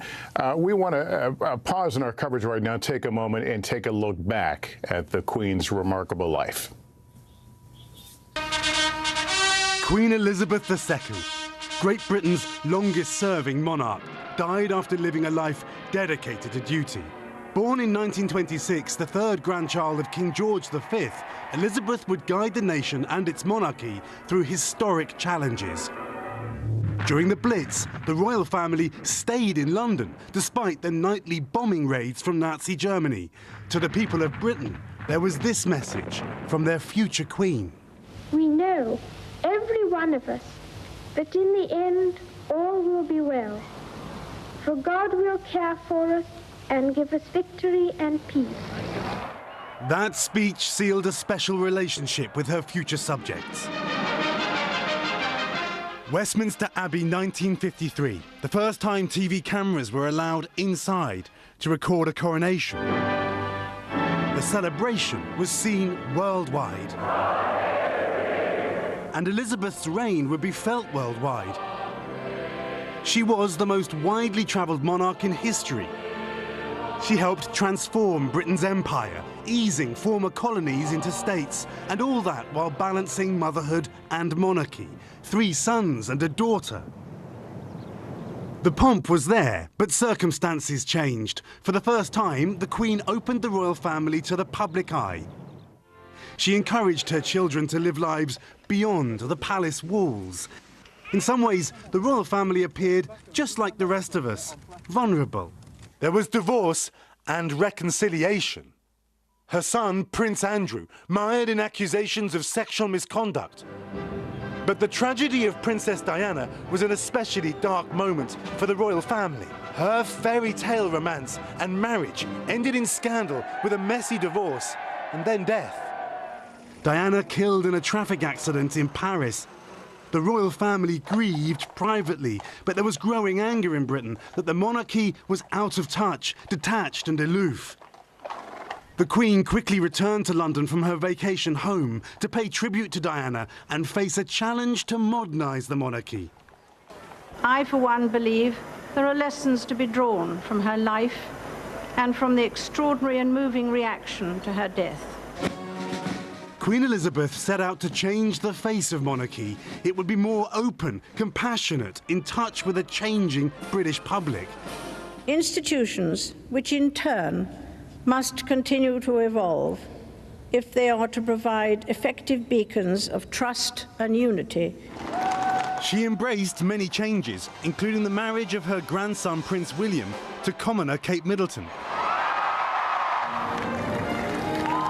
and Prince Harry to the American actress Meghan Markle. She celebrated the birth of great-grandchildren, including Prince George, third in line to the throne. In 2021, her beloved husband of 7 decades, Prince Philip, died. In her words, he was her strength and stay. But Queen Elizabeth continued to inspire people around the world. During the COVID pandemic, her words helped everyone to keep calm and carry on. This time we join with all nations across the globe in a common endeavour, using the great advances of science and our instinctive compassion to heal. We will succeed, and that success will belong to every one of us. She was the longest reigning British monarch in history on the throne for more than 70 years. Her Platinum Jubilee celebrated with a military parade, beacons lit across the world. I keep mine in here. A surprise appearance from Paddington Bear, and over 10 million people across Britain gathering for street parties to honour their one and only Queen. The Jubilee concluded with a final wave from Queen Elizabeth from the balcony of Buckingham Palace. She was joined by 3 future kings, Prince Charles, Prince William and Prince George. The crowds cheering for Queen Elizabeth II, a monarch for the ages. Keir Simmons, NBC News. And Keir joining us live now outside Buckingham Palace in London. Keir, I struggled to read that proclamation that was being posted. You've had a closer look at it. That's right. This proclamation is being posted outside palaces across the United Kingdom, the traditional way, if you like, to give people the message to let the public know. It is on Buckingham Palace headed paper, or at least the one that I have now is, and it says the following announcement is made by Royal Communications. The Queen died peacefully at Balmoral this afternoon. And then it goes on to say the King and Queen Consort will remain at Balmoral this evening and will return to London tomorrow. And it is dated Thursday, the 8th of September, 2022, a date, of course, that will go down in history. When it says the Queen and the King and Queen Consort, that of course refers to the man that until now we have known as Prince Charles, the Prince of Wales. He is now king, and Queen Consort of course refers to Camilla, his wife. So at the moment of Queen Elizabeth II's death, Prince Charles, whilst being there by her side, we don't know, of course, and it may well remain private, and perhaps it really should, while being there at Balmoral with his mother, he also immediately became the king. And you know, Lester, he's been preparing for this moment for so long, and yet surely nothing can prepare you for this.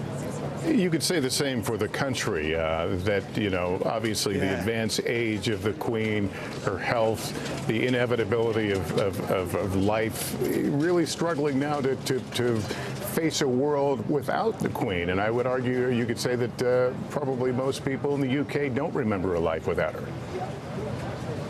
Most people don't. She's reigned for 70 years. So yes, I think for many people, and we talk about this often when we talk about what happens with the royal family, I think for many people, the royal family's lives, their birth, their marriages, their deaths, they reflect something in our own lives, don't they? And in a certain sense, I suppose, we kind of time our lives along the moments of the key moments in royal life. We kind of we understand our lives in reflection of those moments. And another aspect of this too, let's just talk about the public side again, Lester, because we saw that picture of the Queen with the new Prime Minister, Liz Truss, this week.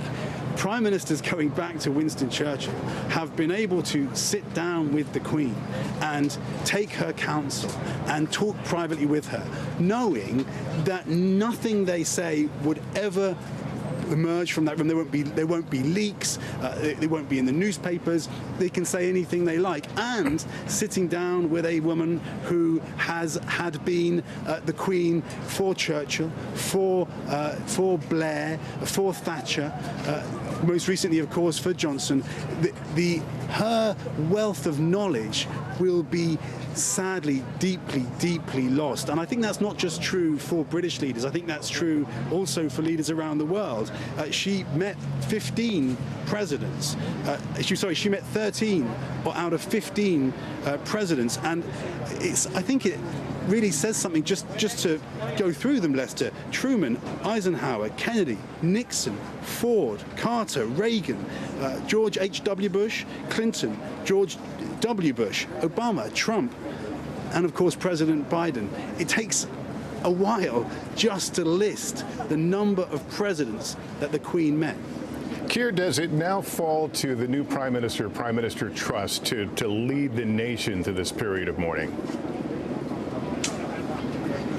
It does, and also to the King, of course, formerly known as Prince Charles. We assume he will be King Charles, but he does have a choice in how he will be named, what his name will be, if you like. And I think that is a moment to give you pause, really, because the UK has just appointed a new Prime Minister. It is facing, as she described this week, serious economic headwinds, and I suspect there will be a sense that the instability that economically many families in Britain are facing right now, the worries, just got magnified by the fact that the Queen that so many have known for so long is no longer with us. I suspect that may be a feeling in many other places too, because the Queen brought that sense of stability. She was a rock. She was always there.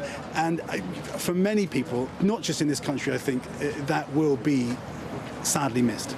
Keir Simmons, we'll ask you to stay with us. We saw a moment ago the crush of the crowd there at Buckingham Palace as the official posting of the proclamation took place there, announcing the death of Queen Elizabeth. I want to bring in Wilfred Frost now. His father was famed British journalist Sir David Frost. He grew up with close ties to the royal family. Mr. Frost, thank you so much for coming on with us. Can you just give me your thoughts about this moment and the future it brings?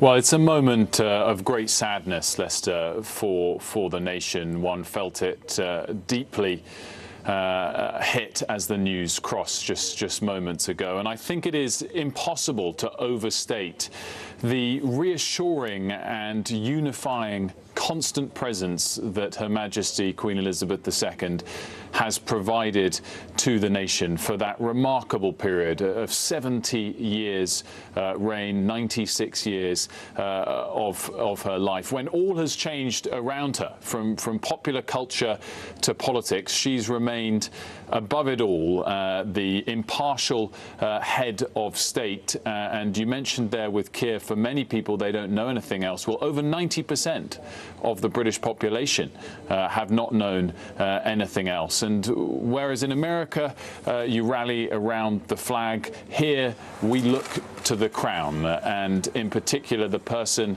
that has worn it has been indelibly linked to the symbol itself, something that will be very hard now for Britons to comprehend changing. And I think there will be a sense of deep sorrow and sadness across the country as people realise that Her Majesty Queen Elizabeth II has died, and may she rest in peace. Of course, the other point you mentioned is, for the first time in a generation, Britain, the United Kingdom, now has a king. Wilfred, thank you. We'll be talking more with you as we continue our coverage. I want to go to Molly Hunter, our correspondent in London. Also, I understand we are going to be hearing from the new Prime Minister shortly.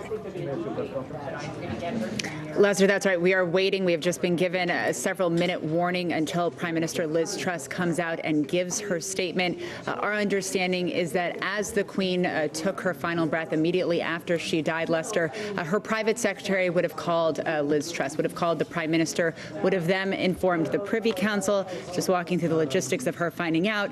And within 10 minutes after those phone calls were made, Lester, as you heard Keir mention, flags across the UK, across the big government buildings, across the palace, and including 10 Downing Street, the residence, of course, of the Prime Minister, would have come down. So right now we are waiting for the Prime Minister's statement, and then there will be a minute of silence, and there will be ceremonial bells that will toll across the country. The other thing, Lester, and I just wanted to pick up, and we may be interrupted by the Prime Minister any minute now, is this theme of unity on a public facing scale. That was also present in, we covered her family so intimately, and we covered her own unifying among the scandals and the drama that played out in the royal family. We know that all of her children, Lester, were at Balmoral today, and we also know that both of her grandchildren, both of her grandsons, Prince William and Prince Harry, made their way, albeit separately, up to Balmoral, and that she continued her relationship with both of those boys so powerfully, even as their own relationship foundered. Molly, that statement came out, I think, around lunchtime, your time. I was wondering how it filtered around London, what you observed, how people took that statement, which certainly sounded very ominous. Very ominous and very rare. It was extraordinary, Lester. The statement was not responding to a cancellation of an event. We were not expecting to see the Queen today. It was not responding to anything planned in particular. So it was extraordinary to come out unprompted like that, and coming with such strong language from her doctors.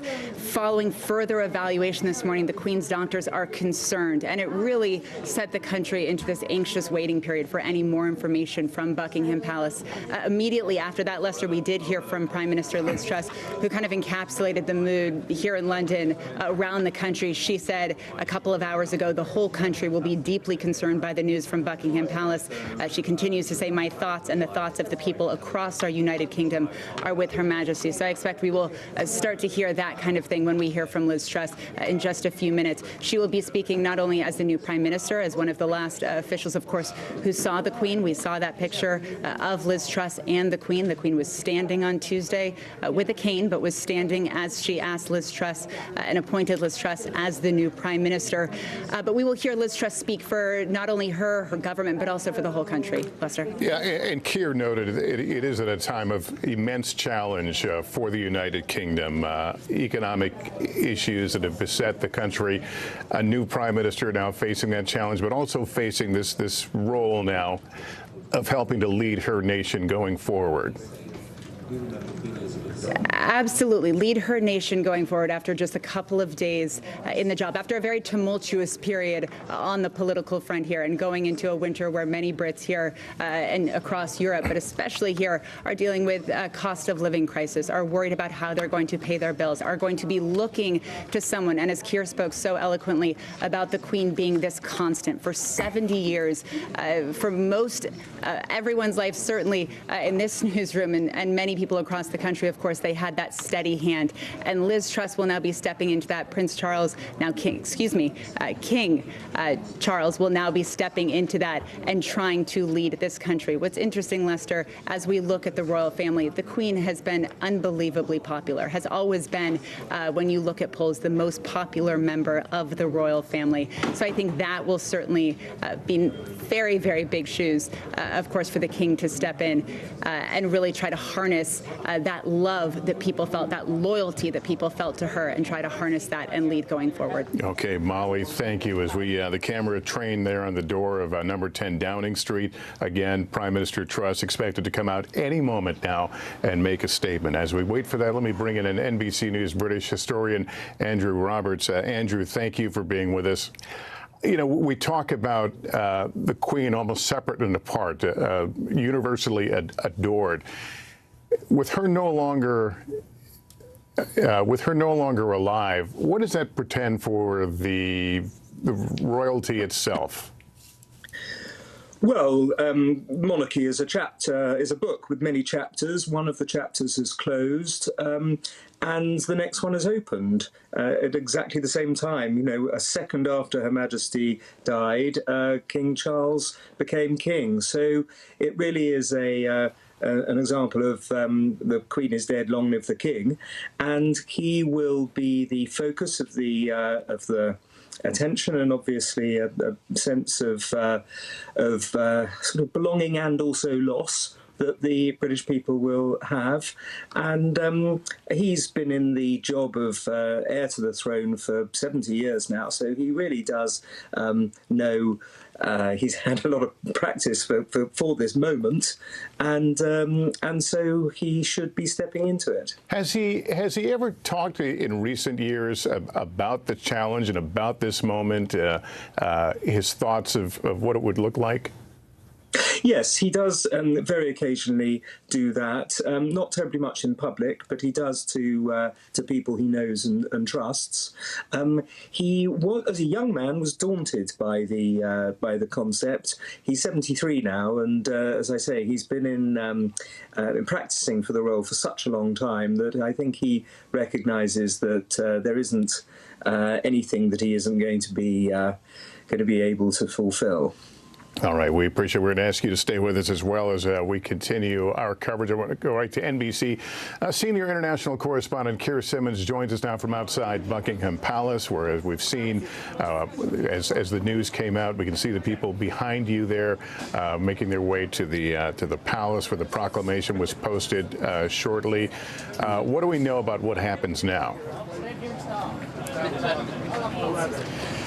Well, I think there'll be a pause for a moment while people just take it in, Lester. I mean, we've seen the flag behind me lowered to half-staff, and that is part of the plan, obviously. I mean, it's extraordinary that the announcement was made and the flag was lowered almost at the same time, which just gives you a picture of how much planning there will be behind all of this. But it's hard to take it in, isn't it? It's hard to really honestly believe that just a short time ago, just a few months ago, we watched the Queen on the balcony there for her Jubilee celebrations, while there were enormous crowds. I'm just looking to my right, actually, talking about enormous crowds. There are people now, I would say, I don't want to say flooding, but streaming down the Mall, the world-famous Mall here, to be at Buckingham Palace. So people are gravitating to this place at this moment.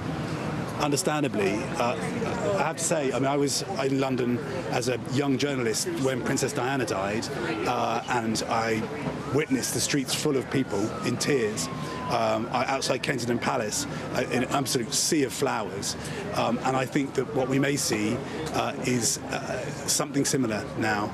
Because I think people have known that this moment was coming. It does feel like it's happened fast, doesn't it, after just those Jubilee celebrations a short time ago. But people have known that this moment was coming. But I think many people will be driven by a desire to pay their respects and to have their part in saying thank you, because it's just a small thing to do, isn't it, for somebody, as we mentioned earlier, who was so dedicated to a duty that she got herself in a position, standing up with her walking stick, just 2 days ago to appoint the new Prime Minister, just 2 days ago. So that her life has been extraordinary right until the final days, and I suspect many people who I can see making their way towards the front of Buckingham Palace will feel they owe it to her to just devote a few hours of their life to pay their respects. Kira, let me turn to Daisy McAndrew again, a royal expert for NBC News. Daisy, talk if you can about the future of the monarchy without Queen Elizabeth. Well, this is a moment that, as Keir was implying, many people have known was coming for a while. And in fact, the funeral of Queen Elizabeth II started being planned back in the 1960s because the royal firm, the courtiers, the establishment doesn't like to be caught surprised. So in many ways, there have been long-held plans that obviously went through many changes. They were updated, modernized over the years. But fundamentally, there has been a plan in place. But that plan cannot take into account the public's reaction. That's the great unknown in all of this. Because, of course, the nature of monarchy is for the current royal family to constantly have an eye on the future and constantly be working out ways to secure the future, the healthy future of the royal family. And of course, the way to do that is to make sure that the royal family is relevant and popular. And the Queen was both of those things. She represented us and we believed in her. She famously described her husband as her strength and stay. But I think many over the next few days will consider that she was our strength and stay. Now that we've lost that metaphorical walking stick, walking aid, we are now looking to King Charles and wondering, what does he have to offer us? And so in the midst of his grief, he has a much bigger issue to deal with because the future of the monarchy is now in his hands. And so these plans I was mentioning earlier, Lessa, that have been in place for decades and decades aren't just about the ceremonial things that will be coming in the next few days, the lying in state of the Queen's body, the state funeral, all of those elements. There is also a whole nother batch of plans that have been in place a long time of how King Charles is going to hit the ground running, if you like, is going to make his mark, is going to reassure his subjects that we can have faith in him and that this transition is not going to be very unnerving. And as you were just saying, Lester, we are now in this extraordinary situation that within 48 hours,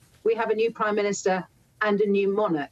That is going to be very unsettling. And so lots of eyes full of trepidation and anticipation are going to be looking on those two figures and wondering, are they up to the job? Yeah, Daisy, and I wonder how the lens people will be looking at as they look at the royal family in its entirety, especially over these couple of weeks. We all know about the family strife, the controversies they've been through. Will people be looking for signals about this family? Yes, they will definitely be looking for signals, and they will be looking for clear messages from King Charles as to how he plans to run his ship. We've known for many years that Charles has said his desire is to have a more modern and a smaller core royal family. And I think one of the things that we'll be seeing over the next few days is how he plans to do that on a practical level. Specifically, does he plan to strip Andrew of any remaining vestiges of being, as a fully functioning member of the royal family? Is he going to take away some of the perks of being in the royal family from some of the more periphery members of it? We think that he will be going on a big tour of the country because, of course, like so many groupings of nations, we are 4 nations, but Northern Ireland, Scotland, Wales and England have different relationships and different opinions of the royal family.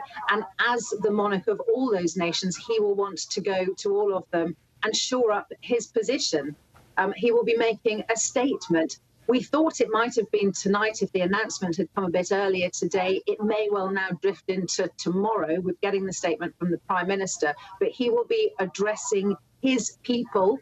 He will be addressing the nation. That is a speech that he will have written and rewritten over the years. It's not something you leave to chance because not just the population here, but the population around the world will be looking at him and seeing what kind of monarch he's going to be. Of course, the one thing we know is he's going to be a very old monarch.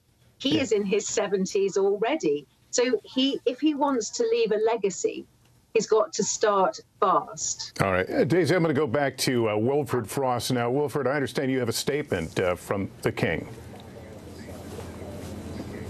I do indeed, Lester, and in fact, the most stark part of it is the title, a statement from His Majesty the King, and it reads, quote, "The death of my beloved mother, Her Majesty the Queen, is a moment of the greatest sadness for me and all members of my family. We mourn profoundly the passing of a cherished sovereign and a much-loved mother. I know her loss will be deeply felt throughout the country, the realms and the Commonwealth, and by countless people around the world. During this period of mourning and change, my family and I will be comforted and sustained by our knowledge of the respect and deep affection in which the Queen was so widely held." And Wilfred, again, that's titled "A Statement from His Majesty." We're going to go to 10 Downing Street here as Prime Minister. The death of Her Majesty the Queen is a huge shock to the nation and to the world. Queen Elizabeth II was the rock modern Britain was built. Our country has grown and flourished under her reign. Britain is the great country it is today because of her. She ascended to the nation and to the world. Queen Elizabeth II was the rock on which modern Britain was built. Our country has grown and flourished under her reign. Britain is the great country it is today because of her. She ascended the throne just after the Second World War. She championed the development of the Commonwealth from a small group of 7 countries to a family of 56 nations, spanning every continent of the world. We are now a modern, thriving, dynamic nation. Through thick and thin, Queen Elizabeth II provided us with the stability and the strength that we needed. She was the very spirit of Great Britain, and that spirit will endure. She has been our longest ever reigning monarch. It's an extraordinary achievement to have presided with such dignity and grace for 70 years. Her life of service stretched beyond most of our living memories. In return, she was loved and admired by the people in the United Kingdom and all around the world. She has been a personal inspiration to me and to many Britons. Her devotion to duty is an example to us all. Earlier this week, at 96, she remained determined to carry out her duties as she appointed me as her 15th Prime Minister. Throughout her life, she's visited more than 100 countries, and she has touched the lives of millions around the world. In the difficult days ahead, we will come together with our friends across the United Kingdom, the Commonwealth and the world to celebrate her extraordinary lifetime of service. It is a day of great loss, but Queen Elizabeth II leaves a great legacy. Today, the crown passes, as it has done for more than 1,000 years, to our new monarch, our new head of state, His Majesty, King Charles III. With the King's family, we mourn the loss of his mother, and as we mourn, we must come together as a people to support him, to help him bear the awesome responsibility that he now carries for us all. We offer him our loyalty and devotion, just as his mother devoted so much to so many for so long. And with the passing of the second Elizabethan age, we usher in a new era in the magnificent history of our great country, exactly as Her Majesty would have wished, by saying the words, "God save the King." Prime Minister Liz Truss, just a few days on the job, delivering remarks to her nation and to the world as we all absorb the loss, the death at age 96 of Queen Elizabeth II. Let's go back to Keir Simmons right now. Keir, I noted the Prime Minister referred to King Charles as King Charles III.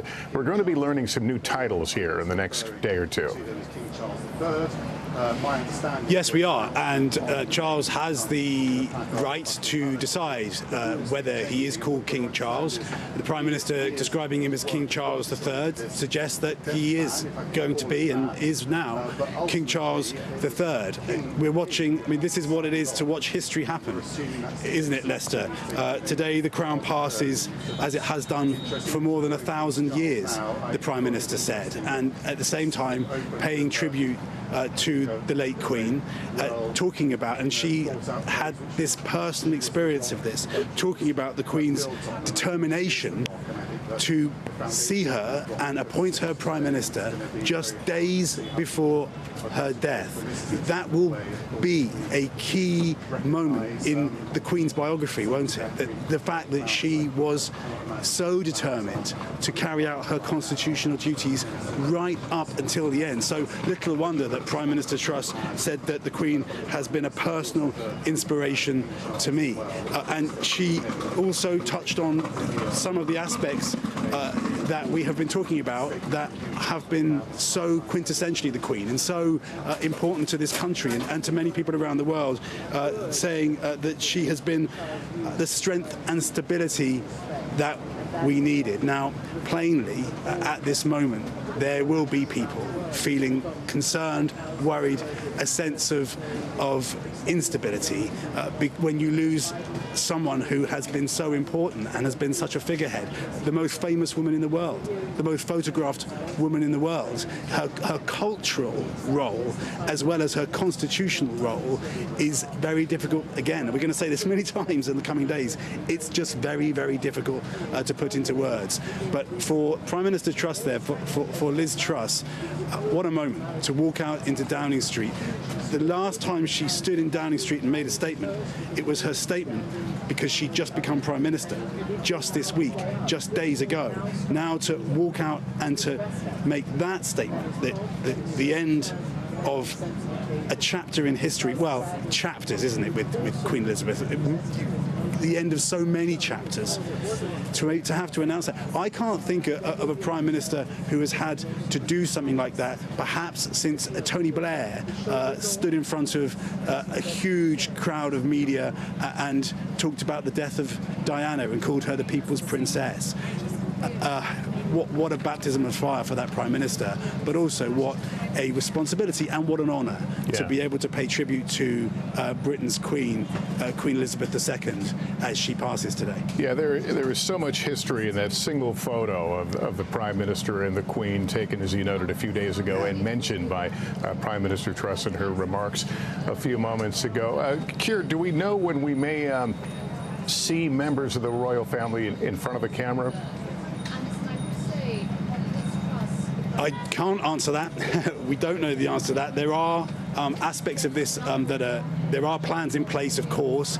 So because the Queen has died at Balmoral in Scotland, her body will be moved to Holyrood House. So there is a plan. There have been plans for the death of the monarch, depending on where she is. And there's a particular plan for her death in Scotland. So that will be a first moment. Whether we will see King Charles with her, with his mother's coffin, with his mother's body at that point, I don't know the answer. Whether we will see him today, I do not know. But clearly, at some point, he will want. He's the king. He will want to come and make a statement. There are going to be many, many days of mourning, Lester. People will want that. They will want that opportunity. There's also, of course, going to be the state funeral at Westminster Cathedral, and leaders from around the world and former leaders from around the world will want to be there. So there's going to need to be the time for those leaders and former leaders to converge on London for that state funeral. Her body will lie in state for a period of time. There is a lot ahead for King Charles, for the other members of the royal family, and I suspect that they have, well, they've thought about this for some time, and I think they'll want to take it one step at a time. Keir, thank you. And as you were speaking, we were seeing the various pictures of the Queen with various American presidents. I want to go to NBC News Chief White House correspondent Kristen Welker now. Kristen, how has the news been received at the White House? Well, we are told that President Biden was briefed on the fact that the Queen has now passed. He was in the Oval Office. He was briefed by his top advisors, including Kate Bedingfield, Mike Donovan, Ron Klain, who is, of course, his chief of staff. And earlier today, notably, Lester, President Biden was on a conference call with Prime Minister Truss, where he extended his best wishes to the Queen, to the people of England. And a White House official says that because Prime Minister Truss had abruptly left the video conference meeting that Biden participated in earlier today, sadly, this was no surprise. Now, this is a loss that is being felt deeply here at the White House. We anticipate that we will hear from the president in some form today. It's being felt throughout Washington, all across the country as well. House Speaker Nancy Pelosi ordering the flags be flown at half-staff. President Biden was the 13th American president to meet the Queen. Most recently, last year, he was at the G7 summit, and he described a long talk that the two had. They talked about a range of different issues, everything from Russia to China, foreign policy, but personal issues as well, Lester. And he said notably, quote, "She was very generous. I don't think she'd be insulted,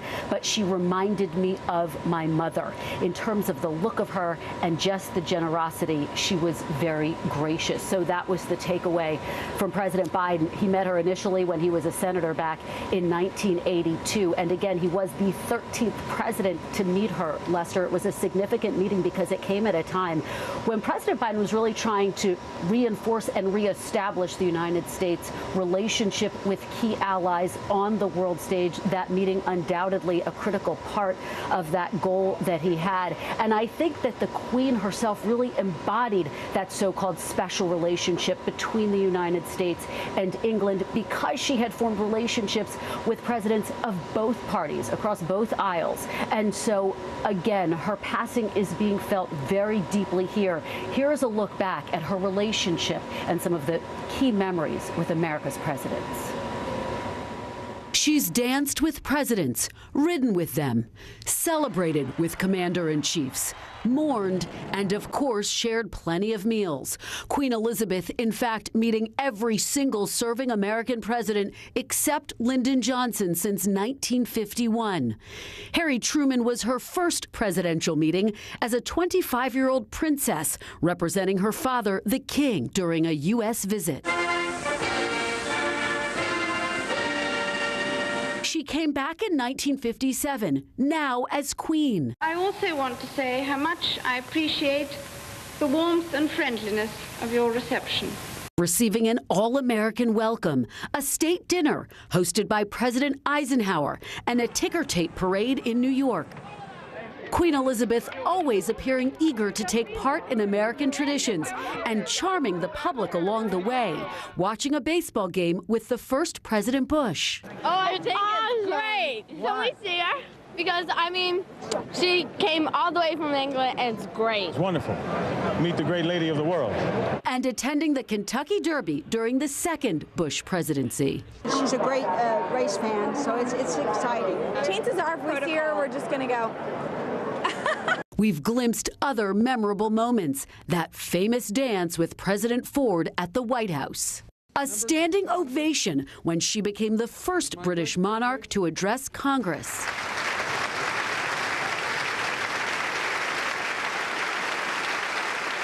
And President Reagan laughing as the Queen cracked jokes at a state dinner in San Francisco. I knew before we came that we had exported many of our traditions to the United States, but I had not realized before that weather was one of them.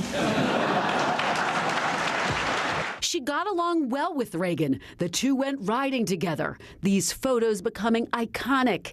And while the Queen last visited the U.S. in 2007, like millions of American tourists, presidents are always ready to stop by the palace when in the U.K. I'm confident that our common values and shared interests will continue to unite us. It may seem like an unlikely connection, given this country's decision to sever ties with the crown. But as Queen Elizabeth said herself during America's 200th birthday, "Your Declaration of Independence broke that link, but it did not for long break our friendship." a special relationship that only grew stronger during her 70-year reign. Kristen Welker, NBC News, the White House.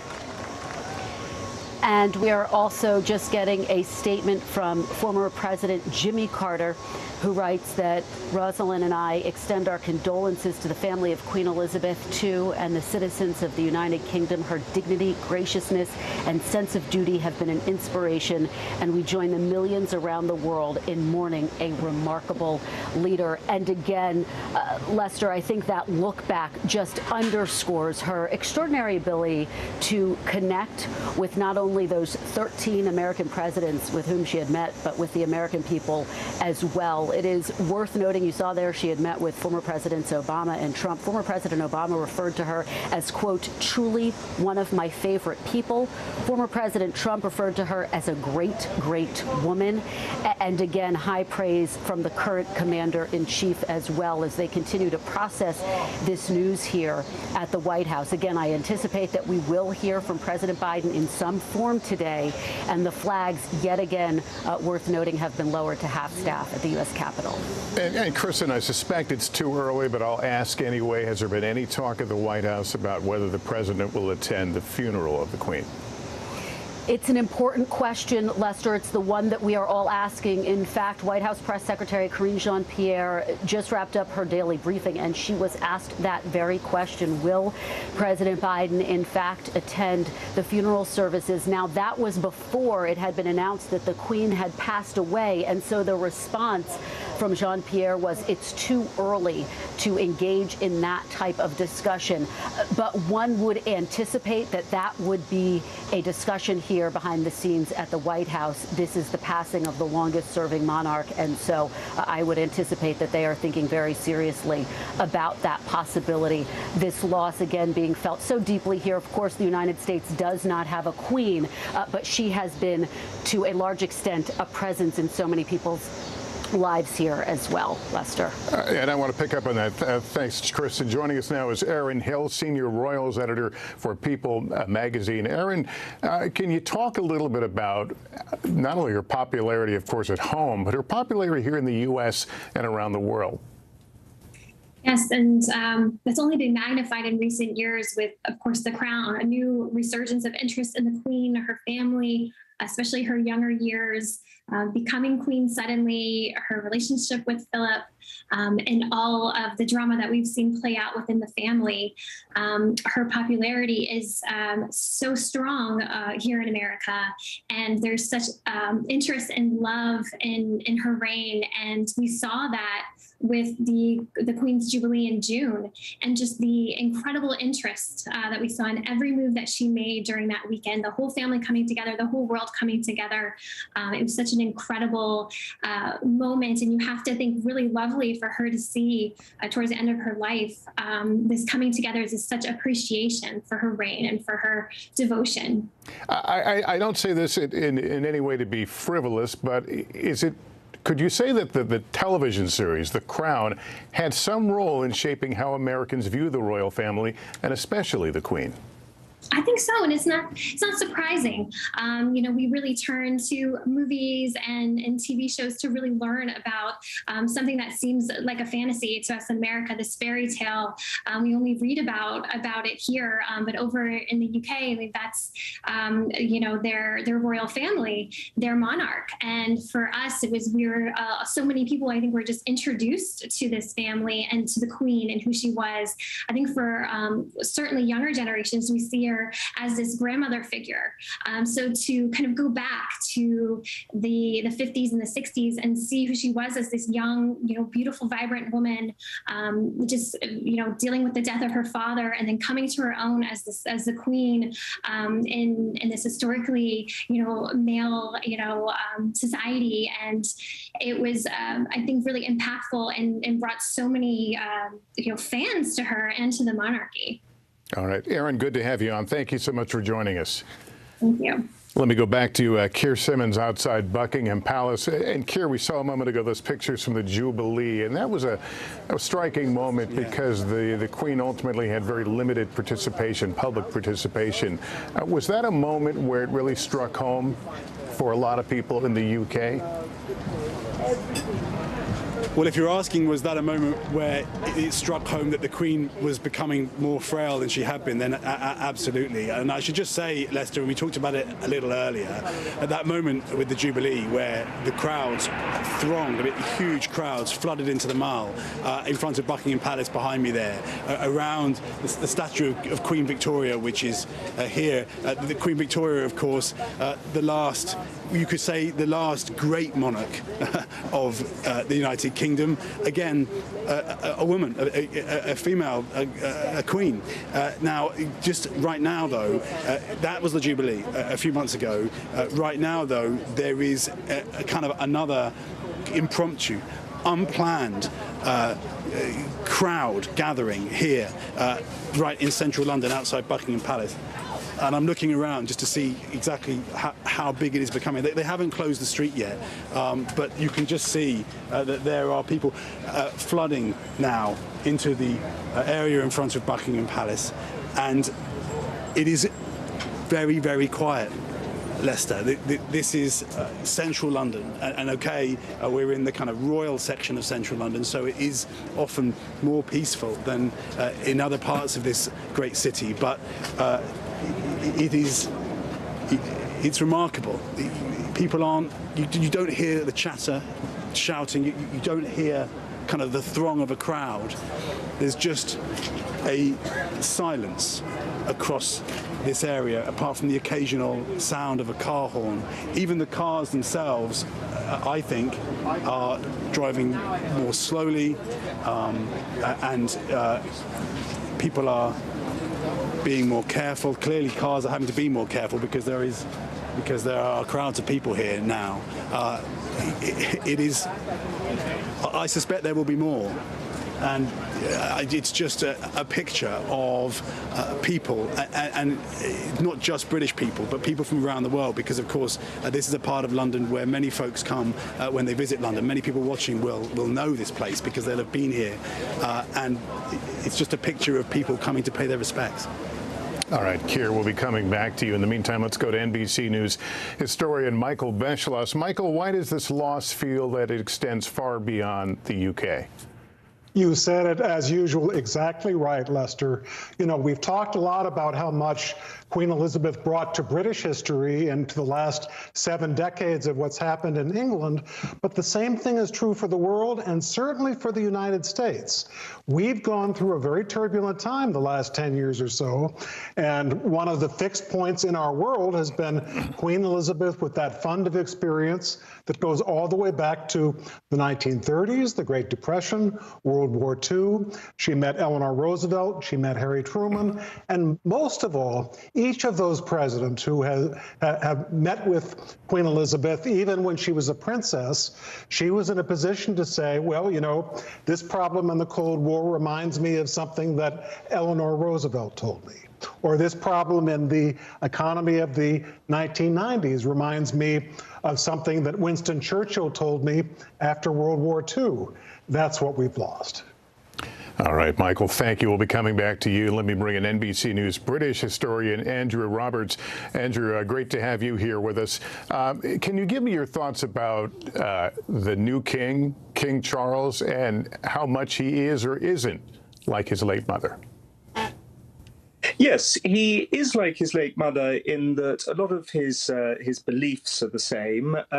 He is someone who believes in the what's the best way of putting it? The sort of evolution of nature. He's very much an environmentalist, of course, which she was as well. He believes in the fundamental goodness of people, which she did, and he's somebody who has a strong Christian faith, like she had as well. So you have certain things like that. He's committed to duty, which is very important, needless to say, in a monarch, and she personified that, really.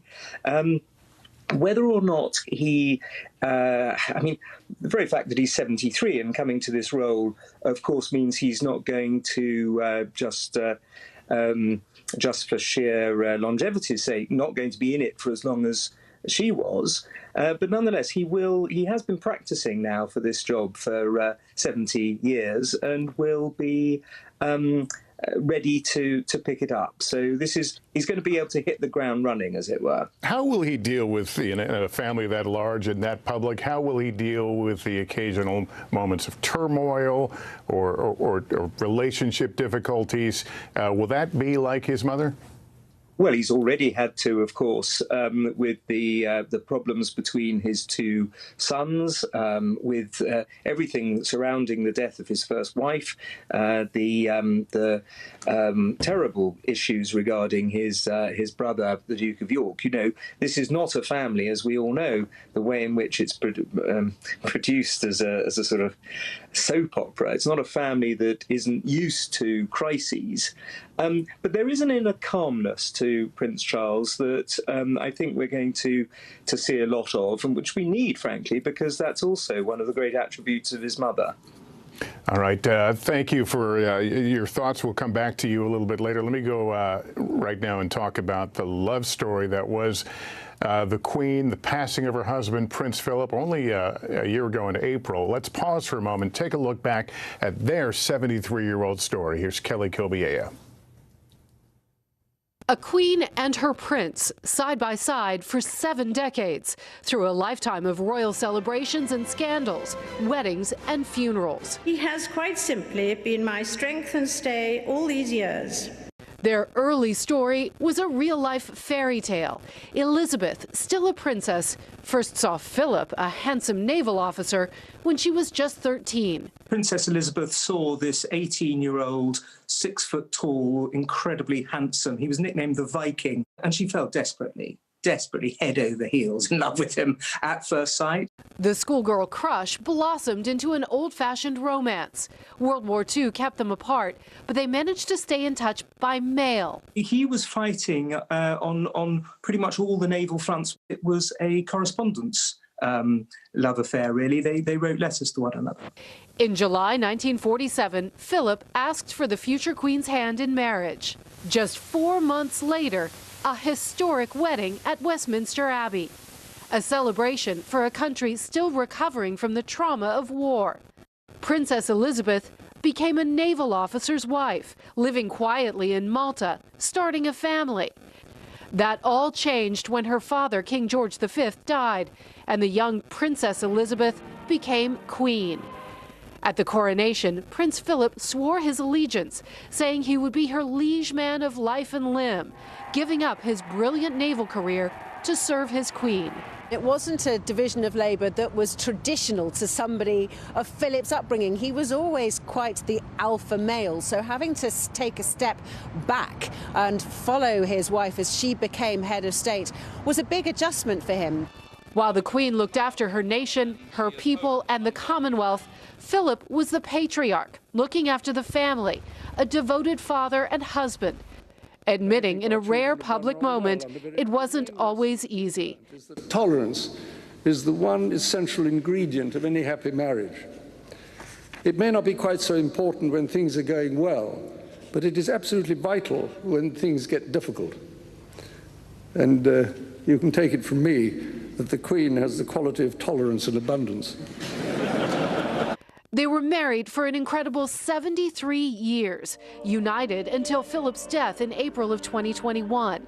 The Queen, private in her grief, leaving a handwritten note on his casket. And as she had throughout her life, devoting herself to duty, keeping calm and carrying on. And just months after Philip's death, honoring his life's work. As the impact of the environment on human progress was a subject close to the heart of my dear late husband, if we fail to cope with this challenge, all the other problems will pale into insignificance. Queen Elizabeth will be buried with Prince Philip in Windsor Castle's King George VI Memorial Chapel, the two side by side again. And you saw Daisy McAndrew, royal expert for NBC News, in that story. Daisy, good to have you back.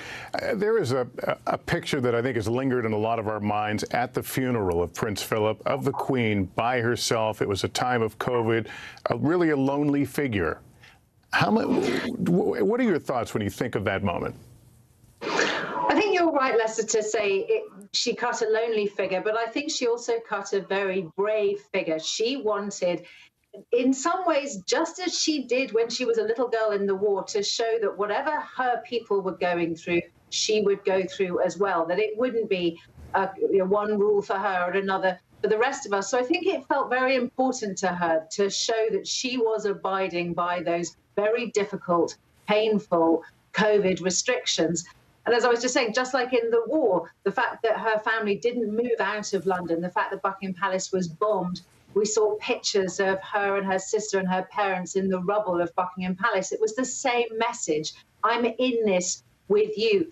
During COVID, she became so much of a leader. I mean, she's always been a leader, but she was making public statements to her people, to her subjects, saying, in the first one, we will meet again. And it was very reassuring to know that the Queen was going through what the rest of us were going through. But as that lovely film showed, this was a true love story. And I don't think it's a coincidence that the Queen's health failed just less than 18 months after she lost her beloved Philip, because they really were very, very in love. He always made her laugh. They had the same sense of humor. She was perhaps a little more quiet and shy than he was, but he would jolly her up and always making fun. They had a sense of humor. They loved it when things went wrong. I don't mean that in a cruel way, but they both went, obviously they spent so much of their time going to official engagements, opening new hospitals or schools or factories or whatever it might be. The Queen, people often said about the Queen that she must have thought that everywhere she went smelt of new paint, because everywhere would be newly decorated before she got there. But of course, sometimes things went wrong. And the Queen and Prince Philip were really well known for laughing about the fact that things went wrong, to put people at their ease, not to make people feel awkward. Because they often said in private, it made it more fun when something went wrong, a dog started barking or something fell over or whatever it might be. She was also very much more modern than a lot of people gave her credit for. And that was something that she shared with Prince Philip as well. They both loved technology. They were early adopters, if I can use that modern phrase. They were very into photography. When 3D came out, she did one of her Queen's speeches using 3D technology and watched it with great delight with 3D glasses. She loved anything new and modern. She wanted the country to be modern, not to be old-fashioned. All right, Daisy, I want to go to the White House again and bring back Kristen Welker. I understand we're hearing something from the president now. We are getting our first statement from President Biden. This is a written statement, Lester. Let me just read you part of it. It is quite extensive. President Biden saying, quote, that Her Majesty the Queen Elizabeth II was more than a monarch. She defined an era. In a world of constant change, she was a steadying presence and a source of comfort and pride for generations of Britons, including many who have never known their country without her. An enduring admiration for Queen Elizabeth united people across the Commonwealth.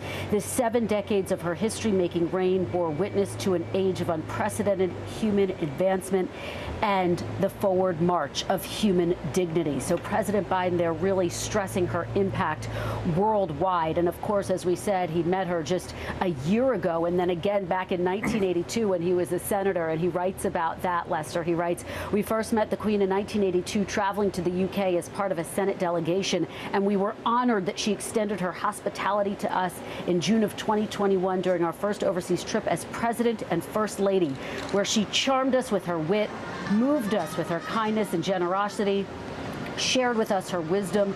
All told, she met 14 American presidents. She helped Americans commemorate both the anniversary of the founding of Jamestown and the bicentennial of our independence. And she stood in solidarity with the United States during our darkest days after 9/11, when she poignantly reminded us that grief is the price we pay for love."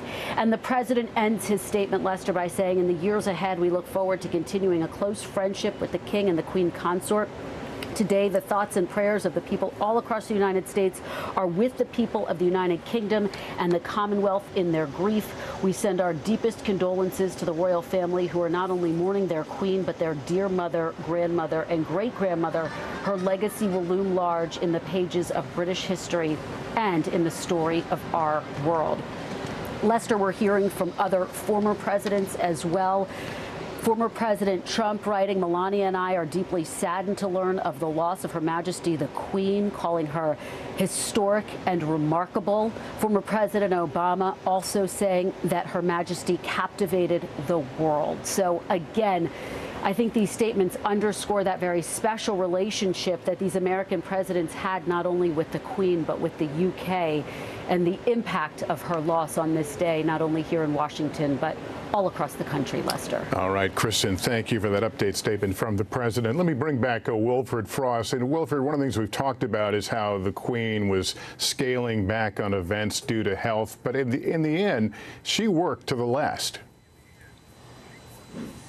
She absolutely did, and that commitment to her sense of duty to the very end was remarkable. I was thinking, as you were discussing there with Daisy, the passing of her late husband, given that we knew her health was already deteriorating, many people thought, wondered whether her health would deteriorate faster after the passing of her husband. Then earlier this summer, as we approached that milestone of her Jubilee, many wondered whether, again, she would start to lose her commitment to duty after she delivered that wonderful celebration for the nation earlier this summer. And then another milestone was put in front of her earlier in July, when her 14th Prime Minister was forced to resign, and she ensured she was there until the very end to make sure the smooth handing over of power and appointment of a new head of government took place under her careful watch just 2 days ago. And indeed, the new Prime Minister, Liz Truss, mentioned that in her speech earlier this evening, saying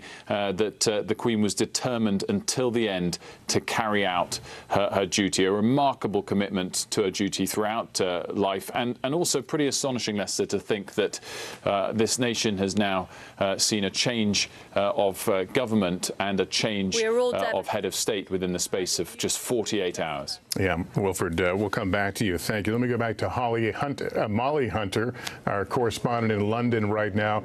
You know, we have, even before the death of the Queen, we have looked at family unity as an issue within this greater royal family. Does that now come under a sharper microscope?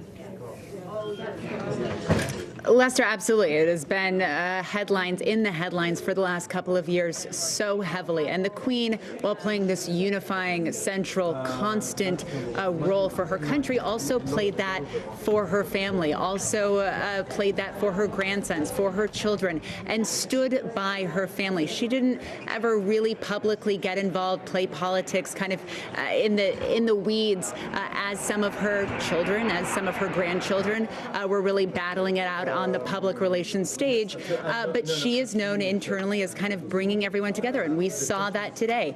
All of her children made their way to Balmoral today. Everyone wanted to be with her, and you saw in the car Prince William was driving, Lester, with 3 of his uncles, all traveled together, which is fairly rare to see that many members of the royal family together, not only on the same plane, but in the same car, traveling, with a small convoy. We also know Prince Harry was traveling up. We know that he was traveling separately, Lester, from Prince William, but in coordination, according to his sources, to people close to him, in coordination with the rest of the family.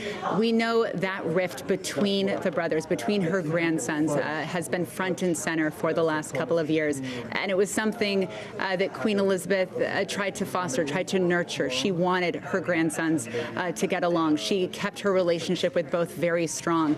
And as Prince Andrew weathered scandals in the press, and of course legal troubles as well, she stood by her children. She stood by her son. So she played this role in the family, Lester. Whether or not Charles can step into that role, into those shoes, I think remains to be seen. His public mission, his public ambition is very clear. He has big shoes to fill. He has a big role. He has to galvanize the country right now together. Whether or not he will also be able to play that unifying grandparent role, fatherly role in his own family among his siblings, I think will be very, very interesting to see. Okay, Molly, thank you. NBC senior international correspondent Keir Simmons remains outside Buckingham Palace. And Keir, perhaps you could pick up a little more on William and Harry. What do we know about that relationship and the potential awkwardness of this moment of family grieving? Yeah, Lester, it really does strike me that William had made it to Balmoral. Harry was on his way. We're not sure if he's there yet. But remember that Balmoral was the place where they were consoled by the Queen after the death of Diana. So there will be so much in this meeting between them when they are there together at Balmoral for the death of their grandmother. And just remember that moment when they walked behind Diana's coffin and the grieving out on the streets of London over the death of their mother. I think that this will be a very difficult moment for both of them, because we know how incredibly close both of them were to the Queen. She was there for them. She was with them when at their darkest moment, when they lost their mom. And of course, what we all know now is that she was trying to do that while dealing with the public demanding, calling for her to come back to London because the public were grieving too. And it just sums up, doesn't it, the extraordinary tightrope that it is to be a monarch, to be a queen or a king. And King Charles now faces this kind of challenge. The extraordinary tightrope you have to walk between the personal and the private. But again, just think about Prince William, who just took his children to a new school.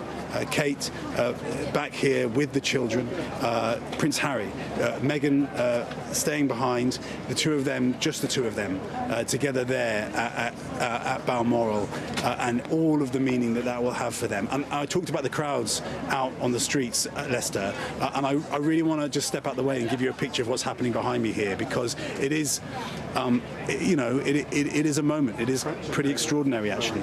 I'm not over there with them, obviously, so I can't give you the full picture, but every now and then we hear kind of a round of applause ripple through the crowd, sometimes cheers or shouts. At the same time, when that isn't happening, it is very, very quiet here, somber.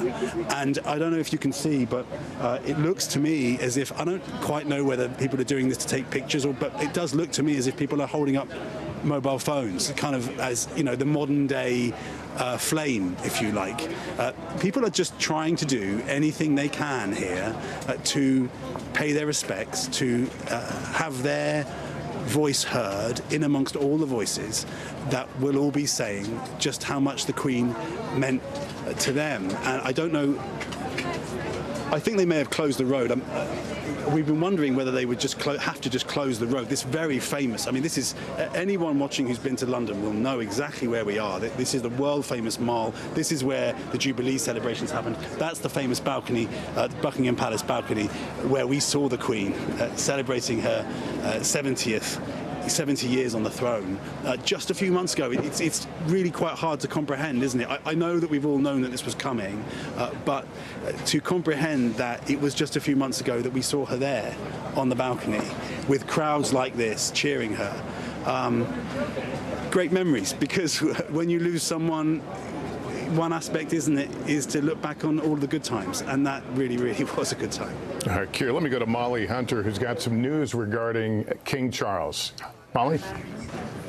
Lester, that's right. We know that King Charles III is going to make a statement tomorrow. We have very few details about what exactly we expect him to say, when exactly he's going to do it, but it has just come in that he will speak to the nation tomorrow, Lester.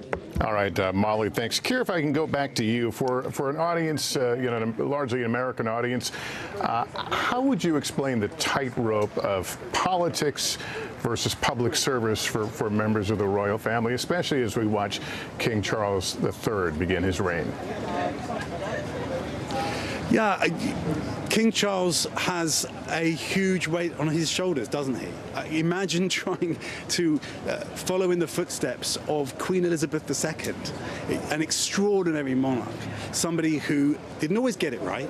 I mentioned the death of Diana and all that was going on behind the scenes, and then, of course, the public uprising, really, that there was at that time, because people wanted change in the monarchy, and it took a little while for the Queen, at the urging of the then Prime Minister, Tony Blair, to understand what was going on with the public and to make that shift.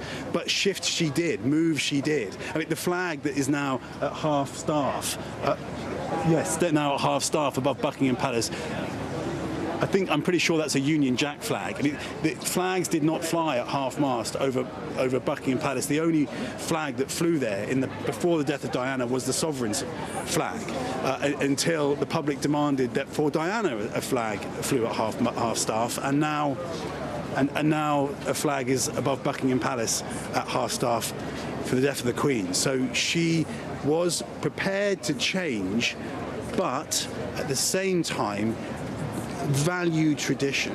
How can you not when you come from a family that have been the monarchy of Great Britain for 1,000 years?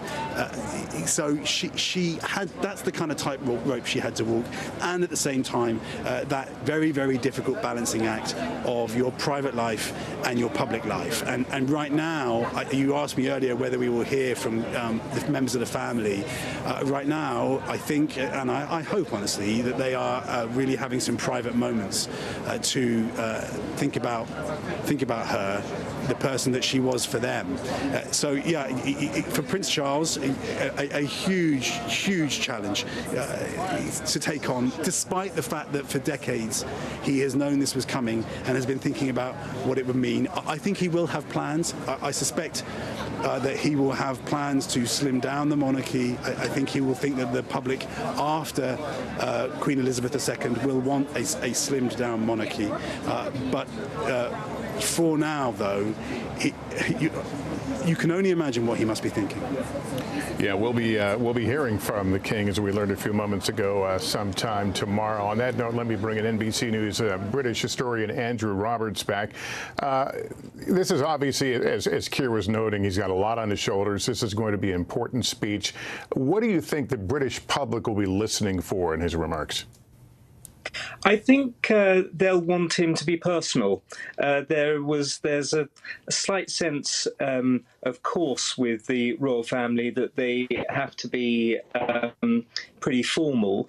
But we remember the time when he called her mummy in the Jubilee.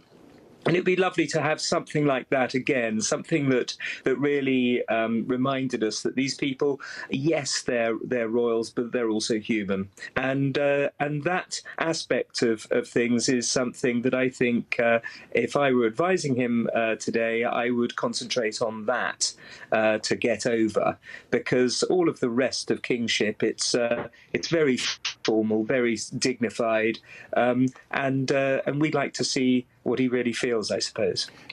King Charles III is the official title he takes on.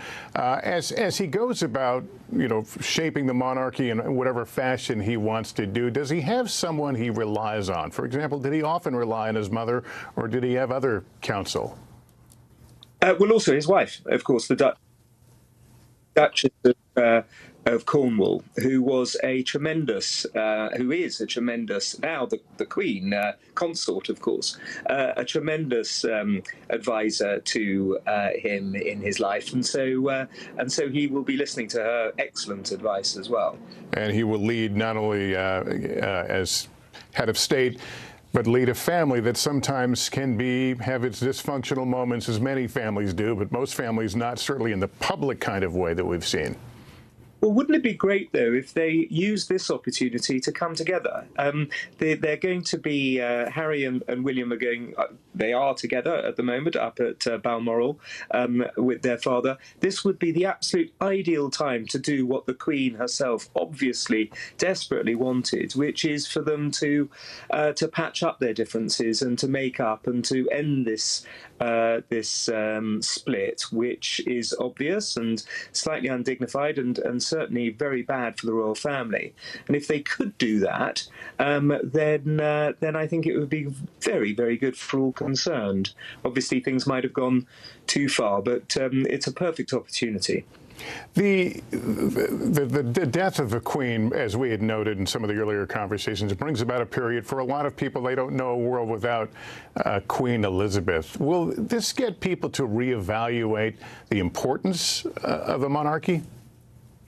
I think that as we have about 85% or so of people who, in the polls, who support the concept of this constitutional limited monarchy, which has no de facto powers but great vestigial prerogative powers, frankly, we've made up our minds about this. It's not one we're going to change regarding who happens to be wearing the crown at the time. It's a very popular system here. And what do you think life will be like in the coming weeks during this period of mourning leading up to the funeral?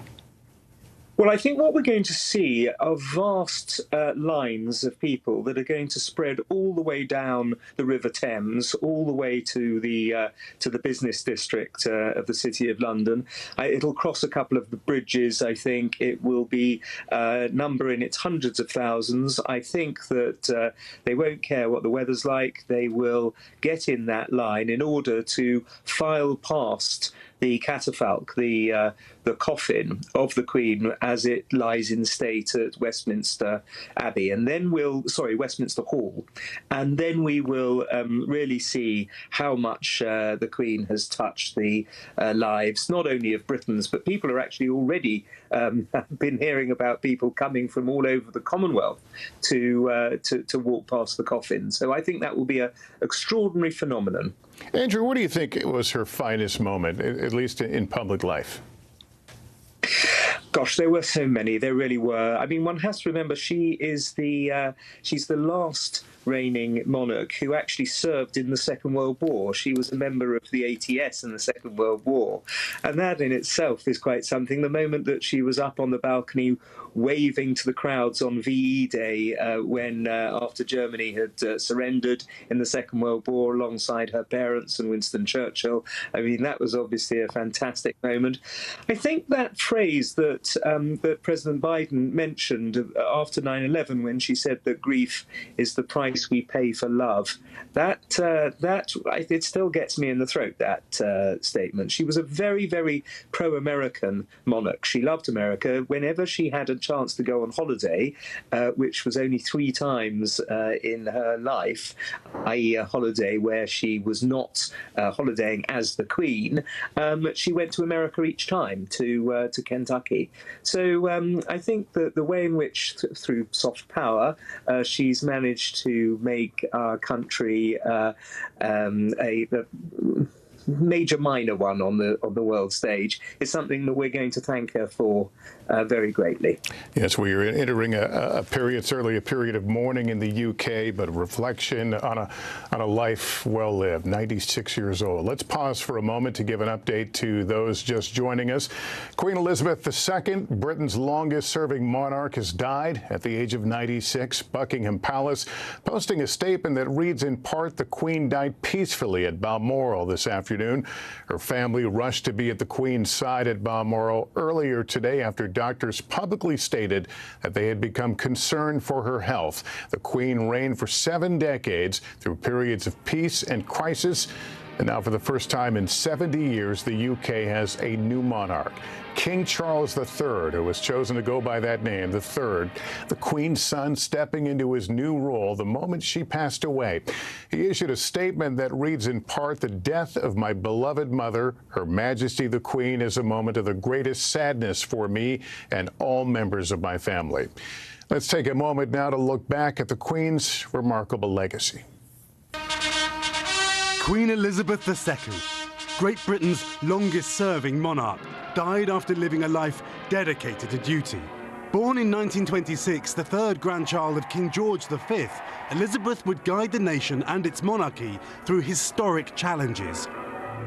During the Blitz, the royal family stayed in London, despite the nightly bombing raids from Nazi Germany.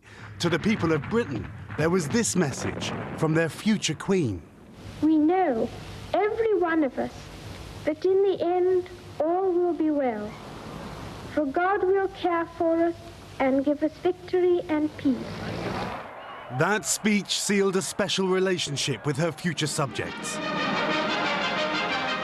Westminster Abbey, 1953, the first time TV cameras were allowed inside to record a coronation.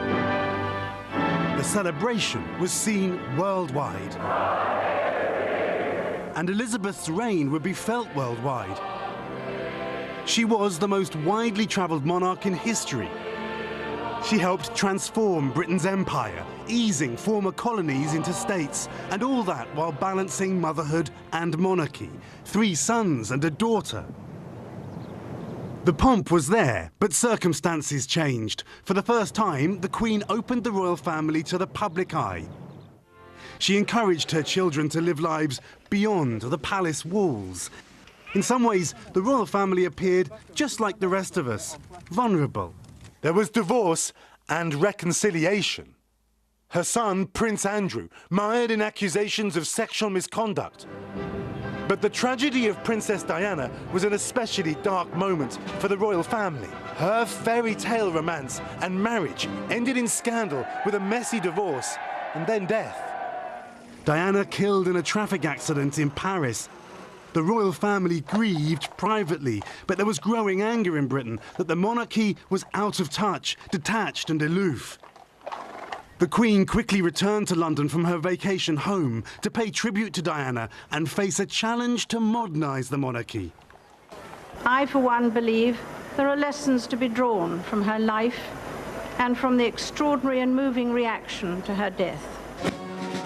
Queen Elizabeth set out to change the face of monarchy. It would be more open, compassionate, in touch with a changing British public. Institutions, which in turn must continue to evolve if they are to provide effective beacons of trust and unity. She embraced many changes, including the marriage of her grandson, Prince William, to commoner Kate Middleton. And Prince Harry to the American actress Meghan Markle. She celebrated the birth of great-grandchildren, including Prince George, third in line to the throne. In 2021, her beloved husband of 7 decades, Prince Philip, died.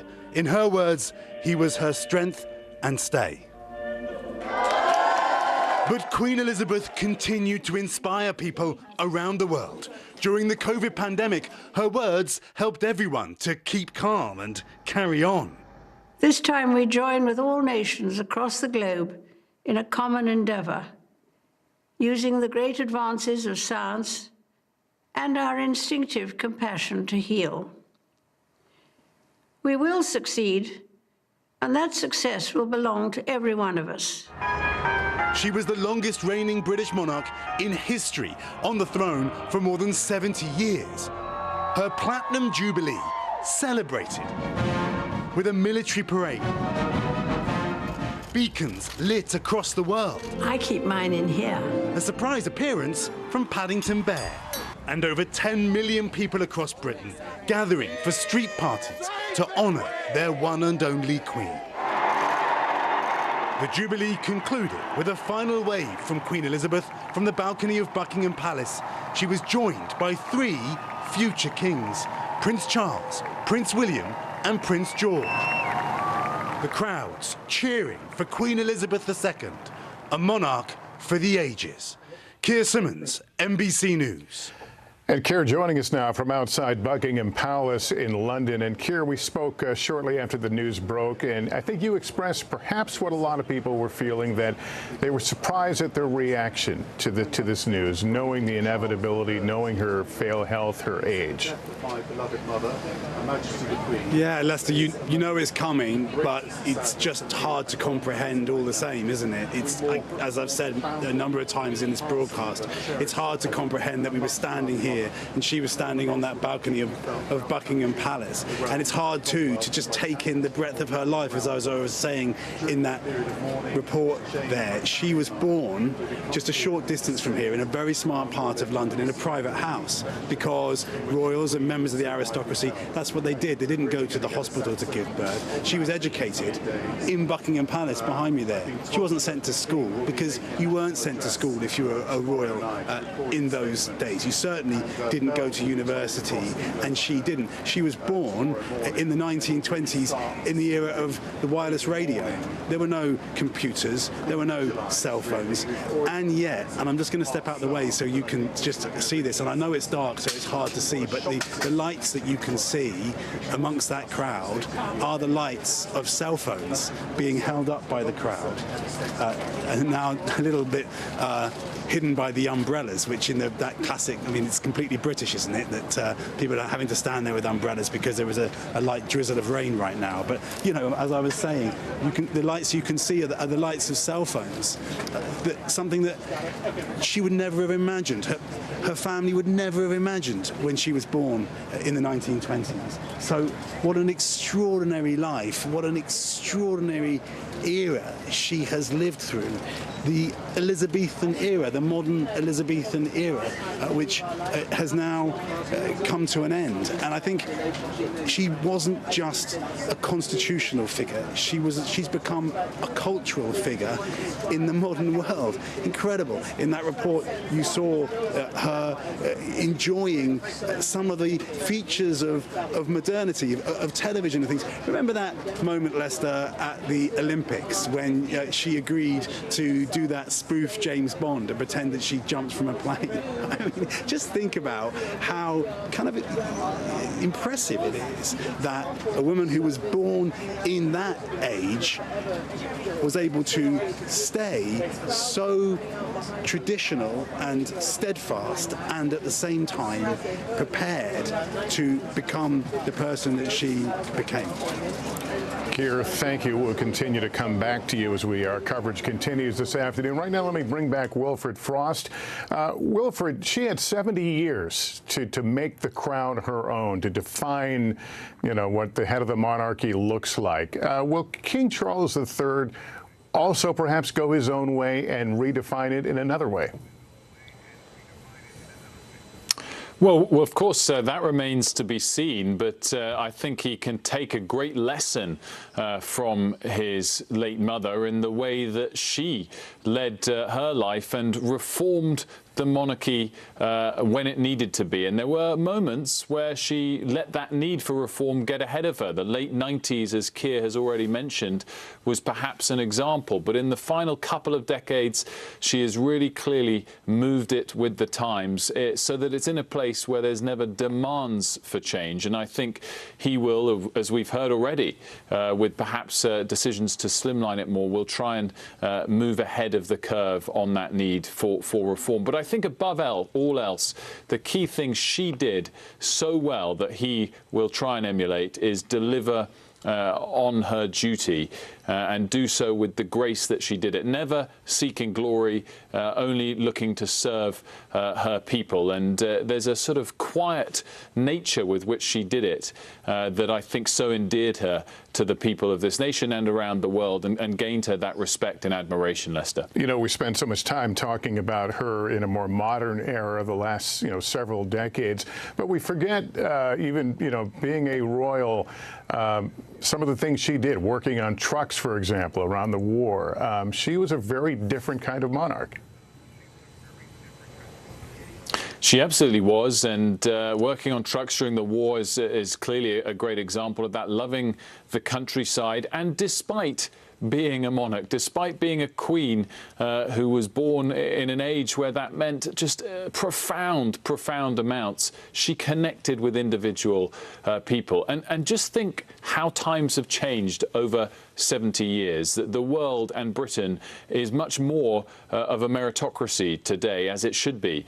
It respects the establishment much less than it used to, and yet the Queen's approval ratings, and because of it the monarchy's approval ratings, are higher than it's ever been. That cannot happen without her having delivered quite so remarkably as she did. It's a huge task to follow her, of course, now for King Charles III, but I think he has already taken great lessons, and we've already got a glimpse of his commitment to duty, Lester, because he will leave the warmth of Balmoral, which he loves, and his family, where they are mourning together tonight, as soon as tomorrow to travel to London and deliver a speech to the nation. Already you're getting a glimpse there of that commitment to duty that we saw from his late great mother right until the end. Yeah, really important points there. Let me go to NBC News Chief White House correspondent Kristen Welker. Kristen, we know there's a statement now from the president, but other former presidents and other leaders now are weighing in on this news. That's absolutely right. And first, just to set the scene here, Lester, House Speaker Nancy Pelosi has ordered the flags at the U.S. Capitol be lowered to half staff. We did get our first public reaction from President Biden, who said that Her Majesty Queen Elizabeth was more than a monarch. She defined an era. He goes on to say, in a world of constant change, she was a steadying presence and a source of comfort and pride for generations of Britons, including many who have never known their country without her. The president calling her an enduring admiration for Queen Elizabeth united people across the Commonwealth. The 7 decades of her history-making reign bore witness to an age of unprecedented human advancement and the forward march of human dignity. And as you say, Lester, we are hearing from former presidents as well who met her. Former President Donald Trump saying, Melania and I are deeply saddened to learn of the loss of Her Majesty Queen Elizabeth II. He met with her in 2018 and 2019. The former president going on to say she will always be remembered for her faithfulness to her country and her unwavering devotion to her fellow countrymen and women. Former President Obama and Mrs. Obama also releasing a statement. They were just here at the White House yesterday for the unveiling of their portraits. The former president saying, Michelle and I were lucky enough to come to know Her Majesty, and she meant a great deal to us. Back when we were just beginning to navigate life as President and First Lady, she welcomed us to the world stage and with open arms, with extraordinary generosity. Time and time again, we were struck by her warmth, the way she put people at ease, and how she brought her considerable humor and charm to moments of great pomp and circumstance. The Obamas meeting with her as well several times. And then former President George W. Bush writing, Her Majesty Queen Elizabeth II was loved and admired by President and Mrs. Bush. She set the standard for steady and dedicated service, performing her duty without fail throughout a historic period for the UK and the world. President Clinton saying we will always be grateful for the kindness she showed us through the years, particularly during our visits to Buckingham Palace in 1995 and 2000, and for all she did to deepen this special relationship. And then the statement from the Carters as well, saying that her dignity, graciousness, and sense of duty have been an inspiration, and we join the millions around the world in mourning a remarkable leader. And I think that really underscores the point, Lester, that people are mourning all across the country here and really all around the world. And these extraordinary visits that she had with the present president and former presidents, 14 in all, if you count a meeting that she had with former President Hoover at the time, just really underscored the special relationship between the U.S., between the UK. There were so many notable moments, Lester, that evolved throughout the years, throughout those visits. One being when she rode horses with former President Reagan. She loved horses, and so that produced this extraordinary, iconic image of the two of them. And then just an anecdote that I will share. During her last visit to the United States, she was being hosted here at the White House for an official dinner by the Bushes back in 2007, a white tie event, Lester. The fact that it was white tie was rare. And former President Bush was delivering a speech. He started talking about an historic event, and he started to confuse the date of that event. And the Queen apparently gave him a look, the former president saying it's a look that only a mother could give. And she really had these incredibly personal moments with these U.S. presidents, really strengthening the bond between the two nations. Lester. Yeah, I recall that, sir. Kristen, thank you for sharing. Let me bring in NBC News historian Michael Beschloss. Michael, our country famously defied a monarch, and yet this monarch for 70 years has had a really profound impact here and elsewhere. Why?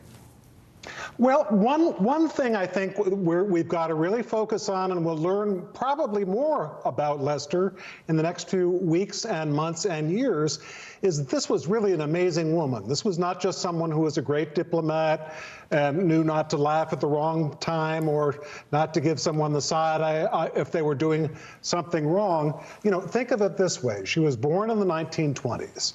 Her father was the brother of the Prince of Wales. She was never expected to become queen. She was not really high up in the line of succession. Suddenly, the king abdicates in 1937. Suddenly, she is going to be the heir to the new king. And the result is that she then becomes queen in her 20s in 1952, a time when most people are pretty unformed. And look what a different world it was. You know, we were talking, Kristen was mentioning the fact that she met with President Kennedy in 1961. Well, when Kennedy went to Buckingham Palace, the British government said, "Is there anyone you'd like to have at the banquet with the Queen?" And Kennedy's aides said, "Yes, we'd like Jackie Kennedy's sister Lee, who lives in the house in London, very close to Buckingham Palace." And the palace replied, "We can't have Jackie's sister because she's divorced. The Queen does not entertain divorced people at dinner at Buckingham Palace." That was only 1961. Look at how different that was from the world of 2022, yet Queen Elizabeth II managed to remain central and relevant.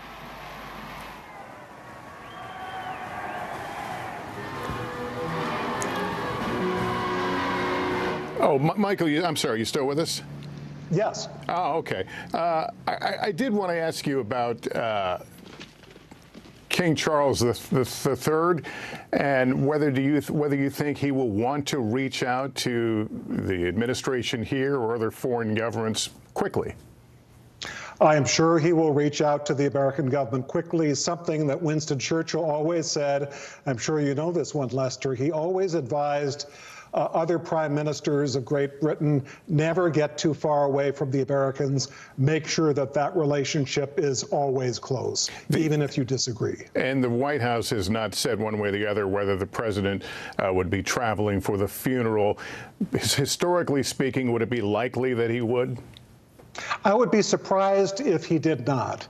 Given the length of this relationship, the importance of our relationship with the UK, and it's rare that something like that doesn't happen, and sometimes has ramifications. For instance, when Franklin Roosevelt died in April of 1945, long before you and me, Roosevelt was fated in Washington. There was a funeral at the White House. He was buried at Hyde Park, New York.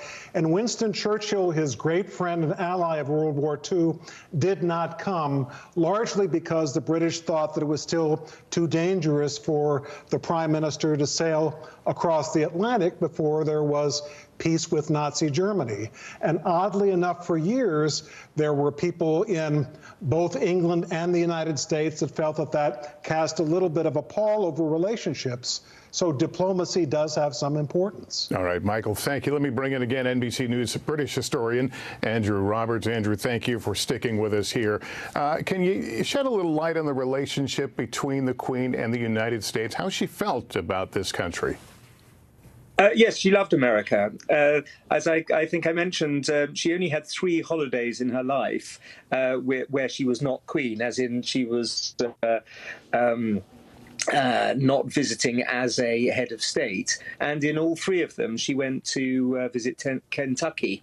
And her, in a sense, personal belief in the special relationship was something that was inculcated with her during the Second World War, especially the way in which she got on with people like Dwight Eisenhower. And she also made a special effort with all the American ambassadors to the Court of St. James. So yes, she was somebody who loved America. And I think that... Yeah, I was going to say the monarchy, of course, is steeped in tradition. Did she enjoy those traditions? And I think back to only a few days ago, you know, officially appointing a new prime minister. Did those sort of things, were they important to her that they follow a strict tradition? Absolutely. Well, that is her job, to appoint prime ministers. You know, it's an absolutely central, key constitutional point, is that it's her who appoints the prime minister, and that keeps the politicians under control extremely well. They can sometimes become hubristic and somewhat sort of power hungry, and it's a good thing for them to be reminded that there's somebody above them in the pecking order. It's worked extremely well for us over the years. Yeah, and doesn't the Queen and now the King offer advice in terms of, you know, state policy? That's right. Well, we don't know exactly what is said in the meetings because the Queen has never said, and the Prime Ministers certainly never say. She is constitutionally expected to, the phrases, advise, encourage and warn, and we believe that she has done all of those three things to her prime ministers at different stages. But the fact is, we just can't be certain. All right, Andrew, thank you for that. We want to show you a picture just from a moment ago. The flag, the American flag at the White House is now at half-staff, and to honor Queen Elizabeth, who died today at 96. Let me bring in Wendy Noggle. She's the editor-in-chief for People magazine. Wendy, we've been looking through this through the eyes of America, her relationship with America, and the importance of a figure like the Queen to many Americans. Can you enlighten us on that, why this connection is so strong? I think the connection is so strong. Obviously, this is a key ally for us, but also there are so few female leaders that we've seen over this tenure of time, and she has been our strength and stay. She's told us how to keep calm and carry on. You know, she has seen so much of history and been a part of history and been a real leader that people can aspire to in terms of everything that she has weathered with such a calm demeanor and her incredible sense of duty. You know, the Queen is someone that it was never an option to quietly quit. She worked right up until the very end, and her sense of duty was unparalleled. And I think that is such a touchstone for everyone across the globe. Yeah, I wonder sometimes if some of the struggles, some of the personal family struggles they had, that people, you know, could in some ways identify, if that made her somehow more accessible or someone more to admire. Yes, I think that's exactly true. We could all relate to the tensions and issues that bubbled up in the family, and we could see how that played out in our own families, and it made her incredibly relatable. And also in her later years, we really saw her as a grandmother and a great-grandmother. You know, as she was steering the monarchy into a more modern age, we also saw that play out in her relationships with her children, grandchildren, and great-grandchildren. All right, let me go back to Daisy McAndrew, a royal expert for NBC News. Daisy, as we enter this period of mourning right now, our friend Keir Simmons acknowledged that a lot of folks don't know how to react. They saw this coming, they knew it was likely going to happen soon, but are surprised by their reactions. Do you think we're going to see a lot of that, a sense of surprise of people feeling the way they feel? I really do think that. And as you quite rightly said, logically thinking about this, of course, we all knew it was a case of when, not if, and that when was probably going to be sooner rather than later. But I think in a weird way, this still will rock the country, because when you're used to something always being there, and in this case, that something being the Queen, and she's not there the next day, I think there really will be shock and reverberations. And it might take a while, but I suspect that when her body is brought back to London and is laid in state in Westminster Hall in the Houses of Parliament, I think the numbers of people that will come to show their respects will be huge. And that might come as some surprise. I think people will be reflecting that she was always a symbol for us, but what she symbolized over the last 70 years has changed hugely. Of course, when she first became the Queen, the monarch, the monarch was held, you know, as almost as being sent from God. There was a religious element to it, and people would bow and scrape towards the monarch, but thinking that, you know, this was almost, you know, a holy symbol. Of course, that symbolism has changed a lot, and nowadays people think of her as a symbol of stability and service and hard work, as a reflection, as many politicians and so on have been saying today, of the best of us, as the Prime Minister said, the rock on which the nation was built. So that stability is going to be shaken now, and people are going to be thinking about the future. What is the future of the country? Where is our place in the world? What's going to happen to the Commonwealth? Something that the Queen was so passionate about, keeping the Commonwealth together. What will Prince Charles, now King Charles, be like? Will he be a leader? Will he be strong as she was? And also, it's been very notable over the last few months that King Charles, as he is now, has shown quite a lot of emotion. How much emotion will we see in the next few days? He will now be facing his official accession in a ceremony tomorrow. Tomorrow at midday, I think church bells around the country, muffled bells, will be ringing out. There will be lots of moments of reflection over the last few days. And of course, none of us, unless we're in our mid-90s, as the Queen was, can remember the last state funeral of a monarch and the last passing from one generation to the next. So it is going to be a strange period of reflection and a bit of navel-gazing about who we are. Yeah, and you mentioned King Charles III. As we watch this process, we watch him speak tomorrow, take the reins of the monarchy, we have to remember that he's not just a member of the royal family. He is also the son of the late Queen, and so he will be viewed, I guess, through a lens of a grieving son as well. Exactly that. And if you think of his predecessors, it was not the done thing for them to show emotion at this time, because this time was, a moment of great constitutional significance. I mean, going back hundreds of years, it was a time when one monarch passed on to the next, where you might be expected to have some sort of turmoil from foreign invaders. So it was always a time when the new monarch would have to show that he or she was strong enough to defend the nation. Of course, the monarch now has a different role, and it's more about reflecting modern Britain. It's about showing that they can understand us and ask us to understand them. So he will have that slight difficulty of trying to work out how much emotion to show us, how much to let us into his personal grief, or whether his role is actually to be strong on behalf of us. And of course, he might come to some sort of criticism of he's being too stoic, he's being too stiff upper lip. We want to see some warmth and some emotion. So all of those things will have to be very carefully thought through. All right, Daisy, thank you. We continue to watch the pictures here of people who've made their way to Buckingham Palace, who are slowly making their way by in a procession, people leaving flowers here. I don't know if this is Buckingham we're looking at. It's Windsor, Windsor Castle. People leaving remembrances in honor of their late Queen. Let me bring in NBC's Molly Hunter. Molly, we know that world leaders are weighing in right now, and we're hearing from the Vatican, I understand.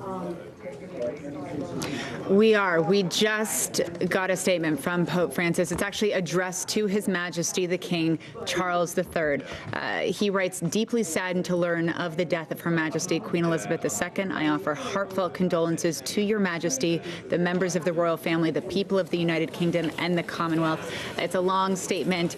He continues to say, "I willingly join all who mourn her loss in praying for the late Queen's eternal rest and in paying tribute to her life of unstinting service to the good of the nation and the Commonwealth, her example of devotion to duty, her steadfast witness of faith in Jesus Christ, and her firm hope in His promises." He then goes on to say, "Upon you and all who cherish the memory of your late mother," and he's addressing Charles not as a king here, as a son, of course, who's lost his mother, "I invoke an abundance of divine blessings as a pledge of comfort and strength in the Lord." Now, Lester, we're also hearing from world leaders from every corner of the globe. I'll just share a couple with you. We've heard from President Zelensky, President of Ukraine, of course. He tweets, "It is with deep sadness that we learned of the death of Her Majesty Queen Elizabeth II. On behalf of the people, we extend sincere condolences to the royal family, the entire United Kingdom and the Commonwealth over this irreparable loss. Our thoughts and prayers are with you." We've heard, the UK's very close ally, France, of course, Emmanuel Macron, the President of France, he tweets, "Her Majesty Queen Elizabeth embodied the British nation's continuity and unity for over 70 years. I remember her as a friend of France, a kind-hearted queen who has left a lasting impression on her country and her century." We also know, Lester, the Eiffel Tower will go dark tonight in honor of Queen Elizabeth. The mayor of Paris has released that.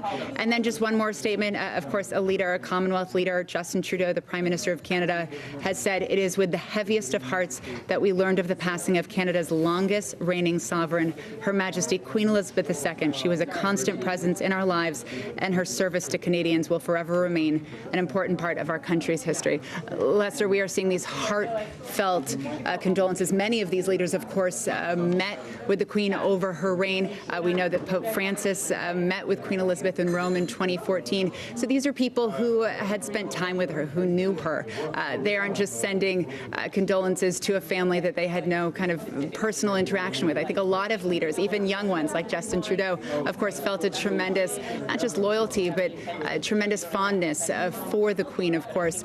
We also heard, as Kristen Welker mentioned earlier, we've heard from President Biden, we've heard from former U.S. presidents as well. But I think these kinds of condolences, of course, these kinds of statements will be rolling in all night, Lester. Yeah, as you've been speaking, we've been rolling this montage of her with various world leaders, and it goes on and on and on. Molly, thank you. Let me bring back Wilfred Frost. Wilfred, I was curious what was going through your mind as we were watching citizens bring flowers and lay them there against the fence at Windsor Castle. Well, absolutely, Lester. We've seen so many of these images, whether it's at Windsor or outside Buckingham Palace behind Keir and all across the country. And I think what we're witnessing as those members of the public are grieving and leaving flowers is her common touch, is the way that she managed to connect with people. We know that from the many examples of when she was at public engagements and people would speak afterwards about how she engaged with them. But all of these people laying flowers have not met her, and yet they still feel that connection to her. And I'm drawn, Lester, to a line, the opening line in the statement that's been emailed to me by Tony Blair that says, "We've lost not just our monarch, but the matriarch of our nation." She was this motherly figure that everybody, whether they'd ever come across her in person or not, was able to feel a connection with. Tony Blair, of course, was one of her longest-serving prime ministers for 10 years of her 15 prime ministers.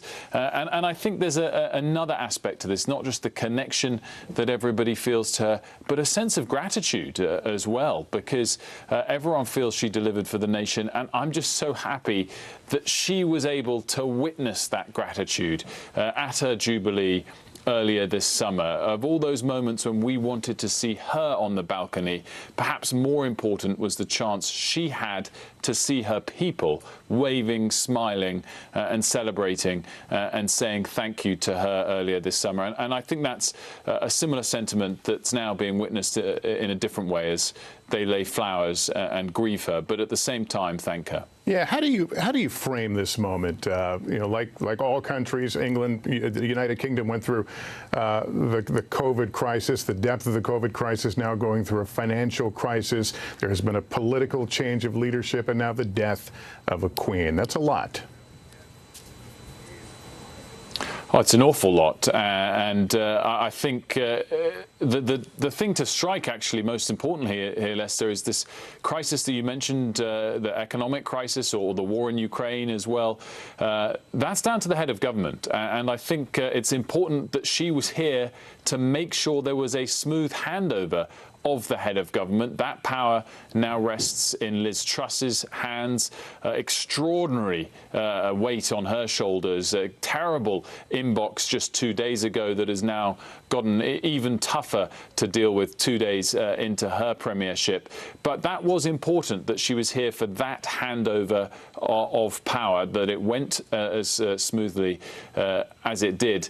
Though what we now lack as a nation, what we now miss, is our head of state and that unifying factor that she provided to help us get through the challenges. And that aspect of it now falls, of course, on King Charles III. It remains to be seen the scale with which he can step up to the mark, and it'll be interesting. But I think we've already got a glimpse of his commitment to that duty, as we said earlier, that he'll be down in London tomorrow and indeed deliver remarks as king. But an extraordinary 48 hours, Lester. You cannot overstate that we've witnessed the change of government and now the change of head of state as well. Yeah, you could argue this is an early and an unforeseen test for a new prime minister. She spoke to the nation tonight. What are your thoughts about her message? I thought it was remarkable, in fact. And do you know what? In the course of the leadership contest over the last 6 weeks, Lester, many have criticised the quality of her public speaking. Some would say that she came across as slightly robotic, and I think she stepped up to the mark incredibly well. She was brief, to the point, and prime ministerial, as she needed to be, and spoke of the fact that the Queen reigned with dignity and grace for 70 years, that she was the rock on which modern Britain was built. And I think the most striking part of her speech were the final couple of lines, where she reflected on the fact that earlier this week the Queen was determined to carry out her duties when she appointed me as Prime Minister. She reminded the nation of perhaps the most important part of the Queen's reign, her commitment to duty, and linked it back to herself. So I think at a very early stage of her leadership, a massive test thrown at her feet, and she stepped up to the mark. The bigger tests are to come, both relating to this issue and issues of government, and we will see her tested. But I think Keir was absolutely right to make that comparison to the way in which very early in Tony Blair's leadership, he had to step up to the mark and capture the mood of a nation as we reflected on the loss of Princess Diana, and this an even bigger challenge for today's Prime Minister, just 2 days into her premiership. Yeah, just remarkable. Wilfred, thank you. Also with us again, NBC's Molly Hunter. Molly, you're going to look at her loss in through a different kind of a lens that we don't often talk about. That's right. In more of a celebratory lens, which I know feels hard, I think, at this moment, perhaps, to think about. This country is absolutely in mourning, still in shock, even, as I think Wilf had said before. But we did take a look, Lester, at the Queen as kind of the most recognizable face, the most recognizable woman in the world. Take a quick look. The Queen's image was recognizable around the world. A pop cultural icon. The Queen has been depicted in popular culture more than any other person, really, because she is a global icon.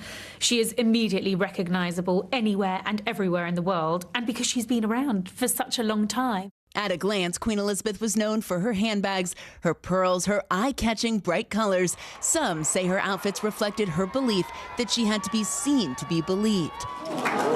Artists took inspiration from her likeness, and while shows and movies about the royals took off, I don't often get into a fight, but when I do, I want to win. The Queen herself wasn't necessarily a loyal fan. We know that some members of the royal family watched The Crown and other dramatizations of the monarchy. There's never been any suggestion that the Queen herself watched it. You know, if you're born into the royal family, hundreds of thousands of pages of script and drama will be written about you, whether you like it or not. And to those who knew her best, she had a very different side, less formal, perhaps, than the reserved leader we all saw. I always wonder whether anyone properly captured her sense of humour. There is a knife into my foot. I know there is. She exceeds the throne when she's just 25, and over the course of subsequent decades, not only proves herself to be one of the world's most experienced ambassadors, but equally probably one of Britain's most stalwart, if the most stalwart, public servant that's ever lived. England's longest-serving monarch, her dedication to service defined the royal family, adored at home and admired by fans around the world. Molly Hunter, NBC News, London. Yeah, Molly, we had heard earlier that she was a fan of technology and an early adopter of her time, and that story certainly reminding us of her contributions to pop culture in many ways. Absolutely. Her contributions, whether willingly or unwillingly, consciously or unconsciously. I think that is why we are seeing, the statements from around the world. That is why we are seeing Paris, turn off the lights on the Eiffel Tower, why we are seeing the crowds right now push themselves up against the fences at Buckingham Palace, because everyone felt like they knew her, Lester. People feel like the Queen belongs to them because she was in all of these films, because she was in The Crown. And even though she wasn't necessarily a fan of The Crown, we all watched The Crown and felt like we had learned about her life through this, fictional, although based on real events. We watched movies about her at all stages of the last 70 years. And what I like about this, in that piece, we mentioned her sense of humor that we didn't necessarily see publicly. We saw this stoic, stalwart, a very stable leader. But apparently, according to those who knew her best and were closest to her, she did have a sense of humor. And we saw her, Lester, in 2012 when the Olympics were here. We saw her alongside Daniel Craig's James Bond character, which was quite fun. We saw her just now in the Platinum Jubilee. We saw her acting alongside Paddington Bear. So she certainly had that kind of light touch when she wanted to. She certainly just picked and chose her moments. But as everyone has said, she has written about fiction and nonfiction. She is in so many movies, so many TV shows, and so many of us around the world, fell in love with the Queen because of this, because of these fictionalized dramatizations of her life, Lester. Yeah, Molly, thank you. Let's bring in NBC News British historian Andrew Roberts again. And Andrew, if we can pick up on what some of Molly was saying, for a lot of people in the UK tonight, do they feel that they've lost part of their national identity? When you think about how people, outside your country think of Great Britain, they think about the living landmarks that are the British royal family. They do. Of course, they do feel that, despite the fact that this lady was 96. It still comes as a bit of a shock that she wasn't immortal in a way. But also, they do recognise that this story, this long story, this 1,000-year-long story of the British monarchy is a series of chapters, and one chapter has closed today, but other chapters will open, and we can look forward to the reigns of King Charles III, of course, and then King William V, and then King George VII. And that's quite a thing. That will take us through to the whole of the rest of this century, to the end of the 21st century, and we can see the way that that's going to progress. So there is a cloud over us, but there is one with a silver lining, and that is the continuity of the institution. We have some pictures, apparently, we've received now of Prince Harry arriving at Balmoral this evening without Meghan Markle, we should note. Andrew, is he in a, I mean, we have all watched the strain in that relationship between the brothers, between over the decision to leave the UK. Is that going to be under a lot of the microscope now as we watch this family move through a private grieving process in a public way? I'm afraid it will be, yes. It's the inevitable fact that there is a story there, undoubtedly, but also I'm afraid it's a story that the media loves, that they will do everything in their power to poke their nose into, and perhaps even to stoke up, frankly. And so I'm afraid that we're going to see, just as we did a bit with Prince Philip's funeral, that this great state occasion is going to be slightly muscled into by people who are watching the body language of these two brothers. I'm looking at a dizzying chart of the family and the family line here. Some of the titles are going to be changing. Will some of the duties and the roles, will others be called upon to step up in places they haven't been before within the family? Yes. Well, obviously, at the beginning, the first thing that happens is that that that Prince William will at some stage become Prince of Wales. That's very much up to his father to decide when that happens. He automatically becomes the Duke of Cornwall, which gives him the Cornwall estates, the large estates that belong to the Duchy of Cornwall, which are now his, automatically by right through a 13th century Act of Parliament.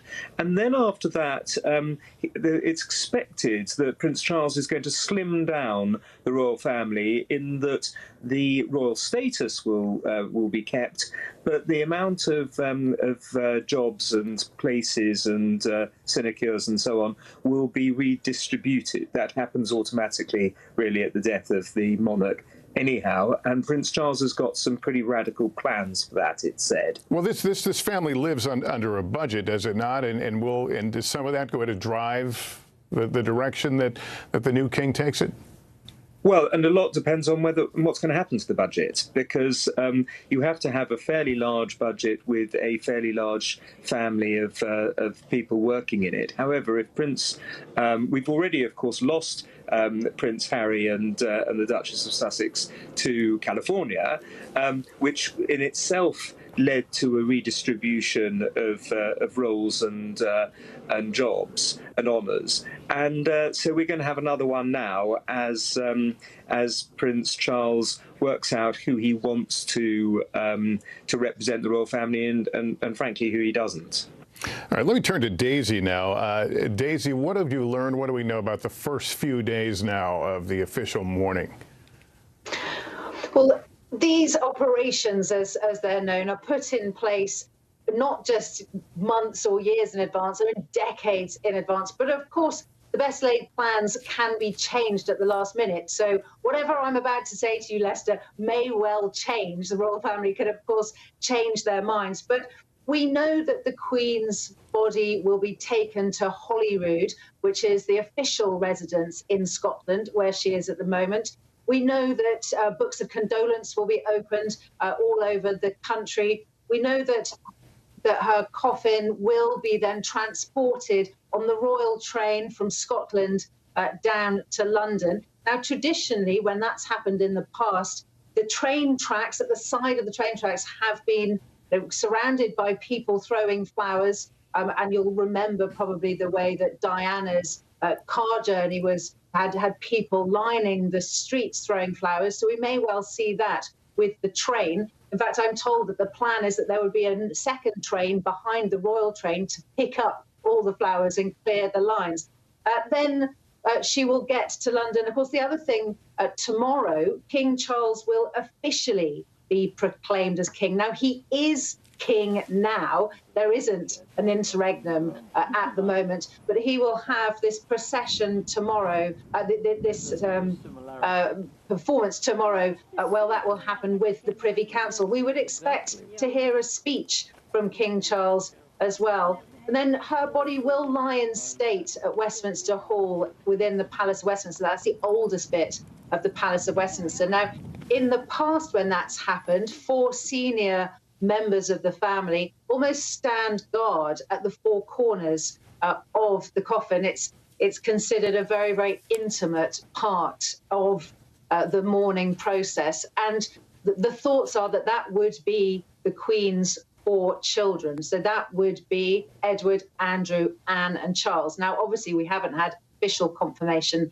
that that's the case, but that's what many people are expecting. And then, of course, the build-up to the actual state funeral, which will be a huge event. Daisy, thank you for that. And we take that note of caution that it may change as we progress here. Let's bring in NBC News royal contributor Susanna Lipscomb. Susanna, if we could talk about Prince William for a moment and, his perhaps growing responsibilities, growing footprint now in a world without the Queen. What are your thoughts on that? Well, I suppose he comes into the limelight even more, as you say, because he's now the heir apparent. He's moved up the ranks. And so now that we have a king Charles III, who has come to the throne in his 70s, the prospect of William's own reign comes closer. Of course, there's a chance that King Charles, it's going to take a while to adjust to saying that, will live as long as his mother, not reign obviously, but live as long as his mother. But of course, he's taking over in his 70s, a big job. And so we may well see in the next decade or two, William becoming king in his turn. And so I think what we'll see in the coming years is a real focus of growing William into that role, that he will step up and that we will see him far more representing the country, even more than he has done. I think they will come absolutely into the limelight. And we saw that starting, of course, at the Platinum Jubilee. We saw the focus on that line of succession, the Queen standing next to Charles and William and to William's children. And so that you had a sense that we could see the 3 generations of the royal family ahead. The royal family were very deliberate in the choice of who we saw at the Platinum Jubilee to make this point. But we're only going to see that more and more over the coming months and years, so that we start to build a trust in William as a future king as well. I wonder if there'll be signals, if we'll get hints or clues as we watch the family progress publicly now through what's to come over the next few weeks. Yes, because it's all a sort of reordering, isn't it, really? I mean, we now everybody has a different position in line to the throne, and we all know this from our own personal family tragedies. When grandmothers die, the next generation comes up to the fore. But here it has constitutional effect. And so I suspect over the coming days, we will see the clear signalling of the royal family to indicate to us the future. And we'll see where people get lined up in importance. Whether Charles's siblings continue to have such a visible role is a question we need to answer. And of course, we already know whether the Duke and Duchess of Sussex will have. They won't so much. So the focus is very much going to be on that line of succession. All right, Susanna, thank you for your analysis. Let me bring back Keir Simmons, our correspondent outside Buckingham Palace. And Keir, we've been watching the images where you are, also various other places where people are leaving now their flowers and making their statements of honorarium. What are you seeing where you are? Well, Lester, what we're seeing are people flooding into the streets here at Buckingham Palace. There aren't residential addresses here, not close, so people will have made the effort to come here even in the rain.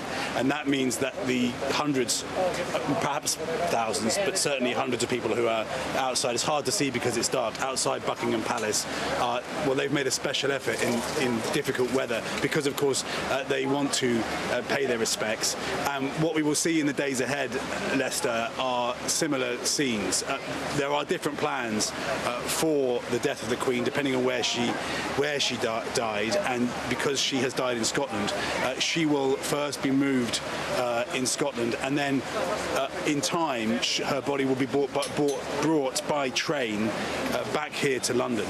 She will then lie in state here in London, and I suspect if you cast your mind back, for example, to the death of the Queen Mother, who also lay in state, what you saw there were lines, we call them here queues, of course, lines of people waiting for hours to simply walk past and pay homage to her. Well, this is Queen Elizabeth. I think you can expect to see that and some, frankly. If these crowds here are any indication of the way that people feel, and I suspect they are, then I think you'll see that in the days ahead, because there will be days of mourning before their state funeral, before dignitaries from around the world come to pay their respects.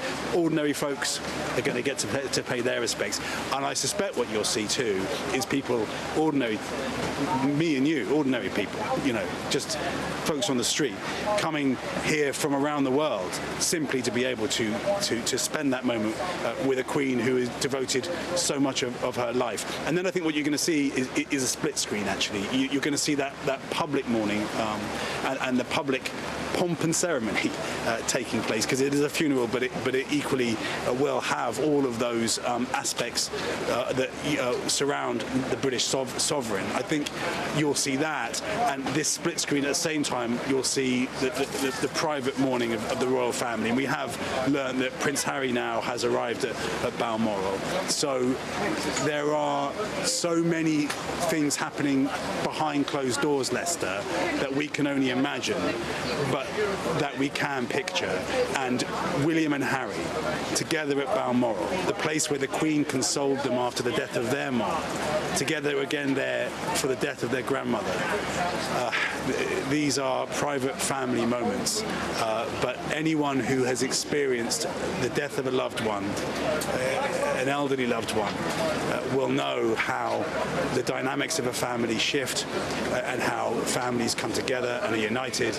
And we hope, don't we, that that's what's happening right now for the royal family. Yeah, Keir, a couple of things have struck me. One of them is the simple statement in which the news was delivered.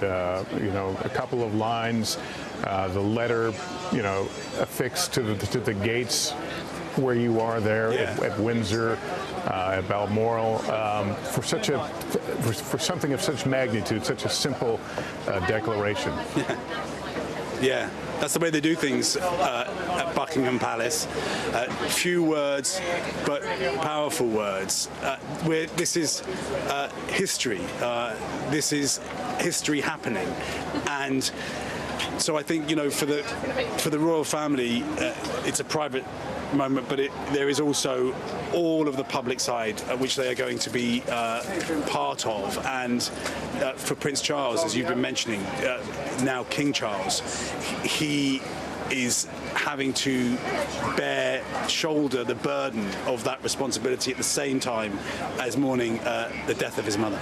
Keir Simmons, thank you. Let me bring back Wilfred Frost for some closing thoughts as we near the end of our coverage here. This news first breaking, as you recall, around lunchtime, your time, with word that the Queen's health had taken a turn, the doctors being concerned, and then that very brief message we saw a bit later on announcing her death. Is it hard to know the journey this country now is embarking on?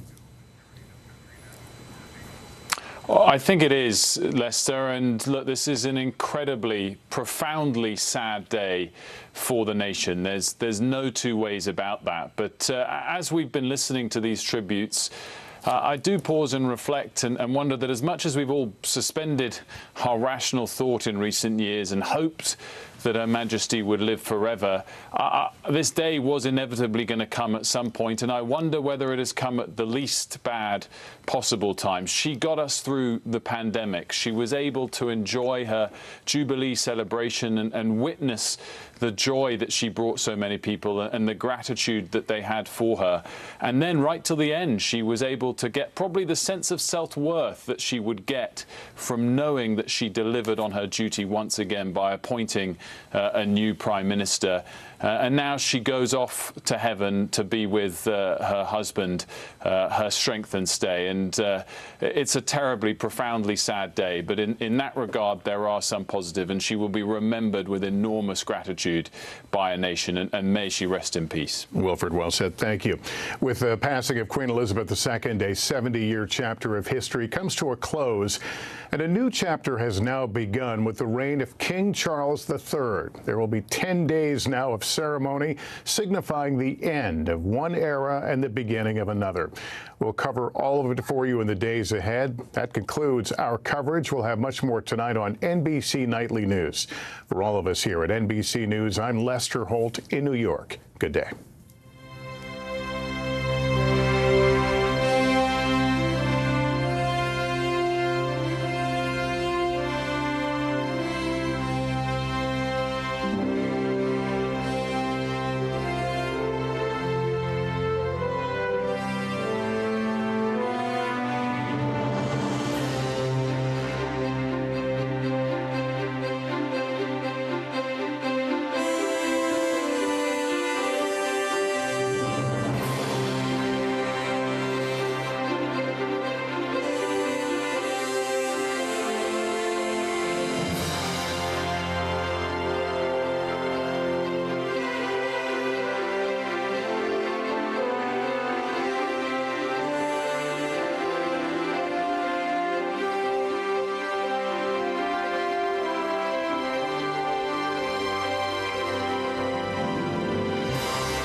Good evening. You're watching Sky News on a momentous day for the nation.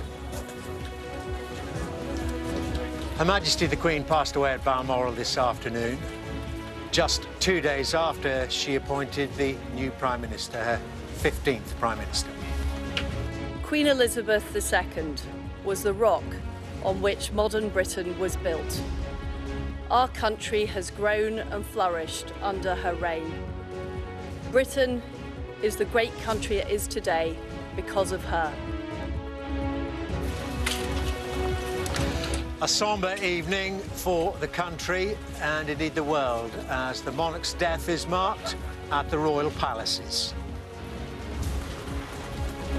The royal family together to support the Queen in her final hours, flying to Scotland to be with her.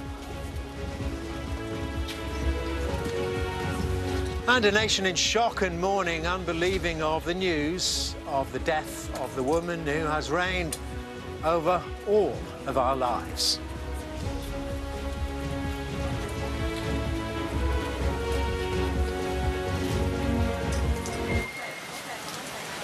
Good evening. It's a moment unlike any other in the last 70 years. The passing of a monarch unlike any other. Her Majesty the Queen, Queen Elizabeth II, died this afternoon at the age of 96. It was at her beloved home, the Palace of Balmoral, and was, Buckingham Palace said, peaceful.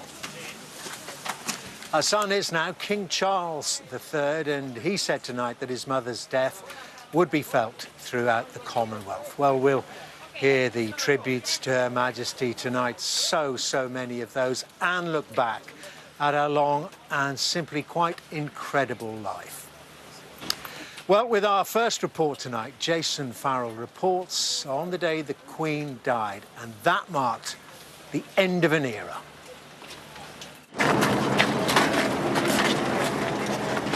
At some point today, nearly everyone will have stopped what they were doing and absorbed the news. A notice was placed at Buckingham Palace. Flags were lowered. Our longest-serving monarch is gone. Only on Tuesday did she look robust, appointing the 15th Prime Minister to serve during her reign. In a statement, His Majesty the King said, "The death of my beloved mother, Her Majesty the Queen, is a moment of the greatest sadness for me and all members of my family.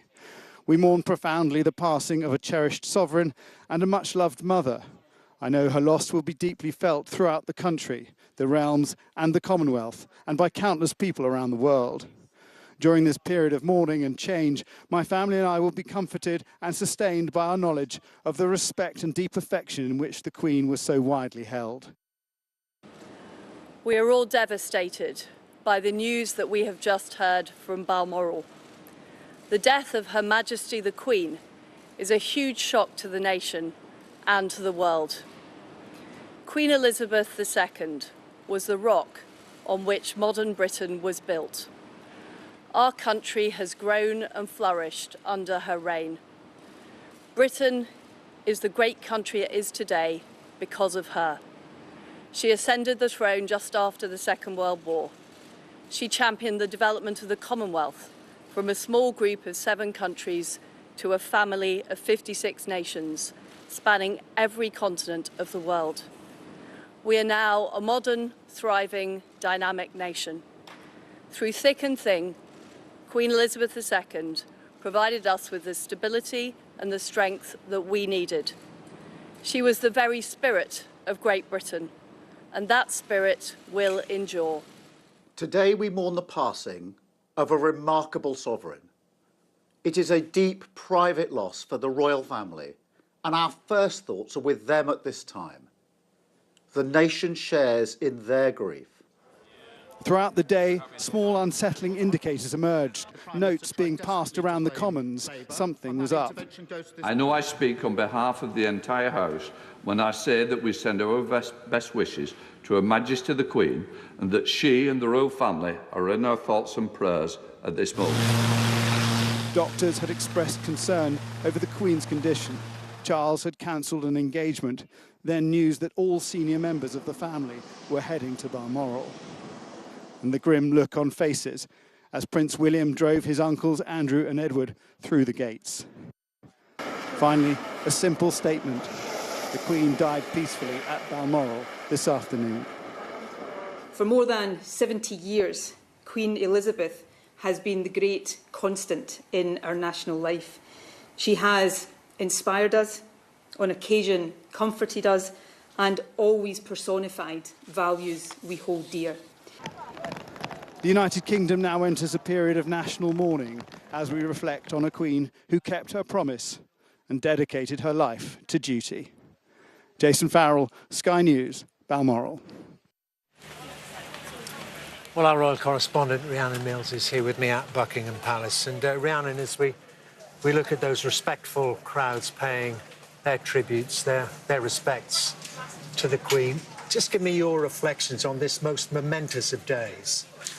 I think when you watched the end of Jason's report there and you saw that final photograph that we saw of the Queen only from Tuesday, only 2 days ago, where at 96 years old she was still determined to be carrying out what was a key constitutional role.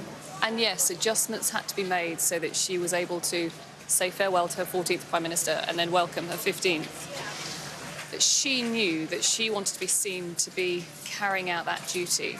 And I think that is why, for so many people, it's going to come as such a shock, this news this evening. And it was hugely unusual that the palace would decide to tell us that the medical staff were concerned about her, that the family were travelling there. And I think it was at that moment... Is that where the alarm bells started ringing for you? For me, I'd never had a statement like that from the palace.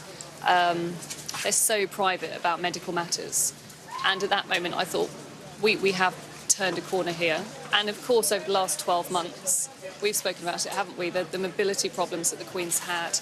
And I think for so long, people have been so used to her just being able to get on with the job. And in that speech she made when she was 21, she said no matter how long or short her life was going to be, it was going to be committed to serving her country and the Commonwealth. But also, now we move into a new phase, don't we? We now have a new king, and also we're going to see him having to take on her constitutional duties, but also along with his other siblings mourn her death up in Balmoral.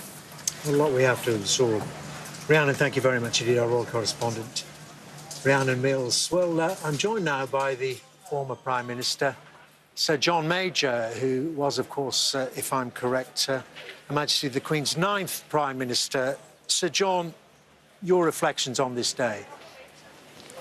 Well, I think it's a very sad day.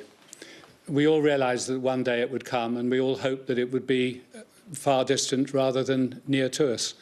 So I think it is an extremely sad day, and I think there will be many tears shed at the loss of Her Majesty. And Sir John, we know you can't share with us what passed between you in terms of the conversations, the regular conversations you held with Her Majesty in those meetings as Prime Minister. But we've been told it was her depth of knowledge and her empathy and her understanding that partly marked her out. Well, it certainly did, but not only that. There was a great deal of wisdom and knowledge as well. There were several things that were very striking when you first entered into those meetings with Her Majesty. Firstly, they were very informal. The only two people in the room were Her Majesty the Queen and yourself, and a supporting galaxy of corgis who usually happen to be there, but absolutely no one else. And it was remarkably informal. One sat there and we talked, and there was nothing off the agenda. Everything was there that might be raised either by Her Majesty or by the Prime Minister. One reported what was going on, what was anticipated to happen in the future, what your thoughts were about what was happening and how you felt you were going to handle it. And the Queen would ask questions and she would comment. And she would refer to occasions in the past where she had seen similar events. And that was extraordinarily useful. Her historic memory for what had happened under past Prime Ministers was extraordinary. And a far longer historic memory than your civil service advisors. So that was often extremely helpful. And when it came to foreign affairs, there was almost no part of the world the Queen hadn't visited. And in many cases, she would remember not just the meetings she might have had with the current heads of government, but in many countries, their forebears had also been heads of government, and the Queen had known them as well. So there was a great wealth of knowledge that was waiting to be tapped, and it just emerged during the conversations. They were extraordinarily useful. And of the many meetings you had in the week as Prime Minister, the hour plus that you usually spent with the Queen was among the most valuable. And Sir John, was that quite daunting? One can imagine the initial phases, perhaps, of your premiership.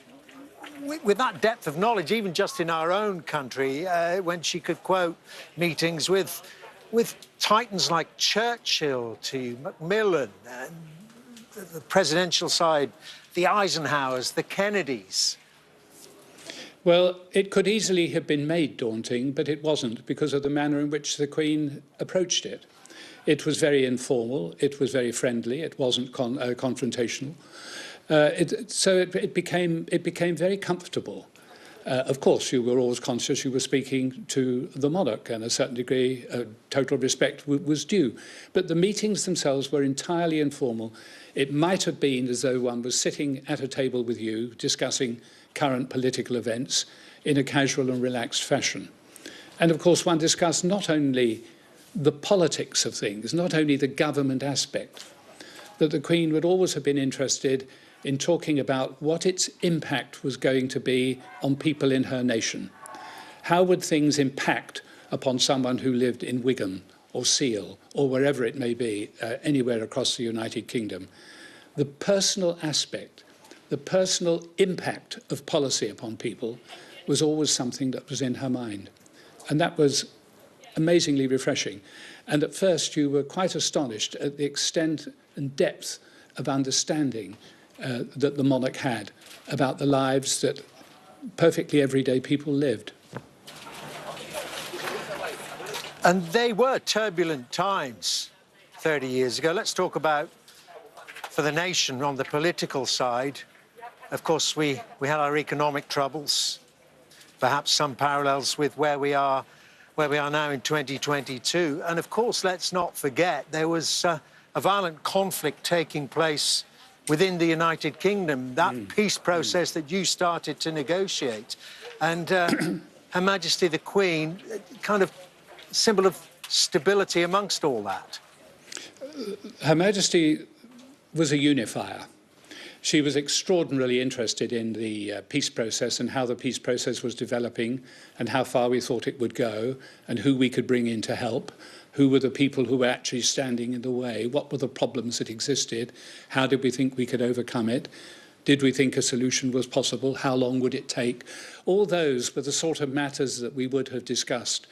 But her interest in ending the divisions, indeed the hatreds, and the problems that existed in Northern Ireland, her interest in seeing that solved was remarkable. And one of the regrets I think I have in my public life was that we weren't able to finish that. It was very ably finished by my successor, Tony Blair, and his advisors afterwards, and I warmly commend them for having done that and brought about the final agreement. And I think if I have a regret, it's that I didn't finish it. And if I had a second regret, it would be that when the Queen made her remarkable visit to Ireland a few years afterwards, that I was out of government and no longer there. But her interest in that was total. And just while we're on that, Sir John, you mentioned that visit to Northern Ireland, that remarkable scene, symbol of forgiveness when she shook Martin McGuinness's hand, former head of the IRA that had murdered Dickie Mountbatten. It was a remarkable moment of forgiveness. It was a remarkable act of stateswomanship, I should say. And it took a remarkable woman to do it. But it was necessary. She knew it would help, and she was prepared to do it. I have absolutely no doubt that she was entirely happy to make that visit and to make the gestures that were necessary to seal the work that was coming towards fruition.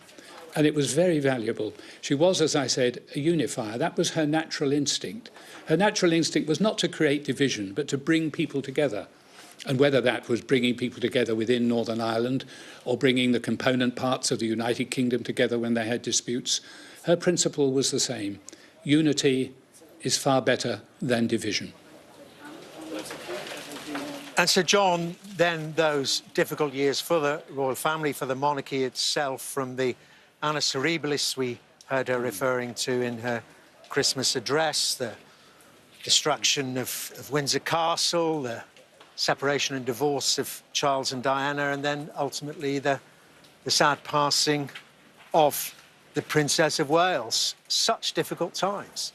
They were very difficult times in the 90s. I mean, the annus horribilis and the fire at Windsor in 1992, I remember very plainly indeed. And the Queen in times of difficulties is stoic. She doesn't panic. She doesn't go into her shell. She puts her head down. She realises there are difficult things you have to live through. You put your head down, you plough ahead, and eventually you will come out the other side. It's a great gift, that stoicism, and it is a gift that she learned. And she understands that you will come out of it.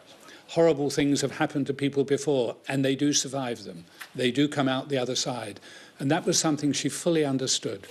Whatever happened, the daffodils will come up next spring, and so let us get on with life. It was a very profound way to approach many of these problems. What a great way to end our conversation. What a memory to take with us. So, John, thank you so much for sharing that with us. John Major, it's a great pleasure. The former Prime Minister, on some of his memories of Her Majesty the Queen. Well, let's talk now about the current Prime Minister, our political correspondent. It's not him. Joe Pike is in Downing Street. But, Joe, we heard earlier from Liz Truss. We did, Dermot. We also now know that she was informed of the Queen's death by the Cabinet Secretary, Simon Case, at around 4:30 this afternoon, so 2 hours before the official announcement from the palace, and about 2.5 hours before she gave the speech here outside the door of Downing Street. We understand she wrote that speech herself. We also know that after speaking to the cameras, she had a conversation with the King. We also know that a meeting is taking place, an operational meeting right now. It started about 20 minutes ago at 9 p.m. It is a meeting to discuss what happens next, led by the Prime Minister. We understand the Defence Secretary, Home Secretary will also be attending that, operational police leads, as well as some representatives from the royal household. But speaking to sources within Downing Street, they're very keen to defer to the palace at this stage for announcements on this period of mourning, 10 days of mourning we are expecting.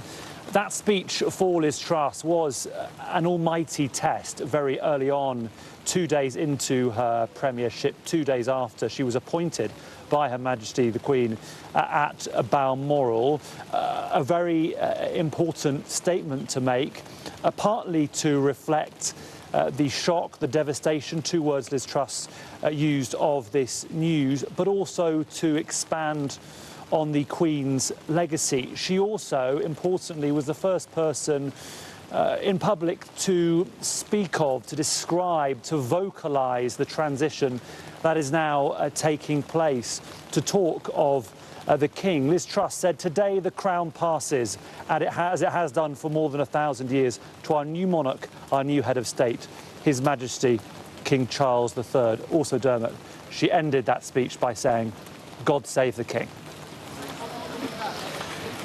Hard to get used to. Joe, thank you very much indeed. Joe Pike, live for us in Downing Street. Well, let's cross to Northern Ireland now. Our senior Ireland correspondent, David Blevins, is at the official royal residence there in Northern Ireland. It's Hillsborough Castle. And David, just take us through the mood there, the reaction there.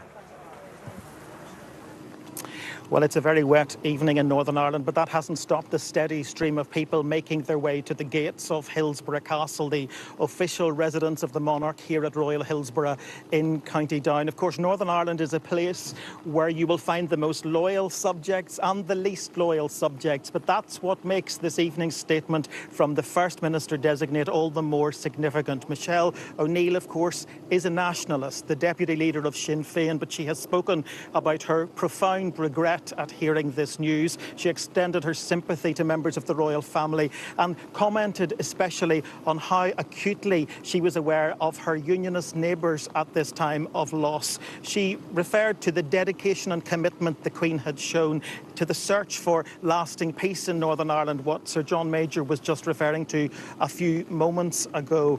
And of course, Michelle O'Neill also commented on Her Majesty's courtesy and warmth on the occasions when they had met. Another person who had met with her, of course, many times was the MP for this constituency, Sir Geoffrey Donaldson, the leader of the Democratic Unionist Party, and he gave us his reaction a short time ago. I think tonight across Northern Ireland, in every county and town and village, there will be an outpouring of emotion. Households, families gathering together, yes, with fond memories of a wonderful woman who was such a constant in our lives, brought stability to our nation at times when there were challenges and difficulties. I think for many people across this island, their thoughts tonight will be back 11 years ago when Her Majesty paid that historic state visit to the Republic of Ireland. It had taken nearly 100 years for a British monarch to set foot in an independent Ireland, and she famously greeted guests at the state banquet in Dublin with the words "A Cardia, my friends." And regardless of the divisions across this island, the history of this island, I think she will be remembered here by most people as a friend of the peace process. Truly was a remarkable visit. I was just discussing that with Sir John Major as well. David, thank you so much. David Blevins, our senior Ireland correspondent at Royal Hillsborough there. Well, for most of her life, the Queen travelled the world and kept a busy diary, to say the least, of engagements. Now, it was only into her 90s that she started to slow down. Her visits had to be changed. As we all saw, she struggled more and more with walking and moving, and she missed more events like last weekend's Braemar Games near Balmoral that she always loved to attend. Well, Ashish Joshi reports now on the Queen's deteriorating health in recent months. It was here at Westminster Abbey in October last year that the Queen's growing struggle with mobility first became obvious. Her daughter Anne handing her mother a walking stick, which she would now need for support. She was 95 years old, and the years were finally catching up. And this deteriorating health would mean missing key engagements. In November, she was forced to pull out of attending the annual Remembrance Sunday service at the Cenotaph. And this blow came soon after the Queen was forced to spend a night at the King Edward VII Hospital. It was her first overnight stay in hospital for 8 years. By now, the monarch had been warned she needed to slow down her busy diary commitments. It's been very clear all the way through her reign that she wants to do her best, and she's taken an oath that she has put first. So she's done incredibly well. And yeah, worked an awful lot longer than most of the people in this world. So yeah, well done. In her 96 years, she has rarely been ill. She had surgery on her knees in 2003 and was back in hospital in 2013 after a bout of gastroenteritis. Even COVID did not seem to have a major impact on her health. The Queen caught the virus in February 2022. She told medics and bereaved families about the effect it had had on her. It does leave one very tired and exhausted, doesn't it? But there were other things that troubled her that the Queen would never share in public. Allegations surrounding her son Andrew and a deepening family rift involving Harry and Meghan, which would undoubtedly have caused her much stress. But there is one major trauma that would have impacted the Queen's health like no other. The loss of her husband, Prince Philip, in April last year. This heartbreaking image of a woman separated from her life partner. It can only hint at the all-consuming grief. The Queen's gone through a really major life event, losing a life partner, and it's not uncommon that we hear stories that people who have undergone such a loss really find the following years really very difficult. And obviously grief has many effects, doesn't it, on our psychology, but also maybe on other physiological aspects like immune system. It might also change behavior, which then leads to changes in muscle strength and ability to, again, cope with those activities of daily living. So I guess there is going to be an effect of losing a life partner. Slowly, showing the resilience that had endeared her to millions, the Queen returned to public life, albeit in a much more limited way.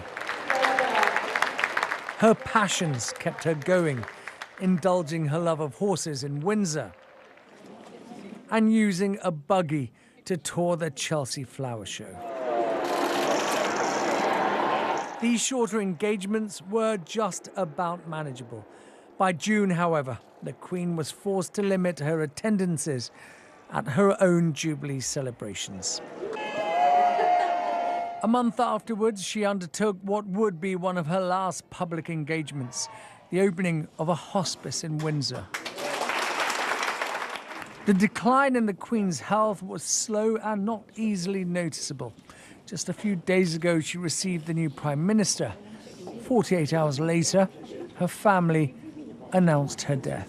What happens with somebody who is in their 90s or is frail is that even a small thing can make a big difference. Something that perhaps wouldn't have affected a younger person with much more reserve capacity can really make a big difference and cause someone to then become really very unwell. A long, happy reign, a lifetime devoted to her family and her subjects. The Queen's 96 years were hardly troubled by ill health, and that will bring some small comfort to her grieving family. Ashish Joshi, Sky News. Well, good evening from Balmoral, where in the last hour or two people have been coming to lay flowers and to stand and to think about the monarch. For many of them, for the vast majority of them, of course, the only monarch they have known. But there are now quite a few flowers laying against the walls at the gates of Balmoral Castle, one of the Queen's favourite places to be. She always came here in the summer. She loved the peace of this place. She loved the countryside, and she just loved being here. And it is here tonight where her family have gathered. Her 4 children, 2 of her grandchildren are here, Prince Harry and Prince William. Harry got here pretty late, around, I think it was about 7:45 this evening he arrived, but the others got here early. But tonight they are mourning and they are grieving. James Matthews, our Scotland correspondent, is with me. It is a very special place for the Queen, isn't it? It is. She's been coming here since she was a child at the Balmoral estate. And I suppose when the family, who we watched here arriving, grim-faced, a family in grief, I suppose they will be reflecting on the comfort that she herself, perhaps the public, saw her, which was on Tuesday, when she appointed a new inside the drawing room of Balmoral Castle, was in good spirits, was in jovial mood when her press secretary and press photographer were introduced.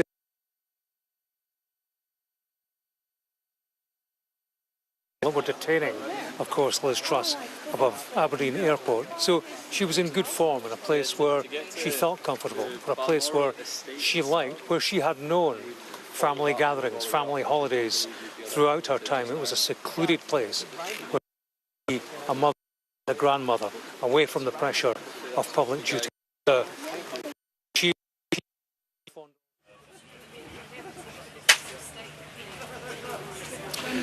Well, I'm afraid we seem to have lost communications with James Matthews and Mark Austin in Balmoral. We'll try and re-establish those links in a moment or two. But let me tell you more about the immediate time after the announcement that the Queen had died. Thousands of people gathered outside the gates of Buckingham Palace here behind me, and thousands of them are still here, and I suspect will be here for many hours to come. And in keeping with tradition, a written notice, a simple written notice announcing the death was posted for them to see. A very short message to everyone who has lived under the reign of Queen Elizabeth II. Well, Katie Spencer reports now from Buckingham Palace on a nation in shock and mourning. A swirl of rumours had seen small numbers of people gather outside the gates. Then just before 6:30, confirmation. Silently, respectfully, numbers grew, trying to capture as best they could this day in history. The enormity of this moment, for some, a struggle to take in. To see the flag behind you sort of, slowly lower, and it was just a sense of, both realisation, but also, I think, this united love, and I think it was an odd kind of surreal feeling there. Yeah. So it's a really emotional moment. Even if you're not born British, she represented the best values of the country that actually made me stay here. I think there's been so many generations that have come through and just known her as this presence, even without being a political voice, just being this kind of stability and sort of more than just a figurehead. I think nation's grandmother is appropriate. Outside of Windsor Castle, similar scenes. People wanting to mark this moment. She's been part of my life forever. And, she's not here. She's gone. And, you hope, but you appreciate that, her age, it was expected at some point, but even when it happens, it's still a shock. I'm absolutely shocked. I couldn't believe it. And I actually didn't think I would be upset, but I am, and I have no idea why. It's just I think she's just so in everyone's psyche now, so I'm not even a royalist, but I'm still really upset. Her legacy is so prominent.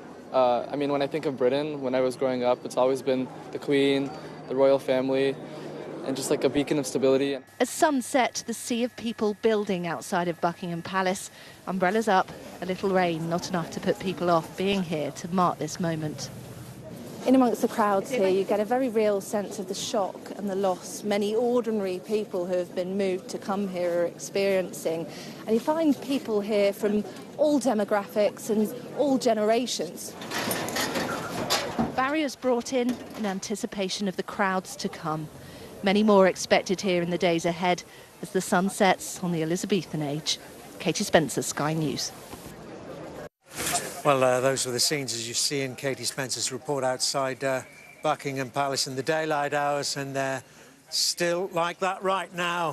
Thousands of people here paying their respects and sharing their memories with each other of Her Majesty the Queen. Our correspondent Dan Whitehead is in Cardiff tonight, and Dan, you can tell me about reaction in Wales.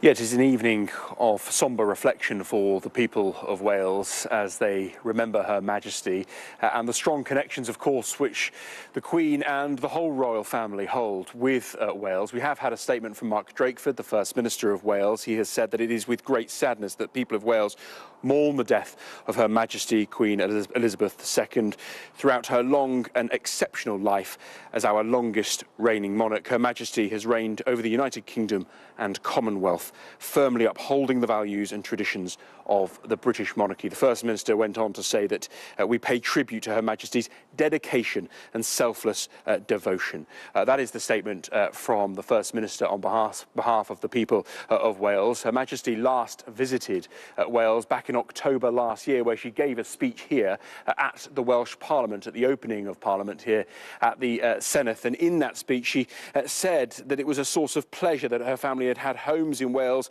and experienced its very special sense of community. And of course, tonight is a moment of reflection and remembrance of Her Majesty. It is also a moment to realise that now the head of state, King Charles III, Prince of Wales, of course, since 1969, when he was invested at Carnarvon Castle in the north of Wales by his mother, the late Queen. That, of course, will be a focus in the coming days and weeks for the people of Wales. But it is clear tonight that there is deep devotion and admiration to Her Majesty, and it is an evening of reflection and remembrance at her loss.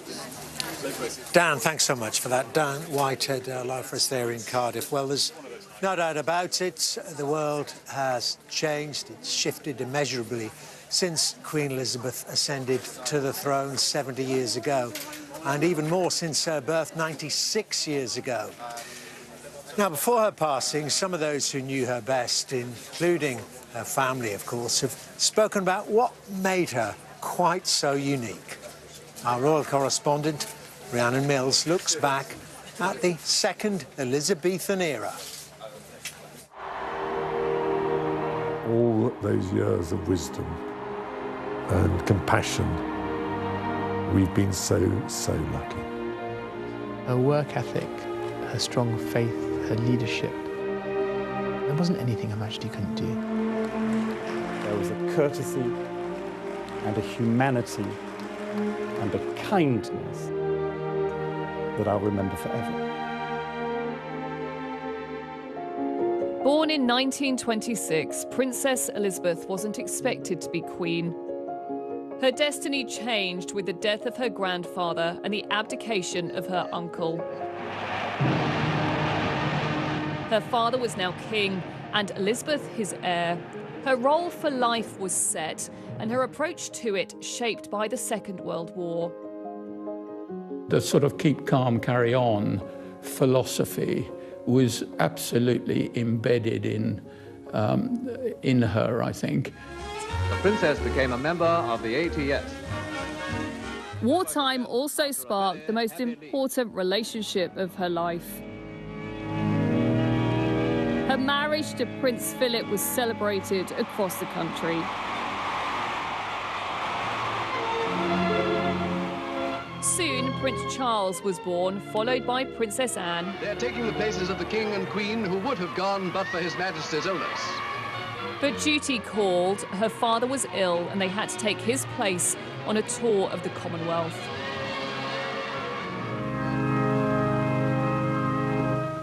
To the stunned heart of London and to the whole Commonwealth came the tragic news from Sandringham of the passing of a beloved sovereign, King George VI.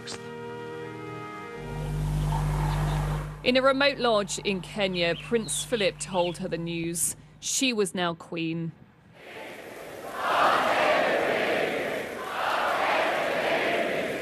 The following year came her coronation.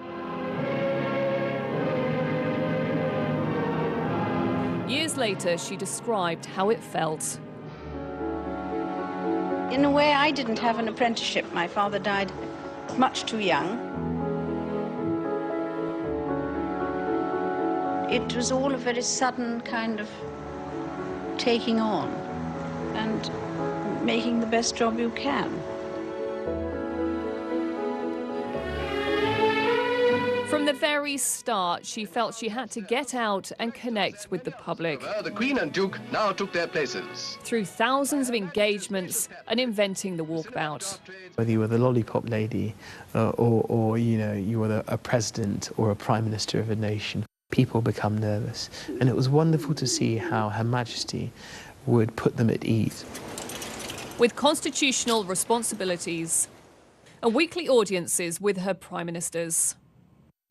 Virtually alone, of all the people that you knew anything that you said to us stayed within the room.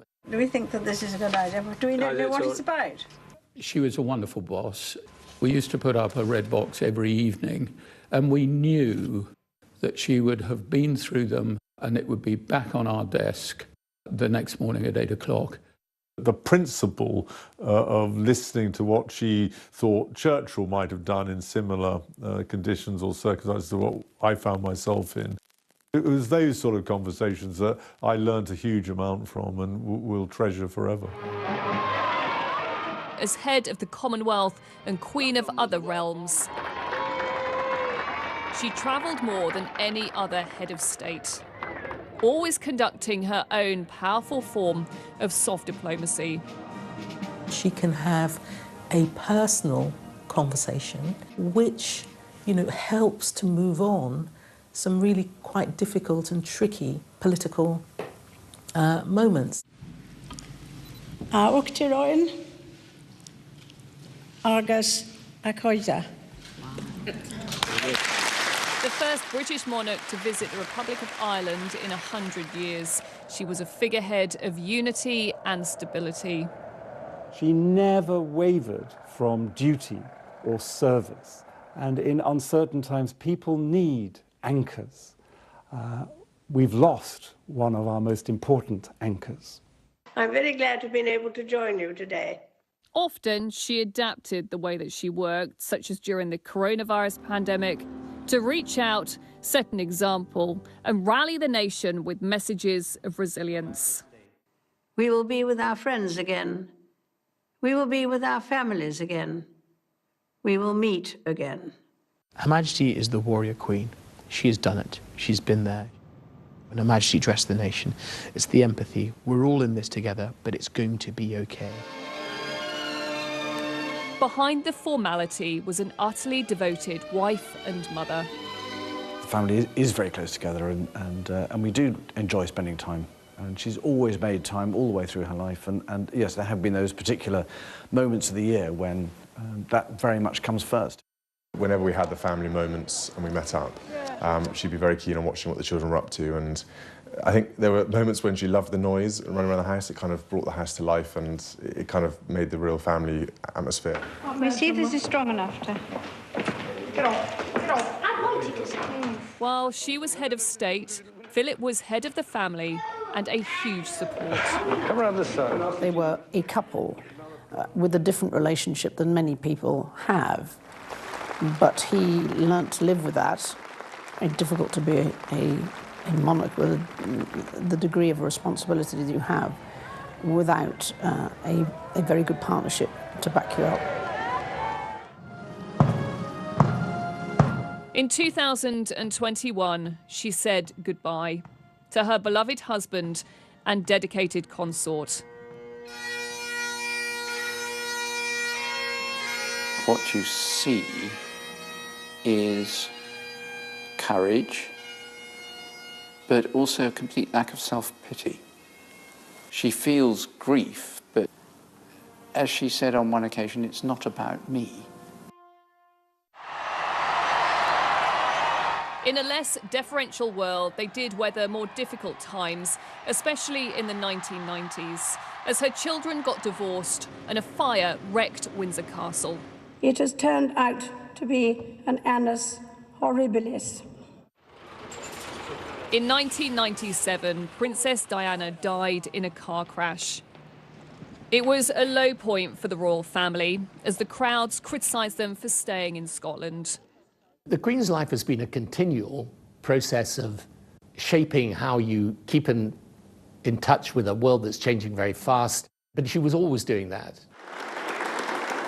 In recent years, the Queen led the monarchy through more turmoil. She rarely showed emotion in public.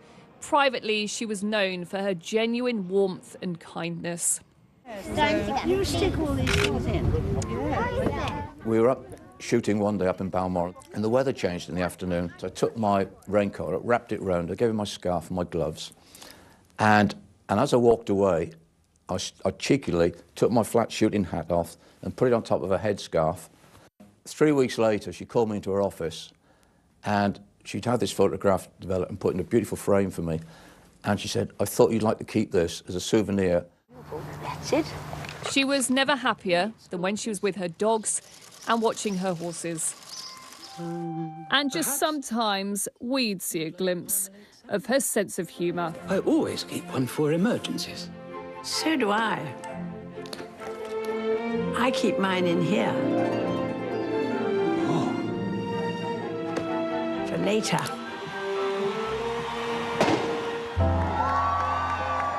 As the Queen grew older, the whole country would come together to celebrate her milestone moments.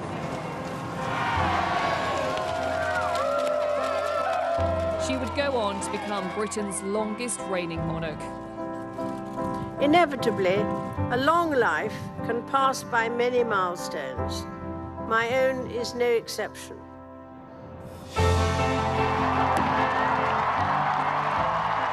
And the first to mark a platinum jubilee. Her family increasingly expected to step in to support her.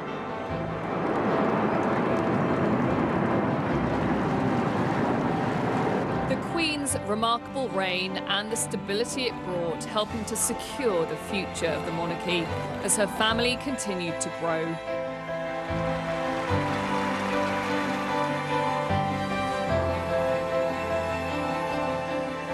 Throughout her life, honouring to the end the pledge she made at just 21.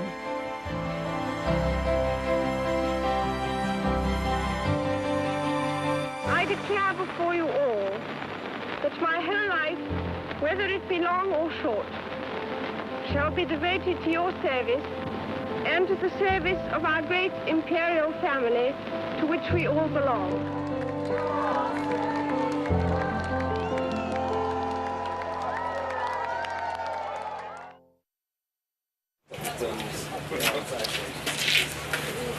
Just some there of the remarkable life and times of Queen Elizabeth II, whose death has been announced today. And we're going to talk now about the succession. There is no gap in the British Constitution.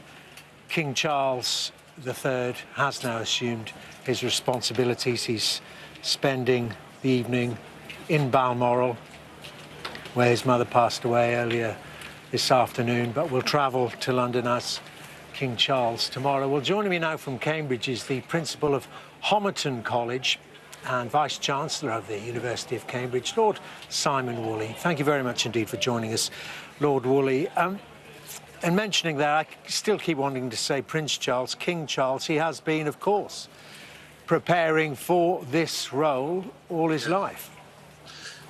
Yes, he has. But first, may I offer my deepest condolences to the royal family and a nation.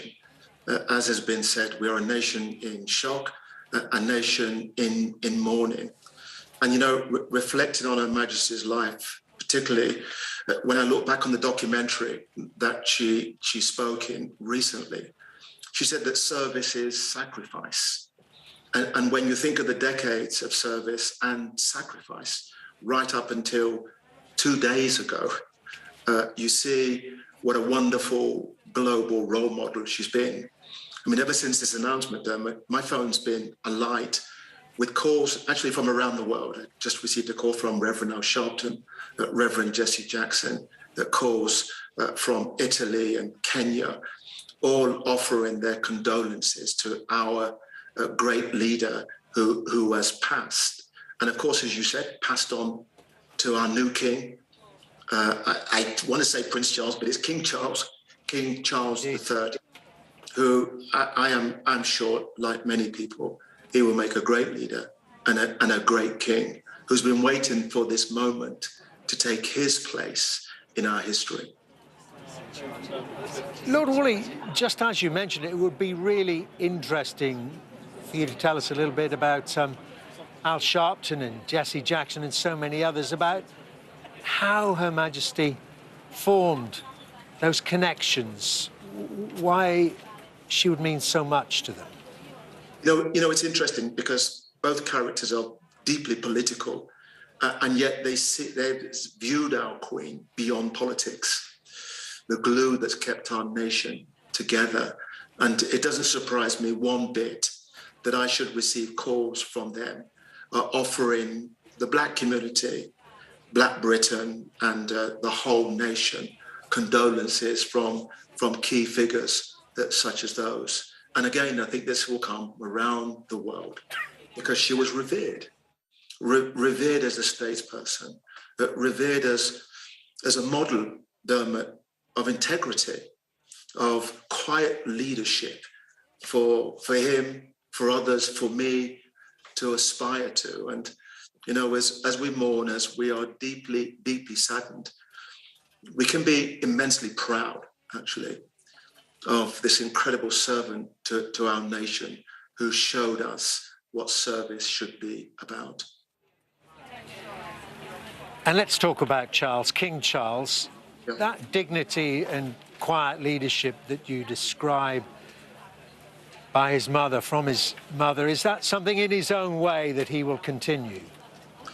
I think so. I think he'll do it in his own way. I mean, there's lots been said about the King, but I've been fortunate to work with him, to collaborate with him. And there's not many people I know on this planet who loves this nation more than King Charles. And his desire to bring people together to confront issues like climate change and inequality is second to none. And I'm pretty sure that the nation, after mourning, will gather around the new king and saying that we're with you, that we support you in your new era, being the sensitive man and the lover of our nation that he is. And Lord Woolley, I know you have roots in Barbados, and that was quite a remarkable visit that then Prince Charles made to Barbados, as it had voted to leave the Commonwealth and become a republic. And for him to visit, for him to witness, was quite something. It really was something, and I was very privileged to join him during the celebrations. And what he did was set a tone across the Commonwealth, that we belong to the family, which is the Commonwealth. But he gave his blessing that we should find our own voice. I'm British, but I'm also Barbadian. And I thought it was true leadership, and it was humble, and it was heartfelt. And I remember being with him and the Prime Minister, Mia Motley. And when we was on a talk during the archives, she leant into me and she said to me, "Simon, looking at the Prince, you have a good man. You have a good man there, and I'm proud to be his friend." And I think that wherever he went around the globe, particularly those that were privy enough to have those conversations, that you knew that this was a man who, like his mother, leaned into the service, the national service that is demanded from such a role, but did it in a way, Dermot, that you sensed his whole being, his whole sense of who he was, demanded that level of integrity. For me, I've been privy enough. You see a picture at the back there in my illustrious office here, and it's me being knighted by Her Majesty the Queen. And it was one of the most proudest days of my life. I took my son with me, and we had a wonderful day. So I like hundreds, if not thousands, of people have had their special moment with Her Majesty the Queen. And now we have a new era. We have a new king, King Charles. And I've been lucky to know him. He will be a good king, a strong king, and one that loves his nation, to come together to be the best that we can be. Today, tomorrow, for a number of days, we'll be mourning. We've never known anything like this. All we've known, the vast majority of our citizens, is the Queen Elizabeth. We've never known anything different. So it's new for us, and we are anxious, but saddened by her loss, because she's been the glue. But I'm pleased. I'm pleased for King Charles to take the throne, to be the head of the Commonwealth and our nation. And that's what life is. You know, you live your life. Majesties that have full and wonderful life, and given pleasure, given leadership to millions of people. And I hope that King Charles will follow gloriously in her footsteps. Lord Woolley, thank you so much for putting it all in context for us, the transition between the past and the future. Thank you very much indeed for joining us. Well, around the world, tributes have been paid to Her Majesty the Queen. In the United States, of course, Joe Biden has made a statement. Our US correspondent, Mark Stone, there is outside the White House. Tell us what the president had to say, Mark. Dermot, the president at some point this afternoon or this evening will head to the British Embassy here in the United States, where he will sign a book of condolence. He's also due to speak about the passing of Queen Elizabeth, but he has also already released a statement, and I'll read a bit of it to you. He said, Her Majesty Queen Elizabeth II was more than a monarch. She defined an era. Queen Elizabeth II was a stateswoman of unmatched dignity and constancy who deepened the bedrock alliance between the United Kingdom and the United States. She helped make our relationship special.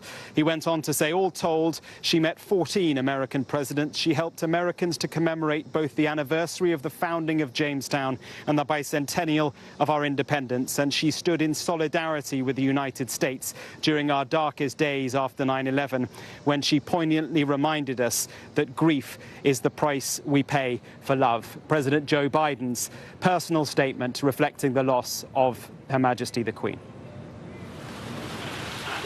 Mark, thank you very much indeed. Mark Stone live for us there in Washington, D.C. Well, I'm joined now by the royal historian, Tessa Dunlop. And Tessa, as a historian, we are witnessing historic scenes. Pouring with rain, the crowds are remaining undiminished.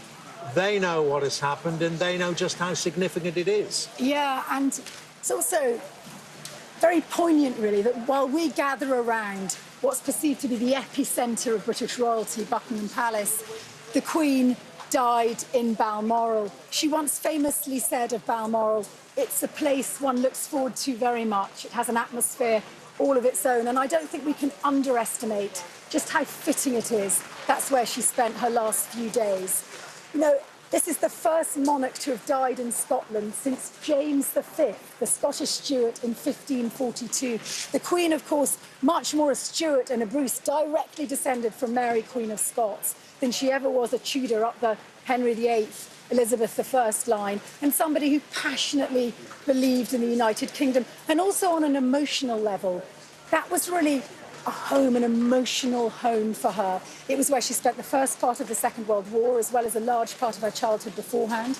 It was where Philip first mooted the idea of getting married in the summer of 1946, before the press got hold of it.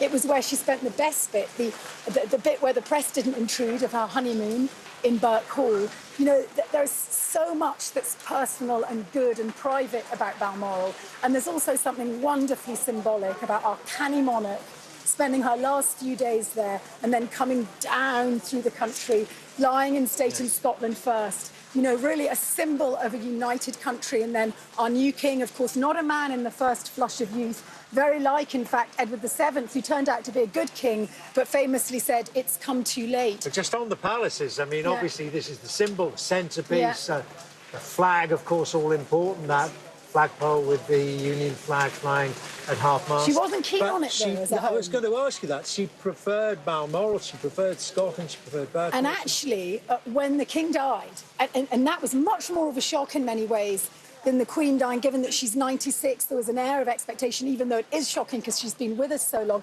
Her father, just 56, the press very much covered up his illness. He'd done a full day of shooting. When Churchill heard, he said, bad news, it's the worst. But Churchill insisted that the Edinburghs, as they were then, Philip and Elizabeth, left Clarence House. Philip didn't want to, and nor did Elizabeth, because she liked to please Philip, and insisted that the monarch came and lived with her young family here in Buckingham Palace. Tessa, thank you very much indeed. And it's quite a thought to conjure with mentioning her first Prime Minister, Winston Churchill. Then the Prime Minister was old, the monarch was young. Well, and 70 years later, roles reversed just 2 days ago, wasn't it? Absolutely extraordinary. And he actually said, but she's just a child, and then very quickly talked of her extraordinary, astonishing authority and reflectiveness in someone who's just an infant. He said, a reminder of just how young she was. And of course, Charles now in his 74th year. We need to wish our king all the best. He's got quite a job in front of him the next few days. Well, that is the point that Lord Woolley was making. A lot of it formality, a lot of it set in stone, a lot of it pre-planned, a lot of it procedure that has been long discussed. But if you think there was Bertie, or Edward VII as he became, you know, saying, oh, it's come too late, he was 59. Prince Charles is in his 74th year. He will, of course, be visiting all 4 nations in Britain, and that's before we talk about the Commonwealth. Tessa, for the time being, thank you very, very much indeed.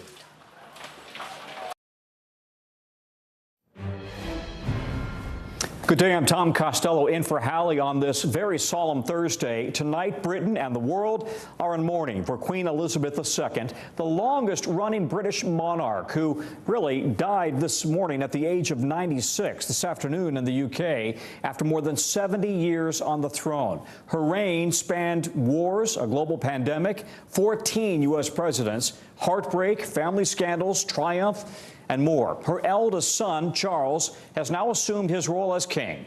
In a statement, he writes his mother's death is a moment of great sadness for his family and for the world, calling her a cherished sovereign and a much-loved mother.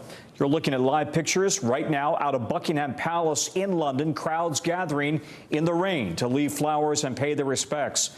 In addition, outside of Windsor Castle, we see also Brits lining up to pay their respects, leaving candles and flowers as they remember her as an icon. Let's listen in. And we've all known just one queen. She's the person we've always looked up to. Somehow, it's just a sad day. Just a very, very sad day. An icon, really, isn't she? You know, and like I said, there'll never be anybody like her ever again that will serve so long. It's quite upsetting, really. You know, just that feeling in your stomach, you don't really know what to say. She led in this country with great reverence and duty and respect and honor, and I just don't know if that would be another. You know, she presided over a very important time for this country, and you know, history will judge her however they do. But you know, she stuck at it for a while, and I think everyone can respect that. Flags across the country and the world lowered to half-staff, and you can see the British flag above Buckingham Palace also on your screen there. Here, the American flag lowered in D.C. at the White House and also at the U.S. Capitol.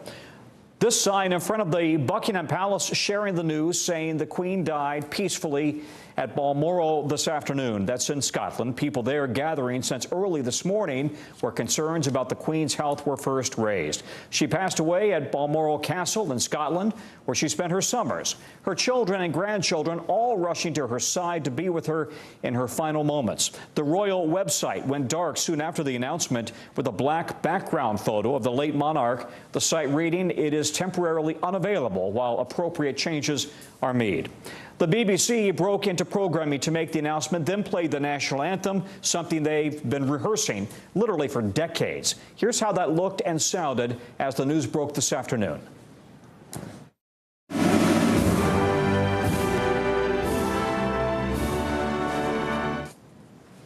Here's what we know so far. Britain is in a period of official national mourning until the Queen's funeral.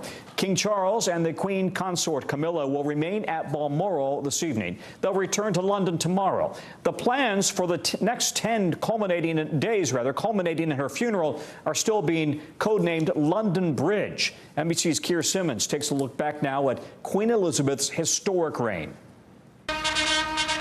Queen Elizabeth II, Great Britain's longest-serving monarch, died after living a life dedicated to duty. Born in 1926, the third grandchild of King George V, Elizabeth would guide the nation and its monarchy through historic challenges. During the Blitz, the royal family stayed in London, despite the nightly bombing raids from Nazi Germany. To the people of Britain, there was this message from their future queen. We know, every one of us, that in the end all will be well, for God will care for us and give us victory and peace.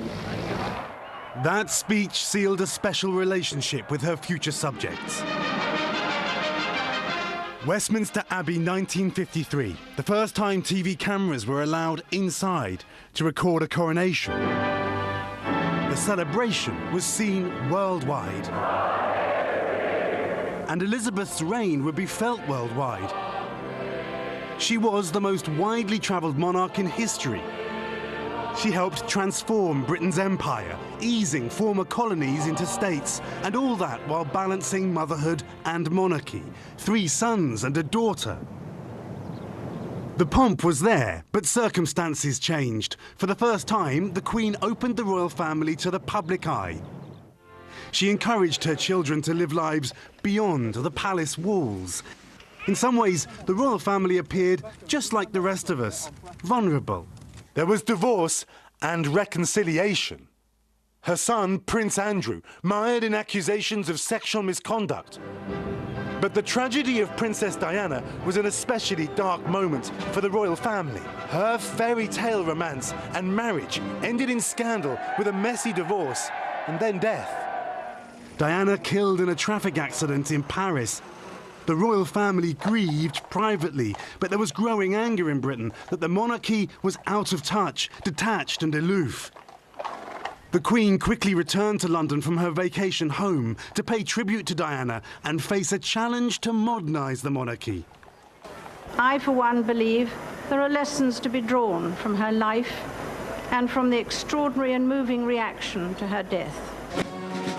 Queen Elizabeth set out to change the face of monarchy. It would be more open, compassionate, in touch with a changing British public.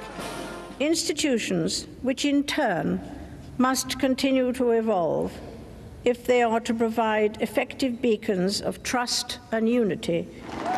She embraced many changes, including the marriage of her grandson, Prince William, to commoner Kate Middleton. And Prince Harry to the American actress, Meghan Markle. She celebrated the birth of great-grandchildren, including Prince George, third in line to the throne. In 2021, her beloved husband of 7 decades, Prince Philip, died. In her words, he was her strength and stay. But Queen Elizabeth continued to inspire people around the world. During the COVID pandemic, her words helped everyone to keep calm and carry on. This time we join with all nations across the globe in a common endeavour, using the great advances of science and our instinctive compassion to heal. We will succeed, and that success will belong to every one of us.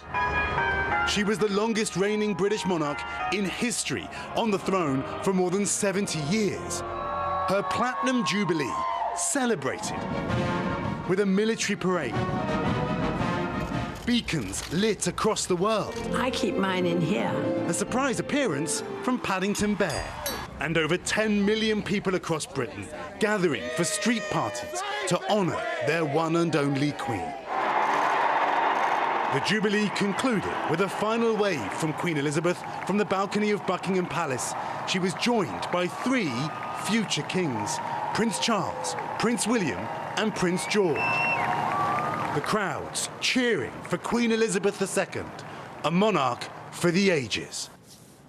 And Keir Simmons is at Buckingham Palace right now in London. We've also got Katie Nicholl, the author of New Royals and royal editor at Vanity Fair, joining us at this hour. Keir, from the moment this news broke earlier today, people started gathering around Buckingham Palace just as they did when Diana died some 25 years ago. Talk about the gravity of the news right now in Britain and across the world, and what's it like where you are? Yeah, they still are here, Tom. It's 10 in the evening. It's pouring with rain. People have come here. You know this city well. There aren't homes in this district. It's a royal area. Anyone who's been to London knows the front of Buckingham Palace well, the world-famous Mall. People have made the effort to come here, but of course, so many taking the view. And you probably can't hear, but it's quiet, and then there are cheers and applause as the crowd celebrates the Queen together, as well as mourns her. These folks, they've come here, but then again, of course, a few hours to pay respects to a woman who gave her life is nothing really. And I think that is honestly the sentiment. It is stunning. It kind of is hard to put into words, Tom, to stand here in front of that world-famous Buckingham Palace balcony and think about that the Queen just a few months ago, just this year, was standing there with more crowds out here to celebrate 70 years on the throne. And that sense that one always has when a relative passes, an elderly relative even, that it just all seems to have happened so quickly. And then that picture, that photograph of the Queen with the new Prime Minister just 2 days ago, extraordinary duty, her absolute commitment to service encapsulated in that picture. Just think about the effort that it must have taken for her to haul herself up with a walking stick and do her constitutional duty to appoint the next Prime Minister, and just days later she was dead. Keir, you're a good friend, and I'm wondering tonight, does it feel like you've lost a mother or a grandmother? Because, of course, she's the only royal, the only queen you've ever known. Yeah, it does. It's definitely, well, look, this is history happening, so there's that aspect, and it feels kind of momentous, I suppose you could say, in that way. It's also a little kind of disconcerting. There's a certain sense, I think, of insecurity because, as you rightly say, she's always been the Queen. Constitutional figure, but also cultural icon. And I think for that reason, people around the world will have that same feeling. It's that feeling, isn't it, when moments happen where everyone says, where were you when? Where were you when the Queen died? Will be something that people will talk about. But also, I think for many people, the royal family and the Queen in particular, you kind of know, you kind of time your life with her public life, when she had her children, when she had her annus horribilis. What was I doing then? So for her to not be here anymore, she was such a rock, but also such a kind of a figure that was always present. I think it will be hard for people to get their heads around. This is a moment, Tom, in history when we say, and you've read it in history books, when we say the Queen is dead, long live the King. But it's difficult to get it's difficult to kind of to think about it, to really come to terms with right now. Yeah, just universally loved. So what happens now, Keir? What are the plans for the funeral? Can you talk us through how this plays out over the next week, 10 days or so? She died in Scotland, and there were different plans for where she might die. All of this has been thought about, obviously. She's not just a private mother and grandmother and great-grandmother. She's also obviously such an important public figure. So her body will be moved to another place in Scotland, then it will be brought by train here to London. She will lie in state here in London. And I don't know if folks remember, if you remember, Tom, but back when the Queen Mother died, there were lines, hours and hours people waited to just spend a few moments with the Queen Mother personally. Well, we're going to see that again, and I think we're going to see that. I think we're going to see a far more magnified version of that. I think we'll see lines. We call them queues here, of course. We're going to see queues of people who are very likely are going to have flown in from around the world. And then there's going to be the state funeral at Westminster Abbey, where, again, dignitaries from around the world will be there and will want to be there because of the role that the Queen played for so many around the world, including so many presidents. The opportunity to talk to a head of state who began with Winston Churchill and then to actually be able to have a conversation with her as a president or a prime minister that you knew would never be leaked, would never appear in a newspaper. That's something we've lost. You know, I was there when I was based there when Princess Diana died, and I remember walking down to Buckingham Palace or down to St. James Palace, and the aroma of the flowers, you could smell them for blocks. So many people had left flowers and have congregated, and it looks like that exact same scenario is playing out right now. Yeah, Tom, you know, something similar. I will see how it plays out. There was a shock and the terrible grief and the anger after Princess Diana died. You were there. I was a young journalist just starting out, and you know, I remember those flowers. My goodness. Now it may be different. I do think there'll be questioning about the monarchy. I think there'll be questioning about King Charles. Imagine the weight on his shoulders right now. And there's another thing happening right now, Tom, which I think is worth reflecting on, and that is, what we've seen, and everybody who's lost a loved one will relate to this, we've seen her family rushing to be by her side today, her children, Prince William driving the car with two of his uncles and his aunt, just trying to get there so they could be with her, and then Harry arriving on his own. Prince William and Prince Harry are now at Balmoral together, the place where the Queen consoled them after the death of Diana. It's the place where, and this is one of the reasons why they were so close to her, it's the place where they had private moments after their mom died. And we know about all of the troubles that have emerged between them in recent years. We don't want to know what's happening behind closed doors because even royals deserve some private time. But you can imagine the way that these things do, it having an impact on the dynamics in the family and the kinds of conversations that might be happening. But how must they be feeling in that place where they were with the Queen after they lost their mom, now there after they've lost their grandmother? Keir, we're always fortunate to have you there. Thank you for your great reporting and insight. Have a good evening, and thanks so much.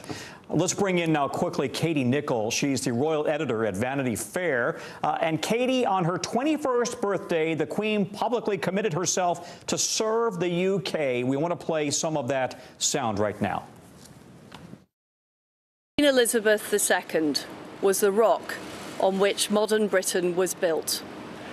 Our country has grown and flourished under her reign. Britain is the great country it is today because of her. That was the Prime Minister right there, but let's talk about the bond that we have seen right now built up between the Queen and her people, as the Prime Minister alluded to right there. And Katie, can you talk a little bit more about that relationship between the Queen and her people?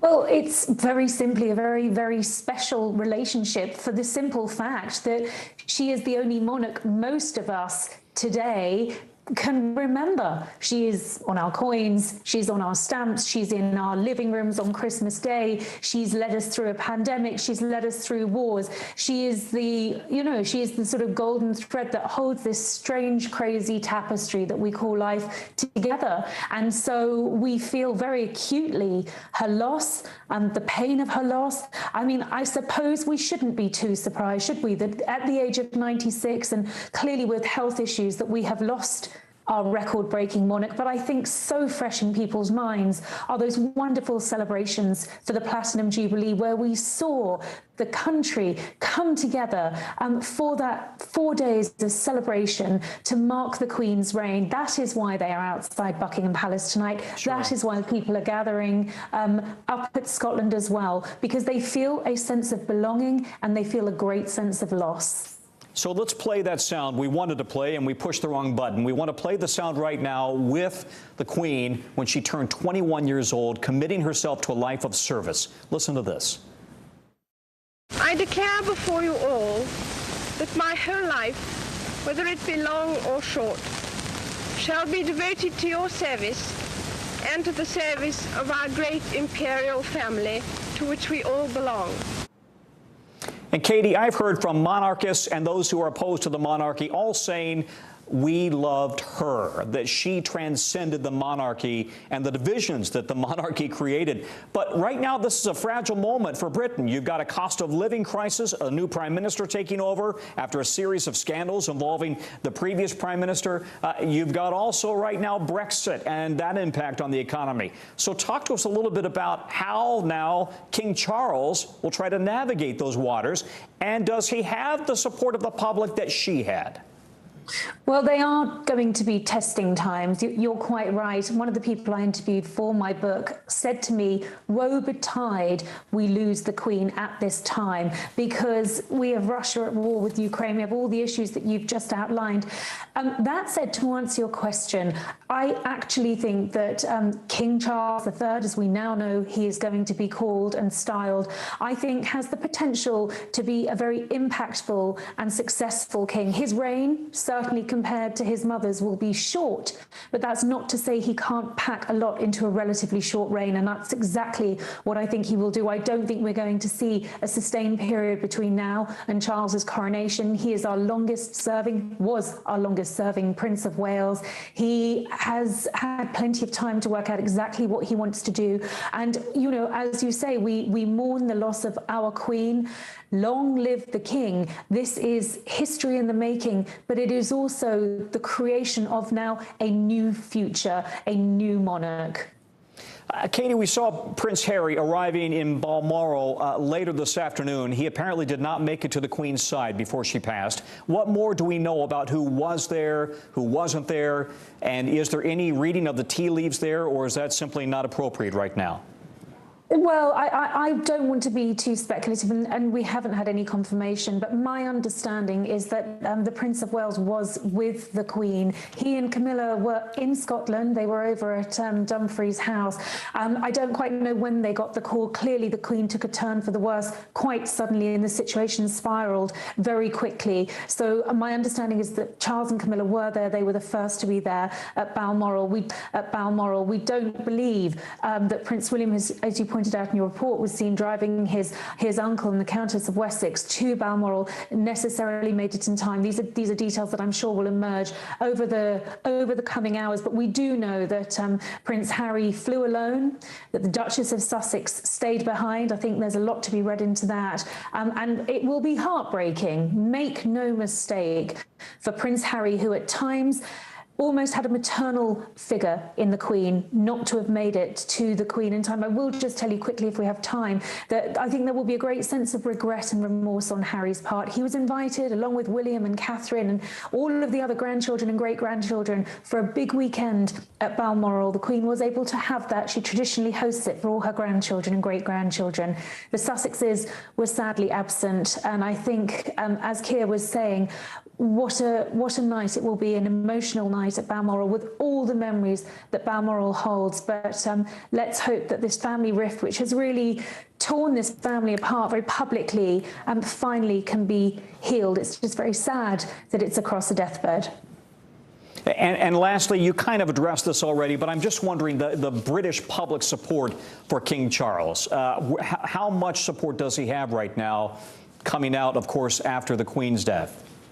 I think there is support. I think that Charles is very popular. When you consider the 90s, I don't think anyone could have imagined, not least Queen Consort Camilla, who we now have, but also a Prince of Wales who is popular. I think Charles is enjoying something of a reinvention, and I think people look to him now and think, well, actually, we might have written you off as slightly mad some years ago, but actually you were right on many things. They see a man who is devoted to duty and devoted to monarchy. So as hard as this moment is for Britain, there is a sense of continuity in the next monarch.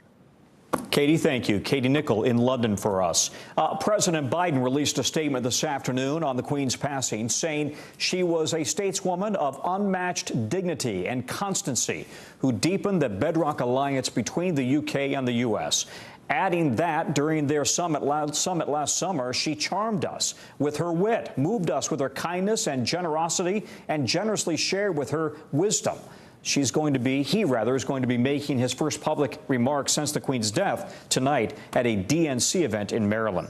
The flags at the White House lowered to half-staff after the president learned of her death from top advisors earlier this afternoon during a meeting in the Oval Office. President Biden first met the Queen as a senator from Delaware back in 1982, and she hosted Mr. Biden and the First Lady for tea at Windsor Castle last summer during the G7 summit. Joining me now is NBC's Carol Lee. Carol, talk to us about what's going on inside the White House right now and how this loss is being felt there. Yeah, Tom, I think there's a real sense of loss inside the White House tonight. From the moment that we all learned that the Queen was in ill health this morning, that they were monitoring her. The White House said the president was updated on that. He was receiving updates throughout the day, and he was informed that she had passed, and then issued a statement. And I'll just read you the beginning of his statement, which was that Her Majesty Queen Elizabeth II was more than a monarch. She defined an era. And so that gives you a sense of how President Biden viewed Queen Elizabeth, in the sense that she is somebody who, her knowledge and experience on the world stage is just unmatched. Everything that she had seen in her life, and that's something that he had a lot of reverence for and respected. And, you know, she is somebody who was seen as someone who was welcomed by both Republican and Democratic presidents over the past 70 years. And so she stands alone in that sense, too. She's really the fixture and the bedrock of the U.S.-UK relations for so many years. And so for President Biden, who's been around Washington for quite some time and who, as you said, first met her in 1982, this is very significant. And we're hearing also from all the living former commanders-in-chief, Presidents Trump, Obama, Clinton, Bush, and Carter. All of them have been sharing how the Queen impacted their presidencies as well. Yeah, that's right. And they're all have the same sentiment, which is they're really respecting her leadership, praising her to public duty, to public service, and also her personal side, her wit, her charm, her sense of humor. I'll just read you some of what they said. You had former President Obama, who talked about back when he was first entering the world stage, that the Queen had welcomed him and First Lady Michelle Obama with open arms. We heard from former President Trump, who said there was no one like her and called her a grand and beautiful lady. Former President Bill Clinton was saying he was grateful for her kindness. Jimmy Carter saying, you know, she was a real significant leader and praising her for her duty. And George W. Bush saying having tea with her and her corgis was one of the fondest memories of his presidency, and that is something that he will cherish, him and former First Lady Laura Bush. And so it's a testament to the position that the Queen had, that in an era of very deep political divides, you can hear the same sentiment across the Republican and Democratic presidents. And that's something that she managed to do in her role that really we don't see so much anymore. And one of the things that she also did is that, you know, presidents would really look forward to meeting her. She was a rite of passage for a lot of presidents. I traveled with President Obama in 2011 to a state visit with her. And, you know, he didn't love meeting with a lot of leaders, but he was genuinely excited about that. And so in that sense, when you hear President Biden say that, you know, she defined an era, this is also the marking of an end of an era, in that he will be the last president who got to do that and who met with the Queen and had that honor. And so I think that weighs on him, too, tonight. One of those stories from that Obama visit was that, I forgot if it was the president or Mrs. Obama, gently, politely kind of touched her back as if to allow her to go forward. And they said, no, you don't touch the Queen's back. You don't touch the Queen, yeah. What do we know about whether the president will be attending the funeral? It's a big question, and it's one that the White House is not answering as of now. Earlier today, the White House press secretary said it's not the time to make that decision. It's, you know, Tom, and this is the kind of funeral that you could see a president, sitting president of the United States, attending. I've traveled with presidents for funerals, and this is definitely one that you could envision President Biden wanting to attend. It's something that will likely draw a number of leaders from across the world, both current and former. But right now, tonight, the White House is not saying anything about that. And it's America's allegedly or a closest ally next to Canada, I think. Carol Lee, thank you very much. All right, around the world, tributes are coming in from both current and former world leaders. The Pope says he is deeply saddened to learn of her death, offering his heartfelt condolences. Ukrainian President Zelensky says, quote, "We extend our sincere condolences to the royal family, the UK, and the entire Commonwealth." President Macron of France calling her a friend of France, a kind-hearted queen who has left a lasting impression on her country and the century. These are the images also from outside the British Embassy in D.C. Flags have been lowered to half-staff, people there laying flowers around the Union Jack. And we've heard from the former Prime Minister of the UK, Boris Johnson. He's saying that this is our country's saddest day because she had a unique and simple power to make us happy. And this is why we loved her and very much. Flags at the U.S. Capitol are flying at half-staff, as we mentioned, in honor of the Queen. House Speaker Nancy Pelosi ordered the flags lowered minutes after Buckingham Palace announced her death. Speaker Pelosi saying in a statement, Queen Elizabeth embodied the highest spirit of civic duty, earning the reverence of her people and the respect of the world under history's brightest spotlight. Queen Elizabeth offered a masterclass in grace and strength, power and poise. Her extraordinary life and leadership will continue to inspire young women and girls in public service now and for generations to come. NBC senior national politics reporter Jonathan Allen joins us now. Jonathan, what else are we hearing from lawmakers on Capitol Hill? Well, Tom, just like the current president and the former presidents that Carol Lee reported on a moment ago, lawmakers on Capitol Hill from the House to the Senate, Republicans and Democrats alike, have been unified today in expressing their sorrow over the passing of Queen Elizabeth II and, of course, praising her for her leadership. We heard from Senate Majority Leader Chuck Schumer, who took to the Senate floor today to reflect on that leadership. And in times of hardship, she was both strong and comforting. In times of joy, she was gracious and dignified. She was a rock, the living embodiment of the virtues that lie at the core of the nation she so proudly led. I dare say we will never see a leader quite like her for as long as we live. And that was Chuck Schumer, but it was across the aisle, as I said. Senate Minority Leader Mitch McConnell also praised her. One of the few things that can bring Democrats and Republicans together in this country, as we've seen today, is their respect for the late Queen Elizabeth. Who would have thought it would be a British monarch who would bring both parties together again in sympathy? But Queen Elizabeth made history. This time in praise instead of in war, Tom. That's exactly right. Queen Elizabeth, though, she made history back in 1991 when she became the first British monarch to address Congress. And as you mentioned, Chuck Schumer, now the Senate Majority Leader, he was a congressman back then. Nancy Pelosi, in her first, make it her second full term, I think, representing California, right? That's right. Take us back 30 years to Queen Elizabeth with this momentous speech on the House floor. And it's amazing what she said back then and a little bit how prescient it was. Of course, we're in the time of the Persian Gulf War at that moment, and the United States and Britain were acting in concert there. And she said the best progress is made when Europeans and Americans act together, and she warned against continental isolation. So she was somebody who really believed in the stability that was brought by the American-UK relationship over time. Of course, that was forged in the first two world wars before she took the throne, and was strengthened in the stability of international relations led by the United States and the United Kingdom, including through the formation and ultimately the growth of the NATO alliance. Yeah, Jonathan Allen, thank you very much. Great context. The Queen's impact has been felt here in the United States for decades. She met with 13 of the last 14 presidents, helping strengthen ties between the two nations. First, Harry Truman back in 1951. Truman telling the Queen and her husband, Prince Philip, that never before had they had such a wonderful young couple capture the hearts of everyone. 10 years later, hosting JFK and his wife, Jacqueline Kennedy, for a dinner at Buckingham Palace, 1961. And even more recently, U.S. presidents like George W. Bush, Barack Obama, and Donald Trump. Here's Kristen Welker with a look back.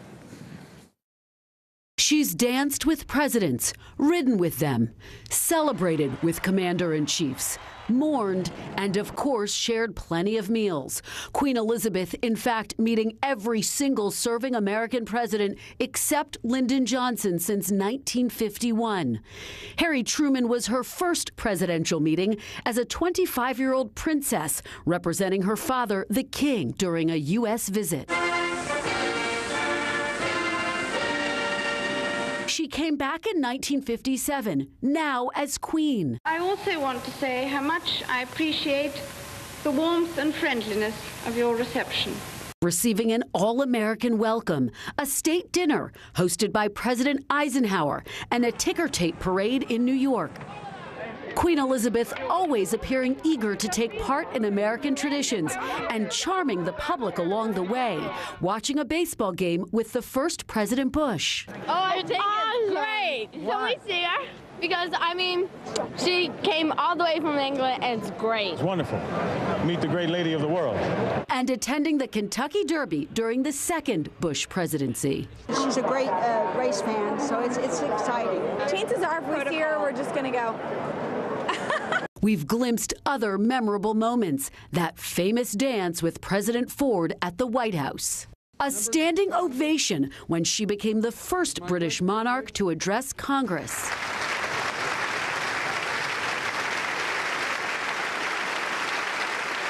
And President Reagan laughing as the Queen cracked jokes at a state dinner in San Francisco. I knew before we came that we had exported many of our traditions to the United States, but I had not realized before that weather was one of them. She got along well with Reagan. The two went riding together, these photos becoming iconic. And while the Queen last visited the U.S. in 2007, like millions of American tourists, presidents are always ready to stop by the palace when in the UK. I'm confident that our common values and shared interests will continue to unite us. It may seem like an unlikely connection, given this country's decision to sever ties with the crown. But as Queen Elizabeth said herself during America's 200th birthday, "Your Declaration of Independence broke that link, but it did not for long break our friendship." A special relationship that only grew stronger during her 70-year reign. Kristen Welker, NBC News, the White House. All right, let's get into that. We have now presidential historian Michael Beschloss. Michael, the Queen's death is having a ripple effect here in the United States. A lot of people are fascinated with the monarchy, even though, as Kristen mentioned, we split from Great Britain to become an independent nation. So why do you think that we are still so connected to or have these emotional ties to the monarchy? Well, I think one reason is really the person who was queen, because I've been trying to think about this, Tom, today, and tell me if you think this doesn't sound right to you. Here's someone who was queen for 70 years. Before that, she was a princess. And we have a tendency, it's just human nature, to think that, you know, things that happen in history were sort of inevitable. But look at what she was. She's someone who was born in the 1920s to someone she didn't expect to become queen. Her father was the brother of the future king, not the future king. Suddenly, in the 1930s, the king abdicates, her father becomes king, and she's suddenly in the line of succession. She becomes queen unexpectedly, suddenly, in 1952, after her father's premature death. She didn't have an elaborate education, yet despite all this, for 70 years, she is very shrewd and wise, gives, by all accounts, good advice to British prime ministers, beginning with Winston Churchill. Same thing with American presidents. Rarely puts a foot wrong in public and stays relevant from the time of Great Depression and World War II all the way to the time of Joe Biden and COVID and an economy that is unpredictable, the time that we're living in. That was not just by accident. This was an extraordinary person. England was lucky to have her, and more than that, the United States and the world, we were lucky to have her. You know, when I was living in London, a senior citizen in the UK said to me, I just don't know how you folks live in America without the royal family, without a monarch. And I thought, well, maybe, in fact, we kind of just borrow yours. I mean, America has still had this love affair with, really, I think you could go all the way back to Queen Victoria in terms of it's looking for and watching what the monarch does. Totally true. You know, our ancestors, I mean, my ancestors did not fight in the revolution, but we as Americans. Our ancestors fought to get free of a system where there were kings and queens. So therefore, both chief of state, which is sort of the monarchical role, and also divisive sort of prime minister, those things are both in a president of the United States. And so as a result, we don't have someone like the Queen, or now the future king, or now King Charles III, who is above politics, who has a sense of history. You know, the Queen could go to someone like President Nixon and say, well, you know, I spoke to Winston Churchill and he told me. Or I spoke to Eleanor Roosevelt, this is what she told me. Or I remember how hard it was for England to get on its feet after World War II. That's a huge amount of historical continuity in one person. We don't have anyone like that in our system. You and I, Tom, we don't want a monarch who tells us what to do, but it would be nice probably in some way to have a chief of state who does provide that kind of role. Who represents the continuity of the country, and that's what she represents, right? She wasn't the final authority on anything, but she represented the continuity of 1,000 years of history, and we don't have that necessarily. We do not. And any president of the United States or any British prime minister who went in to seek her advice, and they really did, you know, and that was dependent on her being the person she was. If another kind of person had been queen during this period, they might have gone through the motions, but they wouldn't have really wanted to know what she had to say. In this case, by all accounts, people really did. And a big part of that was that she was above all this. I know you are a U.S. presidential historian, but let me just ask you, you know, she was, of course, the monarch for the entire Commonwealth, and a lot of those countries have aggressively moved to distance themselves from the monarchy. And I'm wondering, what now? If she was the last glue holding them in line, if you will, are they going to increasingly want to distance themselves under King Charles? Any feel for that? It depends on the performance of King Charles, and that remains to be seen. And that shows how extraordinary his mother was, because, you know, she began her time as queen at the time that England still had, you know, there was still a British Empire, and it meant something, and it still went around the world. She was able to bridge the time where England gave up its colonies and many Commonwealth countries did begin to separate, and she was still relevant in 2022. That is a real feat. It is rare in history that we see someone who can do that. Well, it's also interesting because, listen, Britain was not always this benevolent, Certainly not. empire. I mean, they were at times brutal to their colonies, not racist. Just, you know, racist, not just the United States. And yet her personality overcame that, just as many of those countries were looking to move on. We're looking for their own independence. Yeah, and I would say, Tom, as you and I are trying to take a look at what she contributed to history, for better or worse, I think without a different kind of person as queen, without as adept a leader as she was, I think that the rush of Commonwealth countries away from England might have been quicker and might have been more antagonistic to England than it was. She really provided a sort of an umbrella of healing that caused that to happen in a much more stately way. Yeah, fascinating. All right, now this is also likely to be the last female to be in that role, to be a monarch, perhaps for the next generation or two. We know we've got Charles, then we probably have William, and then we'll have his son. So we may be looking at 100 years or so until there is an opportunity for another woman on the throne in the UK. I think that's true, and that's why it's all the more important to look back at the historical legacy of Queen Elizabeth II, even though she's only just left us today, and said that at a time where there was huge discrimination against women, she was strong, she was lovely, she was compassionate, she was sympathetic, she was shrewd and wise, and she really provided a model, I think, for the leadership of women in a time when things have been changing.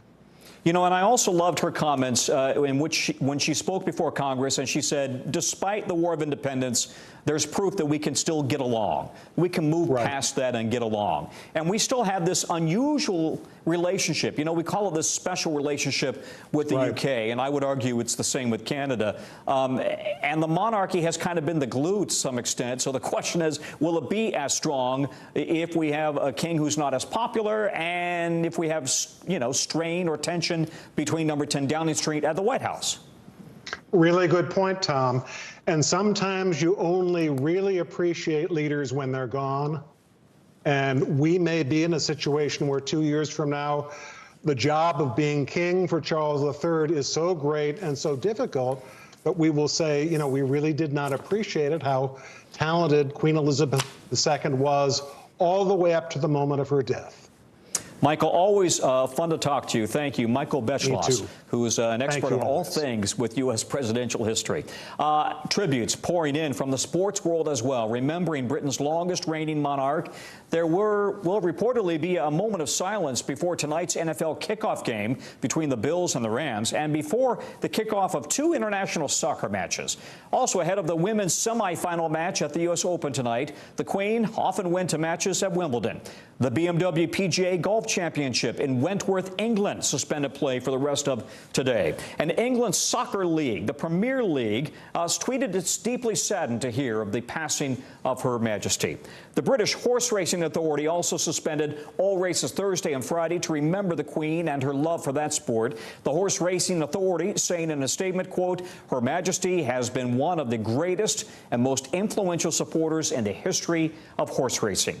Let's also talk about the Queen and how she emerged as a major pop culture icon throughout her life. She was very much a global star. Virtually everyone around the world could recognize her, and since ascending to the throne at just the age of 25, the public has also been fascinated with her life, dramatized, of course, many times on movie and TV screens. We've seen it in the hit Netflix show, The Crown, a show that needed 3 separate actors to span the Queen's lifetime. And in the 2006 movie, The Queen, starring Helen Mirren. All of them kind of providing more and more insight, whether real or made for TV, into the royal family's life. Here's NBC's Molly Hunter with more on that story. The Queen's image was recognizable around the world. A pop cultural icon. The Queen has been depicted in popular culture more than any other person, really, because she is a global icon. She is immediately recognizable anywhere and everywhere in the world, and because she's been around for such a long time. At a glance, Queen Elizabeth was known for her handbags, her pearls, her eye-catching bright colors. Some say her outfits reflected her belief that she had to be seen to be believed. Artists took inspiration from her likeness, and while shows and movies about the royals took off, I don't often get into a fight, but when I do, I want to win. The Queen herself wasn't necessarily a loyal fan. We know that some members of the royal family watched The Crown and other dramatizations of the monarchy. There's never been any suggestion that the Queen herself watched it. You know, if you're born into the royal family, hundreds of thousands of pages of script and drama will be written about you, whether you like it or not. And to those who knew her best, she had a very different side, less formal perhaps than the reserved leader we all saw. I always wonder whether anyone properly captured her sense of humour. There is a knife into my foot. I know there is. She exceeds the throne when she's just 25, and over the course of subsequent decades, not only proves herself to be one of the world's most experienced ambassadors, but equally probably one of Britain's most stalwart, if the most stalwart, public servant that's ever lived.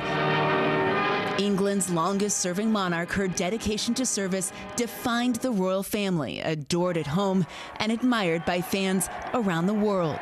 Molly Hunter, NBC News, London. And generations grew up with the Queen during her 70-year reign. Young people were among the mourners gathered today to mourn in London. They also celebrated her earlier this year during her Platinum Jubilee. Some young people even say it's hard to imagine the monarchy without Queen Elizabeth, and they kind of feel a sense of uncertainty about what's going to happen next. Let's bring in right now student Tom Fleming, who was born and raised in the UK, just outside of London. Tom, you're just 23 years old. What was your first reaction when you heard the news today that the Queen had passed? Yeah, hi Tom. I was completely shocked to hear it, to be honest, because over where I am presently in Italy, it was not something that we were expecting at all. And then suddenly we heard at lunchtime today, as I'm sure you did too, from Buckingham Palace, the statement that she was unwell. And then suddenly it was all over, and the Queen had passed away. So just complete shock for everyone involved, really. And Tom, she was 96 years old, so in many ways her death was not unexpected. But how was she viewed by your generation? Was she viewed as the relic of an older era, or as somebody who was still very much important to the continuity of your life and the country? Yeah, I think certainly the latter, you say, the continuity, the stability she brought to the country of Great Britain was something that we completely felt, even in the young generation.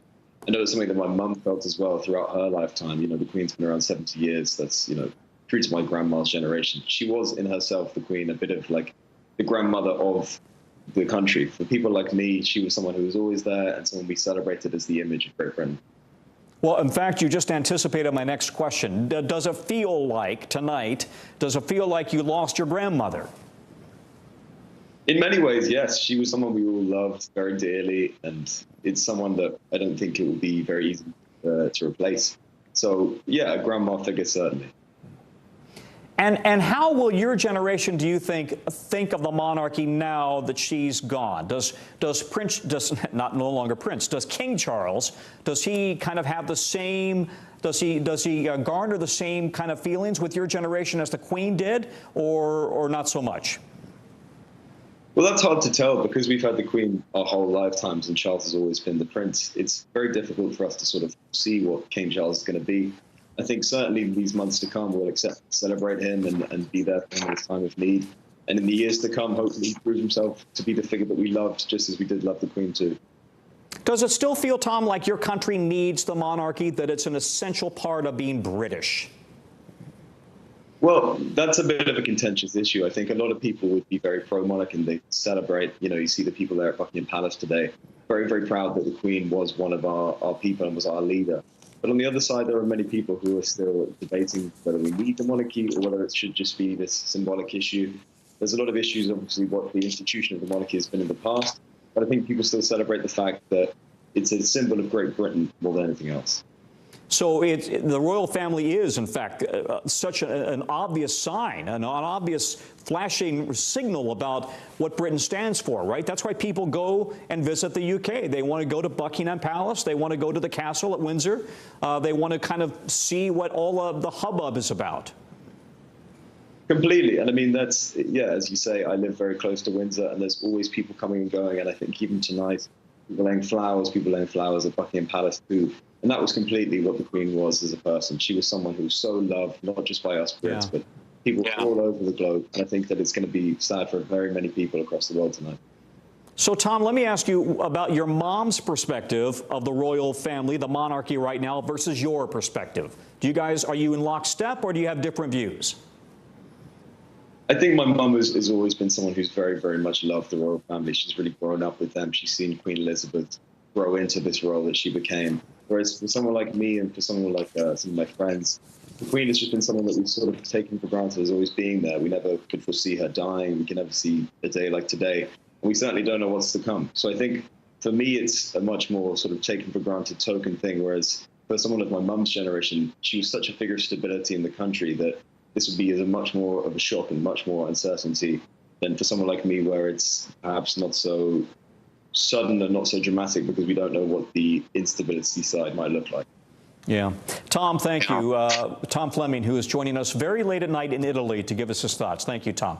Of course, impressions of the royal family vary across generations, as Tom suggested, and really across nations. Britons have very different feelings about the royal family than most Americans do. David Dunn is professor of political science and international studies at the University of Birmingham in the United Kingdom. He joins me now. David, it's late there. Thank you for staying up. What's your take on this? How do feelings about the royal family and the Queen differ between the UK and the U.S., and are you surprised that American television networks have gone wall-to-wall coverage on the Queen's death today? Well, we're always amused by the way in which Americans are fascinated by the royal family and how much they get things wrong when they talk about them, and how their attitudes are very much influenced by the TV role, things like the Crown and the like, rather than the reality. But in the UK, I think that the monarchy is viewed very much as the guiding aspect of continuity. In America, you have the Constitution when it's obeyed, and in the UK, we have the constitutional monarchy. And for the last 70 years, that's been personified by Queen Elizabeth. Now, of course, with her passing, there will be a period of instability, because part of her charm, part of her appeal was the fact that she was this constant pressure but evolving role within British politics. And now, of course, we're moving to a new generation in the form of King Charles III. Well, and there were opinion polls over the last 20 years or so suggesting that Brits didn't think that highly of Charles, especially after divorcing Diana and then Diana's death. How is he viewed today? Does he have more support than he did right after Diana's death? Absolutely. 20 years ago, he was very unpopular because his affair with his now Queen consort was seen as part of the reason why he ended up divorcing Diana, and Diana was much loved in public opinion.